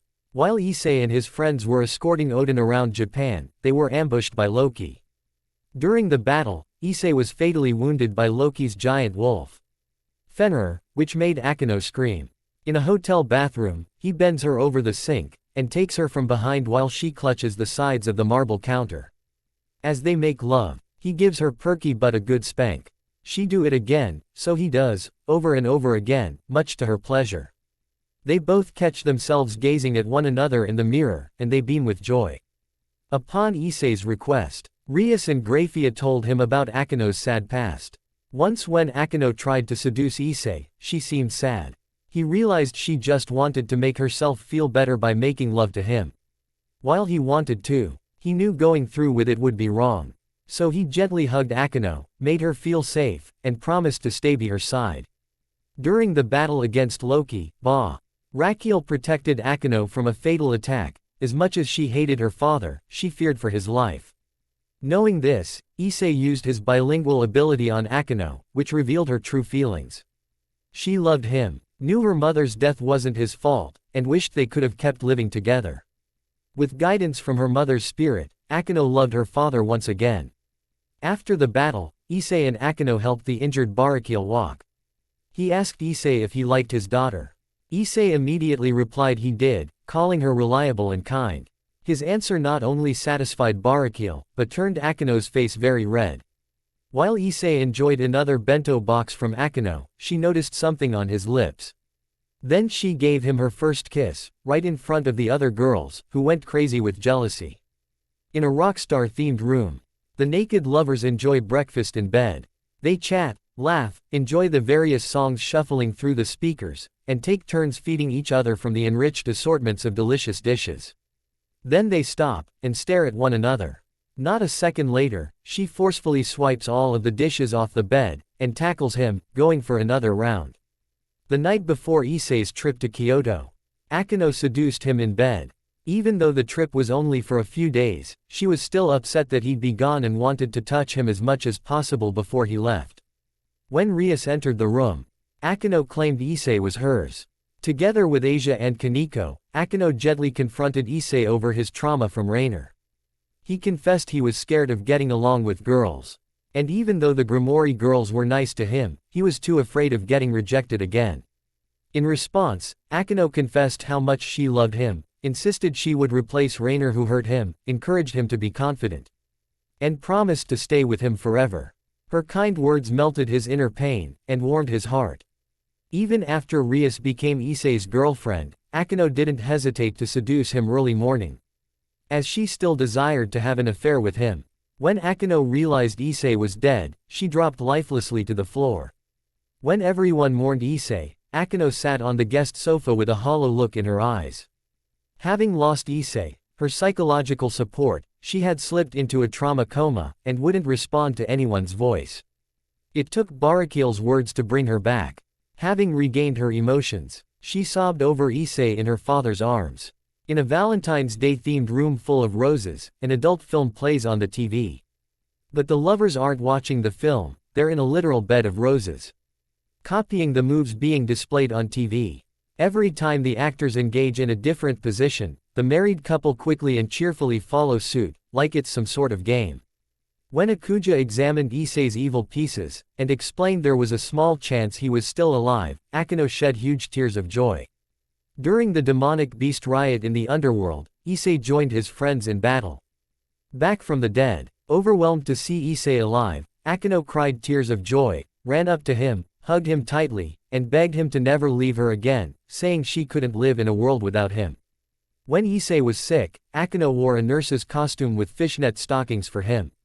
She sensually put a stethoscope on her large breasts, and asked Issei to play doctor. Before things got steamy, Rias stopped them. When Miki cooked Issei's favorite miso soup to help him get well, Akeno asked her to teach her how to make it. After spending time with Ophis and Milikas, Issei and Akeno discussed how wonderful children are. He said if he had kids, he'd want twins, a boy and a girl. She said she'd bear as many children for him as he wanted, which left him flustered and speechless. In a dinosaur-themed room filled with displayed fossils, the two lovers orally pleasure one another in the 69 position in bed, with her on top. The jaws of every dinosaur fossil in the room drop, almost as if they're watching what's happening. After Issei came back to life, Akeno and Rias clung to his arms every day when they walked to school. Naturally, they comically quarreled over who had the right to walk beside him.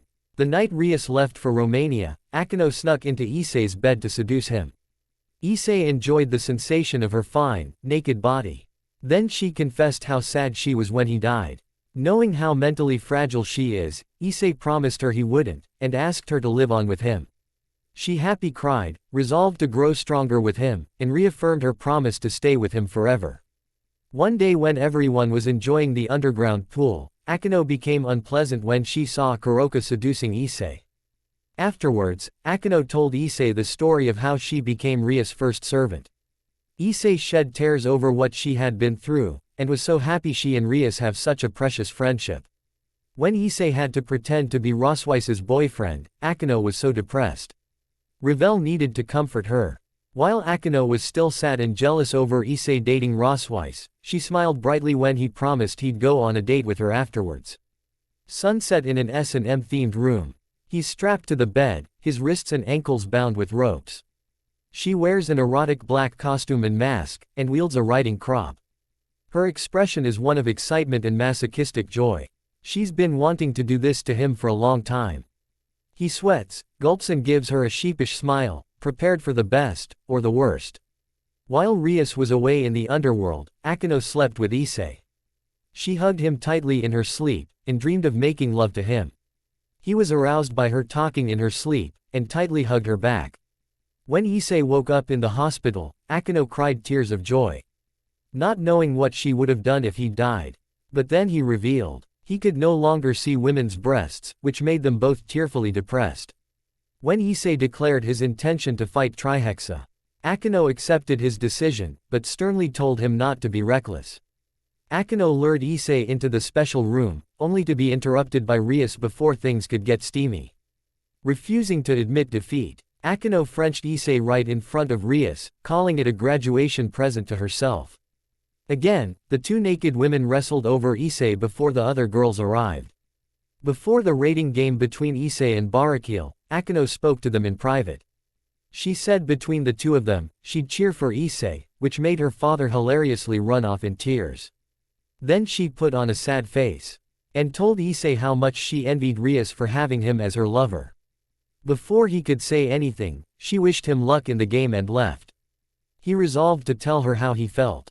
In another hotel bathroom, the two lovers enjoy a shower together.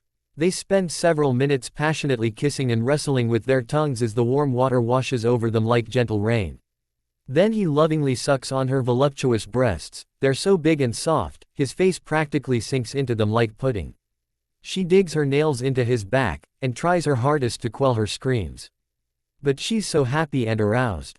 All she can do is endure. Once he finally finishes with both breasts, she seizes his nape, and yanks him back in for another kiss. As Barakil fought Issei, he demanded to know how far things had progressed romantically between him and Akeno.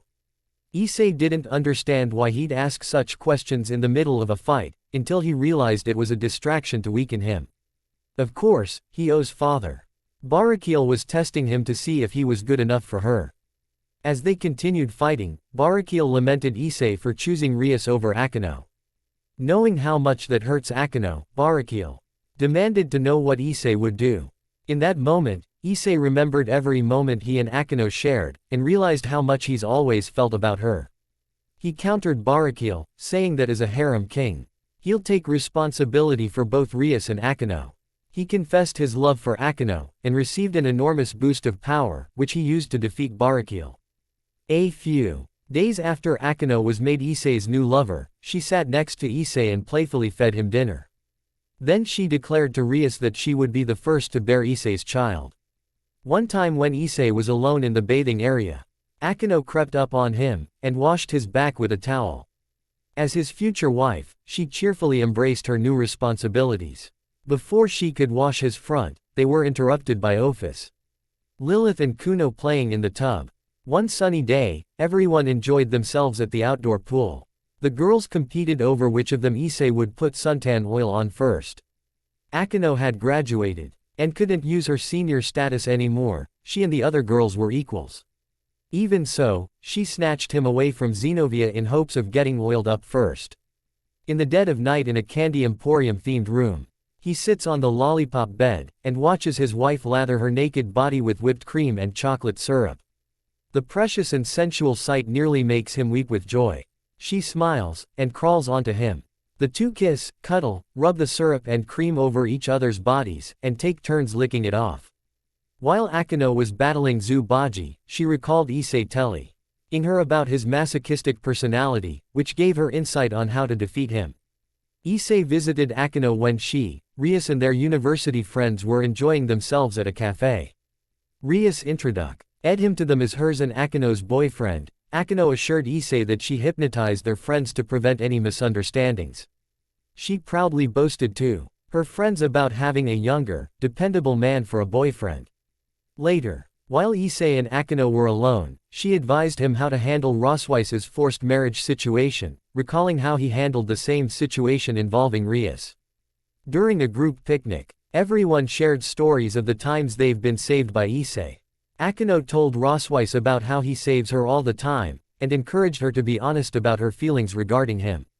After the preliminaries for the Rating Game World Tournament, a party was thrown in Issei's house. While the girls fought over Issei, he ended up falling face first into Akino's soft breasts.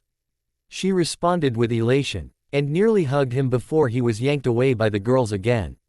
A diamond sky glimmers out the window of a spaceship-themed room. Inside, he slams her against a wall covered in alien posters, lifting her up while thrusting upwards. Her arms and legs around his back, she holds onto him as tight as she can. He stops and stares into her eyes for a moment. Their faces are warm and moist, and they're low on breath. They simply smile at one another, saying more in their silence than they ever could with words. With that, he resumes his pace, and she jerks back from the sensation. Their wedding on the rooftop patio of Issei's 6-story house. Thanks to some help from the Grimoire family, they temporarily remodeled the house once again to accommodate the number of guests. Akino wore a lovely shiromuku, and Barakiel walked her down the aisle, shedding manly tears. As per norm, Kiba happily served as Issei's best man whereas Rias served as Akino's maid of honor.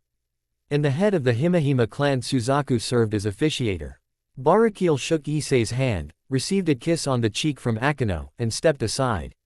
Issei slid the ring onto Akino's finger, and kissed her lips. Everyone in the audience exploded with applause. Midnight in an enchanted forest-themed room, the final hotel room. In bed, Issei spoons Akino from behind, and softly caresses her shoulder. Wow, he thinks. We actually made love in every hotel on this avenue in just a day and a half. And not only that, and I'll never say this aloud, but, she did it with me more times than any of my other wives. Well, not surprising. She was always the thirstiest girl. Then again, what is surprising is me keeping up with her. This being my 7th straight honeymoon, I'd call that an impressive feat, hee. She takes his hand, and kisses it several times. Then he feels something wet splash onto his hand, Akino's tears. Akino? He asks, concerned. Her body begins to quiver within his embrace. Even with her back to him. She's not happy crying, but genuinely sad crying. Baby, what's wrong? He asks, stroking her hair out of her face. Issei, she weeps. I can't lose you. I'm scared, darling, she weeps. Holding his hand against her face. I'm scared the moment I stop touching you, you'll disappear. She might be referring to when I died, he thinks. Or she might just be feeling insecure about me spending more time with my other wives. She's always been confident about our relationship, but even so, as part of a harem, she has every right to be worried. And I know how dependent she is on me. I gotta choose the right words to reinforce her faith. I'm sorry, she laughs, wiping her eyes. After you came back to life, I promised you I'd become stronger and believe in you. I've done both, and yet here I am. Still fretting over the future. Akino, he says, will you please look at me? She rolls over, revealing her wet eyes and puffy cheeks. They intertwined their arms around each other. No force on earth, above or below, could separate them. He smiles and touches her face. Akino, you are my favorite. She gasps with surprise. He continues to smile at her. The way he said that, she thinks. He's not saying I'm replacing Rias. He's saying, he loves me, just as much as he loves her. I should have told you that a long time ago. Sorry, he says. In fact, I should have told all the girls that. He thinks. Wait, oh, crap. I probably should have let Rias know first. Oh, man, I'm gonna be in deep shit. Aw, damn, there I go, doing it again. I'll apologize to Rias later. Right now, I need to. His thoughts cut off when he sees Akino crying once more. Only this time, it's happy crying. My dream finally came true, she says. He wipes the tears from her eyes, and they embrace once more. For several moments, they just hold each other, naked and pure, lost in their own little corner of life. I'll give you a beautiful child, she says. Thank you, he says.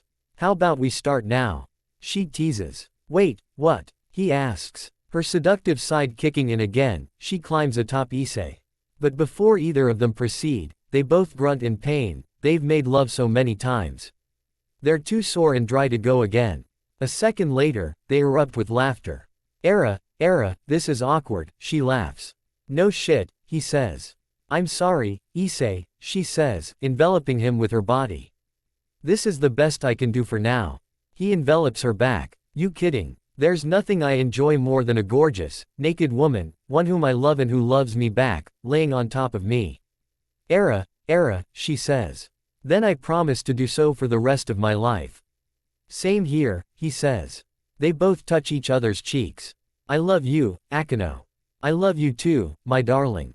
They connect their lips, and a single tear of joy slides down her cheek. The romantic night passes by peacefully.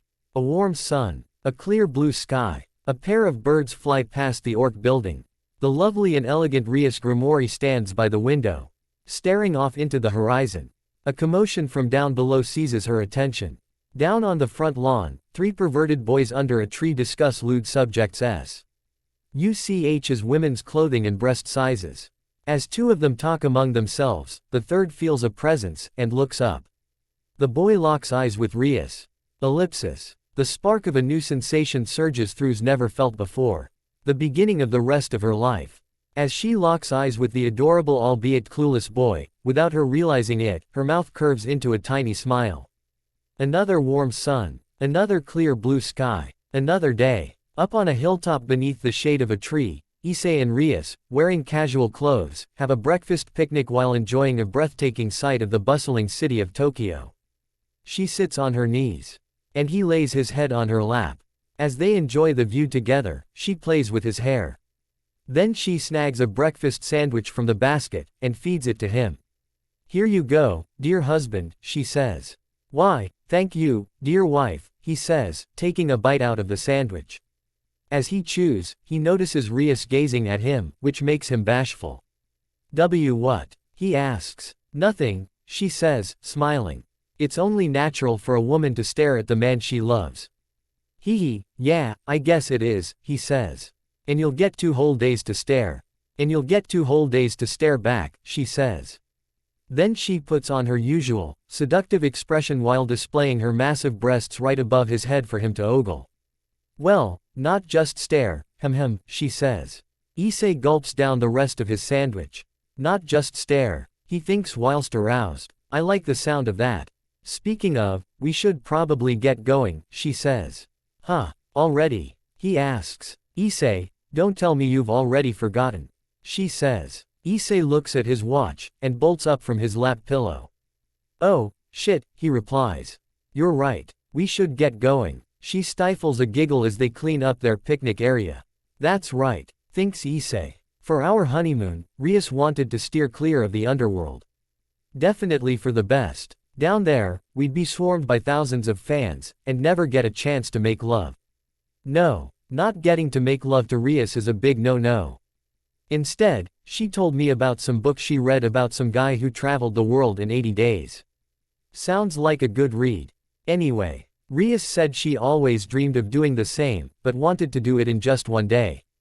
So with the badass power of our teleportation circles, we'll hit up one random city, do something fun, and then hit the next city.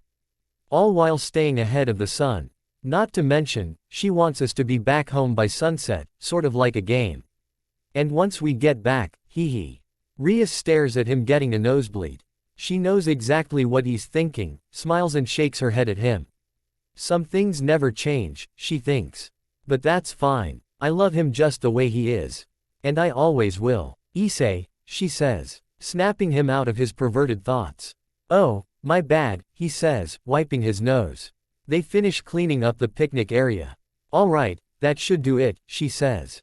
Now, let's make a quick stop home, get what we need. And officially begin our honeymoon. Hell yeah, he says, holding the basket. Then he notices Ria's arm, and takes her hand, making her blush. They smile at each other, and hold hands as a teleportation circle appears underneath. Hey, Issei, she says. Yes, he asks. I really love you, she says. I really love you too, Rias, he says. They lean in to kiss just as they vanish into thin air. Half an hour later at the Hyodo residence. Issei and Rias emerge from the front door, wearing different clothes. They close the door, and begin walking. Okay. Wallet? Asks Rias. Issei feels his back pocket. Check. Watch. Rias looks at her wristwatch. Check. Phone. Issei feels his other back pocket. Check. Fully charged. Rias looks at her phone. Check. Condoms. Issei starts to feel his front pocket. But then stops and gives Rias a bewildered look. Kidding, she giggles. Oh, yeah, he cackles. Won't be needing those, will we? They both start to laugh, and then notice the sun. It's already risen past the horizon, and they have until it sets to get back. Issei offers his hand. So, where you wanna go first? Rias cheerfully takes his hand. Surprise me. Okay, think, Issei. Thinks Issei. Paris. No, way too obvious. We should save that for lunch, or maybe dinner. Everest. No, I was just there with Kaneko. I mean, Sharon. I mean, Kone. Damn. There I go again, thinking of my other wives. Rias, focus only on Rias. And take her too, wait. I got it. Okay, he says. Let the adventure begin. Yeah, she cheers. Another magic circle appears beneath them. And they disappear. The great jungles of India. Exotic birds fly above the lush rainforests. Fearsome crocodiles swim through the swampy rivers. Howling monkeys fill the trees. Issei huffs his way up an uneven slope of rocks and dirt. He wears safari clothes, a light brown shirt, dark brown pants, boots and a hat, all drenched in sweat. A pesky mosquito lands on his neck, and he smacks it dead. Gah! He comically growls. What the hell was I thinking bringing her here? She's gotta be pissed. Issei cheers Rias. He looks up and sees her standing at the top of the slope. Happily waving and beckoning for him to join her. Just like him, she wears safari clothes, only instead of pants, she wears khaki short shorts, giving him an eyeful of her perfect legs and butt. Her light brown shirt is tied up, exposing her midriff and cleavage. And unlike him, she isn't drenched in sweat. Phew, he thinks. She looks happy. So for her sake, I'll be happy too, no matter how hot or eaten I get. Another mosquito lands on his neck, and he smacks it dead. Ow, son of a bitch, he whines. Come on, beckons Rias. You gotta see this. Coming, he says, picking up the pace. He joins her at the top of the slope, and catches his breath. But once he sees what she sees, the wind gets knocked out of him all over again. Holy wilderness, he says. Before them is a majestic lake in the middle of the jungle, complete with a glorious waterfall cascading down the mountainside. And in a strange albeit serendipitous twist, there's a pair of every species of animal at the lake, herbivores, carnivores and omnivores. It's like the passengers of Noah's Ark decided to take a summer dip. Pairs of gazelles, wildebeests, giraffes and zebras drink from the shoreline. Rs of gorillas and elephants submerge themselves near the waterfall for a bath. Pairs of hippos and flamingos enjoy a peaceful swim. Issei and Rias approach the shoreline hand in hand. The animals notice the couple, and welcome the pair of humans among them. So this is the fabled Lover's Lake, says Rias. Yeah, says Issei. Guess it ain't so fabled anymore. Guess not, she says. Then she removes her hat. And gives her long, red hair a good shake. Issei watches her flowing hair dance in the wind. As her hair settles onto her back, she begins untying and unbuttoning her shirt. "R.R. Rias?" he asks. She nonchalantly continues to strip in front of him. She asks. "Goodness, Issei. Surely you must be feeling hot and sweaty yourself after all that hiking." "Why yeah," he says, watching her. "Hot." Rias unhooks her purple bra. "Plus, it's not every day we get to take a dip like this." Issei drools upon seeing his two favorite mounds of flesh bounce freely in the jungle air. "DDD dip?" he asks. Rias pulls down her panties. "That's right." Issei is frozen stiff, watching his beautiful, naked wife fold her clothes and place them on a nearby boulder. Then she steps towards the water, submerging her feet up to her ankles. She turns back and smiles at Issei with the sunlight beaming off the lake's surface. "What are you waiting for, Issei?" she teases. Issei smiles, tosses his hat, and yanks down his pants. But then gets them caught on his boots. He hops up and down, wriggling his feet out of his pant legs. "Oh, mother ga," he yelps, tripping over himself into the dirt. "Ow." Rias stifles a giggle. "That's my guy." The two lovers skinny dip through the lake with the rest of the animals. "I've been naked in water with a few of my other wives already, but this," he thinks, checking out his fellow animal bathers. "This might be the most erotic exotic bath yet. Not that I'm complaining, of course." Then he notices Rix near the waterfall, washing her hair under the cascading flow. Like a sculpture being bathed by the rain, she sways under the lavish water, washing every nook and cranny of her extraordinary body. Issei gulps and marvels at the display. Well, maybe a little erotic too, he thinks. Rias, he asks. "What is it, dear?" she asks. He stutters. "We're just here to bathe, right? I mean, not that I'd ever, and I mean ever, pass up the chance to make love to you. But, Rias giggles to herself, confusing him. "I'd never pass that up either," she says, wringing out her hair. "But alas, we are only here to bathe. If we stay too long, we'll never catch up to the sun. Right, he says. Rias sits her bare bottom on the flat rocks, and dips her slender legs into the water. Issei remains in the water, and begins floating on his back, staring up at the clouds as his inertia carries him across the lagoon. As Rias watches him float, she smiles with red cheeks. Issei feels her look and chuckles. "Right," he says. "Only natural to stare, Issei," she says. "I'm so glad, it's finally my turn." Issei smiles, swims towards her, and stops just short of her legs. "Same here," he says. With both hands, he delicately takes her foot and massages it. She welcomes and enjoys his passionate touch. "Thank you, Rias," he says. She asks. "You said you would arrange the order of my honeymoons, and you did," he elaborates. "Thanks to you, I've deepened my relationships with all my wives.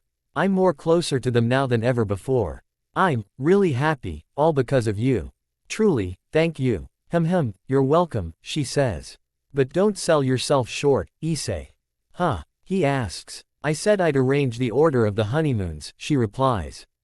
"But I also said you would have to be the one to make the most of them for each of us. And based on the girls' stories, you went above and beyond every time. That is definitely my Issei." "Gee, they said that?" he asks. "They sure did," she replies. Issei takes her other foot and begins massaging it. She releases a soft gasp of pleasure. "And now," he asks, "am I making the most of this honeymoon so far?" "Oh, without a doubt," she says, gasping again. He finishes massaging her feet, and then caresses and kisses her slender legs. "Issei," she says, sternly. "What?" he asks, innocently. "I'm just kissing your perfect porcelain thighs." She says. "Well, if you love them that much." She raises her legs, and gently coils them around his neck. He relishes the soft, warm touch of her bare thighs pressing against his cheeks, and nearly passes out from overstimulation. "Oh, wow," he says. As he enjoys the sensation, he notices a somber expression on Ria's face. "Rias?" he asks. "It was hard," she says. "What?" he asks. "I know I said I'd arrange the honeymoons. And it was my choice to go last, she says. But it was still hard, having to wait for you, ISSEI. I can't imagine, he says. Still with his face between her thighs. She leans forward and plays with his hair. It's my job to manage the harem, she says. My responsibility to ensure all the girls get their time with you. Because of that, there will be days where I don't get to have you all to myself. And days where I'll have to go last. I've accepted that, and that's why I saved my own honeymoon for last. I wanted to challenge myself. To see how strong I could be, waiting for you. It was bitter work. To be honest, it was harder than any training I've ever done. ISSEI looks up at her, listening in earnest. But I did it, she says, smiling. And now, I finally have you all to myself. She slides herself down from the rocks into the water, and embraces ISSEI. I'm so happy, ISSEI, she says. He smiles to himself, and embraces her back. I'm really happy too, Rias, he says. The two naked lovers remain embraced in the water. It's taking every ounce of their shared willpower to keep themselves from going any further. As ISSEI delightfully holds Rias, he feels a slight tremble quaking through her body. Wait, something feels off, he thinks. Don't know what, but I can tell she's hiding something. Something else that's been troubling her, and she's too afraid to bring it up. But that's fine. She can tell me when she's ready. For now, he faces her, and claims her lips, much to her surprise. Then she lovingly melts into the kiss. All of the animals stop what they're doing, and watch the lovers together. ISSEI and Rias both break away, and gaze lovingly into each other's eyes. Then she notices the sun, and begins to panic. Oh, shoot, she says. We better get moving. We do, he asks. She begins swimming to shore. Yep, gotta keep chasing the sun, hem. He watches her naked body head for their clothes, and quickly swims after her. Yeah, right, he says. Swimming after her. And I'll keep chasing after you, he thinks. Off they go. For the rest of the day, the cheerful lovebirds travel around the world, using teleportation to appear in empty alleys.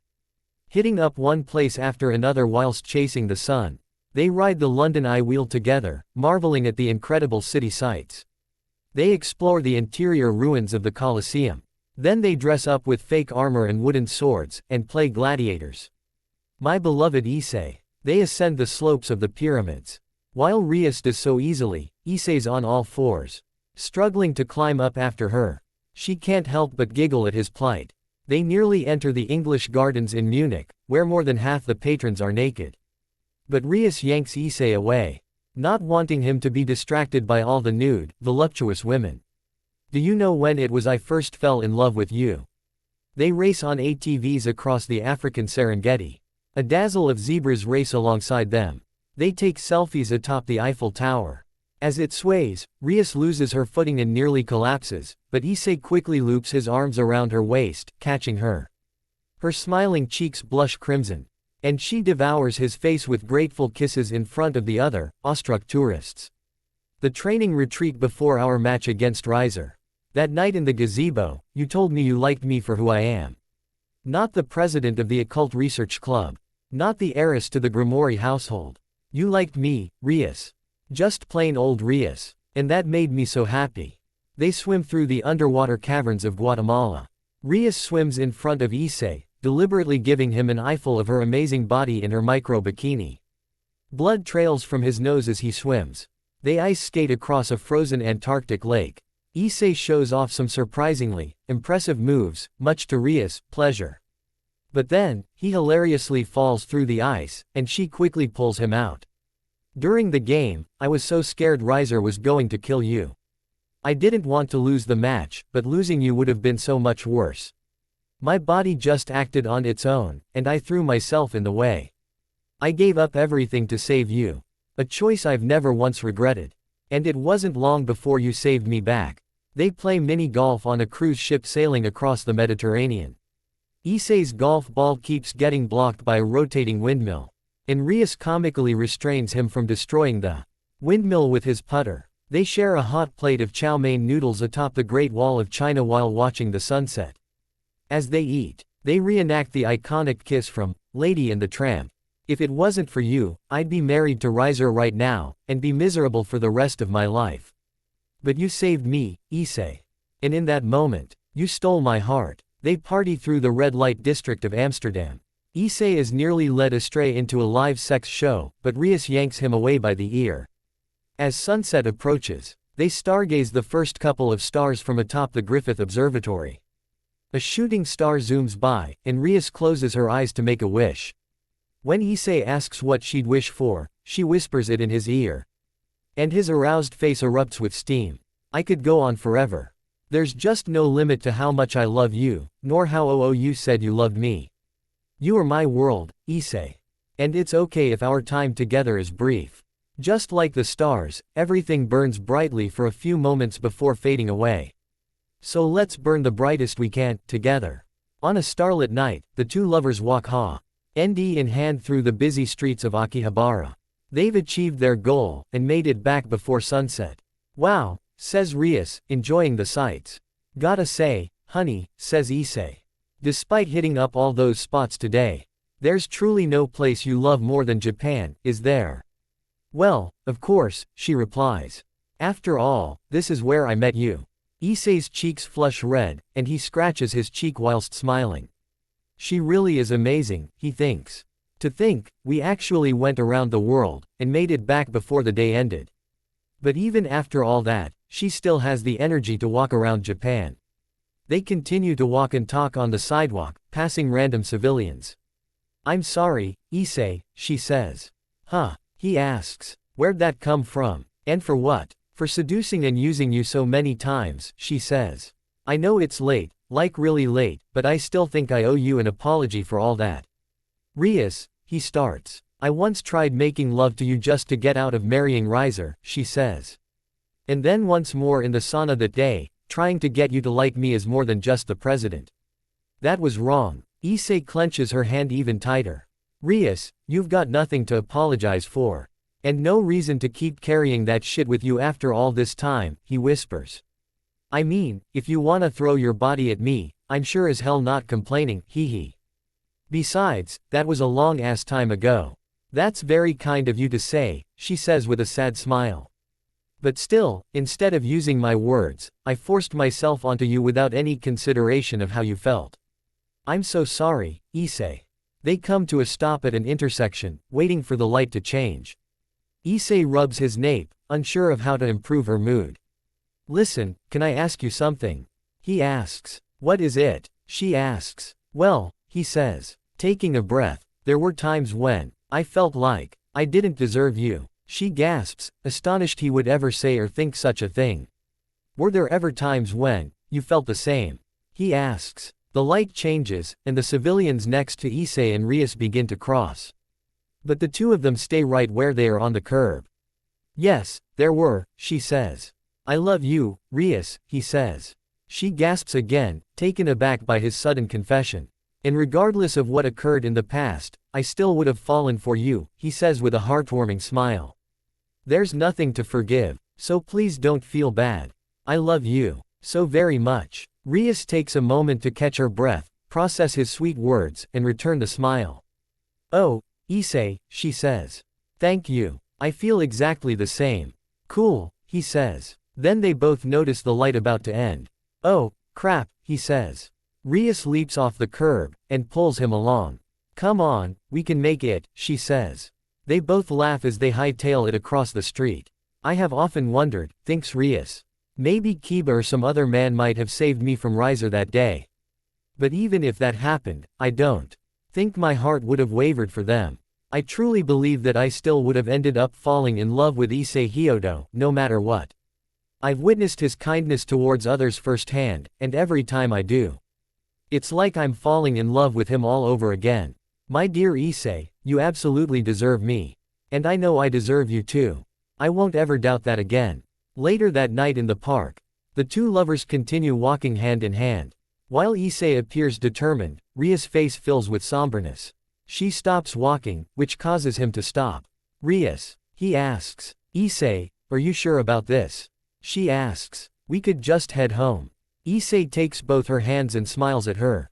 I'm not afraid of this place anymore, Rias, he replies. And I don't want you to be either. But this is where she starts. Where Yuma, I mean Rainer, brought me before she killed me, I know, he says. It's also where you saved my life, he says. In a way, it's where my old life ended, and where my new one with you began. I think that alone should make this place worthy of celebration or something. She stares at his face for a moment. Oh, Issei, she thinks. But, he says, if you'd rather we go home. No, she says, smiling. You're right. There's nothing to be afraid of. Let's go. Right, he says, smiling back. As they resume walking, the faintest sound of music claims their ears. What's that? He asks. They continue down the path, and are greeted to a wondrous sight. She laughs. What was it you said about celebrating? They've reached the fountain where Issei was killed by Rainer. And there's a small party in full swing. 2 violinists perform a catchy song while random patrons dance together. Lights linked between the tree branches illuminate the area. Clean water sprouts from the fountain as more patrons take their seats to watch the dancing. This is so wonderful, she says. Yeah, he says. It is. Suddenly, Issei leads Rias into the crowd. She catches onto what he's doing, and lights up with elation. They both come to a stop in the middle of the crowd. He takes her hand and waist. She takes his shoulder, and they begin to dance. While everyone dances to the violins, Issei and Rias feel the birth of a natural rhythm that only they can hear. They step, arc and waltz together, matching the flow of each other's bodies. Both their faces draw near each other, staring at one another with ecstatic expressions. The rhythm enhances their passion and sensuality. Even though their faces are mere inches away, the tiny distance prod. UCES a painful throbbing within their chests, their desire to be closer clamps their hearts. The violinists change their tune, and the new rhythm envelopes both Issei and Rias. Their steps naturally transform, adjusting to the new flow of music. Their movements pick up, and they maintain their breath. Their connected hands pull their bodies even closer to each other. With the distance closed, their faces erupt with dazzling smiles, strengthening their desire for one another. Rias, Issei. Both of their faces draw closer until their lips connect. All of time and space seemingly fades away. Life itself becomes a frozen, eternal instant of Issei and Rias just being together, where nothing else exists. As they kiss and dance, their clothing disappears. Issei's rugged body and Rias' soft flesh become exposed. They continue to dance, hiding nothing, watching the other in fascination. The rhythm of the violins changes again, as if encouraging the two of them to become more carnal. Still appearing naked, their movements intensify. They step and hoist their legs high, bearing everything for the other to see. Then they entwine their bodies together. Rias, he says. You are so beautiful. So are you, Issei, she says. I love you. Their breathing becomes rough, struggling to keep up with their dance, which increases Issei's vigor, and makes Rias' body even more intoxicating and moist. Their hearts beat as fast as the music. And then, the music stops. Silence fills the empty void, but the eternal instant remains. Issei and Rias are still locked in their naked embrace. With the dance over, they press themselves together with insatiable lust. Issei plunders Rias' lips. She responds in kind, inhaling his very being into exhaustion. They both feel their hearts, and how much they want each other. The sound of clapping breaks the silence, and everything gradually returns to normal. Issei and Rias find themselves kissing, wearing their clothes, and standing in the center of the small crowd. Everyone around them, including the violinists, are clapping, applauding them for their passionate, romantic dance. Issei and Rias blush in embarrassment, they were so enraptured in their dance. They'd completely forgotten themselves. They happily shrug at each other, and bow to tea at the Hyodo residence. Issei and Rias approach the front door. Man, oh, man, he says. You've any idea what just happened? Not a clue, she replies. I've been taught how to dance since I could crawl, and I've never danced like that before. Me neither, he says. Well, not the being taught since I could crawl part. Obviously, hee. And what was with that vision? She asks. Of us dancing naked in some empty void. I've no clue, he replies. But, I liked it, hee. She says. Yes, I liked it too. Very much. She clings to his side, pressing her breasts up against his arm, which triggers his libido.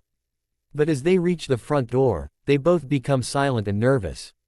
Issei, she says. Would you do me a favor? Anything, he says. With the house to themselves, Issei and Rias walk down an empty hallway. For whatever reason, they're both wearing their IGH school uniforms from when they attended Kuo Academy. Issei glances at Rias' skirt swaying back and forth, and her enormous breasts bouncing underneath her buttoned-up shirt. Holy balls, he thinks. I didn't realize how much I missed watching this, hee. But even so. Hey, Rias, he says. Why'd I have us change into our old uniforms? She teases. That's what you're thinking, isn't it? How did? Well, yeah, he replies. You'll see, she says. We're here. They both stop in front of a random door. He clocks the doorknob, knowing full well it's her special room they're about to enter. But neither of them reaches for the doorknob. Once again, they're both nervous and overwhelmed with silence. The moment they enter the room, their lives will change forever. I've been waiting forever for this, thinks Rias. Now that we're finally here, why am I? Issei takes her hand, and gives her a smile. She smiles back, renewed with confidence, and seizes the doorknob. All right, thinks Issei. What have you got for me this time? Rias turns the knob, and opens the door. They enter the special room together. Wow, utters Issei. It's the occult research clubroom. The two sofas, the center table, the main desk and chair, the shower in the corner, the other table in the other corner, the windows and curtains, even the wallpaper, everything is the same, down to the last detail. They both take a moment to bask in the nostalgia of the familiar environment. Rias closes the door behind them. We can't make love on school grounds, she says. But I've always dreamed of us being together in this room. So I modeled my special room after it. Is it okay? You kidding? He says. It's perfect. He leans in to kiss her, but she touches his chest, stopping him. Rias, he asks. Issei, she says, sadly. Would you mind sitting with me, just for a moment? Sure, he says. They walk over to one sofa, and sit side by side. I knew it, she was hiding something, he thinks. And looks like she's ready to tell me. Don't rush her, dude. Let her speak to you. The two remain seated, holding hands in silence. Rias inhales for a moment, and then exhales. Issei, she says. Yes, he asks. Do you remember the morning, after our first night together? She asks. When we were out on the balcony. Of course, he replies. I told you that night, was the best night of my life, she says. And today? Well, today might have just been the best day. I'm glad to hear that, he says. Okay, he thinks, confused. I'm not sure where she's going with this, but I ain't gonna stop her. What I'm trying to say is, she starts. Yes, he asks. She smiles and gazes at him with sad eyes. It was worth the wait, she says. Huh, he asks. Again, it was my job to arrange the order of your honeymoons. She says. It was my choice to make myself last. But please understand, I didn't make myself last because I don't love you. What? He asks, perplexed. Rias, I would never think that. I know you love me, and I know you going last didn't mean shit otherwise. Rias sighs in relief, happy to hear his words. But, starts Issei. But what? She asks. Well, he says. I'd be lying if I said I wasn't curious as to why. Don't take this the wrong way, but I thought you'd wanna go first or something. Oh, trust me, I wanted to, she says. But, it's okay, he says. Take your time, Issei, she says. The reason I made myself last, was because I've gotten to have so much of you. Issei doesn't respond, he just keeps listening. I was the first girl you fell in love with after Rainer, continues Rias. I was also the first girl who got to be in your harem. And I was the one who got to be your exclusive girlfriend for the longest time before you eventually confessed to the other girls. I've had you so much for so long, and while that made me happy, it also made me, well, guilty. Guilty? He asks. The other girls, she explains. They love you just as much as I do. We spent so much time fighting over you, and although it was all in good fun, the truth is, you and I being together so much must have made them sad and jealous. Yeah, he says under his breath. She takes his face, and makes him look her in the eye. Please don't feel guilty yourself, Issei, she says. This isn't on you. You weren't ready to open up your heart to so many people. And nobody blames you for that, so please don't blame yourself. After all, it's not easy being a harem king, having to give enough time, energy and love for so many people. And I've no qualms with balancing out the girl's time and feelings towards you. In fact, I'm honored to do the job. Rias, he says. Oh, speaking of, she says. Did you happen to notice anything about the order I arranged? Huh, he asks. Well, oh, shit, he realizes. There it is, she teases. You arranged the order in reverse, he says. I mean, the reverse of my proposals. That's right, she says, giggling. Rosweiss was the last girl you proposed to. Well, the last girl so far, that is. Knowing you, you're not done expanding your harem just yet. Oh, he says, sheepish. As I was saying, yes. She was last, she says. That's why I gave her the first honeymoon. And Kuroka was technically second to last, so her honeymoon was second, and so on. So wait, he says. You made your honeymoon last. Because you were my first bride. That's right, she replies. Since I got the honor of being first, I thought it only fair for me to have to go last. That's really cool, Rias, he says. I get why waiting for your turn sucked. It was rough, for sure, she replies. But nothing neither of us couldn't handle. Yeah, he says. Wait, us. Yep, she replies. It was a test for the both of us. What kind of test? He asks. And, did we pass? Rias stands up and walks to the window, the very same window where she first saw him down by the tree. Issei, she says. I know I won't always have you to myself. There will be times where I'll have no choice but to wait, just like the other girls have had to. And it was hard, but necessary. I guess, that's just part of being in a harem. Yeah, he says, solemnly. Mine was a test of patience, she says. Yours was a test of endurance. Endurance? He asks. You just went on 7 consecutive honeymoons, Issei, she says. I was worried about how exhausted you might be. I was scared that you wouldn't have the energy to be with me. So that's what she was hiding, thinks Issei. Why she was feeling so insecure. She was afraid I'd run out of love or something. But I won't. I'll always have enough love for her, and all my wives. That's what it means to be a harem king. But I was wrong, says Rias, smiling. Huh? He asks. I've never been so proud to be so wrong, she says. Like I said, today was worth the wait, and you made it worthwhile for me. Thank you, Issei. And I'm sorry for my doubts. Issei stands up and joins her at the window. Don't be, Rias, he says. You ain't got shit to be sorry for, or ashamed of. Thanks, that's sweet, she says. She leans on his shoulder, and he wraps his arm around her waist. The honeymoons were a success, you have it in you to care for 8 women. Yeah, he says. But again, you're already starting to attract more, she says. I am. How? Many more. He asks. Who knows? Fufu, she says. In a year's time, your harem might even double, Wait, double? He asks. Holy crap. When his face sports a perverted grin of bliss. Rias puts on an anxious expression. That'll mean more dates and honeymoons I'll have to arrange, she says. Which means less time I'll get to spend with you. Oh, he says, rubbing his nape. It's okay, Issei, she says, smiling. Again, I'm more than happy to manage the harem. It's my job, and I believe I can do it.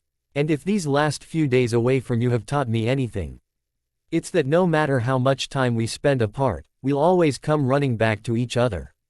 And it'll be sensational every time. Issei gazes at her for a moment. Man, I'm such a dick, he thinks. While I'm thrilled to get more sexy women in my harem, it is gonna affect how much time I'll get to spend with the ones I already have, including Rias. She loves me, but also has to manage the time I spend with other women who love me. How is that fair to her? Maybe I should. Issei, she asks. Rias, he says. If it's what you want, I'll stop my harem right here and now. What? She asks, incredulous. I already have 8 perfect women in my life, he says. There's no need for me to add any more, especially when it's affecting our relationship like this. So no, Issei, she interrupts. Gah, he yelps. Rias calms down, and clears her throat. What I mean is, I appreciate the thought, she says. But if you were to stop your harem now, it'll only hurt a lot of people. I just told you there were other women attracted to you. It wouldn't be fair to just dismiss them for mine and the other girl's sake. Yeah, she's got a point, he thinks. In fact, Kaneko said the same thing during our honeymoon. Oh, fuck, there I go again, thinking of my other wives. He clears his throat. But, Rias, what am I supposed to do? He asks. I love you, and I wanna be with you. But if bringing more women into my life means hurting you or the other girls. Rias caresses his face. It's fine, Issei, she says. Don't worry about us. We all knew what we signed up for when we married you. You did? He asks. With all 8 of us being your wives, we were all concerned about whether your love for us would be properly balanced at first, she elaborates. But now that we've all had our honeymoons with you, all those doubts have been put to rest. Issei, you are a harem king. I told you on the balcony that you have it in you to make all of us happy, and you did. So no matter how many more lovers you take, you'll make them all equally happy too, and you'll still keep making the rest of us happy. So please, believe in yourself, and keep going. And again, don't worry about me. No matter how many more lovers you take, it'll be an honor, not a burden, to manage their time with you as well. Issei smiles to the point of tears. Thank you, Rias, he says. Seriously, thank you, for everything. I swear, no matter how big my harem gets, no matter how much or how little time we get together, I will always love you. And I'll go to hell and back to remind you of that. I won't ever make you regret choosing me. Good, she says. They bring themselves in for a warm hug. Listen, he says. While we're at it, there's something I should confess to you. Okay, she says. He paces around the room, looking for the words to say. She watches him in bewilderment. After a few awkward moments, he stops by the desk and looks at her. Rias, he says. She asks. I just told you I love you, he says. And I do. Yes, she asks, worried. But, he starts. You can't be my only favorite anymore. When I was with Akano, I told her she was my favorite, he continues. But, I didn't mean it like that. I mean, not like, I love her more than you, you know. I meant, shit. Issei, she says. Calm down. Take your time. Right, he says, taking a breath. All this time, I've been hurting the other girls without realizing it, he says. As a harem king, I need to love all the women in my life equally. That's why I was afraid to pick the order of the honeymoons myself. I don't want any of them feeling like I love them any less than someone else. So I told Akano she was my favorite. I know I should have brought this up to you first. But I just got lost in the moment and, man. I'm sorry. Rias joins him by the desk.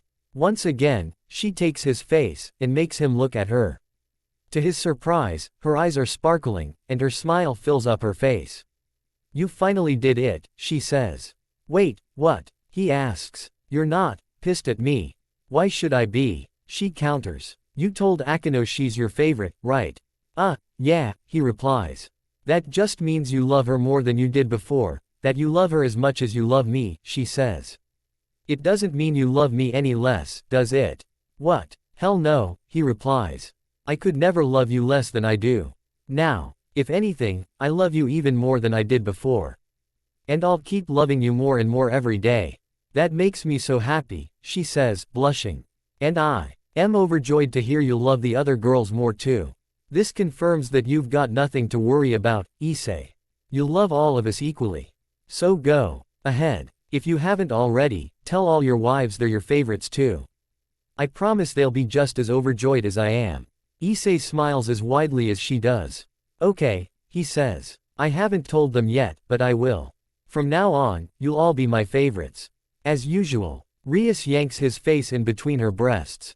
Oh, Issei, I'm so proud of you, she says. And I'm so happy you're my wife, Rias, he muffles. They both gaze at each other. And move their faces closer until their lips meet. A few moments later, moonlight beams through the windows. The room looks the same as it did on the night Issei confessed to Rias in the real clubroom. They stand next to the sofa together. Can I really? He asks, giddy with excitement. She smiles and spreads her arms, as if she's about to give him another hug. Go ahead, she says. I love you, he says. Then he raises his left arm. Boosted gear, go. Upon activation, his armor materializes around his left arm.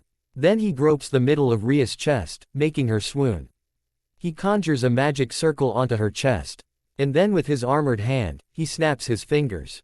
Dress break. Ria's clothes explode outwards into torn shreds, leaving her in the state she was born in. ISSEI's voice catches in his throat as his eyes take in the stunning sight before him. While Ria's soft, fleshy body has been exposed to him nearly every day since they've met, it still retains its magical splendor.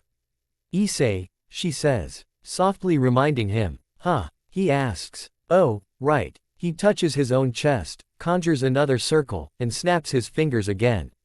Dress break. His entire school uniform shreds apart in an instant, leaving him naked, save for his armored arm. As the armor dematerializes, Rias devours his naked body with her eyes. Even though she too has seen his nude body countless times in the past, her passionate excitement never seems to falter, especially since he put on some muscle. For a moment, they remain still, taking each other in. ISSEI steps forward, touches Ria's cheek with one hand, and takes her waist with the other. As he pulls her in for a kiss, she slides her arms around his thick back, and squeezes her gigantic breasts up against his chest. They kiss with such vigor. Heart marks literally begin bursting into the air around them. Oh, wow, thinks Rias. Was the way ISSEI kissed always this good? She begins to wobble, and falls onto the sofa. Rias, worries ISSEI. Are you okay? She lays on the couch, roughly sucking in great gulps of air. Her whole body is already glistening with sweat, and her complexion matches her hair color. Why yes, she pants. Just lost my ballot just happened. She thinks. Wait, could it be? ISSEI leans down, and plants his knee on the sofa, right in between Ria's legs. Then he plants his hands on either sides of her head. He hovers just a few inches over her.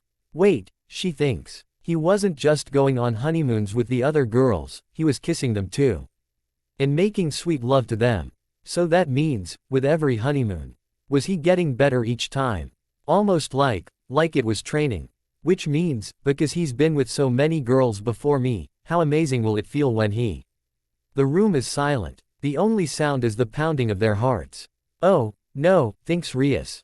What if I'm not ready for that? What if he really has improved tenfold, and I end up disappointing him? What if... Rias, he says. Why yes, she asks. He says nothing, and just smiles at her. The kind of loving, accepting smile that makes her heart melt. All of a sudden, Rias feels herself zapped back to that day.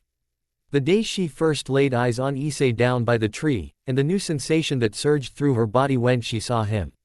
The same spark zings through her once again as he smiles down upon her. Her expression curves into a divine smile, begging for him. ISSEI, my love. With his left hand, he begins kneading her breasts. Gasps of pleasure escape from Ria's mouth. She clenches the sides of the sofa. Oh, that look on her face, he thinks. I wanna see more of it. He lowers his mouth onto her breasts, and sucks on the orbs of flesh with intense desire. Oh, ISSEI, oh. She squeals. She tries to lift her legs around his waist, but she fails. The feeling of ecstasy overwhelms her into a state of paralysis. What? She thinks. I can't move. No way. Am I? ISSEI continues sucking her breasts, and kneading them with one hand. Meanwhile, with his free hand, he caresses down her soft abdomen, and reaches her area. Okay, dude, he thinks. Gently, gently. Rias squirms, twisting her head side to side, keeping herself from thrashing. Why? She thinks. Why does this feel so good? It's even better than our first time. Oh, ISSEI. Finding the strength to move, she slides one hand down his back, and the other down his front, heading for his own area. Grr, he gasps. While he remains atop her, she carefully and loving strokes her arm up and down. They both pleasure each other for a few seconds, giving every ounce of care and respect towards one another's bodies. ISSEI, please. I can't wait anymore. Neither can I. She remains still on the couch, looking up at him. He crawls forward, and slowly eases himself into her. They both go still, and take a moment to breathe. They remain still, literally connected, feeling only each other. Rias, hold on tight. I'll never let go. Issei passionately rocks himself back and forth. Rias flails and spasms underneath him, enjoying herself. The room fills with their combined moans and screams. They continue making love for several moments, neither wanting to stop. Issei, sit up, she begs. Okay, he says. He backs up, and sits normally on the couch. Rias scrambles atop him, wraps her arms around his neck, and lowers herself down onto him. They both shudder from connecting once again. Then Rias embraces Issei tightly, and bounces up and down. He squeezes her butt, and keeps her steady as she increases her momentum. Ah, ah, ah. Oh, Rias, wow, ah. She goes harder and faster, dominating him, and taking all of him into her.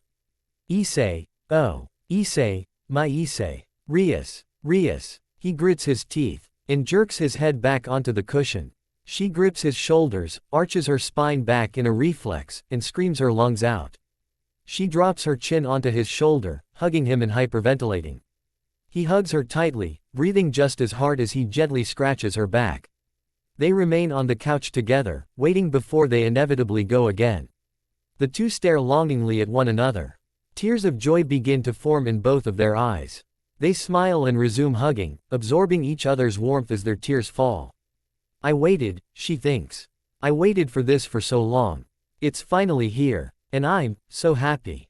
Thank you, Issei. Thank you, Rias. They bring their lips together for another passionate kiss.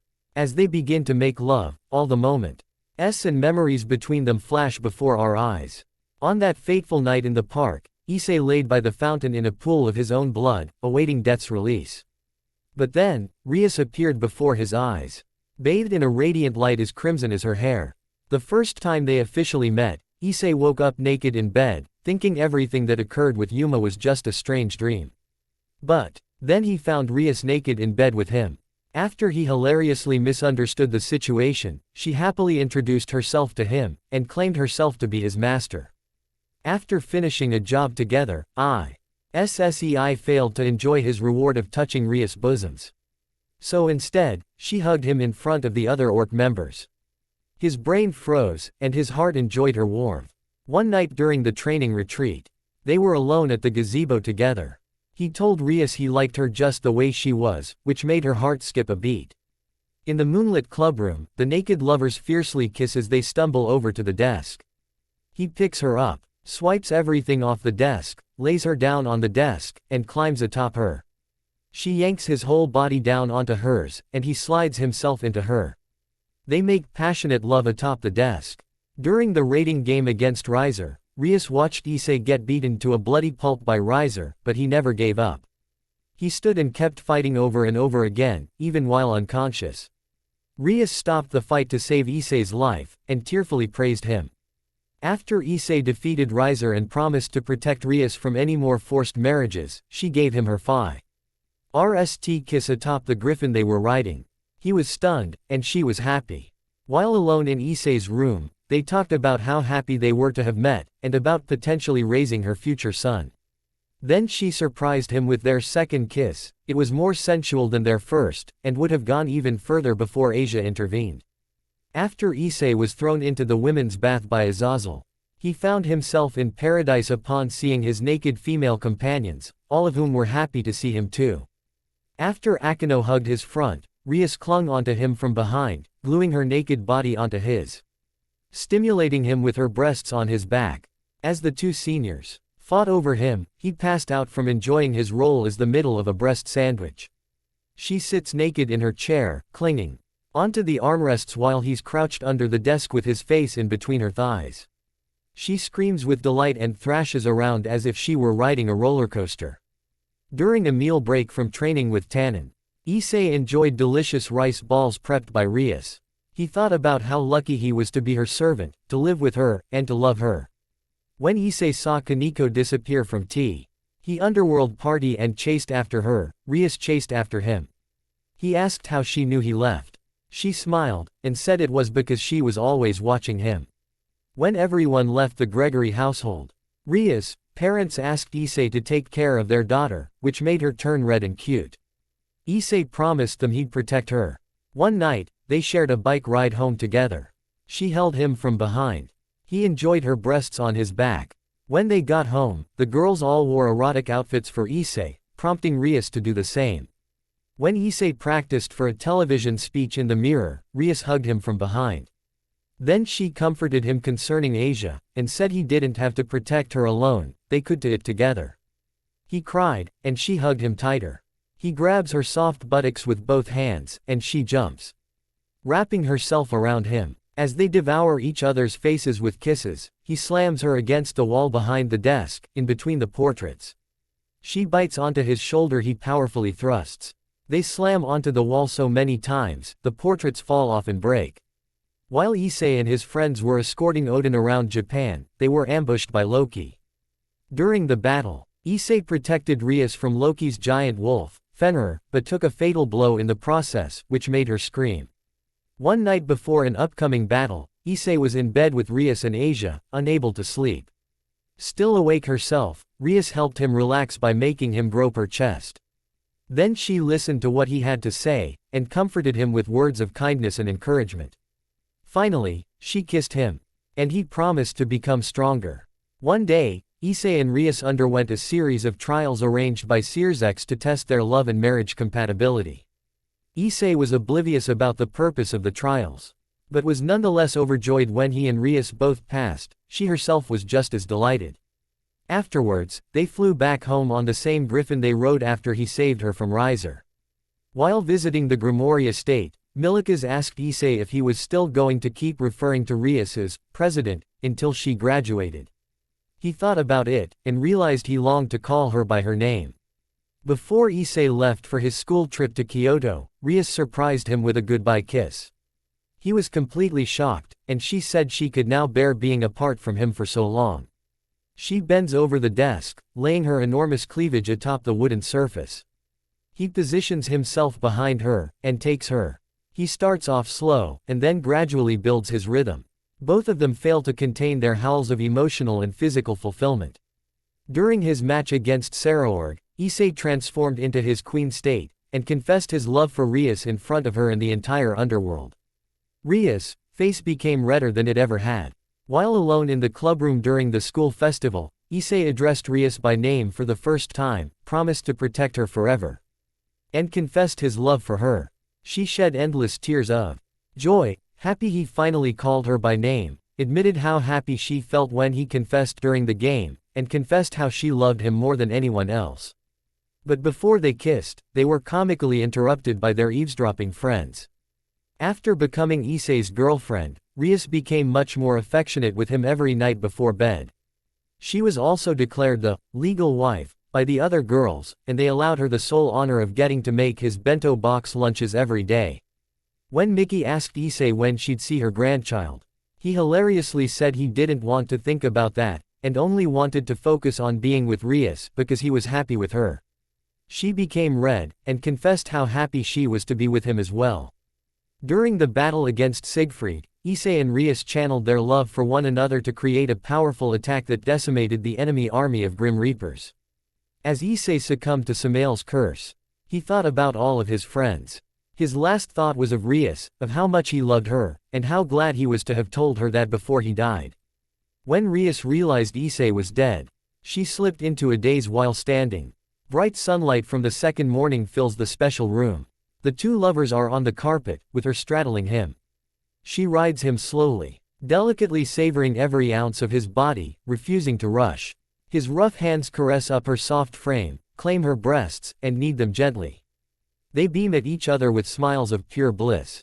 When everyone mourned Issei, Rias locked herself in her room in the castle, holding onto his evil pieces, refusing to answer when Kiba or Sona called for her. When Saraorg arrived, they found Rias with a hollow look in her red, swollen eyes, having cried non-stop. With the underworld facing a crisis, Saraorg berated Rias for refusing to fight. She cried and said she refused to live in a world without Issei. Saraorg said Issei, the man who defeated him, would have never fallen for the weak woman Rias has become, and persuaded her into believing he was still alive, simply because he hadn't made love to her yet. Upon hearing his words, Rias snapped out of it, and resolved to both fight and believe. During a battle where Kiba got his arm cut off, the Grimoire family lost the will to fight. But Issei's evil pieces, being held in Rias' hands, began to shine. His spirit communicated with her, encouraging her to fight alongside everyone. She smiled whilst crying, returned to her confident leader self, and rallied her servants to fight. When Akuja examined Issei's evil pieces, and explained there was a small chance he was still alive, Rias covered her face while shedding tears of joy, knowing full well he wouldn't die. During the demonic beast riot in the underworld, Issei joined his friends in battle, back from the dead. Overwhelmed to see Issei alive, Rias touched his cheek and tearfully welcomed him back. He was joyful to feel her warmth again. As the battle progressed, Rias returned Issei's evil pieces into his body, making him her servant once again. They kissed, embraced, and promised to live on together by each other's side. Outside, an illusion of a sunny day in Kuo town. Inside, the couple makes love at the open window, with her sitting on the open windowsill. Her hands grasp his sturdy buttocks, holding on as he thrusts back and forth, and nibbles on her ear. After leaving Kiom Abe's house, Issei and Rias walked home together arm in arm. She suggested they grab some taiyaki on the way.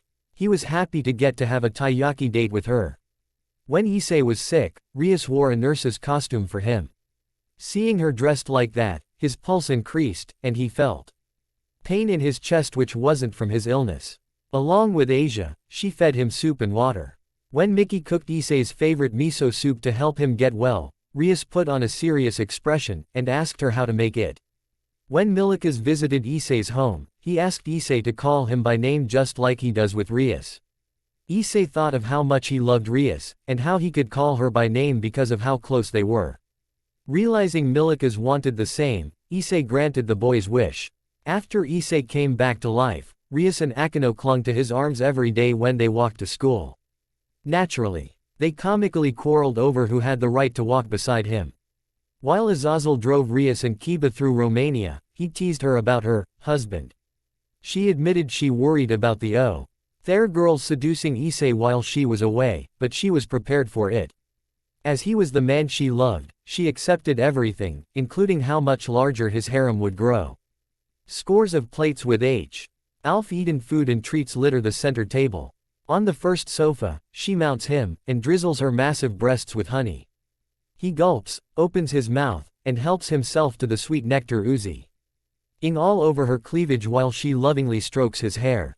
When Issei had to pretend to be Roswice's boyfriend, Rias got over her initial dismay, and spoke to them before they left for their date. She promised neither she nor the other girls would follow them. She trusted Issei, and hoped he'd take her and Akino out on a date as well, which he cheerfully accepted. While clearing rubble after another battle, Issei and Rias were alone together. He nervously asked her if he could speak casually with her in private times. He was nervous about doing so since she was older and his master. But she was filled with elation, and accepted his request. With the distance between them shortened even more, they confessed their love, only to be awkwardly interrupted by Sona. While enjoying a movie together in a dark room, Rias sat in between Issei's legs, and dipped his hand into her cleavage. As he groped her, both of them nearly lost themselves to the throes of intimacy before Ravel interrupted with some urgent news. Following a heated discussion with Zekrom Bale, Rias defiantly confessed her love for Issei in front of everyone present. Issei became emotional from her sudden Christmas party in the clubroom. Issei spoke to Rias in private. He wasn't able to say it in front of Zekrom Bale, but she pressed her finger to his lips before she could. She already knew what he wanted to say. They reaffirmed their love for each other, and enjoyed the party. As warm rays of the setting sun fill the special room, the two lovers enjoy themselves on the second sofa. She lays on her front while he lays on her back. He slides himself back and forth atop her, dips his hands under her chest, and squeezes her bosoms with all his might.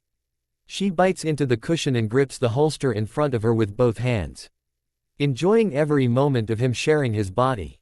When Vasco Strada declared a challenge against Rias and she erupted with anger in response, he advanced upon her with ill intent. But Issei quickly threw himself in between them to protect her. When Ravel and Reiser were captured, everyone was forced to leave everything to Azazel and Searzex. Issei angrily wanted to help, but knew he couldn't. Rias calmed him down, and told him to believe in their friends. One night, Rias and Asia spoke with Mickey while she looked over photo albums of Issei. Mickey told them a story of how Issei cried and apologized when he broke his father's fishing rod. Afterwards, he never went fishing again, because he never forgave himself. Rias understood Issei's bad habit of never forgiving himself after he made a mistake. Always seeing him filled with pain and regret. Mickey entrusted her son to Rias, and she accepted. When Issei woke up in the hospital, Rias cried tears of joy, held his hand, and praised him for saving his parents. But then he revealed he could no longer see women's breasts, which made them both tearfully depressed. When Issei declared his intention to fight Trihexa, Rias knew there was no stopping him, but sternly told him not to be reckless. Dark storm clouds brew outside as a light rain patters the windows. Still on the second couch, the lovers perform the 69 position, with her on top of him. They playfully tease the other, racing to see which one of them they can pleasure first. Their romantic albeit sensual game ends in a draw. Rias found Akeno seducing Issei in the special room. After Akeno Frenched Issei in front of her, Rias kissed him even more passionately, attempting to wash Akeno's kiss out of his mouth. As usual, the two naked women wrestled over Issei before the other girls arrived. When Issei felt overwhelmed about becoming a high-class devil, Rias gently held him, and told him he could console herself and Ravel, his manager, anytime he wanted. Following Rias' graduation, Issei proposed to her, saying he wanted to spend the future living an equal life with her. Her cheeks flushed red, her eyes flowed with tears, and she happily accepted his proposal. Just then, Matsuda and Motohama appeared, and Issei casually told them he and Rias were dating, much to their shock. While Issei washed himself in the large bath, Rias emerged from the sauna and joined him. He never tired of seeing her naked body. After chatting about the upcoming rating game, the atmosphere between became good. They nearly kissed before they heard the church trio arguing nearby, and laughed it off. While Rias and Gaspar were battling Fenrir, she thought about Issei. Half of her wanted to defeat him when they faced off in the tournament, and the other half wanted to stay by his side and become stronger with him. After the rating game, everyone gathered in Rias' medical room. She pouted over losing the game in front of Issei and the others. He held her hand, and gave some heartfelt words over how she fought to the very end. Thunder and lightning explode outside as heavy rain pelts the window. In the steaming shower, she pushes him against the wall, grabs his face, and steals his lips. He embraces her tightly. The warm water gushes over their nude, intertwined bodies. Her lips peck at his chin, and then lower to his neck. She keeps kissing her way down his front, and helps herself to his area. He backs up against the wall, moaning in delight. Issei visited Rias when she, Akeno and their university friends were enjoying themselves at a cafe. Rias introduced him to them as hers and Akeno's boyfriend. Akeno assured Issei that she hypnotized their friends to prevent any misunderstandings. After her friends left, Rias encouraged Issei to find a solution regarding Roswice's forced marriage, and believed he could do it, because he was now her master. During a group picnic, everyone shared stories of the times they've been saved by Issei. Rias told Roswice about how he forcibly took her back from Riser, and how he'll always find a way to win even if it costs him his life. After the preliminaries for the Rating Game World Tournament, a party was thrown in Issei's house. While the girls fought over Issei, the last place he ended up falling face first into was Rias' soft breasts. They congratulated each other for making it to the main stage, promised to fight each other with all they've got, and reaffirmed their love. The guys cheered for them, but the girls demanded he tell them he loved them too. With the storm over, stars light up the calm, night sky. Inside, all of the candles are lit, providing the lovers ample light. They're both back on the first sofa. She's crouched atop him, trading kisses with a blanket over their bodies. She raises her face, cheeks red and panting. His face burns just as red as he speaks. "You're amazing, Rias," she gasps and smiles. Her eyes become wet with tears of joy, splashing down onto his face like soft rain. "You're wonderful, Issei." He smiles back. They stare at each for another moment before connecting their lips. Their wedding at the Okakuen venue in Kyoto, the first of many weddings to come for Issei. Everyone danced down the aisle too. Forever, prior to the ceremony. Ria's brother Sierzek served as officiator, and Akino as her maid of honor. Kiba played the role of Issei's best man, and Milikas played the role of ring bearer. Zeoticus nobly gave Rias away to Issei while Venelana watched on with pride, whereas Mickey and Guro watched on with tears of joy. Issei slid the ring onto Ria's finger and kissed her lips. Everyone in the audience erupted with applause. As the star-crossed lovers sleep together on the sofa, they hold hands and never let go. A warm sun, a clear blue sky, a pair of birds fly past the Orc building. The perverted and juvenile Issei Hyodo stands with his two equally degenerate friends under a tree, discussing lewd subjects such as women's clothing and breast sizes. As his two friends talk among themselves, Issei feels a presence and looks up. On the Orc building's second floor, a lovely and elegant girl stands by the window, staring down at him. The girl locks eyes with Issei. Ellipsis. The spark of a new sensation surges through Issei. Something he's never felt before. The beginning of the rest of his life. As he locks eyes with the noble and beautiful girl. Without him realizing it, his mouth curves into a tiny smile. The girl remains staring at him, and begins to smile back. Issei's eyes flutter open. He finds himself staring at the ceiling of his own bedroom. His head glances down. He's in his own bed, naked and covered in blankets. The fuck? He swivels his head to the left, and sees his alarm clock on the bedside table reading 11:59 p.m. Hello, dear husband. Issei swivels his head to the right, and he finds Rias, smiling and curled up next to him, also naked. Oh, he says, smiling. Hello, darling wife. Everything okay? She asks. You seem confused. Oh, I just thought, he starts, looking back at the ceiling. When did we? We passed out on the couch for an hour, she replies. But it was too cramped for the both of us. So I teleported us here while you were asleep. Oh, he says. Cool. Then he looks back at her. They lock eyes and become silent. Since we're awake, he starts. Absolutely, she interrupts. She rolls herself atop him, and he wraps her in a tight hug, both ready to go again. As they bring their lips in for a kiss wide open, Issei and Rias yelp, and turn to see Akino, Zenobia, Irina, Asia. Kaneko, Kuroka and Rosweiss bunched together in the doorway, all wearing see-through negligee. And that's time, era, says Akino. Huh? Asks Issei. What the? No. Barks Rias. It can't be. She looks to the clock reading midnight, and her expression hilariously pales. No. He's still mine till morning. Rias, says Asia. We each got to have him for 48 hours. Says Rosweiss. And yours just came to an end, says Kaneko. And you know what that means, Nian, says Kuroka. All 7 women remove their negligee at the same time, baring their nude bodies in front of Issei. He once again cups his face to stop his nosebleed. Ga, da, fa, herm. Don't forget, we've been waiting too, says Irina. The time for baby making is now, says Zenobia. Rias grabs Issei and buries his face in between her breasts again, holding him tightly so that no one else will get him. I declare an extension, she shouts, comically. Denied, says the other 7 wives in unison. Then they all approach the large bed, swarming towards Issei while Rias holds him. Wait, thinks Issei. Were they seriously waiting until the exact second Rias' honeymoon was over too? All of the women crawl on the bed, giving Rias no choice. Grr, she grunts. Fine, I guess I'll just have to go first. You just had him plenty of times already, Rias, says Akino. Akino. You had him more times than any of us, says Asia. Yes, and I'm about to break that record, era, says Akino. Not if I break it first, says Kaneko. Wait, hold on, says Issei. Don't I get a say in this? Rias sits atop him, rearing to go, while the other wives surround him. They all smile down at him, their blushing faces filled with heartfelt passion and lustful desire. Issei, please take care of me, says Rias. I call dibs afterwards, says Zenobia.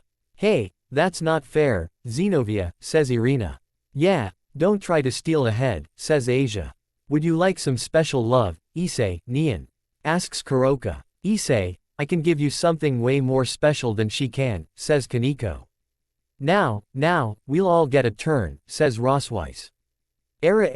Being in a harem is quite troublesome, but also fun, says Akino. Issei gazes upon the 8 celestial women surrounding him, and sheds comical tears.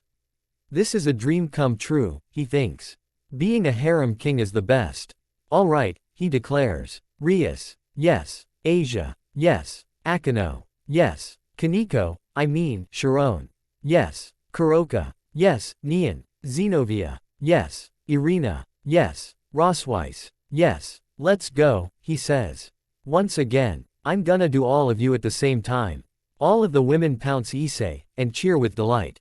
Yes, Issei. And thus, Issei and his wives enjoyed another unprecedented and historical night of passion, energy and love, the likes of which had never occurred before in the world or the underworld. Please don't forget to favorite and leave a review. PM. The Red Dragon Emperor. Warning: this chapter contains sexual content. Reader discretion advised. Author's note: hello, again. For the last time, lol. Here we are, folks. The end of a long journey.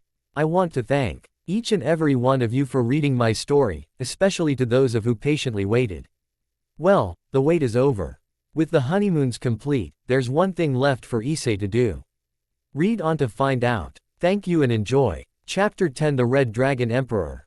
3 months later. One early morning, Issei opens his eyes, and finds himself naked and alone in his massive bed. He sits up in bewilderment. Rias, Asia, where? He reaches for his charged phone on the bedside table, and sees the time and date. Oh, right. His mouth curves into a small smile. He gets out of bed, enters the bathroom, and splashes water on his face. Then he dries his face, inhales and smiles at his reflection in the mirror. Happy birthday, Issei. Wearing his pajamas, Issei walks downstairs whilst yawning. Oh, yeah, now I remember, he thinks. Let's see. First, breakfast with mom and dad. Then fishing with dad out on the lake. Then hanging out with the girls. Then a big party tonight. And then I'll wrap up the day with my first ever birthday orgy, hee hee. Damn, that's my birthday. How lucky am I, hee hee. Except, I've no idea what the girls are up to right now, I've no idea where I'm hanging out with them after fishing. And I've no idea where the party is tonight. Oh, fuck it. What's a birthday without a few surprises? Oh, damn, that smells great. Once he arrives in the kitchen, he's gray. ETED by the sight and scent of his mother cooking him a delicious breakfast. There's no one else around. Morning, Mom. Mickey spins around, and squeals with delight. Oh, good morning, my little birthday boy. She scurries over to Issei, traps him in a loving embrace, and smothers his cheeks with kisses, which starts to embarrass him. Mom. Oh, hush, I deserve this, especially today. Issei endures her cheek kisses. Okay, fine. Hey, where's Dad? Oh, he's just getting all the gear ready in the garage. Gotcha. And the girls? Mickey returns to the kitchen, and continues cooking. They left before your father and I even woke up. Though they did say they'd grab breakfast along the way, she says whilst tapping her phone, implying one of the girls sent her a text. Whoa, really? Asks Issei, wiping the lipstick off his smirked face. Oh what could they have possibly left so early for? Mickey hilariously points her spatula at her son. Nice try, sweetie. Oop, don't go thinking I'll spill my guts just 'cause it's your birthday, foo-foo. Grr, thinks Issei, pouring himself a cup of coffee. Well, it was worth a shot. Mickey calls out down the hall. Honey, breakfast is almost ready. Okay, dear, calls out Guro from down the hall. Give me, 5 more minutes. The hilarious sound of random supplies crashing onto the garage floor startles Issei and Mickey. Ow, moans Guro. Dad, you good? Calls out Issei. Yeah, I'm okay, replies Guro. Better make that 10 minutes. Oh, that man of mine, sighs Mickey. Maybe I should give him a hand, says Issei. Don't you dare, Issei.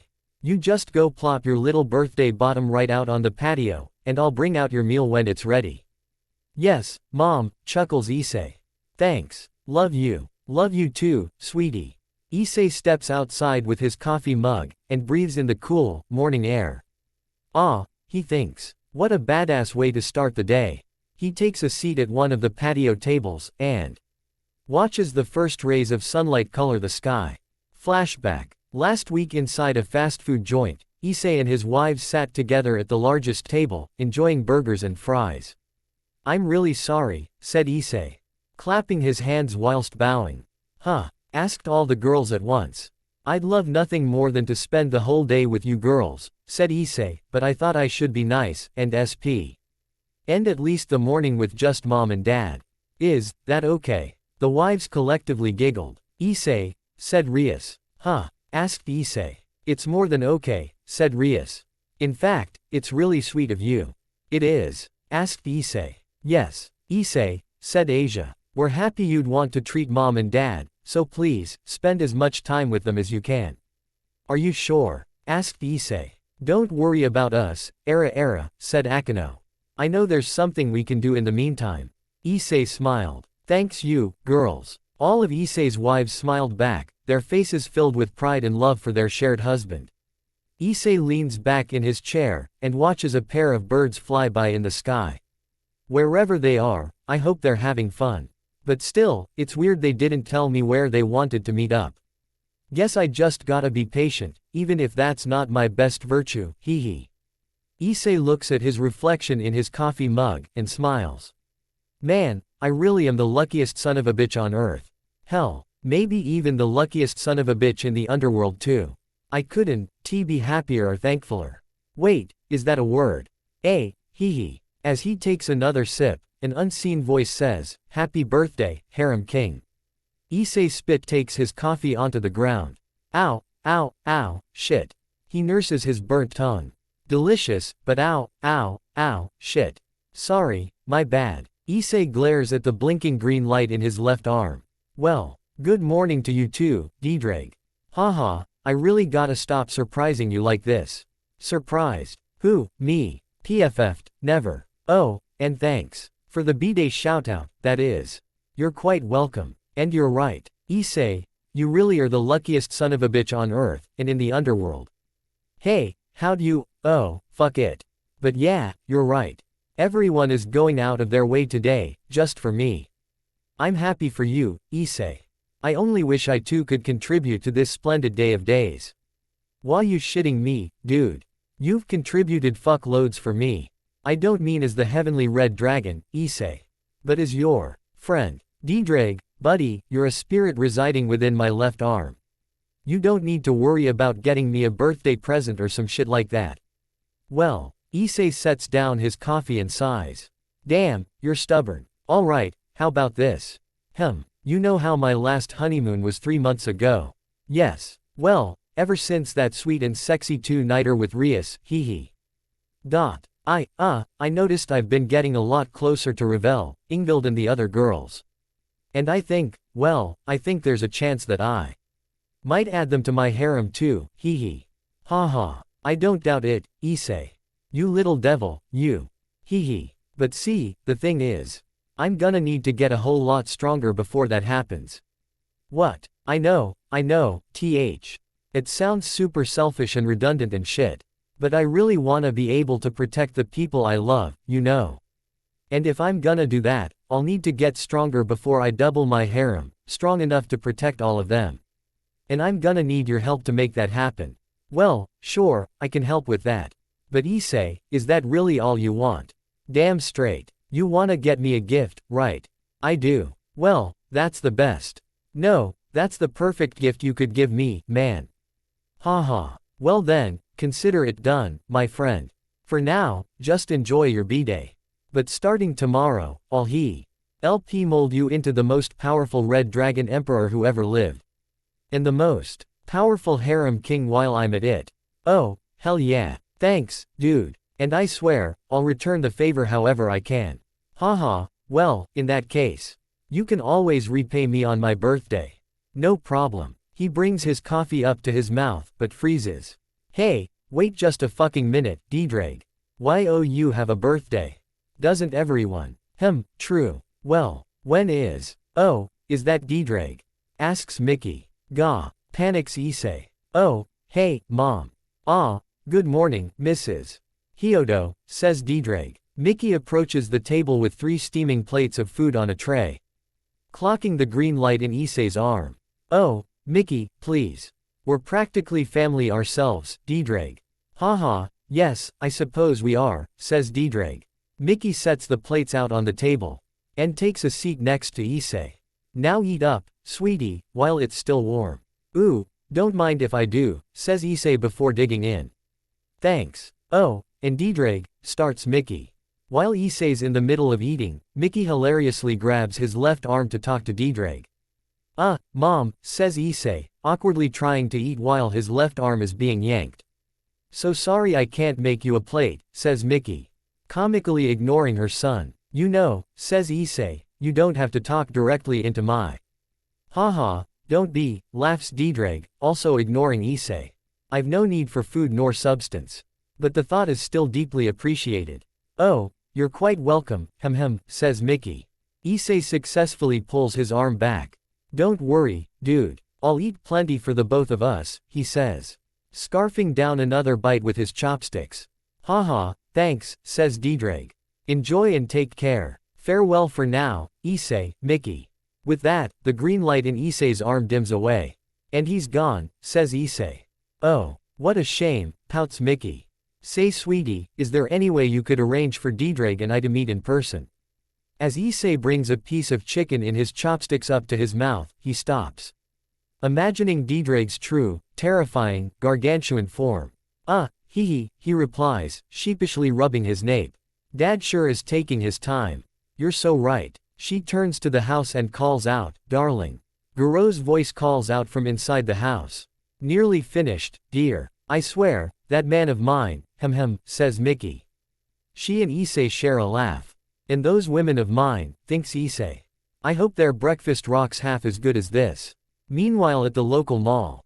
Asia, Zenobia and Irina walk together, each holding a box of delicious, mochi donuts. As they pass the stores and fellow patrons, Asia checks the donuts in her box.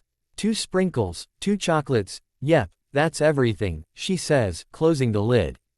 Thank goodness, says Irina. I was worried they'd mess up the order. Tell me about it, says Zenobia, munching on a donut.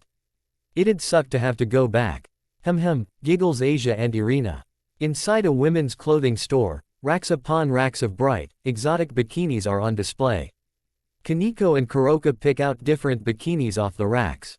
Sister, scolds Kaneko, gesturing to Kuroka's ears and tails, you know you shouldn't be flaunting those in public. Relax, Sharon, says Kuroka. If anyone asks, I'll just tell him it's part of a bikini, Neon. Yeah, like that'll work, says Kaneko, sarcastically. Okay, ladies, says Rias in the nearby changing room. Hidden behind the curtain. Tell us what you think. She pulls back the curtain, revealing herself in an appealing white bikini. The curtain next to her slides open, revealing Akino in a stunning green bikini. Do you think these will do the trick? Era. Word, says Kaneko, sporting a thumbs up. Damn, says Kuroka, you girls look hotter than hell, no pun intended, Neon. Hey, Rossweiss, asks Kaneko. All eyes look to the third curtain, still closed. Stutters Rossweiss, hidden behind the curtain. Don't be embarrassed, says Rias. Come on out. She's right, says Akino. Remember, this is for him. I know, but, mumbles Rossweiss. The church trio enters the store with their boxes of donuts. We're back, everyone, says Asia. Hope you're all hungry, says Zenobia. Sweet. Thanks, says Kaneko, helping herself to a donut. Wow, Rias, Akino, looking good, says Irina. Era, thanks, says Akino. Though I think I might wanna try on some more. Me too, says Rias. I wanna wear the absolute perfect swimsuit for him today. I'm with you, girl, Neon, says Kuroka. We'll comb this entire store for the best thong bikinis if we have to, says Zenobia. Clenching her fist. That's going a little overboard, don't ya think? Teases Irina. Rossweiss, asks Asia, looking to the third changing room. You all right in there? Other girls huddle around Rossweiss's changing room. You know, says Kuroka, we all need the changing rooms ourselves, Neon. Rossweiss, says Akino. Promise none of you will laugh, okay, says Rossweiss. We won't. We promise, says Rias. Just come on out already. Show us them goods. Alright, stutters Rossweiss. She opens her curtain, revealing herself in a black and white striped one-piece swimsuit with a swim cap over her hair. She looks like a criminal being marched off to prison, yet she wears the outfit with a confident smile. So, ya think he's gonna lose it or what? All of the girls comically stare at her with blank expressions, too shocked to laugh. The church trio nearly drops their donut boxes. Maybe you should try on some other suits, says Rias politely. Sulks Rossweiss with her usual teary eyes. My sense of fashion's even worse than his. Achoo, sneezes Issei, still eating breakfast with Mickey out on the patio. Guro still isn't present. Why, bless you, sweetie, says Mickey. Yeesh, he says, wiping his nose. Where'd that come f? As he resumes his meal, Mickey stares at her son for a moment. She smiles, lowers her chopsticks, reaches over and takes Issei's hand. He asks. Mickey's eyes wet with light tears. I'm so proud of you, Issei. Mom, asks Issei, lowering his chopsticks in concern. You were always an obnoxious child. And you grew into an even more obnoxious teenager. Not quite where I thought she was going with this. But, continues Mickey, ever since you met Rias and the others, you've grown into the fine man I always knew you'd become. Issei gasps. Don't ever forget how far you've come, sweetie, says Mickey. And don't ever change who you are. Just be you, Issei. Be you, be happy, and always know that you will always be loved. Issei becomes lost for words as a gentle breeze carries a few leaves into the air. He smiles, leans over, and hugs his mother in loving gratitude.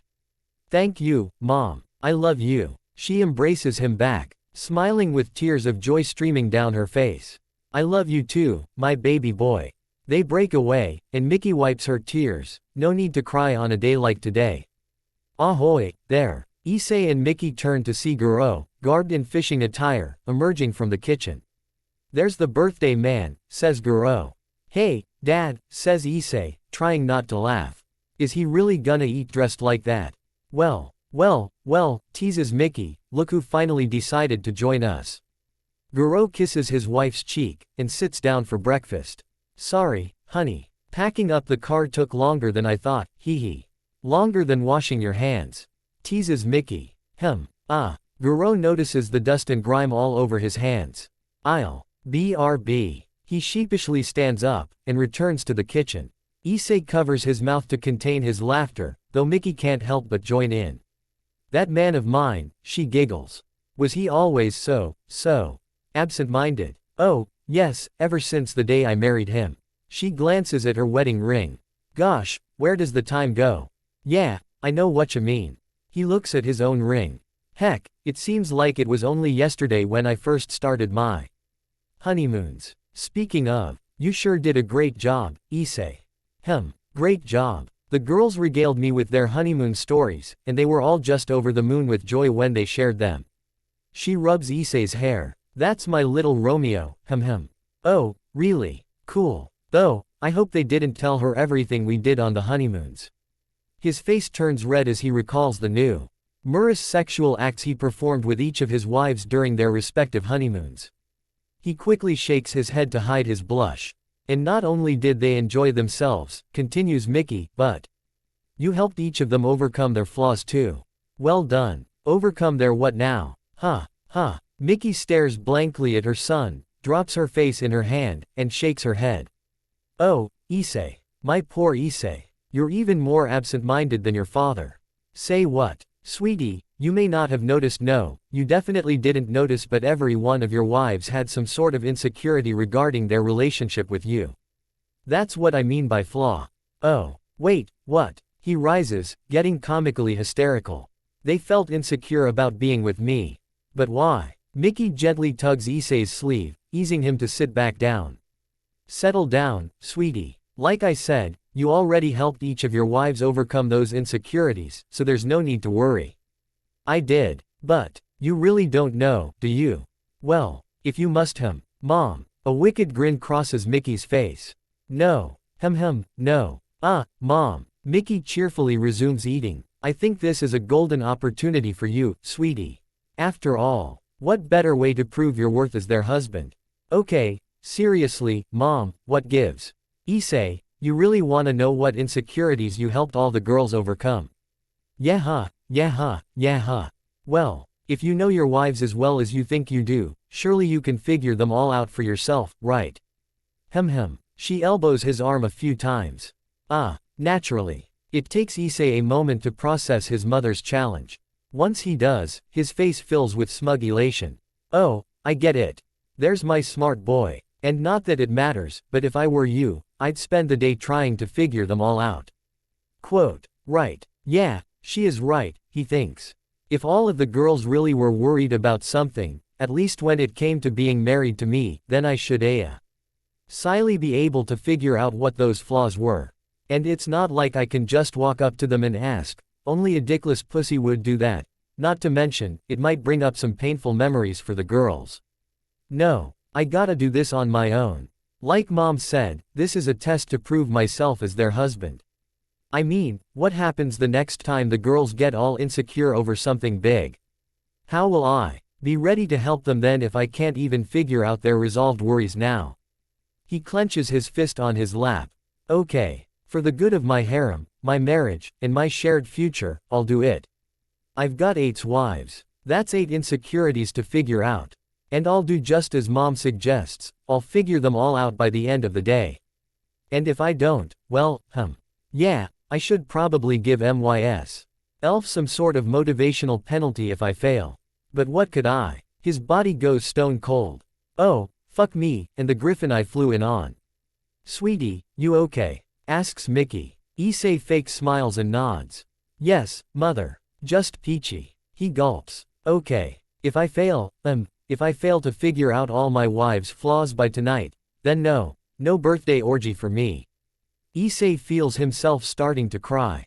Aw, shit, I think I just felt one of my balls pop. And I'm back. Guro appears with clean hands, returns to his seat, and begins eating his meal. Hey again, Dad, says Issei. Yep, he's really gonna eat dressed like that. Must be extra super excited to go fishing. Don't blame me if it's cold, dear, teases Mickey. I won't, haha. But first, says Guro, smiling and raising his glass of milk. To Issei. Mickey smiles and raises her glass of orange juice. To Issei. Issei smiles and raises his mug of coffee. To the 2 best parents in the world. The 3 clank their cups, and enjoy their drinks. Oh, and in the underworld. Corrects Issei. Mickey and Guro trade looks and laugh. Issei chuckles with them. The loving family of 3 laughs and enjoys their breakfast. The hot, mid-morning sun shines over the beach. On the walkway, every patron passing an ordinary cafe gawks at something. What's going on there? Wow, they're all so beautiful. Maybe they're actresses. Are they recording something? But I don't see any cameras. In the cafe's outdoor patio, all 8 of Issei's wives are gathered around a table, wearing summer clothes, and enjoying iced cold beverages together. 8 shopping bags are on the ground. 1 by each of their feet. There's no one else at the other tables, the women have the patio all to themselves. They're not doing anything other than sitting and drinking. And yet everyone passing them by can't help but stare. I'm so embarrassed, says Asia. It's like the amusement park all over again. Kuroka wraps her arm around Asia's shoulder. Ah, come on, girl, take pride in your sexiness. Why wouldn't they stare? Just look at us, Nian. Sister, scolds Kaneko, you're still exposing your ears and tails. Oh, lighten up, Sharon, says Kuroka. Everyone'll just think I'm a sexy cosplayer or something. You ought to show off some sexiness of your own, Nian. HMPH, says Kaneko. I've got plenty of sexiness to show off as is. Besides, the only son I ever wanna show off any sexiness to is Issei.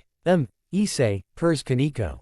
Everyone else at the table smiles and swoons at the sound of their shared husband's name. Issei, says Rias. Issei, says Asia. Darling Issei, says Akano. Issei, says Zenobia. Issei, says Irina. Issei, says Rosweiss. Issei, Nian, says Kuroka.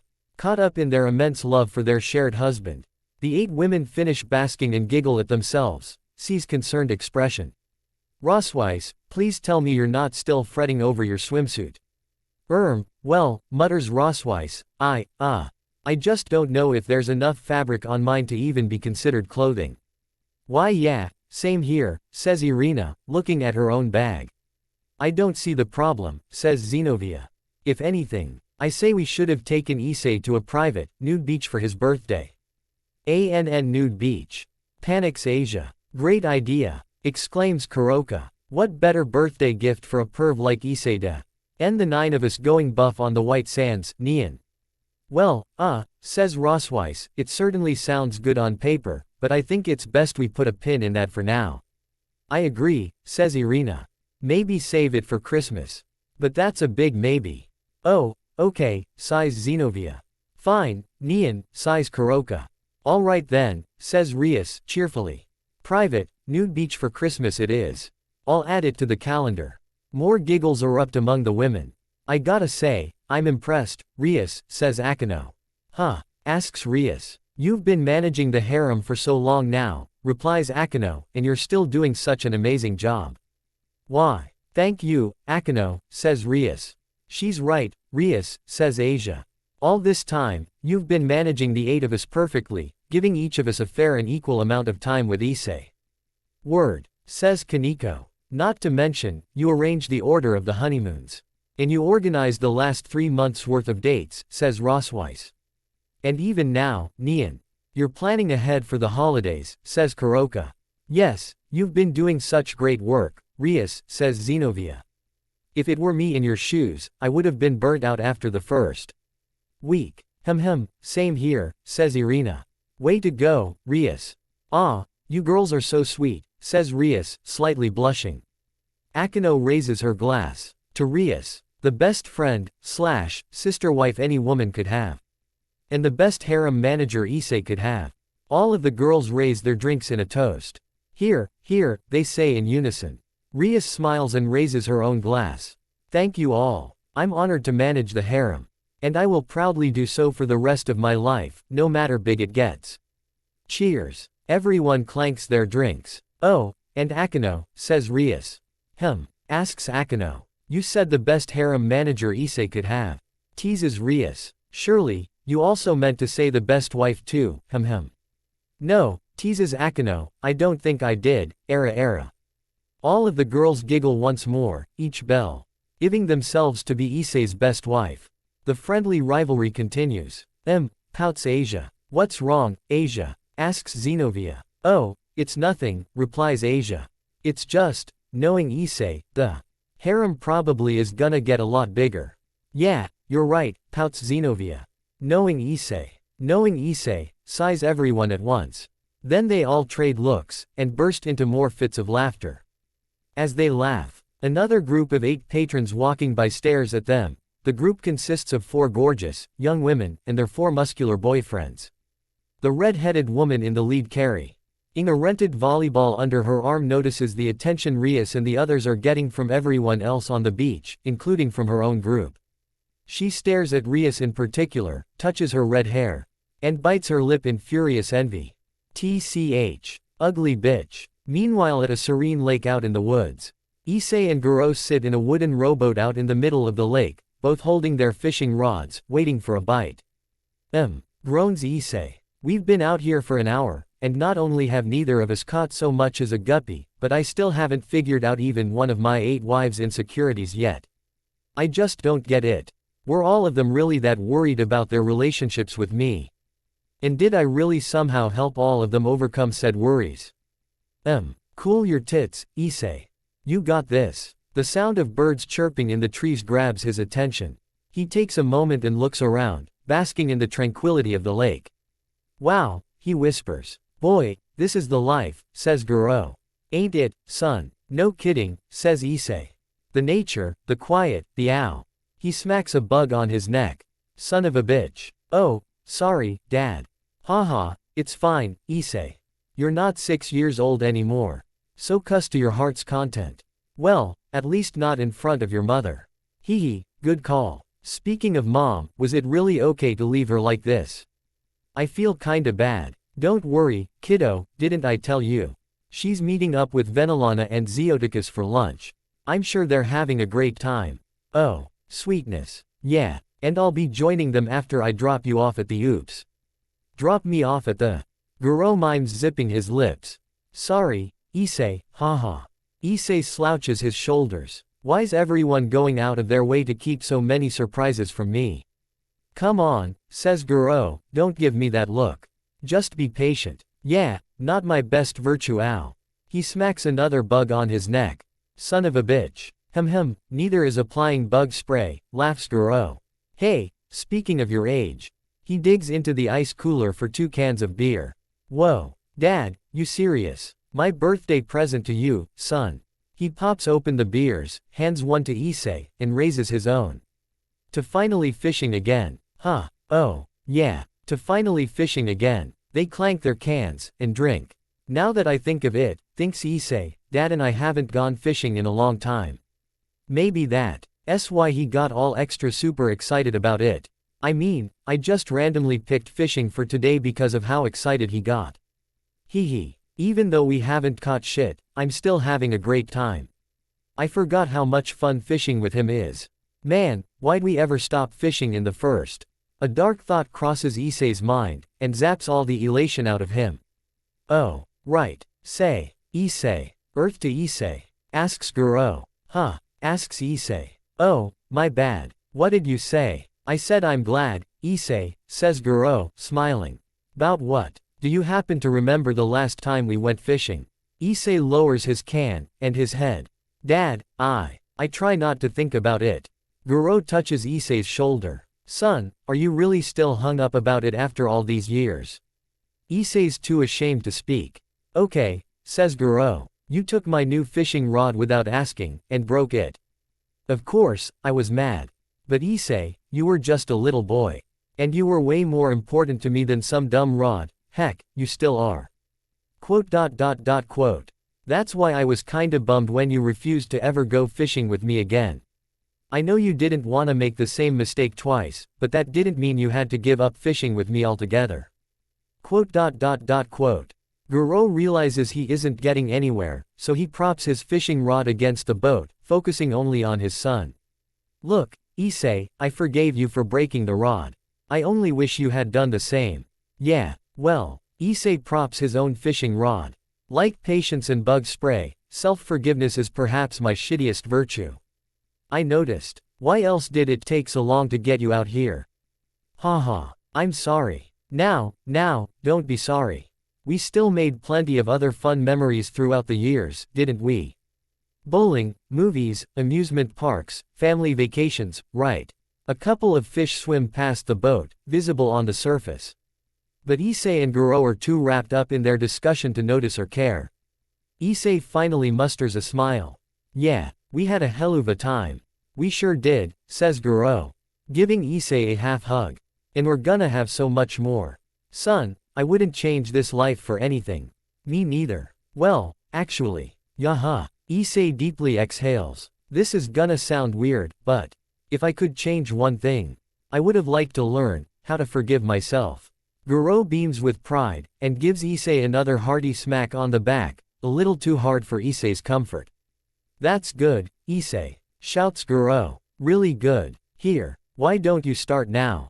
Say what? Go on. Just look at yourself in the water, and say, I forgive you. Dad, are you serious? Dead Sari shoves Issei to the side of the boat. Consider it a birthday gift to yourself. Dad, come on. We ain't going back to shore till you do. Fine. This is so stupid. What am I supposed to do? Just look at my reflection and say. He looks down at his reflection in the water, and sees his lost expression staring back up at him. Maybe Dad's got a point, he thinks. Actually, maybe my lack of self-forgiveness is my flaw. Maybe this is how I overcome it. And if I overcome my own flaw, maybe that's how I can figure out the girl's flaws. Maybe. I mean, I haven't figured any of them out all day, and I only got till tonight to do so, otherwise, no birthday orgy. Think I just felt my other ball pop. So yeah, why not give this a shot? Got nothing to lose. He looks at his father. Guro gestures to the water, encouraging Issei to go through with it. Issei clears his throat, and speaks to his reflection. Hey there, Issei. A tiny, Water Strider swims across the surface, rippling Issei's reflection. Within seconds, the surface calms, and his reflection reshapes to normal. So listen, I just wanna say, that I forgive you, man. For what? Chimes in Guro. Issei looks to his father in bewilderment. But with a tip of his head, Guro insists Issei keep going. Issei sighs and looks back at his reflection. He starts. Then he takes a moment to find the words. I forgive you, for not listening to your dad that day. He bought a new and expensive fishing rod, and specifically told you to wait until you he both went fishing together before using it. But you didn't listen. No, you deliberately took his fishing rod without permission, and ended up breaking it. But even though Dad was really mad at you, he still forgave you. And now, I forgive you for breaking it too. But because you didn't forgive yourself for that back then, you never went fishing with Dad again. So many years, so many times. You could have had fun fishing with your father, so many new memories you could have made together, and you chose not to. But now, you're finally back out fishing with him again. So I forgive you for that too. I forgive you for taking so long, for keeping him waiting to go fishing again. I forgive you for all of it, Issei. Issei smiles with content, but as he leans back in the boat, Guro touches his shoulder. One silent smile from Guro, and Issei realizes. He wants him to continue, there's still plenty more for him to forgive. Issei reluctantly returns to his reflection. Also, I forgive you, Issei. For being a pervert. For paying more attention to boobs than to more important things like studying. And what else? Asks Guro, speaking as Issei's conscience. Issei gives his father another look. And Guro just gives his son another smile, insisting he just go with it. Issei returns to his reflection, becoming more serious. I forgive you, for failing to protect Asia from Rainer. Your power was brand new to you, and you weren't strong enough. Besides, Asia was never haunted by what happened to her, so you shouldn't feel the need to be either. And you know, on that note, I forgive you for all the other times you couldn't protect anyone else. You're not a god, dude.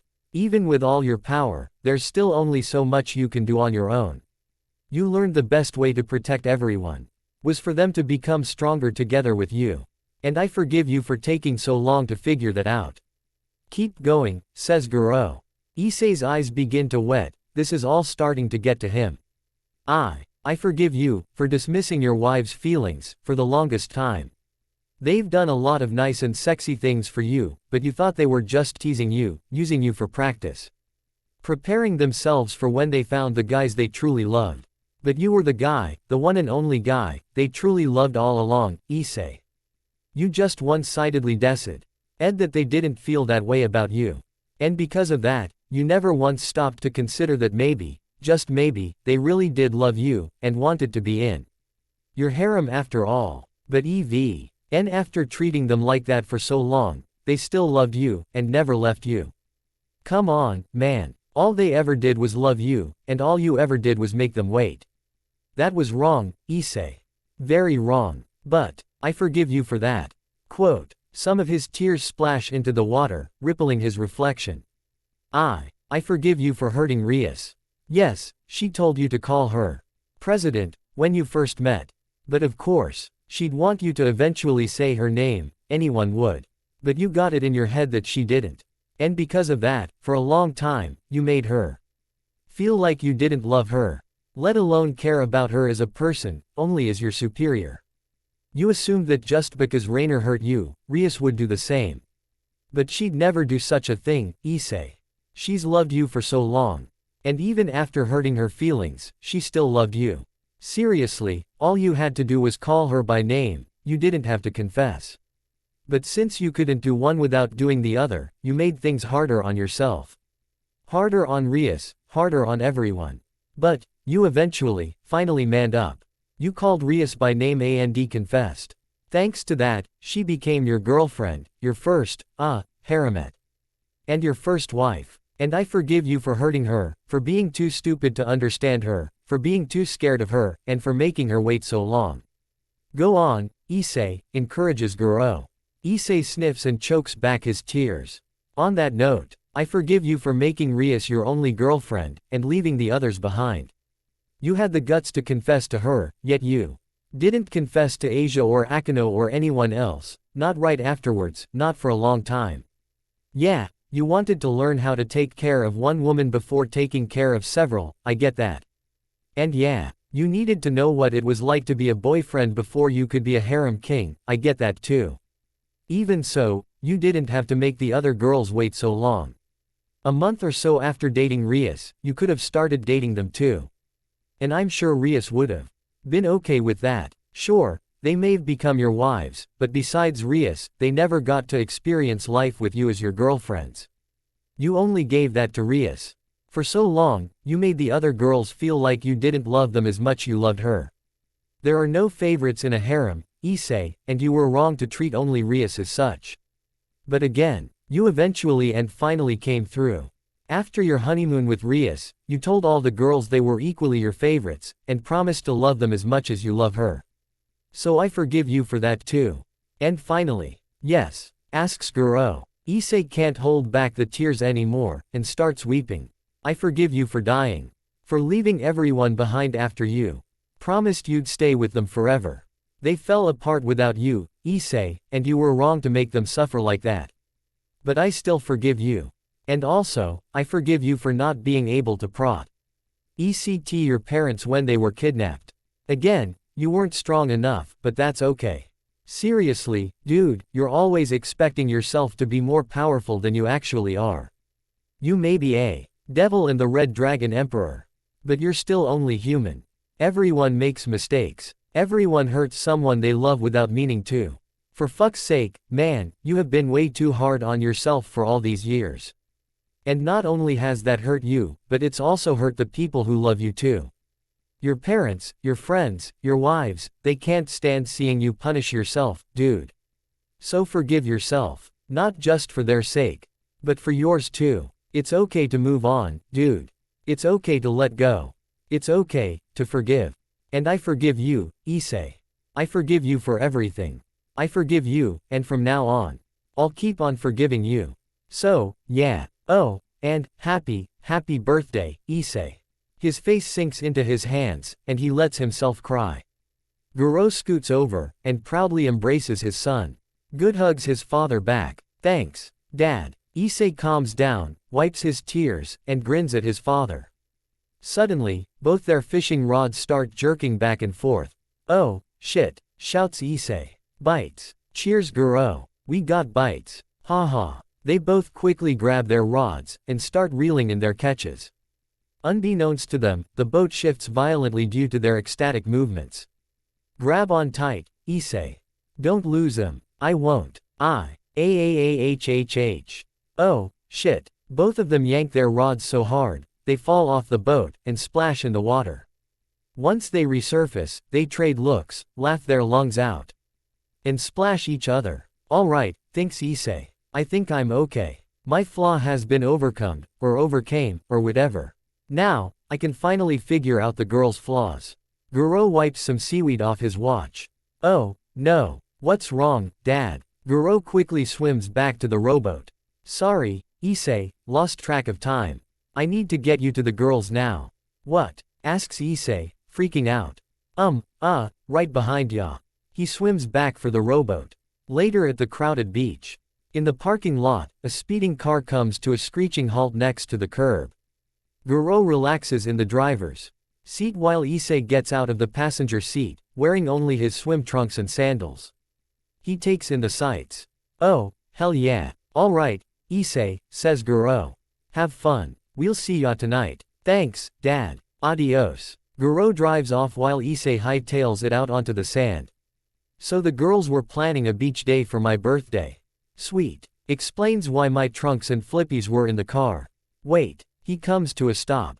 Beach plus day equals bikinis. The sensual images of ISSEI's wives in bikinis fills his head. Oh, best birthday surprise ever. Alright. He pulls out his phone. The GPS pin said they should be. The screen goes black, the phone's out of power. Fuck. Wait, maybe Dad. He looks back to the parking lot, but Guro is already long gone. ISSEI drops to his knees, and frantically scratches his hair. Oh, what kind of sick, twisted joke is that? His behavior gains the attention of a mother and her toddler son walking by. He's funny, mommy, laughs the boy. Don't make eye contact, honey, says the concerned mother, pulling her son along. Issei realizes he's making a scene, so he takes a breath, stands up and pockets his dead phone. Fine, I'm cool. I'm Sue. Someone'll lend me their phone if just ask. He spots the lifeguard tower across the volleyball courts. The tan lifeguard is perched atop the tower, scrolling on his phone. Oh, hell yeah, says Issei, passing the volleyball courts. Suddenly, a volleyball strikes him in the head, and drops at his feet. Ow, what the shit? He nurses his head, and looks at the ball. Hey, dumbass. Issei turns to see the 4 gorgeous women and their 4 buff boyfriends on the nearest court. The red-headed woman stands at the forefront. You gonna pass that back or what? She demands. Geez, thinks Issei. Sorry, man. Didn't mean to hit ya in the head, man. Bitch. Without thinking, Issei kicks the volleyball towards them. Everyone watches the ball soar over the court, bounce into the parking lot, roll into the street, and explode under the tires of a passing big rig truck. Oh, shit, says Issei, comically. I forgot how strong I was. The redhead and her group turn to Issei, daggers in their eyes, and advance upon him like vipers to a mouse. Hey, whoa. Not looking for a fight, and knowing full well he's at fault, Issei calmly raises his hands. Really sorry about that. Listen, let me make it up to you guys. He spots the volleyball rental stand. I'll get you another ball. Sure, hisses the redhead. You can get us another ball. Great, says Issei. Then I'll be right back. But before he leaves, the 8 bullies surround him. Hee, says Issei. You know, it's kinda hard to get a ball if you're first, hisses the redhead, you're gonna pay us some interest. Interest? Asks Issei. One by one, the 4 buff guys crack their knuckles. Issei sighs, knowing where this is going, but also knowing he could easily wipe the floor with all of them without even trying. Guys, come on, says Issei. Don't talk to us like we're friends, dipshit, says one jerk, starting a chain of insults. Yeah, speaking of friends, where are yours, loser? Coming to the beach all by yourself. Douchebag. Pathetic. The 4 women laugh at Issei while the 4 guys step closer to him, ready to throw down. Thinks Issei. The old, hot-headed Issei would have talked smack, tried to fight back, and get his nuts grinded into the sand. But the new Issei's gonna give these assholes one last chance. Look, says Issei, I'm actually supposed to meet up with my wives. So if I could just get the ball. You're married. Wait, wives. Plural. Snickers the redhead. All 8 jerks howl with hysterical laughter, and shoot more insults at Issei. You think we're dumbasses ourselves, dumbass. One jerk seizes Issei's wrist, and holds up his hand. Hey, check out the ring on his finger. Bet he stole it from a pawn shop, laughs the redhead. Back off, snarls Issei, yanking his hand free. The fuck, were those hearts on the ring? Laughs the same jerk. The 8 jerks laugh even louder, drawing looks from the nearby patrons, some even start recording on their phones. The lifeguard on the tower pays the commotion no heed. Feeling stung and having enough, Issei remains calm and starts to walk away. Fuck this. He makes it all of 2 steps before the redhead swoops in, and grabs his shoulder. Where you think you're going, dumbass? Issei stares at her defiantly, and clenches his fists. Let me go. The redhead squeezes his broad shoulder and digs her sharp nails deep into his skin, trying to inflict as much pain as she can. Issei's eyebrows start to twitch. The redhead notices his clenched fists, leans into his face, and shoots him a murderous grin. If you touch me, cocksucker, she says whilst gesturing to the recording onlookers, I'll scream rape. Her nails pierce Issei's skin and draw light blood, which trails down his chest. The 4 buff guys close in on Issei from behind, and raise their hands to grab him. Issei exhales again, and closes his eyes, left with no other choice but to fight back. Sorry, girls. Hey, Issei. There you are, Issei. The 8 bullies and the recording onlookers turn towards a breathtaking sight. Rias, Akino, Asia, Kaneko, Kuroka, Irina, Zenobia and Rosweiss strut down the beach in their new bikinis. Air ample bosoms bounce within their tight bras, and their perky butts jiggle within their tight bottoms. Kaneko carries a rented volleyball under her arm. Naturally, everyone on the beach stops what they're doing just to watch the 8 women walk by. The recording onlookers swivel their phones away from the potential fight between ISSEI and the bullies, fixated on the 8 celestial maidens gracing the beach with their presence. Wow, look at them. They've got to be actresses or models. They just gotta. Even the lifeguard finally looks away from his phone and stares in awe at the 8 women. His eyes bulge, his jaw slacks. And his phone falls from his hand, landing in a trash can beneath the tower. ISSEI himself is paralyzed with delight as the 8 women he loves most approach him and the bewildered bullies. He pulls himself away from the stunned redhead, nurses his bleeding shoulder, and joins his wives. Hey, girls, he says, foaming at the mouth. Sorry, I'm late. My phone died and hee. We're so happy you're here, ISSEI, says Rias, wearing a pink bikini. So, what do you think of our new swimsuits? Era, says Akino, wearing a light purple bikini. You're stuck speechless, aren't you, dear husband? Do you like them, ISSEI? Asks Asia, wearing an orange bikini. We spent all morning finding these for you. Everyone's been ogling us all day, ISSEI, says Kaneko. Wearing a white bikini. You gonna keep letting 'em, meow. Says Irina, wearing a yellow bikini. I hope you like it, darling. Don't be embarrassovia, wearing a light blue bikini. Just hold your massive chest up high. See, ISSEI's staring at mine right now. Rosweiss, you should do the same. Oh okay, says Rosweiss, wearing a dark blue bikini, a stark contrast from her striped one-piece. So, ISSEI, how do you like it? Getting 8 sexy girls all to yourself, ISSEI, Nian, says Kuroka, wearing a black bikini. Not a bad birthday gift, am I right? Overwhelmed with excitement, ISSEI feels his very soul about to leave his body. Oh, thank you. I can die happy now. You all look, wow, he says. That's our man, says Rias. Oh, no, ISSEI, you're bleeding. All 8 women gasp at the sight of his bleeding shoulder. Huh? Asks ISSEI. Oh, this. Barely a flesh wound, hee. Asia steps up to him. Come, ISSEI. I'll heal you, she whispers. Akino steps up to him.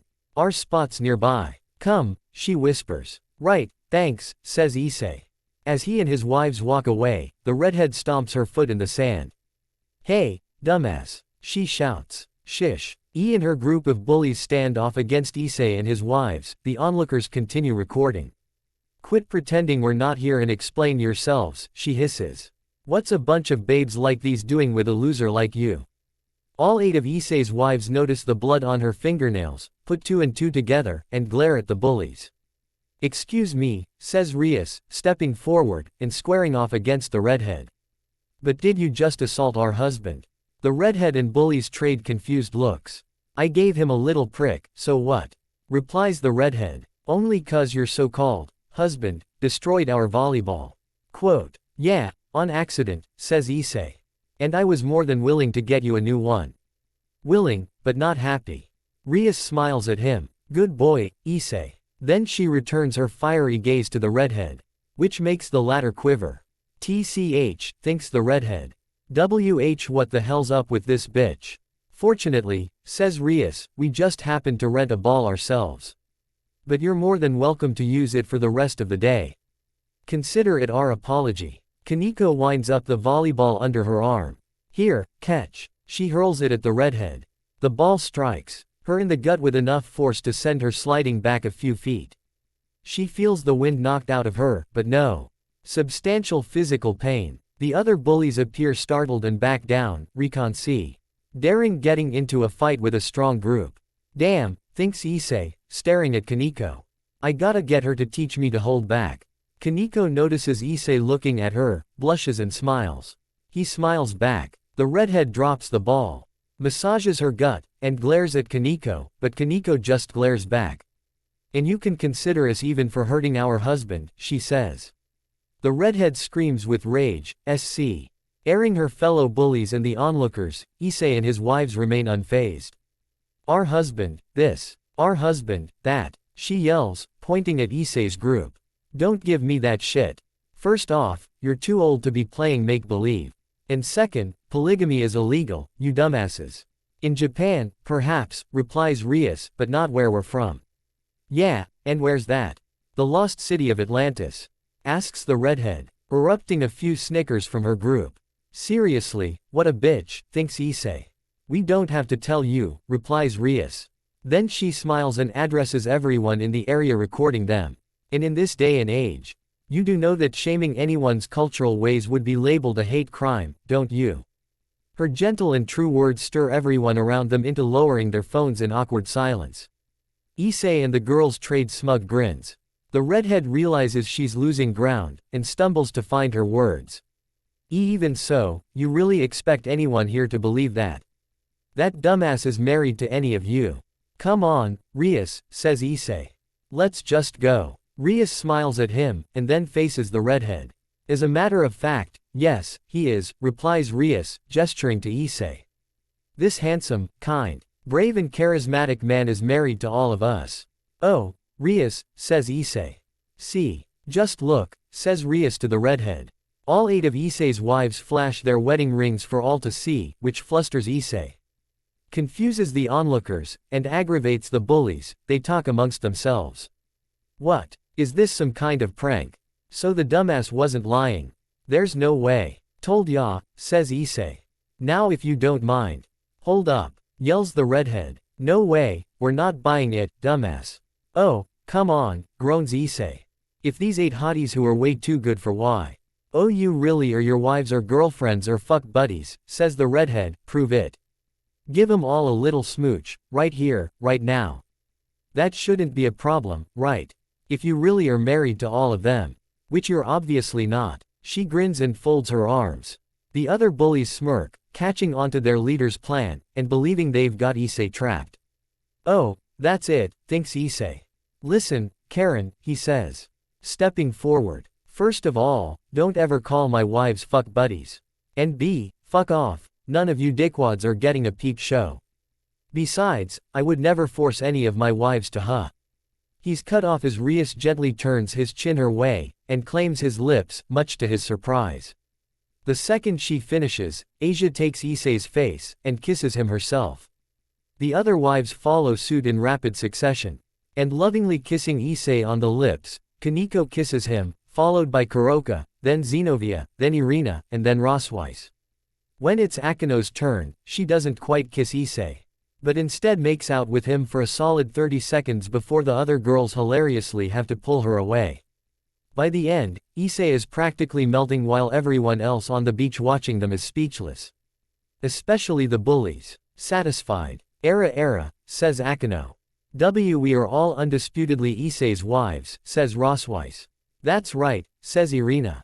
Our hearts belong to him alone, says Zenobia. As do our futures, says Kaneko. And our future children, Nian, says Kuroka. We love Issei so much, and we don't have to prove it to anyone, says Asia. Especially not you bullies. You heard him, says Rias. Now, anything else? The bullies remain staring at them in silent shock, confusion replacing their aggravation. Says Issei, feeling bold. He wraps one arm around Rias' waist, his other around Asia's, and pulls them in. As he does, the other 6 women gather closer to Issei.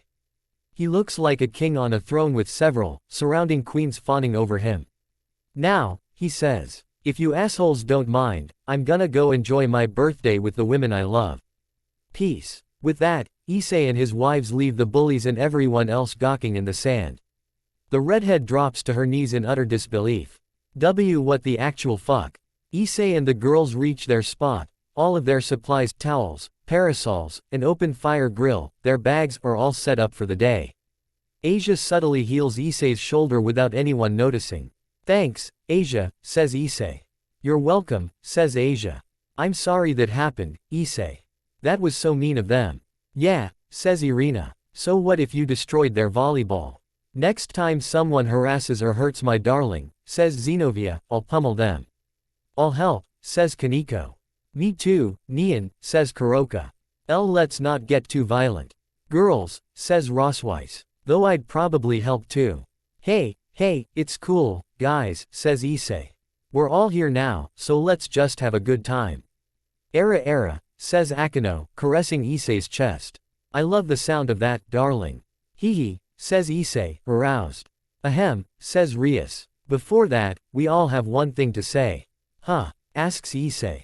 All 8 hectares. LF naked women tackle Issei into the sand, each wanting a piece of him to hug.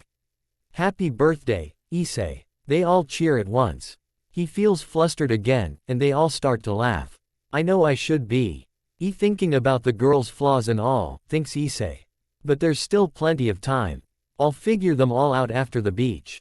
For now, thanks, have some fun. Yeah, for the rest of the day. Issei and his wives enjoy themselves at the beach.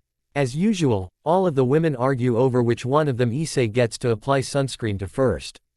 And as usual, he just shakes his head, sits down, lathers his hands with sunscreen, and waits until they're ready. Issei splashes around in the water with Rias and Asia. But then Akano bursts out of the water from behind Issei, embraces him, and presses her large breasts against his back, which flusters him, and upsets the other 2 girls into pressing their own breasts into him. Wearing a blindfold and holding a stick, Issei approaches a watermelon in the sand. He swings the stick, and hits something. He removes his blindfold, and much to his horror, he realizes he smacked Kaneko on the head. But due to her inhuman durability, she isn't the least bit injured. And gives Issei a fake smile. Seconds later, Issei himself is buried up to his head in the sand, right next to the watermelon. He sweats bullets as Kaneko approaches, wearing the blindfold and holding the stick. She swings at something in the sand, Issei screams, and a geyser of sand plumes into the air. Using the open flame grill, Issei cooks delicious shish kebabs of beef and vegetables. Once he's done, he and his wives enjoy their lunch. On the volleyball court, Issei and Rosweiss play against Irina and Zenobia. Issei goes running for the ball, but ends up face-planted. In between Rosweiss's enormous bosoms. She comically scolds him while Zenobia and Irina watch with jealousy, hoping Issei runs into their chests as well. While everyone lays out on the sand for napping and tanning, Kuroka playfully covers Issei with sand as he sleeps. She finishes by shaping massive breasts of sand onto his chest. Issei and his wives huddle together for a fun family photo using a selfie stick. They get their picture taken with the sparkling horizon in the background. As the sun begins to set, everyone sits on the sand and watches the horizon, smiles all around. "Ah, what a day," says Asia. "No kidding," says Issei. "Thanks, everyone. This beach day was a great surprise." "We're happy to hear that, Issei," says Rias. "But you know, your B-day's not over just yet." "Oh, yeah, the party," says Issei. "So is it here?" "Not quite," replies Rias. "Say what?" asks Issei, blinking in confusion. Just then, the nearby patrons notice something on the horizon, which stirs them into a commotion. Issei looks their way, and springs to his feet. What the what? A luxurious superyacht drifts towards the beach, and anchors a few miles offshore. The Grimoire House emblem is emblazoned on the hull of the ship.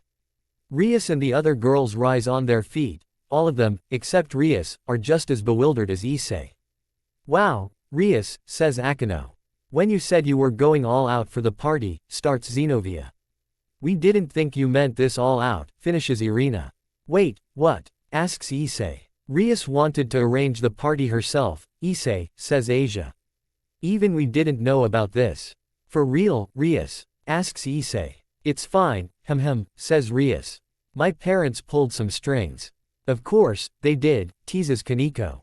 "Well, when you have the perks, Neon," says Kuroka. "Hey, look," says Rosweiss. They notice a motorboat leaving the yacht and coming their way. "There's our ride," says Rias. "They'll pack up our stuff for us too, so let's go." "Wait, Rias," says Issei, "what about our clothes? We can't go to a party half naked." "Well, not this kind of party, hee. "Don't worry," says Rias, "I planned for that too."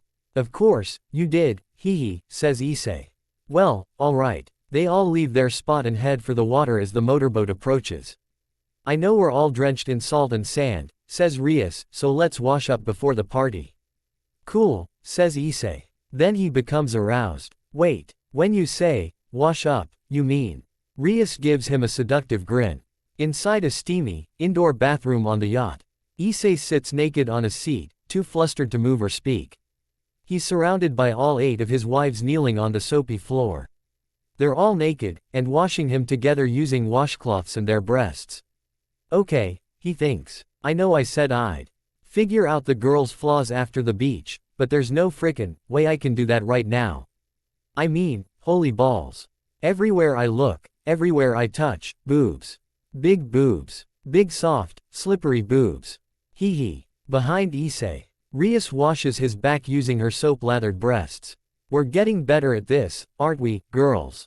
Kaneko washes ISSEI's right arm and shoulder. At what? Washing ISSEI all at once. Or not wasting time arguing over who gets where to wash. Asia is knelt next to Kaneko, washing the right side of ISSEI's chest and abdomen.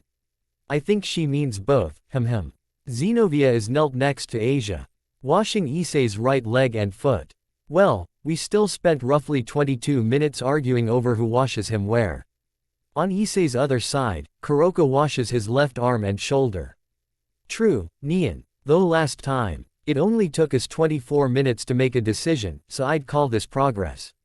Akano is knelt next to Kuroka, washing the left side of ISSEI's chest and abdomen. Even so, I don't think ISSEI minds the wait. Do you, darling? ISSEI is literally too flustered to speak. Hee hee. Irina is knelt next to Akano, washing ISSEI's left leg and foot. I don't think he does, All right, says Rias. All that's left is his.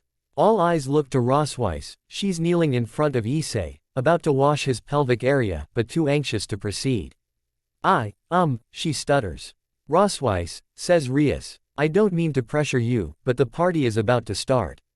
Why yes, I know, says Rosweiss. Okay, here I go. She lathers her washcloth with soap, and rubs ISSEI's privates a little too roughly.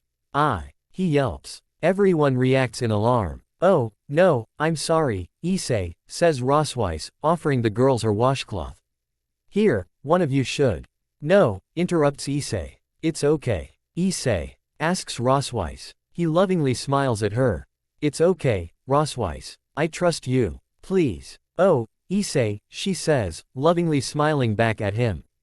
All right. She leans forward with the cloth, gently takes his privates, and delicately begins washing. He moans. The other girls watch, impressed at Rosweiss's technique, and awestruck by ISSEI's reactions. They smile and resume washing him themselves. He glances down at Rosweiss.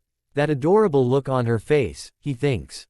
I haven't seen that look since, Hey, wait just a damn minute.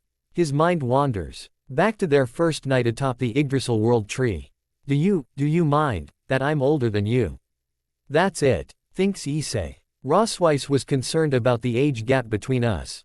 That was her flaw, her insecurity. But I told her that shit didn't matter to me, and it shouldn't matter to her. And that must have been how I helped her overcome it. Fucking I. Rosweiss continues washing his pelvic area with a smile on her face. Oh, wow, he moans, internally. All right, I did it. I figured out the first of my 8 wives' flaws. Now just 7 more to go. Later in a private dressing room, ISSEI stands alone in front of a mirror, wearing an expensive suit and fumbling with his tie. Son of a bitch. I can fight monsters, but I can't tie a stupid ga. He rips it off and tries again. But then he checks himself in the mirror. And freezes. Wow, he thinks. I actually look pretty good. Pretty damn good, hee. He strikes a few 007-esque poses in the mirror. Am I interrupting, Nian? Duh. He whirls around to see Kuroka leaning in the doorway. Oh, Kuroka, I was just. He's left dazzled and speechless by her appearance. She wears a fancy white dress, sporting her ears and tails for all to see. Words couldn't do her beauty justice. Let me help you. She approaches him, takes the tie, and begins tying it around his collar. Oh, thank you. As she ties the tie, eyes drift down to her massive bosoms pressing against his chest. What is it, Nian? She asks. Oh, sorry. You sweet. Kuroka stifles a giggle, embraces him tightly, and sniffs his neck. So do you, ISSEI. In fact, Nian, this has just become my new favorite scent in the world. He smiles and wraps his arms around her waist, breathing in her scent as well. She purrs within his warm embrace. We should, probably head up soon, he says. Probably, Nian. Oh, my tie. He's flabbergasted to see the tie still untied around his collar. Kuroka. Yeah, I don't know the first thing about tying ties, Nian. Wait, what? Quote. I just wanted an excuse to get closer to you. Is that all right? She leans up to his face, about to give him another kiss. Oh, ah. Suddenly, two hands firm. Lee grip both of Kuroka's tails from behind. I. Shrieks Kuroka. Like any cat getting their tail grabbed, Kuroka darts into the corner on all fours, and hisses at her attacker. Down, girl, says Kaneko. What the? Kone I mean. Sharon I mean. Holy smokes, stutters Issei. Kaneko wears an exquisite black dress, also sporting her ears and tail. Here, let me. She smiles, takes the tie around Issei's neck, and completes a perfect Windsor knot in seconds. Oh, wow. Thanks, he says. No prob, she says. Then she yanks the tie off his collar and lets it fall to the floor. Hey, what the hell? He asks. It's a no-tie event, Brainiac. She says. Huh, he asks. Oh, yeah, you're right, hee. Wait, Kuroka, did you? Of course, I knew, Nian, says Kuroka, approaching them. But it was just so cute watching you fumble around. I couldn't resist. Issei sighs and laughs. Mischievous cat. Perverted dragon, she says. Annoyed and jealous from being ignored, Kaneko fiercely locks arms with Issei, and pulls him out of the room. Let's go, Brainiac. Ow, ow, he whines as he's yanked down the hallway. Kone I mean, Sharon, slow down. Kuroka gives chase, and helps herself to Issei's other arm. She's right, Issei. Don't wanna be late to your own birthday party. Except you were the one making him late, sister, scolds Kaneko. Snickers Kuroka. As they walk down the hallway. Kuroka sneaks her arm behind Issei's back, and grips Kaneko's tail, just like she did to her. Eep, yelps Kaneko, squeezing Issei's arm even tighter. Ow, ow, ow, mercy, he comically whines. Kaneko eases up, and stares daggers at Kuroka. You started it, Sharon, Nian, says Kuroka. And I'll finish it after the party, sister, replies Kaneko with a smirk. Bring it on, says Kuroka, smirking back. As they continue down the hallway. Issei notices the friendly expressions Kaneko and Kuroka trade with one another, with him smack dab in the middle. I gotta say, he thinks, for sisters, they have a strange way of showing sibling love, hee. But with all the shit they've been through, who could blame them? Now that I think of it. He turns to Kuroka as his mind wanders back to that night they laid out on that island's beach. Issei, is it okay for me to be happy? Do I deserve to be?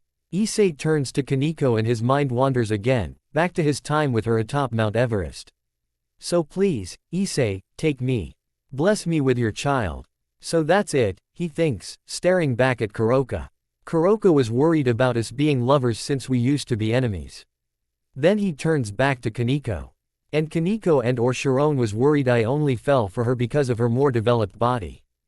But I assured them both that all that crap was pointless to me. I forgave Kuroka, and accepted her. And I waited for Kaneko to mature, and kept my promise to take her as my bride when she did. So, was how I helped them out. Maybe it was. Cool. They reach the double doors at the end of the hallway. Here we are, Nian. Says Kuroka. You ready, Issei? Asks Kaneko. Says Issei. What's with the sudden stage fright? Kaneko and Kuroka, each with one arm locked around Issei, use their free arms to push open the doors. They all step outside. Issei's eyes squint at the bright lights, and readjust to a marvelous sight. Holy! Happy birthday, Issei! Confetti pops into the evening air. Several party horns are blown. A demonic DJ cranks the music at his booth. The entire front deck is swarmed with guests, dressed to the nines, all welcoming Issei to his birthday celebration. Every major and minor character from the High School DxD series, everyone who has ever interacted with Issei regardless of their species, human, devil, dragon, etc., is here. Cow, finishes Issei. He takes a moment to bask. Absorbing all the faces of all the people he loves, and who love him back, all the people who are here, just for him. Issei, says Rias. He turns to see Rias, red dress, Asia, light green dress. Akino, light purple dress, Zenobia, light blue dress, Irina, light yellow dress, and Rosweiss, silver dress, approach him. Kaneko and Kuroka joined them. Then all 8 of his wives smile at him, giving him more love with their faces than their voices alone ever could. Issei feels a tear slide down his cheek. He quickly wipes it away, and smiles back at his wives. You all look so beautiful. Thank you, Issei, says Asia. You look very dashing yourself, era, says Akano. Clap clap clap. Everyone stops what they're doing, and looks to see Searsex approaching Issei. Ladies and gentlemen, he announces to the crowd, putting his arm around Issei's shoulders. Now that the man of the hour, my dear brother, has at last graced us with his presence, let us revel on this most auspicious of nights. So please, drink, laugh and dance to your heart's content. For tonight, we are all here because of one man. One incredible man who has given so much to us. And now in return, let us all give him a night to remember. To Issei, repeats everyone, raising their drinks, followed by bouts of applause and whistling. Issei glances around at all the faces cheering for him. Searsex, Graphia, Milikas, Venelana, Zeoticus, Mickey, Guro, Kiba, Gasper, Benia, Sona, Tsubaki, Saji, Ophis, Saraorg, Riser, Ravel, Barakil, Valley, Lefay, Ingvild, Yusaka, Kuno, Elmenhild, Roigan and Azazel, just to name a few. Issei smiles and gives them all a wave, spurring them into more applause.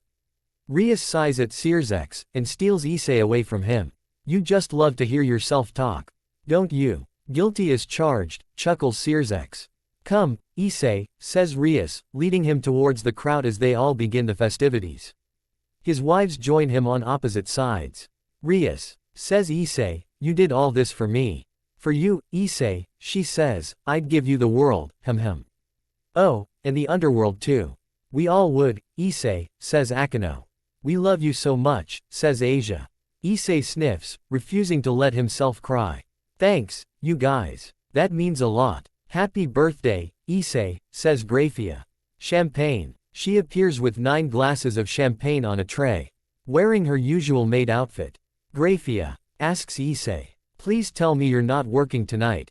Of course not, says Graphia. I'm simply bringing my brother and his wives something to drink. Well, thank you, says Issei. He and his wives each take a glass, and clank them together. Cheers, says everyone before enjoying their drinks. Now, let's party, shouts Issei for the whole ship to hear. All of the guests cheer as Issei and his wives return their glasses onto Graphia's tray. She bows and leaves them be. But then she stops, puzzled by the 9 glasses on her tray. 8 of them are empty. But the 9th is still full, not a drop sipped. Graphia gasps and looks back at the 8 wives. Then she smiles to herself, and walks away. As the yacht drifts across the bay, roughly 20 miles from shore, the party on board carries on throughout the night. Laughter, drinking and dancing fills the air. Every one of the guests makes an effort to approach Issei, shaking his hand, hugging him, giving him their thanks, congratulating him on his birthday, and offering him their presents. Naturally, while he's happy and grateful, he also begins to feel overwhelmed.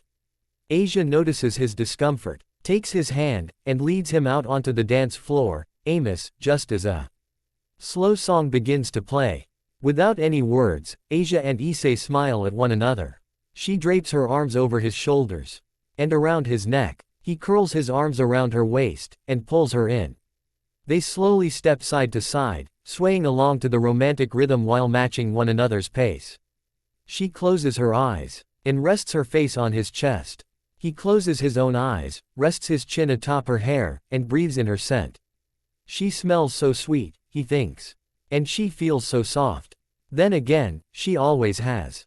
Hey. As they dance, his mind wanders back to their time together on the Ferris wheel. Well, I was scared of Rias taking you away from me. I know. That's a horrible thing to say. But, it's just how I felt. And it didn't help that, back then, I also felt like you didn't see me as a woman, but rather a sister. Issei opens his eyes, and looks down at Asia in the middle of their dance. I see, he thinks. Asia felt like she was playing second to Rias. And, well, she wasn't wrong to feel that way. Because I'm the one who made her feel that way. He lowers his head in shame. Damn it. How could I ever let her feel like I didn't love her as much as Rias? How could I ever let any of them feel like that? He glances at his other wives, some are dancing, some are speaking to the other guests. And some are watching him dance with Asia with hilarious jealousy. He looks down at Asia again, and gently strokes her hair. But Asia blamed herself for feeling that way, not me. So I told her I forgave her. I assured her that even though I had Rias, I still wanted her. And I made certain that she was always her own first, never Rias, second. Honestly, I don't know if that was enough, but that's why every day, for the rest of our lives, I'll remind her until it is. He kisses the top of Asia's head. She blushes and looks up at him. Issei. Sorry. Couldn't resist, hee. She smiles up at him. Oh. Squeals two unseen voices. Issei and Asia are startled to find Mickey and Guro standing inches away, watching them like a pair of hawks. You two are so cute, squeals Mickey. So precious, squeals Guro. Mom. Dad. Sighs Issei and Asia, both flushed with embarrassment. Everyone breaks out into fits of laughter. Huh, that's weird, thinks Issei. I spent all day trying to figure out my wife's flaws. But couldn't even come up with one. And yet, ever since I got on this boat, I've been knocking them out of the park one at a time. Hell, I'm already halfway done. Yes. Birthday orgy, here I come. Wait. Easy there, Issei. It's not over yet. Still gotta figure out the other half. Okay, then next on this list should be. Just then, Issei feels two hands on both of his shoulders. And turns to see Irina and Zenobia. Darling, they say at once, time for cake. Issei stands before his enormous, multi-flavored birthday cake, with all of the guests singing to him. Zenobia and Irina stand by his sides. Happy birthday to you, sings everyone, happy birthday to you. Happy birthday, dear Issei, happy birthday to you. As Issei blows out all the candles, everyone cheers, applauds and takes pictures. Says Issei, looking around the table, where's the cutting knife? Don't worry, darling, says Zenobia, materializing her sword, the Morningstar blade.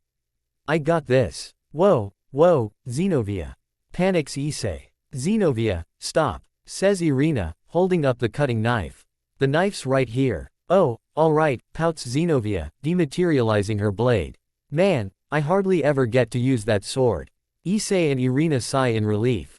Zenobia, says Irina, cutting the first piece of cake, how about I cut and you pass? Certainly, responds Zenobia, grabbing the paper plates.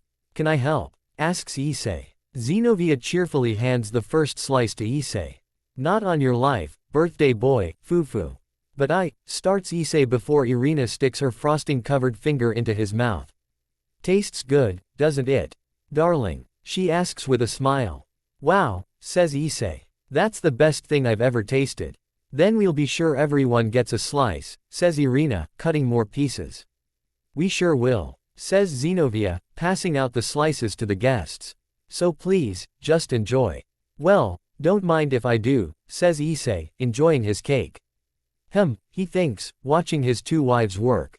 Look at them. Whether it's battling devils or cutting cake, they always work so well in tandem. Well, they have been best friends for a long time.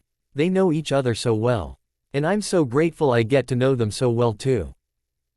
He stops eating his cake as his mind wanders back to that night he and Irina were together in her special room. The other girls can openly share their love and affection for you. But I have to be careful since I'm an angel. I can't be as outward or expressive with my feelings for you lest I fall. Like I said, I can only make love to you in this room. Be you. Rias and the other girls can do so anywhere. Issei's mind wanders again, back to his time with Zenobia in the conquered castle's royal bathroom in Isekai land. Please, Issei. I'm not accusing you of anything. I'm happy I did all those things, really. I guess, I was just afraid you didn't love me the way I loved you. And with so many other beautiful girls around you, I wouldn't blame you.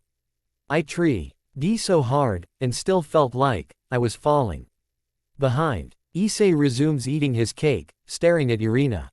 I finally get it, he thinks. Irina worried I'd fall out of love with her since she couldn't be as romantic or forward with me as the other girls could, given the difference in our species. But I don't care about that nonsense. I don't care about the number of times Irina kisses me, hugs me, or, does other stuff with me. Or that we can only perform said stuff in her special room. For me, it's about quality, not quantity. That's what it means to love, and I will always love her, angel or not. Then he looks to Zenobia. As for Zenobia, well, it was the opposite problem. She feared she was being too forward in her advances, and that I was hardly taking any initiative myself. But I'm done treading lightly. I know how she feels about me, and her advances were how she expressed those feelings. I'd be wise to show her my feelings as well by actually making some advances on her. I'll never let her feel like she's falling behind again. Not her, not any of them. Issei smiles to himself, and finishes the rest of his cake. Hold the lotion, he thinks. Did I just figure out 2 more insecurities? Oh, hell, yeah, I'm on a roll. That means just 2. Another hand smacks onto Issei's shoulder. Issei. Gah. Panics Issei, dropping his empty paper plate and plastic fork. He finds Azazel standing behind him, enjoying his own slice of cake. Azazel, what the hell? Are heart attacks your idea of a birthday present? Well, wouldn't be the first time, laughs Azazel. Speaking of presents, would you mind if I borrowed you and your ladies for a sec? Huh. While the loud party continues at the front of the yacht, Azazel, Issei and his 8 wives are gathered in private in the back where it's quiet. Rosweiss holds a glass of champagne, struggling to stand up straight, already drunk. Okay, Azazel hick, you got us all here hick. Is this gonna take long? Asks Kuroka. I want more cake, Neon. Me too, says Zenobia. Me 3, says Irina. You guys are gluttons, teases Kaneko. Keep your shoes on, everybody, says Azazel. The party's not going anywhere. Except across the ocean, teases Issei. His joke triggers a few giggles among the girls. Hardy flipping har, teases Azazel, revealing a steel briefcase. You know, if you guys are gonna be rude, I don't have to give you your special gift. We're sorry, Azazel, says Asia. But you know it's Issei's birthday, right? Says Akano. Yes, says Rias. Shouldn't your gift be just for him? Haha, well, it could be, says Azazel. But then, you'd all be missing out on the fun. He opens the briefcase, revealing what's inside. What the what? Asks Issei. Oh, you were expecting 100 million yen. Teases Azazel. Inside the briefcase are 9 silver amulets, laced in a 3x3 formation. Placed beneath each amulet are 2 colored jewels, 1 red ruby, 1 blue sapphire. Rias seizes the briefcase from Azazel in disbelief.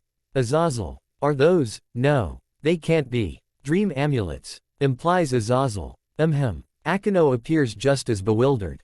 How did you, where did you, made him myself, says Azazel. No way, says Kaneko, bewildered.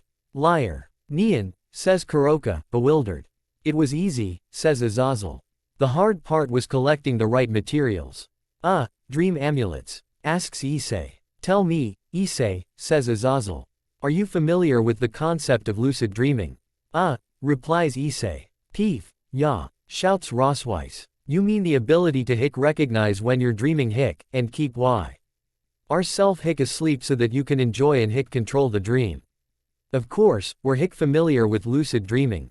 She stumbles right up to Azazel, and thrusts her drink in his face. What ya take us for? Asks Say's hole. Idiots hee hee. Somebody please, says Azazel. Both Zenobia and Irina comically ease Rosweiss away from Azazel. Yeah you better run, says Rosweiss. Anyway, Azazel, says Issei. What you're saying is those things can.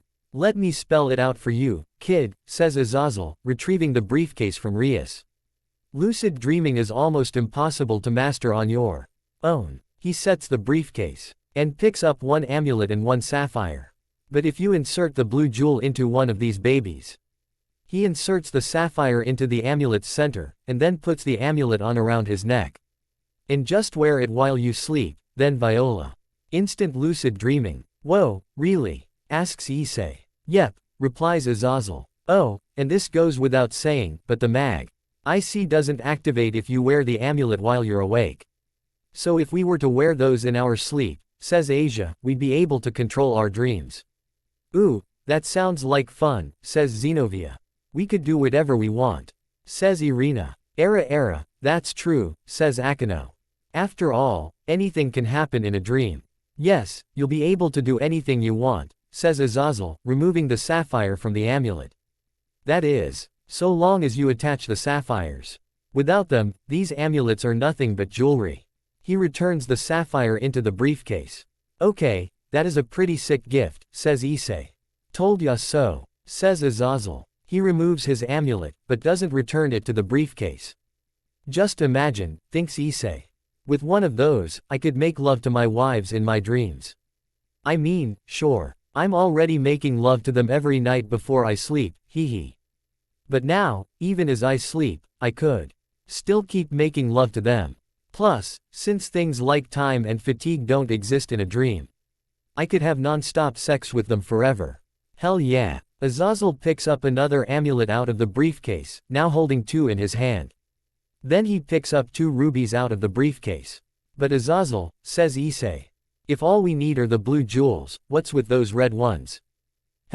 Says Azazel, handing ISSEI an amulet and ruby. Why don't you explain it to him, Grimoire? He hands the other amulet and ruby to Rias. Well, says Rias, blushing. Rias, asks ISSEI. Says Rias, smiling. ISSEI, using these rubies, you and I can share the same dream. Asks ISSEI. You know how we're always going on dates. Asks Rias. Well, what if we could do so in our dreams? Like me go on a date with you. Not a dream version of you, but you. Asks ISSEI. Yes, me, replies Rias. All we'd have to do is this. She inserts her ruby into her amulet, and then puts the amulet on. Now you try. Okay, says ISSEI. Following Rias' lead, he inserts the ruby into his amulet, and then puts it on. Wow, that looks good on you, ISSEI, says Asia.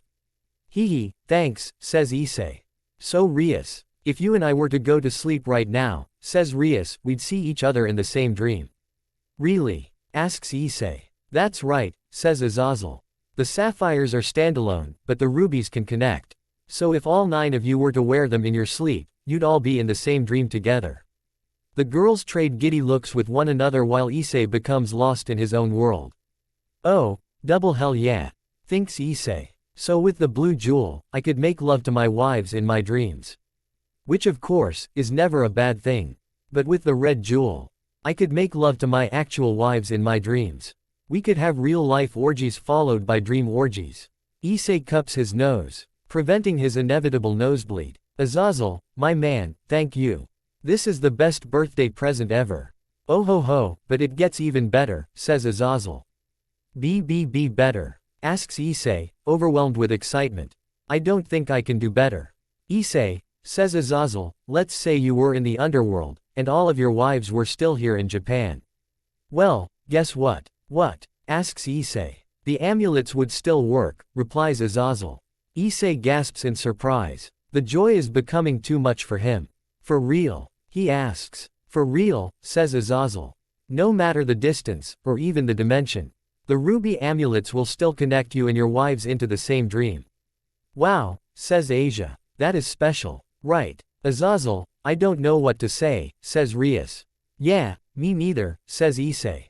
No sweat, kiddo, says Azazel. If anything, this helps everyone. It does, asks ISSEI. Sure, replies Azazel. ISSEI, as the Red Dragon Emperor, your life is gonna get a lot busier as you get older. Which means you probably aren't gonna have as much time with your wives as you do now.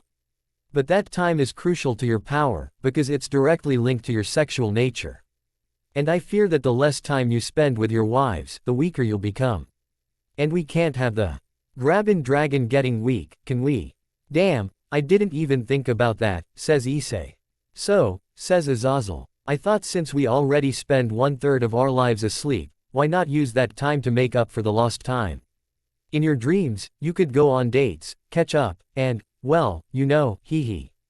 ISSEI embraces Azazel as he comically weeps. Thank you, Azazel. I love you, man. Azazel sighs and hilariously pushes ISSEI off him. All good, kiddo. Like I said, this is for the good of all.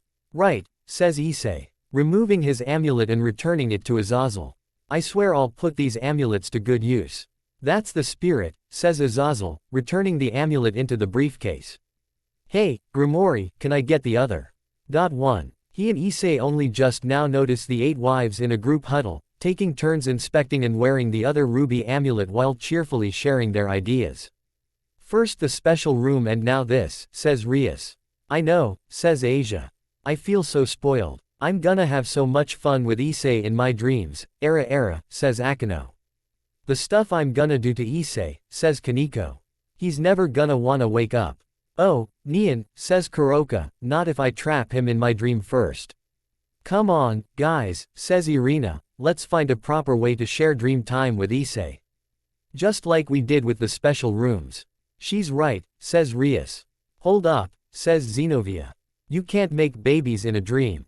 Well, you could, but. Hey hick, says Rossweiss, if ya don't hick want you amulet, Zenobia hick. I'll gladly. No, I definitely want mine, says Zenobia. Me too, says Irina. Me three, says Asia. Issei and Azazel watch the 8 wives bicker, and then trade awkward grins. Ah, there you are. Issei, says an unseen voice. Searsex appears from around the corner behind Azazel. Oh, hey, bro, says Issei. Sorry to keep pulling you around, says Searsex, but it's about time for your speech. Quote, speech. Ah, shit, says Issei. Later in the hallway outside the restrooms. Issei emerges woozily from the men's restroom, and exhales. A speech. But I suck at those. Hi, darling. Akino appears next to Issei, and locks arms. Oh, Akino. Were you in the restroom da? He feels her enormous bosom squishing onto his arm. Ah, hee. Era, does this still turn you on? Ohs. I promise I'll never get tired of your body, Akino. That makes me so happy. They gaze deep into each other's eyes for a moment. Akino. Issei. They lean their faces in for another kiss. Ahem, says an unseen voice. Gah, panics Issei. Oh, hi, Rias. Rias stands in the corner of the hallway, leaning against the wall, arms folded. I take my eyes off you for 2 seconds. Era, says Akino, some things never change. Clearly, says Rias. She storms down the hallway, locks arms with Issei's free arm, and drags him off. Akino follows, still locked onto his other arm. Oh, boy. Deja vu, he thinks. You know you still have a speech to give, Issei, says Rias. Right, my bad, says Issei. Don't worry, darling, says Akino. We can pick this up another time. Maybe in a dream tonight, era. Hee, yeah, says Issei. They walk through the indoor bar area, filled with guests enjoying themselves. Many notice the birthday boy and a beau. Tiffle wife on each of his arms striding through the room, they give him thumbs ups and raise their glasses. Walking with a goddess on each arm on my birthday, thinks Issei. Another one off the bucket list, hee. As he glances at Akino's celestial face, his mind wanders back to the night they were together in the Love Hotel. I'm scared, darling, she weeps, holding his hand against her face. I'm scared the moment I stop touching you. You'll disappear. Issei, Akino and Rias continue walking through the bar area. Oh, man, thinks Issei. Now that I think of it, Akino's insecurity was twofold, wasn't it? First, she was worried she'd always remind me of Rainer, since they're both fallen angels. But I blocked that out. I accepted Akino as she is, and I love her as she is, fallen angel or not. And second, as a man in her life. One of the very few good men in her life, she was afraid she'd lose me. Whether to the other girls or to death itself. But I called her my favorite, I promised I'd love her just as much as Rias. Which I also eventually and finally did with the other girls too. And I promised her that I'd grow stronger. With her, so that we'd both live long and happy lives together. And I'll stand by that vow. For her. For everyone. Akino notices the way Issei's smiling at her, and blushes. Darling. Huh? Asks Issei. Oh, my bad. Then he turns and smiles at Rias. Alright, he thinks. That's 7 down, and just 1 to go. Now, what was Rias' flaw? Okay, Issei, says Rias. You ready? Huh? Asks Issei. Break a leg, darling, era, says Akino. Issei only just realizes they've led him outside onto the stage, just as the band stops playing and makes way for him to give his speech. Ah, shit, he says. A few moments later, everyone mingles around the stage. Issei stands before them holding a microphone, and wipes the sweat from his brow.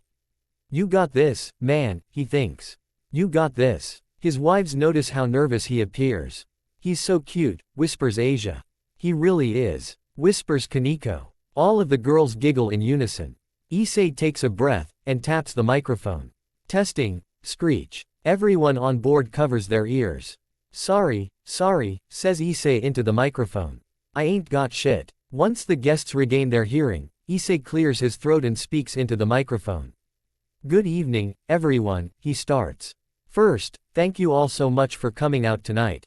I hope the drinks, yeah, the drinks are to your liking. A few sympathetic chuckles among the crowd. Continues Issei, I wish I could express how grateful I am to all of you for all that you've done for me. I never in my wildest dreams would have imagined myself standing here before so many amazing, wonderful people. Thank you all for everything you've done for me. A few spurts of applause and whistles echo from among the crowd. Says Issei. Everyone stares at Issei, waiting for him to speak, worried about his silence. Issei looks down at his ring. Issei smiles, and speaks back into the microphone. Of course, the ones I owe the most are the 8 most special women in my life. A spotlight shines on Rias and the others, and the whole ship applauds. The girls appear flustered and flattered by all the sudden attention. My greatest dream, says Issei, was to have a harem. A few more chuckles among the crowd. Issei chuckles with them. I know, hee hee. And the thing is, I thought I'd have to work hard to get a harem. To find several attractive women, not just physically attractive, that is, hee hee. Ahem, to find attractive women, and to love them, to care for them, to protect them. But I didn't think, the very women who were always around me, the women in the occult research club, my fellow grimoire pieces. I didn't think they were the ones who'd end up in my harem. Rias and the others listened to their husband in earnest. Don't get me wrong, says Issei, of course, I wanted them in my harem. I absolutely wanted all of them in my harem. I just didn't think they wanted to be in my harem. And I was wrong to think that. But instead of apologizing, I want to say thank you. Rias, Asia, Akino, Kan Sharon, Zenobia, Irina. Rosweiss, Kuroka, thank you. Thank you for waiting for me. Thank you for loving me. Thank you for choosing me. Thank you for accepting all of me, good and bad. Thank you, for everything. Says the crowd. The girls wipe their eyes before their tears of joy ruin their makeup. And I just want you all to know, says Issei, that I forgive myself. While everyone else trades puzzled looks. The girls stare at Issei in surprise. I forgive myself for taking so long to recognize my feelings for all of you, and for not acting on them sooner. I know I've said this before. But I'll say it again, you're all my favorites. I love you all the same. I always will. The girls beam with happiness and pride, allowing their happy tears to fall. Asia steps forward. Issei. It's us who are grateful to you. Irina steps forward. That's right, darling. You've given us more than just love. Zenobia steps forward. You've given us a home, a sense of belonging. Rosweiss steps forward, suddenly sober. A chance to become the best versions of ourselves. Kuroka steps forward. The debt we owe you is something we can never repay, but I know we can try, Nian, she says, presenting her breasts. Kaneko steps forward. This life with you has been a paradise, Issei. Akino steps forward. And if that's what the rest of our lives will be like, then it was more than worth the wait. Rias steps forward. We love you, Issei Hyodo. We'll always love you. And we are so proud of you. Issei gasps, on the verge of tears himself. Thank you for loving us, darling. Says all the wives at once. The entire crowd explodes into rapturous applause. Issei wipes the tears from his eyes, and smiles at his wives. They all join him on stage and exchange kisses. Then Rosweiss insists. Issei give her the microphone, so he does, albeit in confusion. Also, Issei, she says for the whole crowd to hear. We're grateful for you being a pervert. Panics Issei, flushed with embarrassment. The entire crowd laughs. Rosweiss hands the microphone over to Akino. Think about it, darling, says Akino. If you were just a normal boy who wanted one girlfriend, the rest of us wouldn't get to be with you like this, and we'd all be heartbroken. She hands the microphone to Asia. But, says Asia, the fact that you're so perverted and wanted so many women turned out to be a blessing. Says Issei as Asia gives Kaneko the microphone. And so, says Kaneko, because we know other women are bound to fall for you, we've decided as a GR. Oop that we're okay with you expanding your harem. Wait, what? Asks Issei as Kaneko gives the microphone to Kuroka. As long as you love them just as much as us, Nian, says Kuroka before giving the microphone to Xenovia. And especially as long as your love for us doesn't dwindle, says Xenovia before Irina grabs the microphone. If you can do that, darling, says Irina, then feel friend as you'd like, stutters Issei as Irina gives Rias the microphone. You have our blessing, Issei, says Rias. This is our ultimate birthday present to you, dear husband, Enjoy. Everyone cheers and applauds. All of the wives squeeze Issei in a shared hug.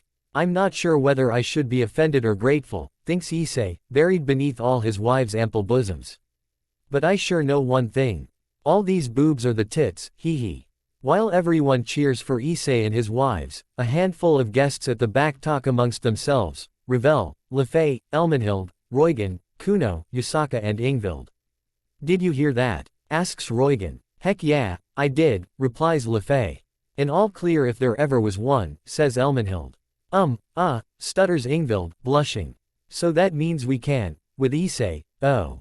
Mother. Says Kuno, tugging on Yusaka's dress. Does this mean we can marry Issei too?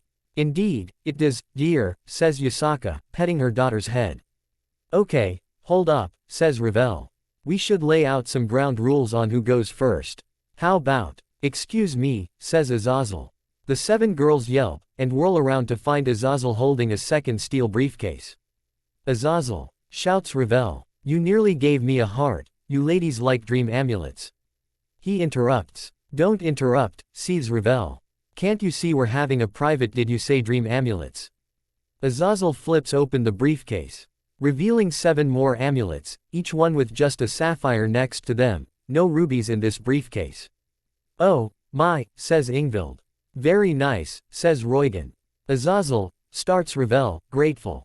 Oh, don't get the wrong idea, says Azazel, setting the briefcase down. This is still Issei's present. He just doesn't know about it. Huh? Asks Ravel. You heard his wives, says Azazel. Plus, the more lovers he gets, the stronger he'll become, and the more people he'll be able to protect. So before you all become his official lovers, you can spend time with your own Issei in your dreams. Training yourselves for the real thing when that time comes. Go on, help yourselves. One by one, each girl cheerfully grab an amulet and sapphire out of the briefcase.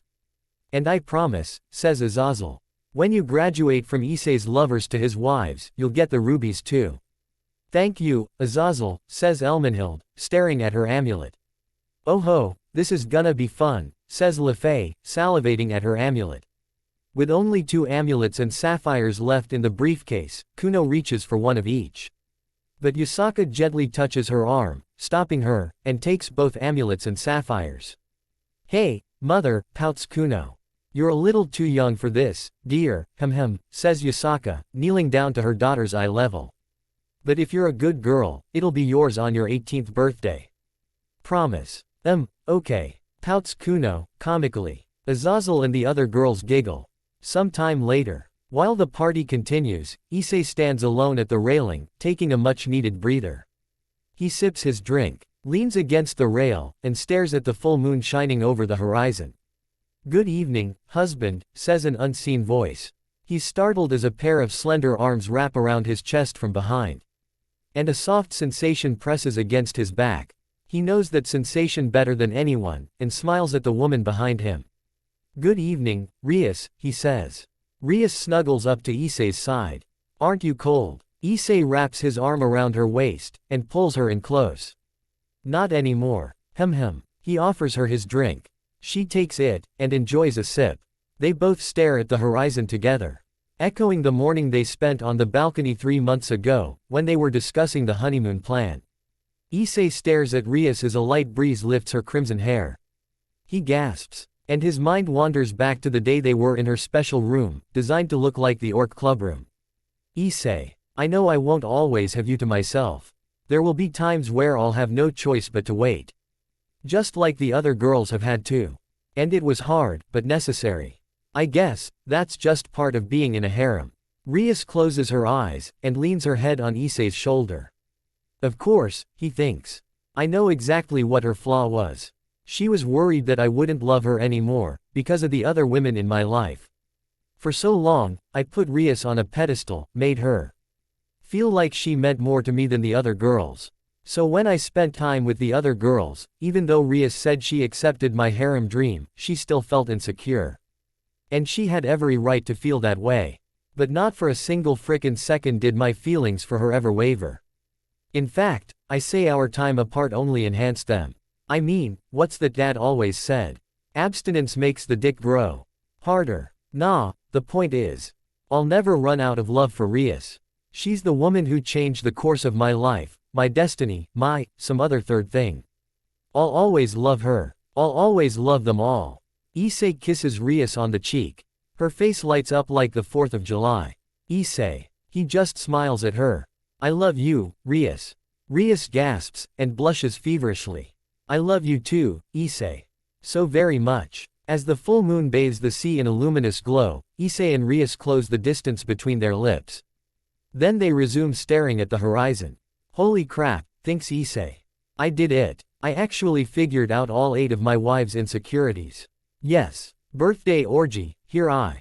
Clink clink clink. The sound of someone tapping their glass draws the crowd's attention, including Issei and Rias.